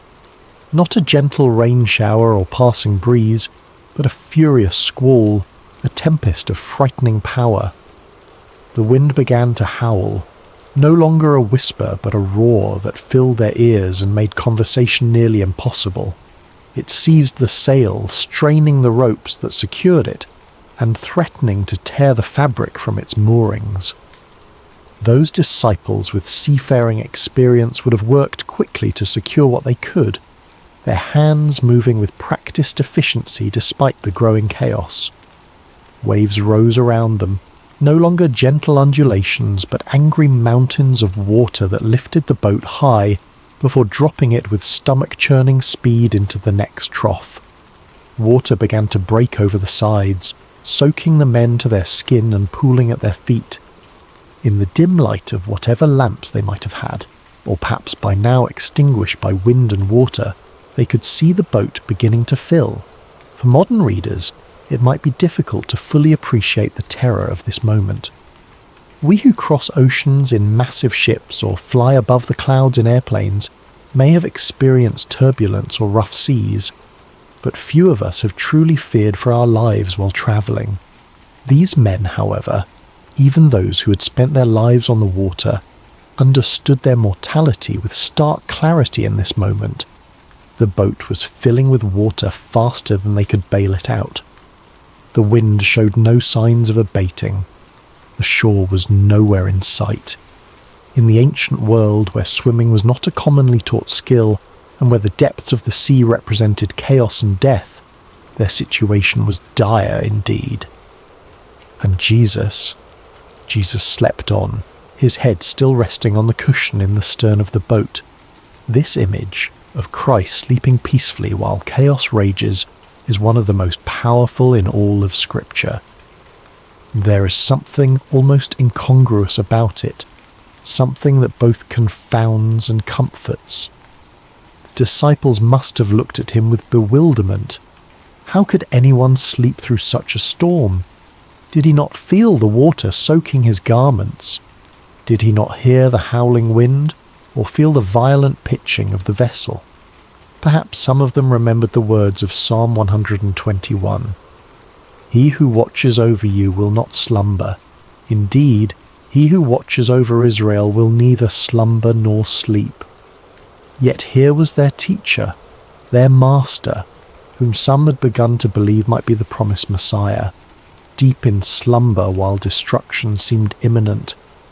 We might pause here in our meditation and consider times when God has seemed silent or sleeping in our own lives. Those dark nights when prayers appear to go unanswered. Those seasons of suffering when heaven itself seems shut tight. Those moments when we cry out, "Lord, don't you care?" For this was precisely the question that rose to the disciples' lips as fear gave way to desperation. Someone, we don't know who, moved to the stern where Jesus lay sleeping. Perhaps they shook his shoulder roughly, the protocol of respect forgotten in the face of survival's urgency. "Teacher," they cried, their voices barely audible above the storm's rage, "don't you care if we drown?" There is raw humanity in this question, the unfiltered cry of those who feel abandoned in their hour of greatest need. It's not a theologian's careful inquiry or a philosopher's pondering, but the gut-level response of frightened men who cannot understand why the one they've come to trust seems indifferent to their plight. Don't you care? How many times have these words formed in human hearts across the centuries? The parent kneeling by the bed of a suffering child, the widow standing by a fresh grave, the refugee fleeing violence with nothing but the clothes on their back, the addict fighting for sobriety and failing again. Lord, don't you care? It's worth noting that the disciples didn't question Jesus' ability to help. They questioned his concern, his heart. They believed he could do something. Why else wake him? But they wondered if he would. Did their plight move him? Did their fear matter to him? Was he as invested in their well-being as they had come to believe? In asking this question, they revealed something profound about the nature of faith. True faith isn't just believing that God can, it's trusting that God will, that his heart is good, that his love is sure, that his timing is perfect. And this is often where our faith is tested most severely, not in questioning God's power, but in questioning his character, his concern, his care. As we continue to settle into rest tonight, let's acknowledge any storms that may be raging in our own lives. Perhaps there are circumstances that have caused us to wonder if God sees, if God cares. Like the disciples, we may have experienced moments of feeling alone in the tempest, questioning whether our prayers are heard. The beauty of this story, and the comfort it offers us even now, is that Jesus' response to their cry reveals the truth about his heart. But before we explore that response, let's sit for a moment with the reality of the storm itself. Feel the wind's force, hear its howl, see the waves crashing over the sides of the boat. Experience the fear, the confusion, the desperate cry for help, and know that in the midst of it all, Jesus is present, not distant, not removed, but right there in the boat with them, with us. Whatever storm we face, we do not face it alone. The Lord of all creation has chosen to journey with us, to be present with us in every turbulent moment and every threatening circumstance. As our breathing deepens and our bodies grow heavier with approaching sleep, let us find comfort in this reality. The presence of Jesus in our boat does not exempt us from storms, but it changes everything about how we experience them. He's here even when he appears to be sleeping. He hears even when he seems silent. And he will respond in his perfect time with his perfect power. Now, as we picture the disciples crowding around Jesus, as we hear their cry of "Don't you care if we drown?" let us watch and see what happens next, for the storm is about to meet its match. The chaos is about to encounter its creator. The winds and waves are about to recognize the voice of the one who called them into being. Jesus woke to the violent pitching of the boat, to the spray of water across his face, to the desperate cries of his disciples. "Teacher, don't you care if we drown?" Their question hung in the air between them, nearly lost in the howling of the wind, yet impossibly loud in its implication. Did he care? Could they truly doubt this? He who had healed the sick, restored sight to the blind, cleansed the lepers, did they think his compassion extended only to strangers and not to those closest to him? He who had called them by name, who had shared meals and long roads and countless conversations with them, did they imagine his heart was indifferent to their fear? Yet Jesus did not respond to their question directly. He did not immediately reassure them of his care or explain his apparent indifference. Instead, he rose, calm, unhurried, sovereign, and turned his attention to the storm itself. Mark's Gospel tells us that he got up, rebuked the wind, and said to the waves, "Quiet, be still." The Greek phrase used here, siopa pephimoso, carries the sense of be silent, be muzzled. It is the language one might use to quiet a disruptive animal or silence a disturbing noise. There is authority in these words, command and expectation of immediate obedience, and obey they did.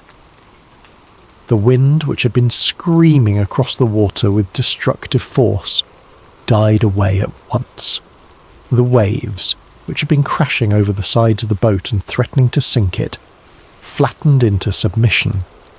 The entire chaotic scene transformed in an instant from deadly peril to perfect calm. Imagine witnessing this moment. 1 second, you're fighting for your life against one of nature's most terrifying displays of power. The next, you're floating on a sea as smooth as glass under a clearing sky.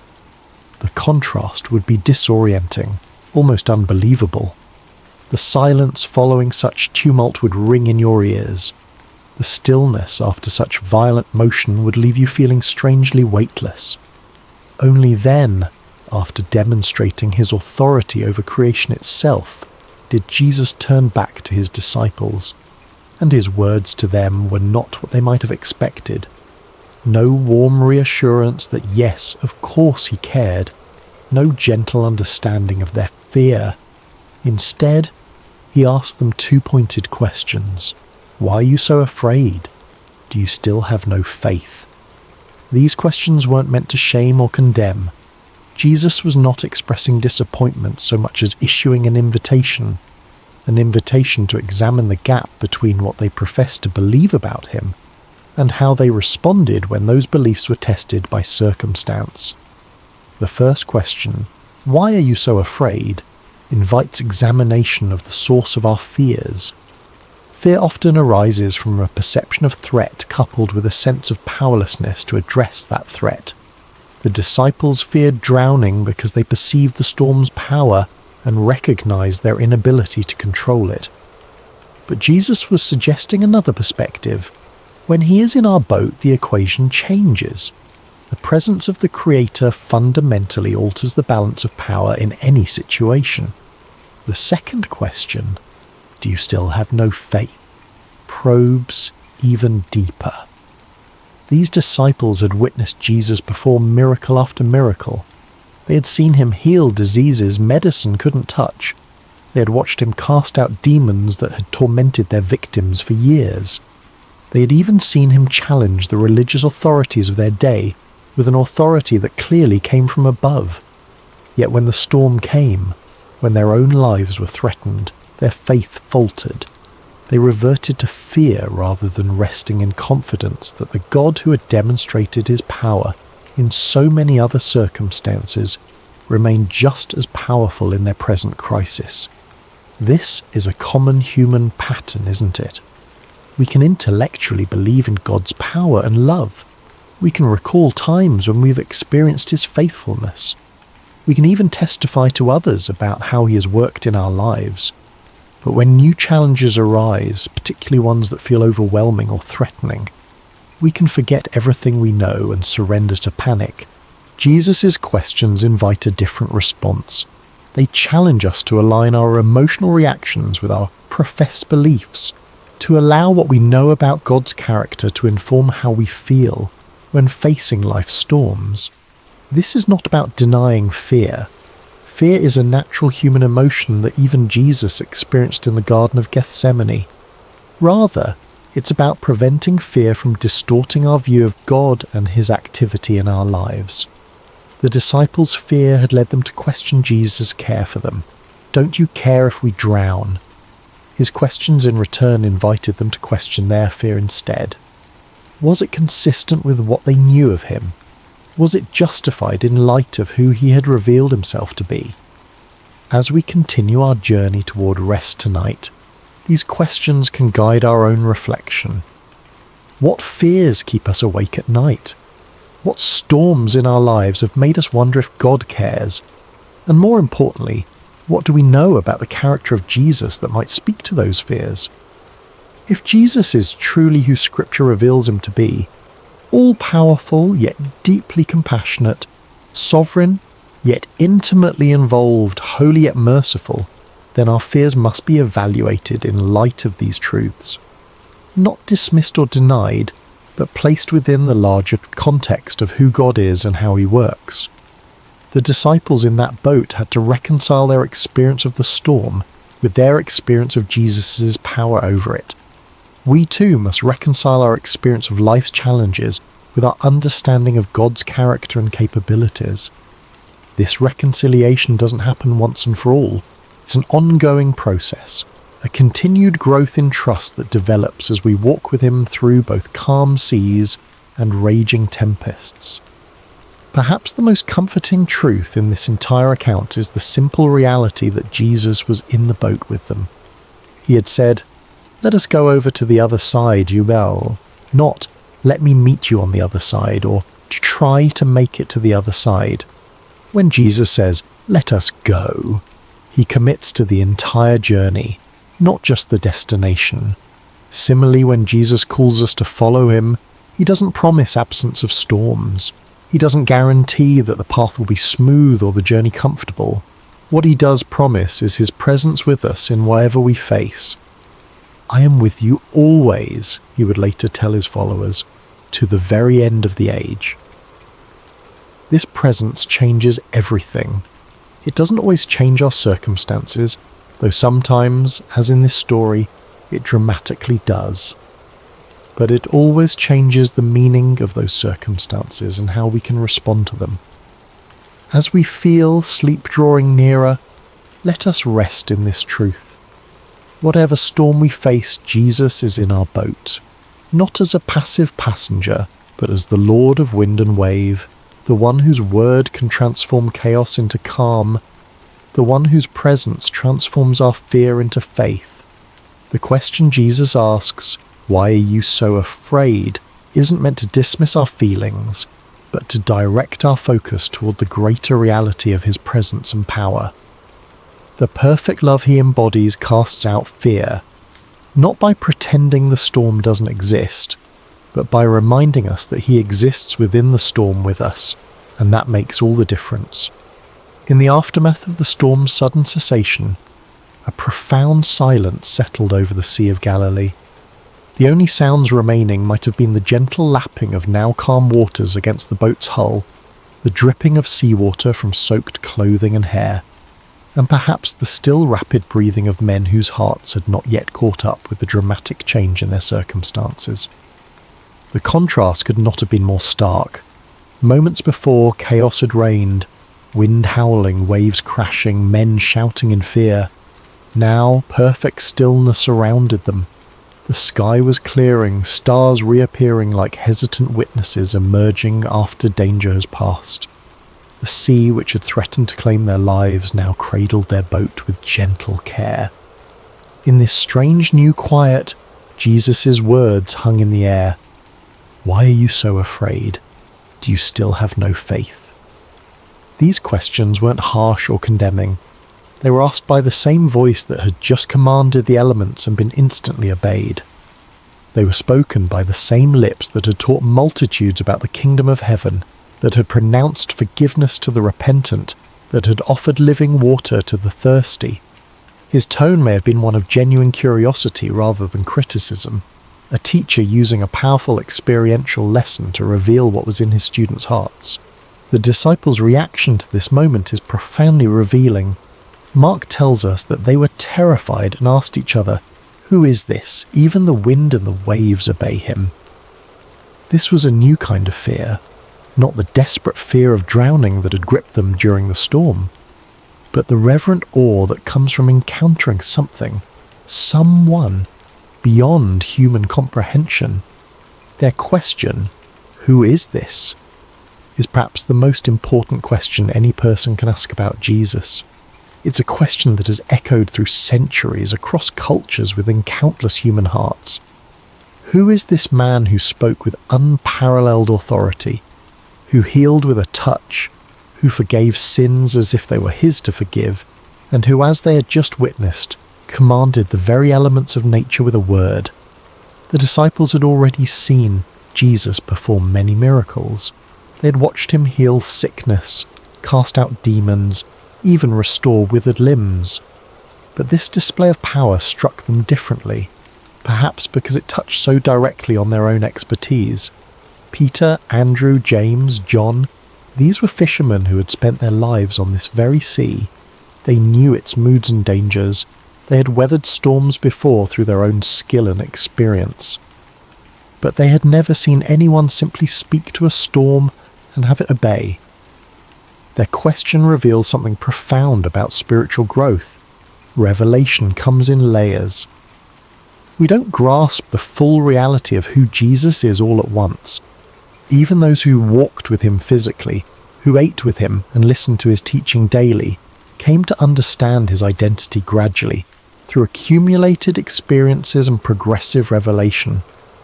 This moment on the sea represented a significant shift in their understanding. The Jesus they thought they knew, teacher, healer, friend, suddenly revealed himself to be Lord of creation itself. The one who had been sleeping on a cushion moments before now stood before them as the one who held authority over the very forces of nature. "Who is this?" they asked each other. They were beginning to realize that the answer was far more profound, far more cosmic, far more divine than they had previously imagined. This question invites us into our own reflection tonight. Who is Jesus to us? Is he simply a wise teacher whose moral guidance we appreciate? A historical figure who founded a religion? A comforting presence when life gets difficult? Or is he the sovereign Lord of all creation, whose authority extends over every aspect of our existence, from the largest cosmic forces to the smallest details of our daily lives? Our answer to this question shapes everything about our faith journey. If Jesus is merely a good teacher, then his words are suggestions we can take or leave. If he is simply a historical religious figure, then his relevance to our modern lives may be limited. But if he is who he claimed to be, the Son of God, one with the Father, the Word made flesh, then every word he spoke carries divine authority. Every promise he made is utterly trustworthy, and every command he gave deserves our complete obedience. The disciples in that boat were confronting this reality in a visceral, immediate way. The Jesus they thought they knew had just done something only God could do. The Psalms describe God as the One who stilled the roaring of the seas, the roaring of their waves.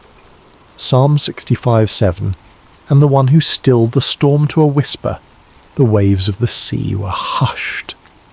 Psalm 107:29. Now they had seen Jesus do exactly this, with their own eyes in their own boat, in response to their own cry for help. Their question, "Who is this?" was not merely rhetorical. It reflected genuine wrestling with an expanding understanding of Jesus' identity. And this wrestling is an essential part of authentic faith. God does not expect us to have perfect theological understanding from the beginning of our journey with him. He reveals himself to us gradually, meeting us where we are and gently expanding our capacity to know him as he truly is. For the disciples, this storm became a classroom, a place where their understanding of Jesus grew deeper and wider. Similarly, the storms of our lives often become the context in which we come to know God more truly. It's relatively easy to affirm God's goodness when life is calm and comfortable. It's when the winds howl and the waves threaten that our true understanding of his character is both revealed and refined. As we continue our journey towards sleep tonight, let's allow this holy question to linger in our minds. Who is this Jesus? Not as an abstract theological inquiry, but as a personal exploration of relationship. Who is he to me? What have I seen him do in my life? How has my understanding of him grown through seasons of both calm and storm? The beauty of this story is that it invites us to know Jesus more fully, not just as a distant miracle worker, but as the one who journeys with us through every circumstance of life. He is in our boat. He may sometimes appear to be sleeping, but he is never absent, never unaware, never unconcerned. And when he speaks, whether to rebuke a storm or to question our fear, his words carry the authority of the one who created all things and holds all things together.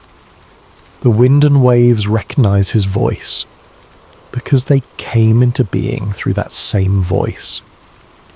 All things were created through him and for him, Paul would later write to the Colossians. He is before all things, and in him all things hold together. Colossians 1:16-15. This is the Jesus who accompanies us through every storm. This is the one who has promised never to leave us or forsake us. This is the Lord who may ask us, as he asked his first disciples, "Why are you so afraid?" Not to shame us for our fear, but to invite us into deeper trust based on deeper knowledge of who he truly is. As our bodies grow heavier with approaching sleep, as our thoughts begin to slow and quiet, let us rest in this profound truth. The one who commands the wind and waves is with us.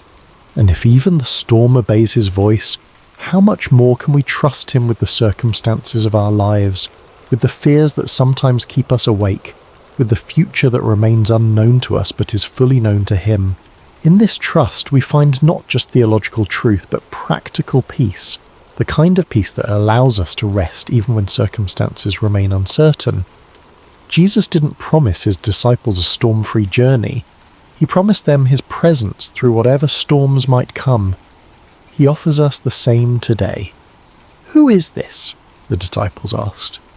The answer to that question continues to unfold for all who choose to journey with him, not in abstract propositions, but in lived experience, in daily walking with the one whose authority extends over every realm and whose love reaches into every heart that opens to receive him. As the boat continued its journey across the now peaceful sea, the disciples must have fallen into a contemplative silence. The question they had asked each other, "Who is this? Even the wind and the waves obey him," would linger in their hearts and minds for days, weeks, perhaps even years to come. Each time they recalled this night, this storm, this miracle, their understanding of Jesus would deepen a little more. This is often how spiritual growth unfolds for us as well. Not primarily through intellectual study, though that has its place, but through lived experiences that reveal God's character and power in ways that transform our understanding. Head knowledge becomes heart knowledge when we see God act in response to our deepest needs and most desperate prayers. The disciples were beginning to grasp something profound. Jesus was not merely with them, he was over all things. His presence in their boat didn't just mean companionship, it meant protection, provision, and peace that transcended circumstances.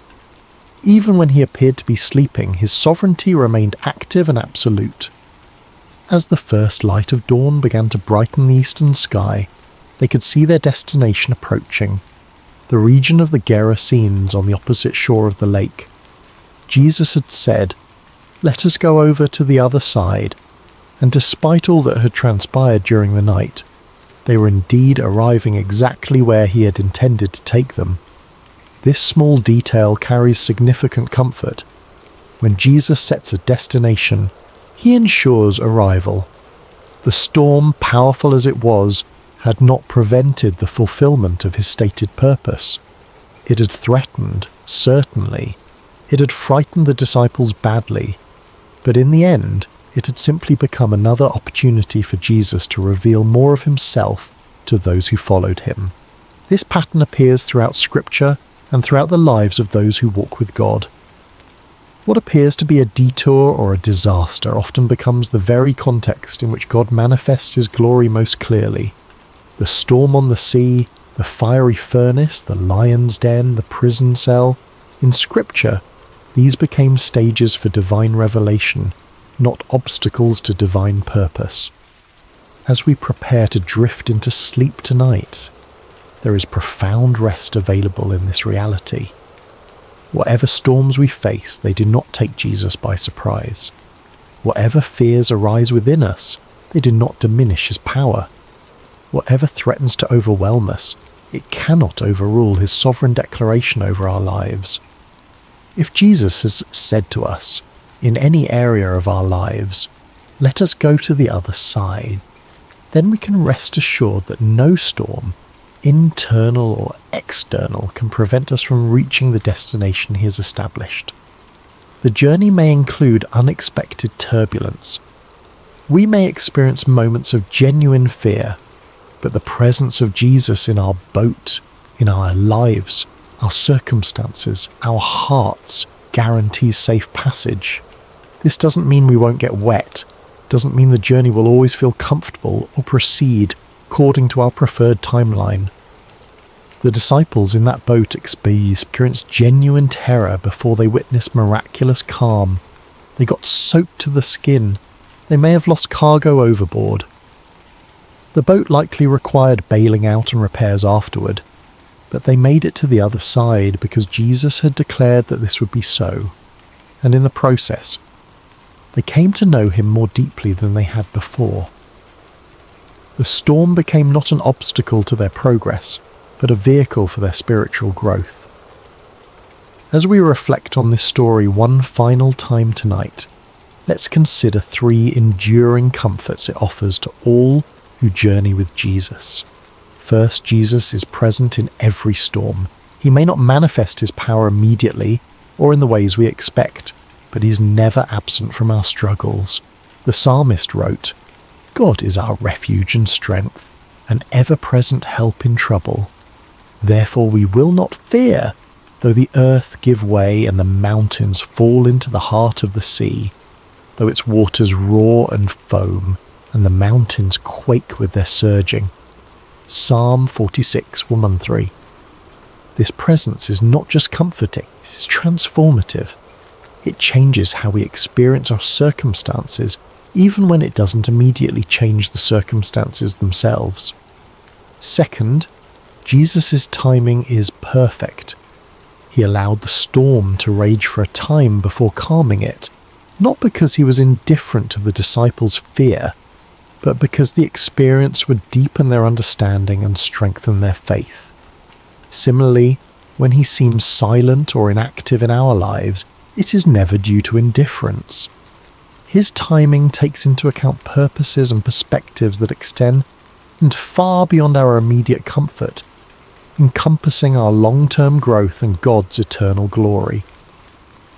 Third, Jesus' authority is absolute. When he spoke to the wind and waves, they had no choice but to obey. The same voice that said, "Let there be light" at creation, now said, "Be still" to the storm, with the same creative authority and the same immediate result. This ultimate authority means that nothing we face, no circumstance, no enemy, no fear, no failure, is beyond his power to redeem, restore, or transform according to his perfect will. These truths don't eliminate life's storms, but they fundamentally change how we experience them. They allow us to sleep, literally and figuratively, in the sovereignty of the one who has promised to bring us safely to the other side. As your body relaxes more deeply now, as your breathing slows and your thoughts begin to drift, imagine yourself in that boat after the storm has ceased. Feel the gentle rocking of the vessel on calm waters. See the stars reflected on the surface like scattered diamonds. Hear the quiet lapping of small waves against the wooden hull. And most importantly, Know that Jesus is there with you, awake, aware, almighty. The night is passing. Dawn approaches. The shore draws nearer with each moment. And the one who commanded the storm with a word continues to hold you in the palm of his hand, guiding your vessel to exactly where he intends it to go. In this assurance there is deep peace. In this knowledge there is perfect rest. In this presence there is complete safety. Whether we find ourselves currently in the midst of a raging storm, in the calm that follows, or in the ordinary moments between dramatic events, the truth remains. Jesus is with us. Jesus is for us, and Jesus will bring us safely to the other side. So breathe deeply now. Release the tension you may be holding in your shoulders, your jaw, your hands, your mind. Allow your body to grow heavy with approaching sleep. Hello friends, and welcome to Sacred Slumber. I hope your day has been filled with blessings, no matter what time you're joining us or where you are in this beautiful world. Before we begin tonight's journey into the remarkable story of Gideon, I want to invite you to subscribe to Sacred Slumber so you never miss these powerful biblical narratives that can transform your heart and strengthen your faith. Now let's settle in as we explore one of the most extraordinary accounts of courage, faith and divine intervention in all of Scripture. The sun hung low over the hills of Israel, casting long shadows across a land that had once flowed with milk and honey. But those days seemed like distant memories now.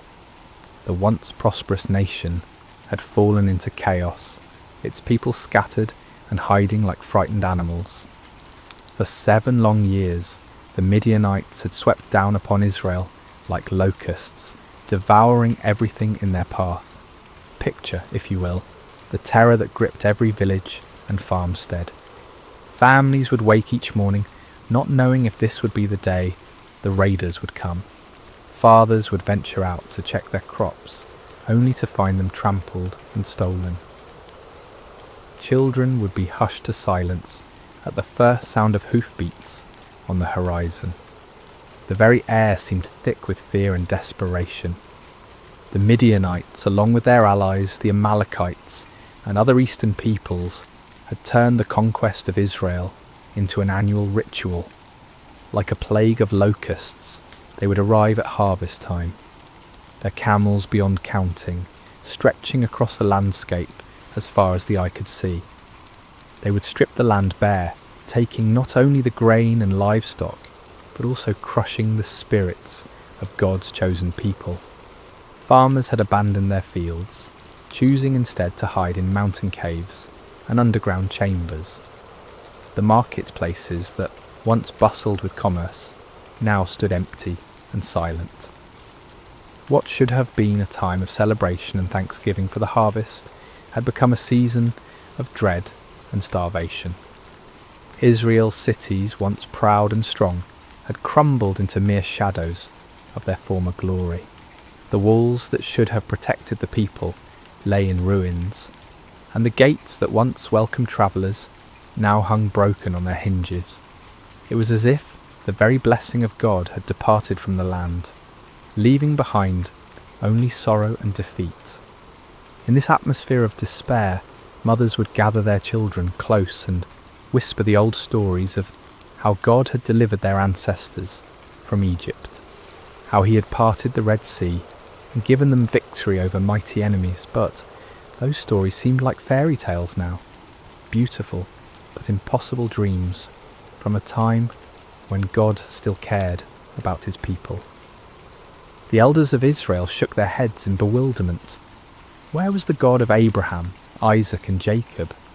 Where was the mighty deliverer who had once fought for them? Had he forgotten his covenant? Had he abandoned them to their enemies forever? It was into this world of darkness and desperation that our story begins, in the small town of Ophrah, where a young man named Gideon was about to discover that God had not forgotten his people, after all. But Gideon, like so many others, had lost hope. He had watched his family's livelihood disappear year after year, and he had grown tired of empty promises and unanswered prayers.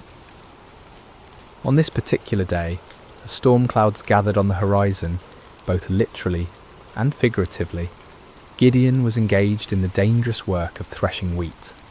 But he wasn't doing it in the traditional threshing floor, where the grain could be properly separated from the chaff by the wind. Instead, he was hidden away in a wine press, a place where grapes were normally crushed to make wine.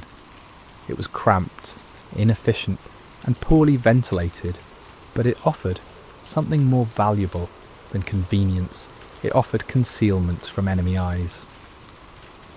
As Gideon worked in his makeshift hiding place, sweat dripping from his brow in the confined space, he embodied the broken spirit of his entire nation. Here was a man reduced to secret, fearful labour just to provide basic sustenance for his family. The very act of threshing wheat, once a joyful community celebration, had become a furtive, isolated struggle for survival. Little did Gideon know that this moment of apparent defeat would become the launching pad for one of the most remarkable displays of God's power in human history. The God who seemed absent was actually watching, waiting, and preparing to use this unlikely hero in ways that would astound both friend and foe alike. The rhythm of Gideon's work was steady but tense. Each strike of his flail against the wheat stalks echoed softly in the confined space of the wine press. His eyes darted frequently toward the opening above, watching for any sign of danger. The precious grain he was salvaging represented not just food for today, but hope for tomorrow, assuming the Midianites didn't discover his hiding place. The silence of the afternoon was broken by an unexpected voice. "The Lord is with you, mighty warrior." Gideon's heart nearly stopped. He spun around, flail raised defensively, expecting to see a Midianite scout who had somehow discovered his secret location. Instead, he found himself face to face with a figure unlike any he had ever encountered. The stranger sat calmly beneath the great oak tree that overlooked the wine press, his presence somehow both commanding and peaceful. The greeting struck Gideon as almost mockingly ironic. Mighty warrior? Him? The man who was reduced to threshing wheat in secret, constantly looking over his shoulder in fear. And the Lord is with you? If that were true, then why was Israel suffering under such devastating oppression? "Pardon me, my lord," Gideon replied, his voice heavy with skepticism and pain. "But if the Lord is with us, why has all this happened to us? Where are all his wonders that our ancestors told us about when they said, 'Did not the Lord bring us up out of Egypt?' But now the Lord has abandoned us and given us into the hand of Midian." The words poured out of Gideon like water from a broken dam. Years of frustration, disappointment, and unanswered questions came tumbling forth. He had grown up hearing the magnificent stories of God's mighty deeds, of pillars of fire and cloud, of armies defeated and nations subdued. But where was that God now? Where were those miracles when his people needed them most? The stranger listened patiently to Gideon's outburst, showing no offence at the young man's boldness or apparent lack of faith. There was something in his eyes that spoke of ancient wisdom and unlimited compassion. When Gideon finished speaking, the visitor's response was both simple and earth-shattering. "Go in the strength you have and save Israel out of Midian's hand. Am I not sending you?" The audacity of the command took Gideon's breath away. Save Israel? Him? The implications were staggering. This wasn't a request for him to join an army or support a cause. This was a divine commission to personally lead the deliverance of an entire nation from a seemingly impossible situation. "Pardon me, my lord," Gideon stammered, his mind reeling, "but how can I save Israel? My clan is the weakest in Manasseh, and I am the least in my family." Gideon's response revealed the depth of his feelings of inadequacy. In a culture where tribal strength and family position determined social standing and influence, he saw himself as doubly disqualified. His clan held no political power, commanded no great armies, and possessed no significant wealth. Within that already weak clan, he was the youngest, the most inexperienced, the least likely to be chosen for any position of leadership. But the stranger's next words would echo through the ages as one of the most profound promises ever given to a human being. I will be with you, and you will strike down all the Midianites, leaving none alive. The promise was comprehensive and absolute. Not some of the Midianites, not most of them, but all of them.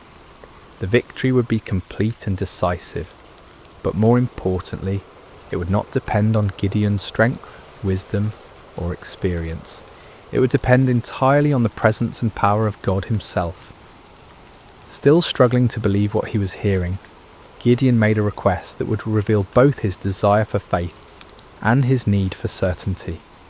If now I have found favour in your eyes, give me a sign that it is really you talking to me. Please do not go away until I come back and bring my offering and set it before you. The stranger agreed to wait, and Gideon hurried to his house to prepare an offering. His heart raced as he worked, his hands trembling slightly as he prepared a young goat and made bread from an ephah of flour. This was not a small offering by the standards of his time, especially for a family struggling under the oppression of constant raids. Yet something within him compelled him to give generously, to honour this mysterious visitor properly. When Gideon returned with the prepared food, the stranger instructed him to place the meat and unleavened bread on a rock and pour out the broth. Gideon obeyed, though he couldn't understand the purpose of these strange instructions. What happened next would leave no doubt about the supernatural nature of his visitor. The stranger touched the meat and bread with the tip of the staff he carried, and immediately fire flared from the rock, consuming the entire offering in an instant. The flames burned with an intensity and heat that no ordinary fire could match, leaving nothing behind but the memory of their brilliance. In that same moment, the stranger vanished from sight, disappearing as suddenly and mysteriously as he had appeared. Terror gripped Gideon's heart as the full realization of what had just occurred crashed over him like a mighty wave. This had been no ordinary man, no mere messenger or prophet. This had been the angel of the Lord, a manifestation of God himself. In that moment of understanding, Gideon was overwhelmed not with joy, but with mortal fear.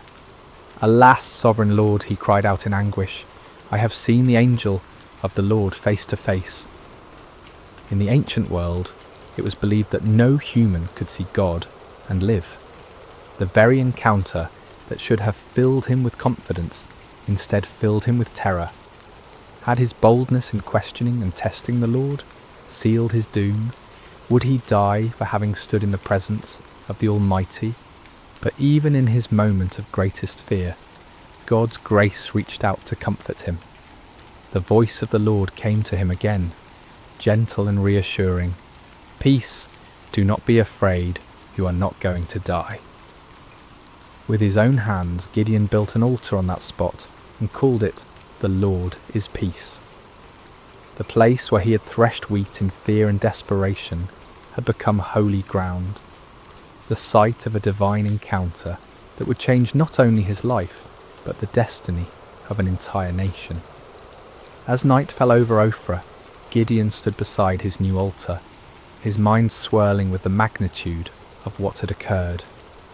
The God of his ancestors had not abandoned Israel after all. He had been working, planning, preparing for this very moment, and somehow, incredibly, he had chosen Gideon to be his instrument of deliverance. Yet even as faith began to bloom in his heart, doubt lingered like shadows at the edges of his mind. The task before him seemed impossible, the odds insurmountable.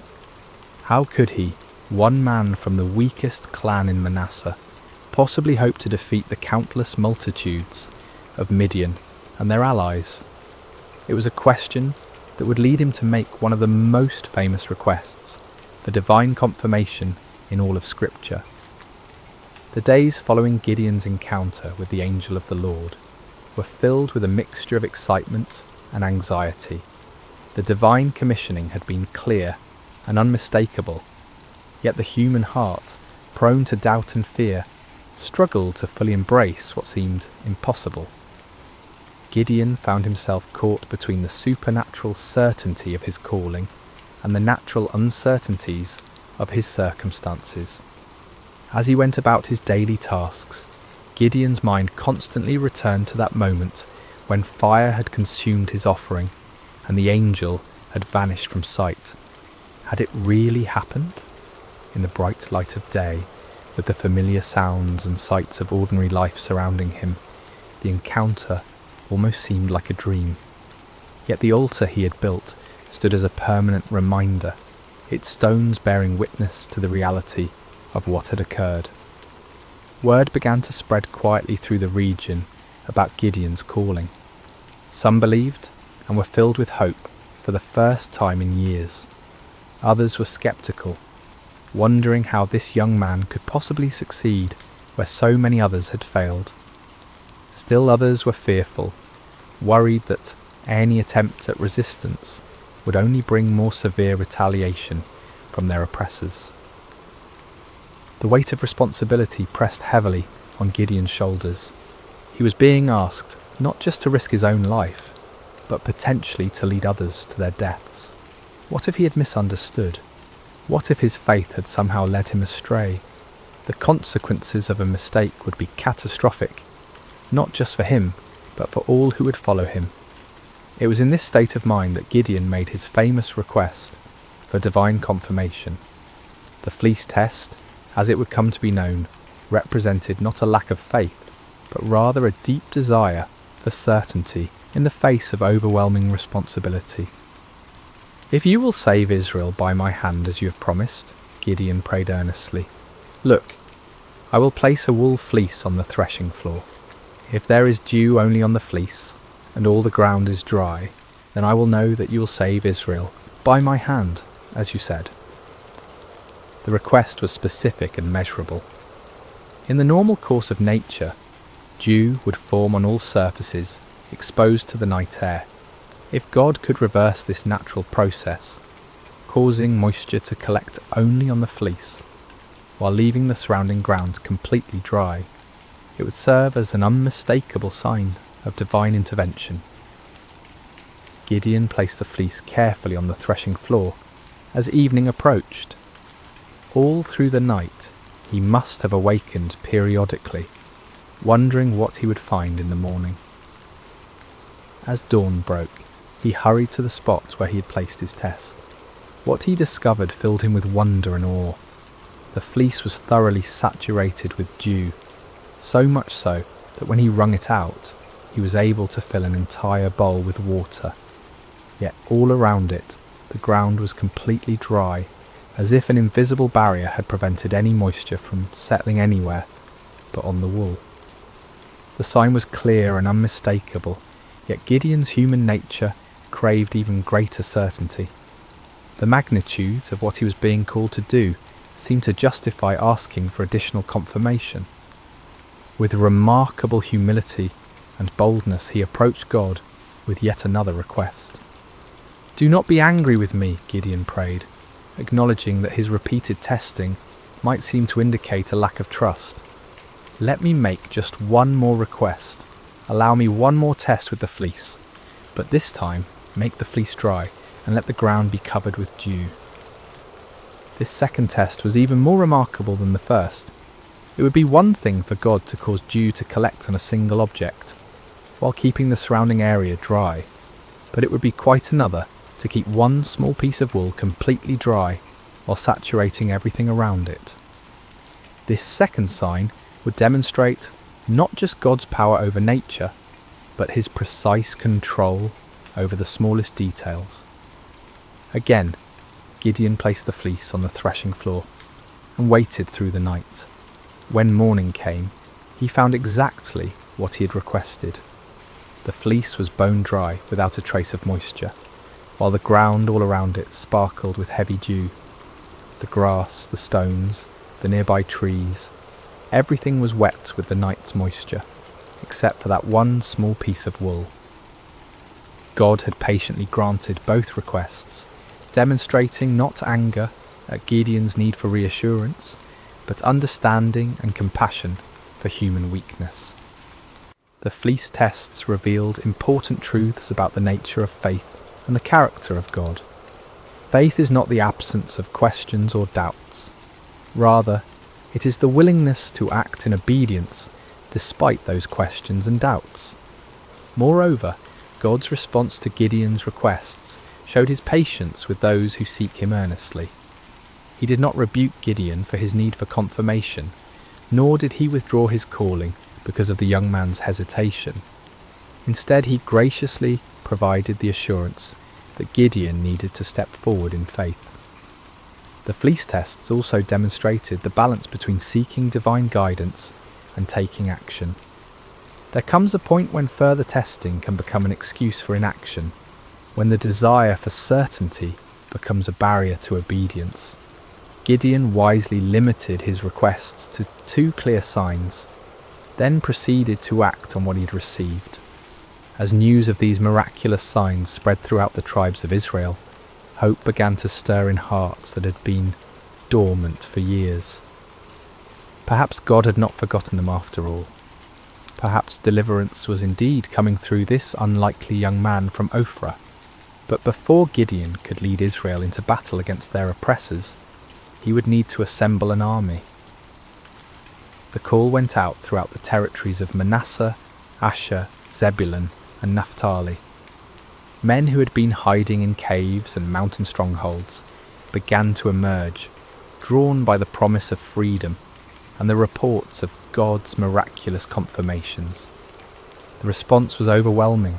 32,000 men answered the call, a substantial army by any measure. These were not professional soldiers, but farmers and craftsmen, fathers and sons, united by their hatred of oppression and their desperate hope for liberation. They came carrying whatever weapons they could find, swords that had been hidden from enemy raids, spears hastily fashioned from farming tools, bows that had been used for hunting game in the wilderness. As Gideon looked out over this vast assembly of volunteers, he might have felt a surge of confidence. Surely with 32,000 men, even amateur fighters, he could mount a credible challenge to the Midianite forces. The odds were still daunting, given that the enemy could field armies many times larger, but at least now they had a fighting chance. Yet God had other plans. The fleece tests had been preparation not just for Gideon's faith, but for an even greater demonstration of divine power. The true test was not whether Gideon could trust God with impossible signs, but whether he could trust God with an impossible strategy. What happened next would shock both Gideon and his army, challenging every human assumption about warfare and victory. God was about to demonstrate that his ways are not our ways, and that his power is made perfect, not in human strength, but in human weakness. The morning sun cast long shadows across the camp as 32,000 men prepared for what they believed would be their march to war. Weapons were sharpened, provisions were packed, and final prayers were offered. The air buzzed with nervous energy as farmers turned warriors contemplated the battle that lay ahead. Gideon moved among his troops, offering words of encouragement and trying to project the confidence that a leader must display. Yet privately, he was still awed by the magnitude of what was happening. Just weeks earlier, he had been hiding in a wine press, and now he stood at the head of the largest volunteer army Israel had assembled in generations. But as the army prepared to march toward the enemy encampment, God spoke to Gideon with words that must have sent shockwaves through his entire being. "You have too many men. I cannot deliver Midian into their hands. or Israel would boast against me. Our own strength has saved us. Too many men? The statement seemed to defy all military logic. The Midianites and their allies numbered in the hundreds of thousands. Their camels alone described as being like locusts for multitude. How could 32,000 possibly be considered too many? Yet God's reasoning revealed a profound truth about the nature of divine deliverance. If Israel won the coming battle through conventional military means, they would inevitably credit their victory to their own strength, strategy, and courage. The victory needed to be so obviously supernatural that no one could mistake its source. God's glory was at stake, and that glory could not be shared with human pride. Following God's instructions, Gideon stood before his assembled army and made an announcement that must have stunned many of the volunteers. Anyone who trembles with fear may turn back and leave Mount Gilead. The offer was based on an ancient law found in Deuteronomy, which recognised that fearful soldiers could spread panic through the ranks and actually weaken an army's effectiveness. But in this case, the dismissal served a different purpose entirely. God was beginning the process of reducing the army to a size that would make his intervention unmistakable. The response to Gideon's announcement was immediate and devastating. 22,000 men took advantage of the opportunity to withdraw from what many probably saw as a suicide mission anyway. These were not cowards in the traditional sense. They were ordinary people facing an extraordinary situation, and they chose the safety of their families over the uncertainties of battle. As Gideon watched more than 2/3 of his army walk away, his heart must have sunk. 10,000 men remained, still a respectable force, but far fewer than what seemed necessary for the task ahead. Surely now they could proceed with God's blessing. But God was not finished with his reductions. There are still too many men, came the divine word. Take them down to the water, and I will thin them out for you there. If I say, this one shall go with you, he shall go. But if I say, this one shall not go with you, he shall not go. The instruction was puzzling and specific. Gideon was to observe how the men drank water and select his final army based on their drinking method. Of all the criteria that might be used to choose warriors, how they consumed water seemed among the least relevant to military prowess. At the water's edge, the 10,000 men revealed their character through their approach to drinking. The vast majority knelt down and put their faces directly to the water, drinking deeply and focusing entirely on satisfying their thirst. But a small group, only 300 men, demonstrated a different approach. They brought water to their mouths with their hands, lapping it like dogs while maintaining their vigilance and readiness. God's instruction was clear. With the 300 men that lapped, I will save you and give the Midianites into your hands. Let all the others go home. The reduction was complete and shocking. From 32,000 to 300 represented a decrease of more than 99%. What had begun as a substantial army was now reduced to little more than a large company. The odds, already daunting, had become mathematically absurd. Yet the selection criteria revealed profound spiritual truths. The 300 men who were chosen had demonstrated alertness, self-discipline, and readiness, even in a moment of personal need. While drinking, they had maintained their awareness of their surroundings, prepared for action at a moment's notice. These qualities, while admirable in soldiers, were really symbols of spiritual preparedness and faithfulness. As the dismissed soldiers departed, taking most of the weapons and supplies with them, Gideon was left with 300 men who looked more like a ceremonial guard than a fighting force. The enemy they faced was described in terms that emphasized their overwhelming numbers. All the Midianites the Amalekites, and the other eastern peoples had settled in the valley, thick as locusts. Their camels could no more be counted than the sand on the seashore. The disparity was so extreme that it moved beyond the realm of military strategy into the realm of the miraculous. No human commander would voluntarily reduce his forces to such a level when facing such overwhelming odds. Yet this was precisely God's point. The victory that was coming would be so clearly divine in origin that no one could attribute it to human planning or prowess. For Gideon, this final reduction must have been the ultimate test of faith.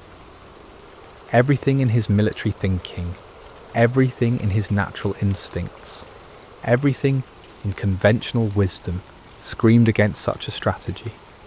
Yet his experiences with the fleece had prepared him for this moment. He had learned to trust God's ways even when they contradicted human logic. The 300 men who remained showed remarkable faith as well. They could see the enemy forces spread across the valley below them. They knew the odds better than anyone, yet they chose to stay, to trust in the God who had called them through his servant Gideon. As night fell over the Israelite camp, the 300 men prepared for what would be the most unconventional battle in military history. They had no idea that they were about to participate in a victory that would be remembered and celebrated for thousands of years. A victory that would demonstrate God's power to use the weak to confound the mighty. The stage was set for a night that would change everything.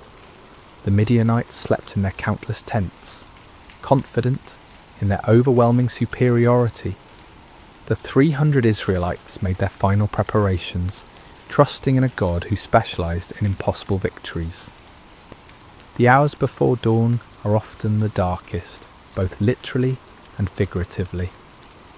As Gideon and his 300 men crouched in the hills overlooking the vast enemy encampment, the weight of their impossible mission pressed down upon them like a physical burden. The valley below was filled with the tents of their enemies, stretching as far as the eye could see in the starlight, a sea of canvas that housed an army larger than any they had ever faced. Despite the miraculous signs he had witnessed and the divine assurances he had received, Gideon still struggled with doubt. God, in his infinite understanding of human nature, provided one more confirmation before the battle commenced. "Get up, go down against the camp," the Lord instructed, "because I am going to give it into your hands. If you are afraid to attack, go down to the camp with your servant Purah and listen to what they are saying. Afterward, you will be encouraged to attack the camp."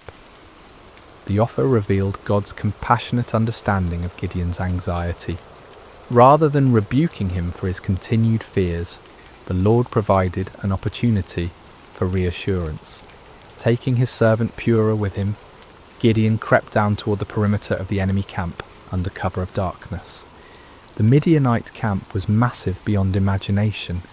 Thousands upon thousands of tents housed warriors from multiple nations united in their conquest of Israel. The sounds of the sleeping army filled the night air, snoring soldiers, restless camels, the occasional challenge of sentries.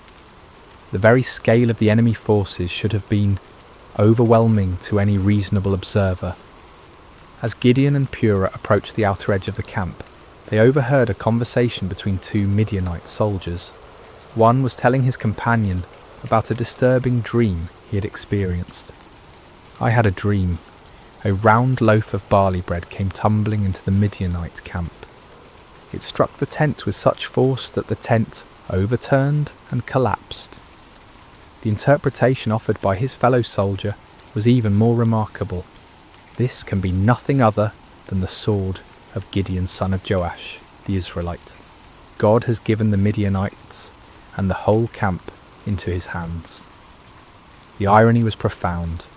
Here in the heart of the enemy camp, God was providing confirmation through the mouths of Israel's oppressors themselves. The barley bread in the dream was significant. barley was considered the food of the poor, inferior to wheat. Yet in the dream, this humble loaf had the power to destroy the entire enemy position. The symbolism was clear.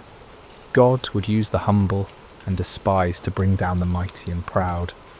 That Gideon's name was already known to the enemy indicated that word of the gathering Israelite resistance had reached their ears. Rather than being encouraged by their overwhelming numerical superiority, some among the Midianites were apparently experiencing anxiety about this upstart Hebrew leader. God was already working in the hearts and minds of the enemy, preparing them for defeat. Gideon and Purah retreated to their own lines, hearts pounding with excitement and renewed confidence. The doubt that had plagued Gideon was finally dispelled by this remarkable confirmation. When they reached the Israelite position, Gideon called his men together for final instructions. "Get up," he announced with newfound authority and confidence. "The Lord has given the Midianite camp into your hands." What followed was perhaps the most unusual battle plan in military history. Instead of swords and spears, Gideon distributed trumpets, empty clay jars, and torches to each of his 300 men. The weapons of conventional warfare were set aside in favour of items that seemed more suited to a religious ceremony than a military campaign. Gideon divided his small force into 3 companies of 100 men each. The strategy was simple, yet audacious. They would surround the enemy camp and at Gideon's signal create as much noise and confusion as possible while giving the appearance of a much larger force. "Watch me," Gideon instructed his men. "Follow my lead. When I get to the edge of the camp, do exactly as I do. When I and all who are with me blow our trumpets, then from all around the camp blow yours and shout, 'For the Lord and for Gideon.'" The plan required perfect timing and coordination. Each man would conceal his torch inside a clay jar, maintaining complete darkness and silence until the moment of attack. Then at Gideon's signal, they would simultaneously break their jars, revealing blazing torches, blow their trumpets with all their might, and shout their battle cry. The psychological impact was designed to be devastating. The enemy would suddenly find themselves surrounded by lights and noise, creating the impression of a massive attacking force. In the confusion of a night assault, with limited visibility and the disorientation of being awakened from sleep, even experienced soldiers could panic and lose their sense of direction. As the 3 companies moved into position around the vast perimeter of the enemy camp, each man must have felt the weight of the moment. They were not professional soldiers, but ordinary citizens who had answered the call to fight for their freedom. Now they found themselves in the most critical moment of their lives, armed with the most unconventional weapons imaginable, trusting in a God who had promised victory through seemingly impossible means. The middle watch around midnight was traditionally the time when sentries were changed, and vigilance was often at its lowest point. It was at this precise moment that Gideon and his 100 men reached their assigned position on the edge of the camp. Across the valley, 200 other men waited in similar positions, every eye fixed on their leader for the signal that would begin the battle. Gideon raised his torch-filled jar high above his head, then brought it down sharply, smashing it against a rock. The clay shattered with a sound that seemed to echo across the silent valley, and immediately his torch blazed forth in the darkness. At the same instant, he lifted his trumpet to his lips and blew a long, piercing blast. "For the Lord and for Gideon," he shouted at the top of his lungs. The signal rippled around the camp as 300 jars smashed simultaneously. 300 torches burst into flame, and 300 trumpet heights sounded their defiant call. The battle cry of "For the Lord and for Gideon" echoed from every direction, creating the impression that the Midianite camp was completely surrounded by a massive army. The effect was instantaneous and devastating. Thousands of sleeping soldiers were jolted awake to find their camp surrounded by blazing lights and deafening noise. In the confusion and darkness, panic spread like wildfire through the ranks. Soldiers stumbled from their tents, grabbing whatever weapons they could find, unable to determine the size or direction of the attacking force. In their panic and confusion, the Midianites and their allies began attacking each other. Unable to distinguish friend from foe in the darkness, and hearing battle cries in their own languages from every direction, they assumed they had been betrayed by their allies. The coalition that had seemed so formidable began to tear itself apart. The 300 Israelites maintained their positions around the perimeter, continuing to blow their trumpets and hold their torches high, creating the illusion of a massive army that had the enemy completely surrounded. They watched in amazement as God fulfilled his promise in the most spectacular fashion imaginable. The panic spread throughout the entire camp like a plague. What had begun as confusion quickly escalated into a full-scale rout as the enemy forces fled in every direction, abandoning their weapons, supplies, and even their camels in their desperate attempt to escape what they perceived as certain destruction. The victory was complete and overwhelming, achieved not through superior numbers or military might, but through divine intervention, working through the obedience of 300 faithful men. The God who had called Gideon from his hiding place in the winepress had once again demonstrated that his power is made perfect in human weakness. As dawn broke over the valley, an astonishing sight greeted the 300 Israelites. Where the night before had stood the mighty encampment of Israel's oppressors, now lay only scattered debris and abandoned supplies. Tents stood empty, their guy ropes cut by fleeing soldiers. Weapons lay discarded where they had fallen from panicked hands. The camels that had been described as innumerable as locusts wandered aimlessly, their owners having fled into the wilderness. The ground itself told the story of the night's chaos. Bloodstains marked the spots where confused allies had struck down one another in the darkness. Personal belongings were strewn across the landscape as the fleeing army had abandoned everything that might slow their escape. The scene looked less like the aftermath of a battle and more like the remnants of a catastrophic natural disaster. Gideon and his men moved through the abandoned camp in wonder, scarcely believing what their eyes were witnessing. The victory was so complete, so overwhelming, that it seemed almost too good to be true. Yet the evidence was undeniable.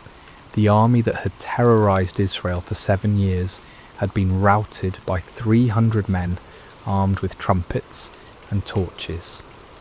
But God's deliverance was not yet complete. Even as the 300 marvelled at what had occurred in the valley, word of the miraculous victory was spreading throughout the hill country of Israel. Men who had dismissed Gideon's call to arms, who had remained hidden in their caves and strongholds, now emerged with renewed courage and determination. The tribes of Naphtali, Asher and Manasseh rallied to pursue the fleeing Midianites. What had begun with 300 faithful men now swelled into a national movement of liberation. The psychological impact of the victory was as important as the military result. The myth of Midianite invincibility had been shattered in a single night, and the spirit of resistance that had been dormant for so long now burst forth like a river breaking through a dam. Gideon sent messengers throughout the hill country of Ephraim with urgent instructions. Come down against the Midianites and seize the waters of the Jordan ahead of them as far as Beth-barah. This strategic move would cut off the enemy's escape routes and ensure that the victory would be complete. The Ephraimites responded with enthusiasm, capturing the fords of the Jordan and trapping many of the fleeing Midianites. In the pursuit that followed, they captured two of the Midianite leaders, Oreb and Zeb, whose names meant raven and wolf. These princes, who had struck terror into Israelite hearts for years, were now defeated and killed at the places that would forever bear their names: the rock of Oreb and the winepress of Zeb. The pursuit continued beyond the Jordan as Gideon and his original 300, though exhausted, pressed on to capture the remaining Midianite kings, Zaba and Zalmunna. The victory was total and decisive. An empire that had dominated the region for 7 years was completely destroyed in a matter of days. The land of Israel enjoyed peace for 40 years during Gideon's lifetime. The oppression that had driven families into hiding was replaced by prosperity and security. Fields that had been abandoned were cultivated again. Markets that had stood empty bustled with commerce. Children who had grown up knowing only fear could now play freely in their villages. But perhaps the greatest victory was not military but spiritual. Israel had rediscovered that their God was still the same mighty deliverer who had brought their ancestors out of Egypt. The impossible victory served as a permanent reminder that with God all things are possible. The story of Gideon and the 300 speaks across the centuries, with timeless truths that challenge and encourage us today. First, we see that God uses the unlikely. Gideon was not a seasoned warrior or a natural leader. He was a fearful farmer, hiding from his enemies.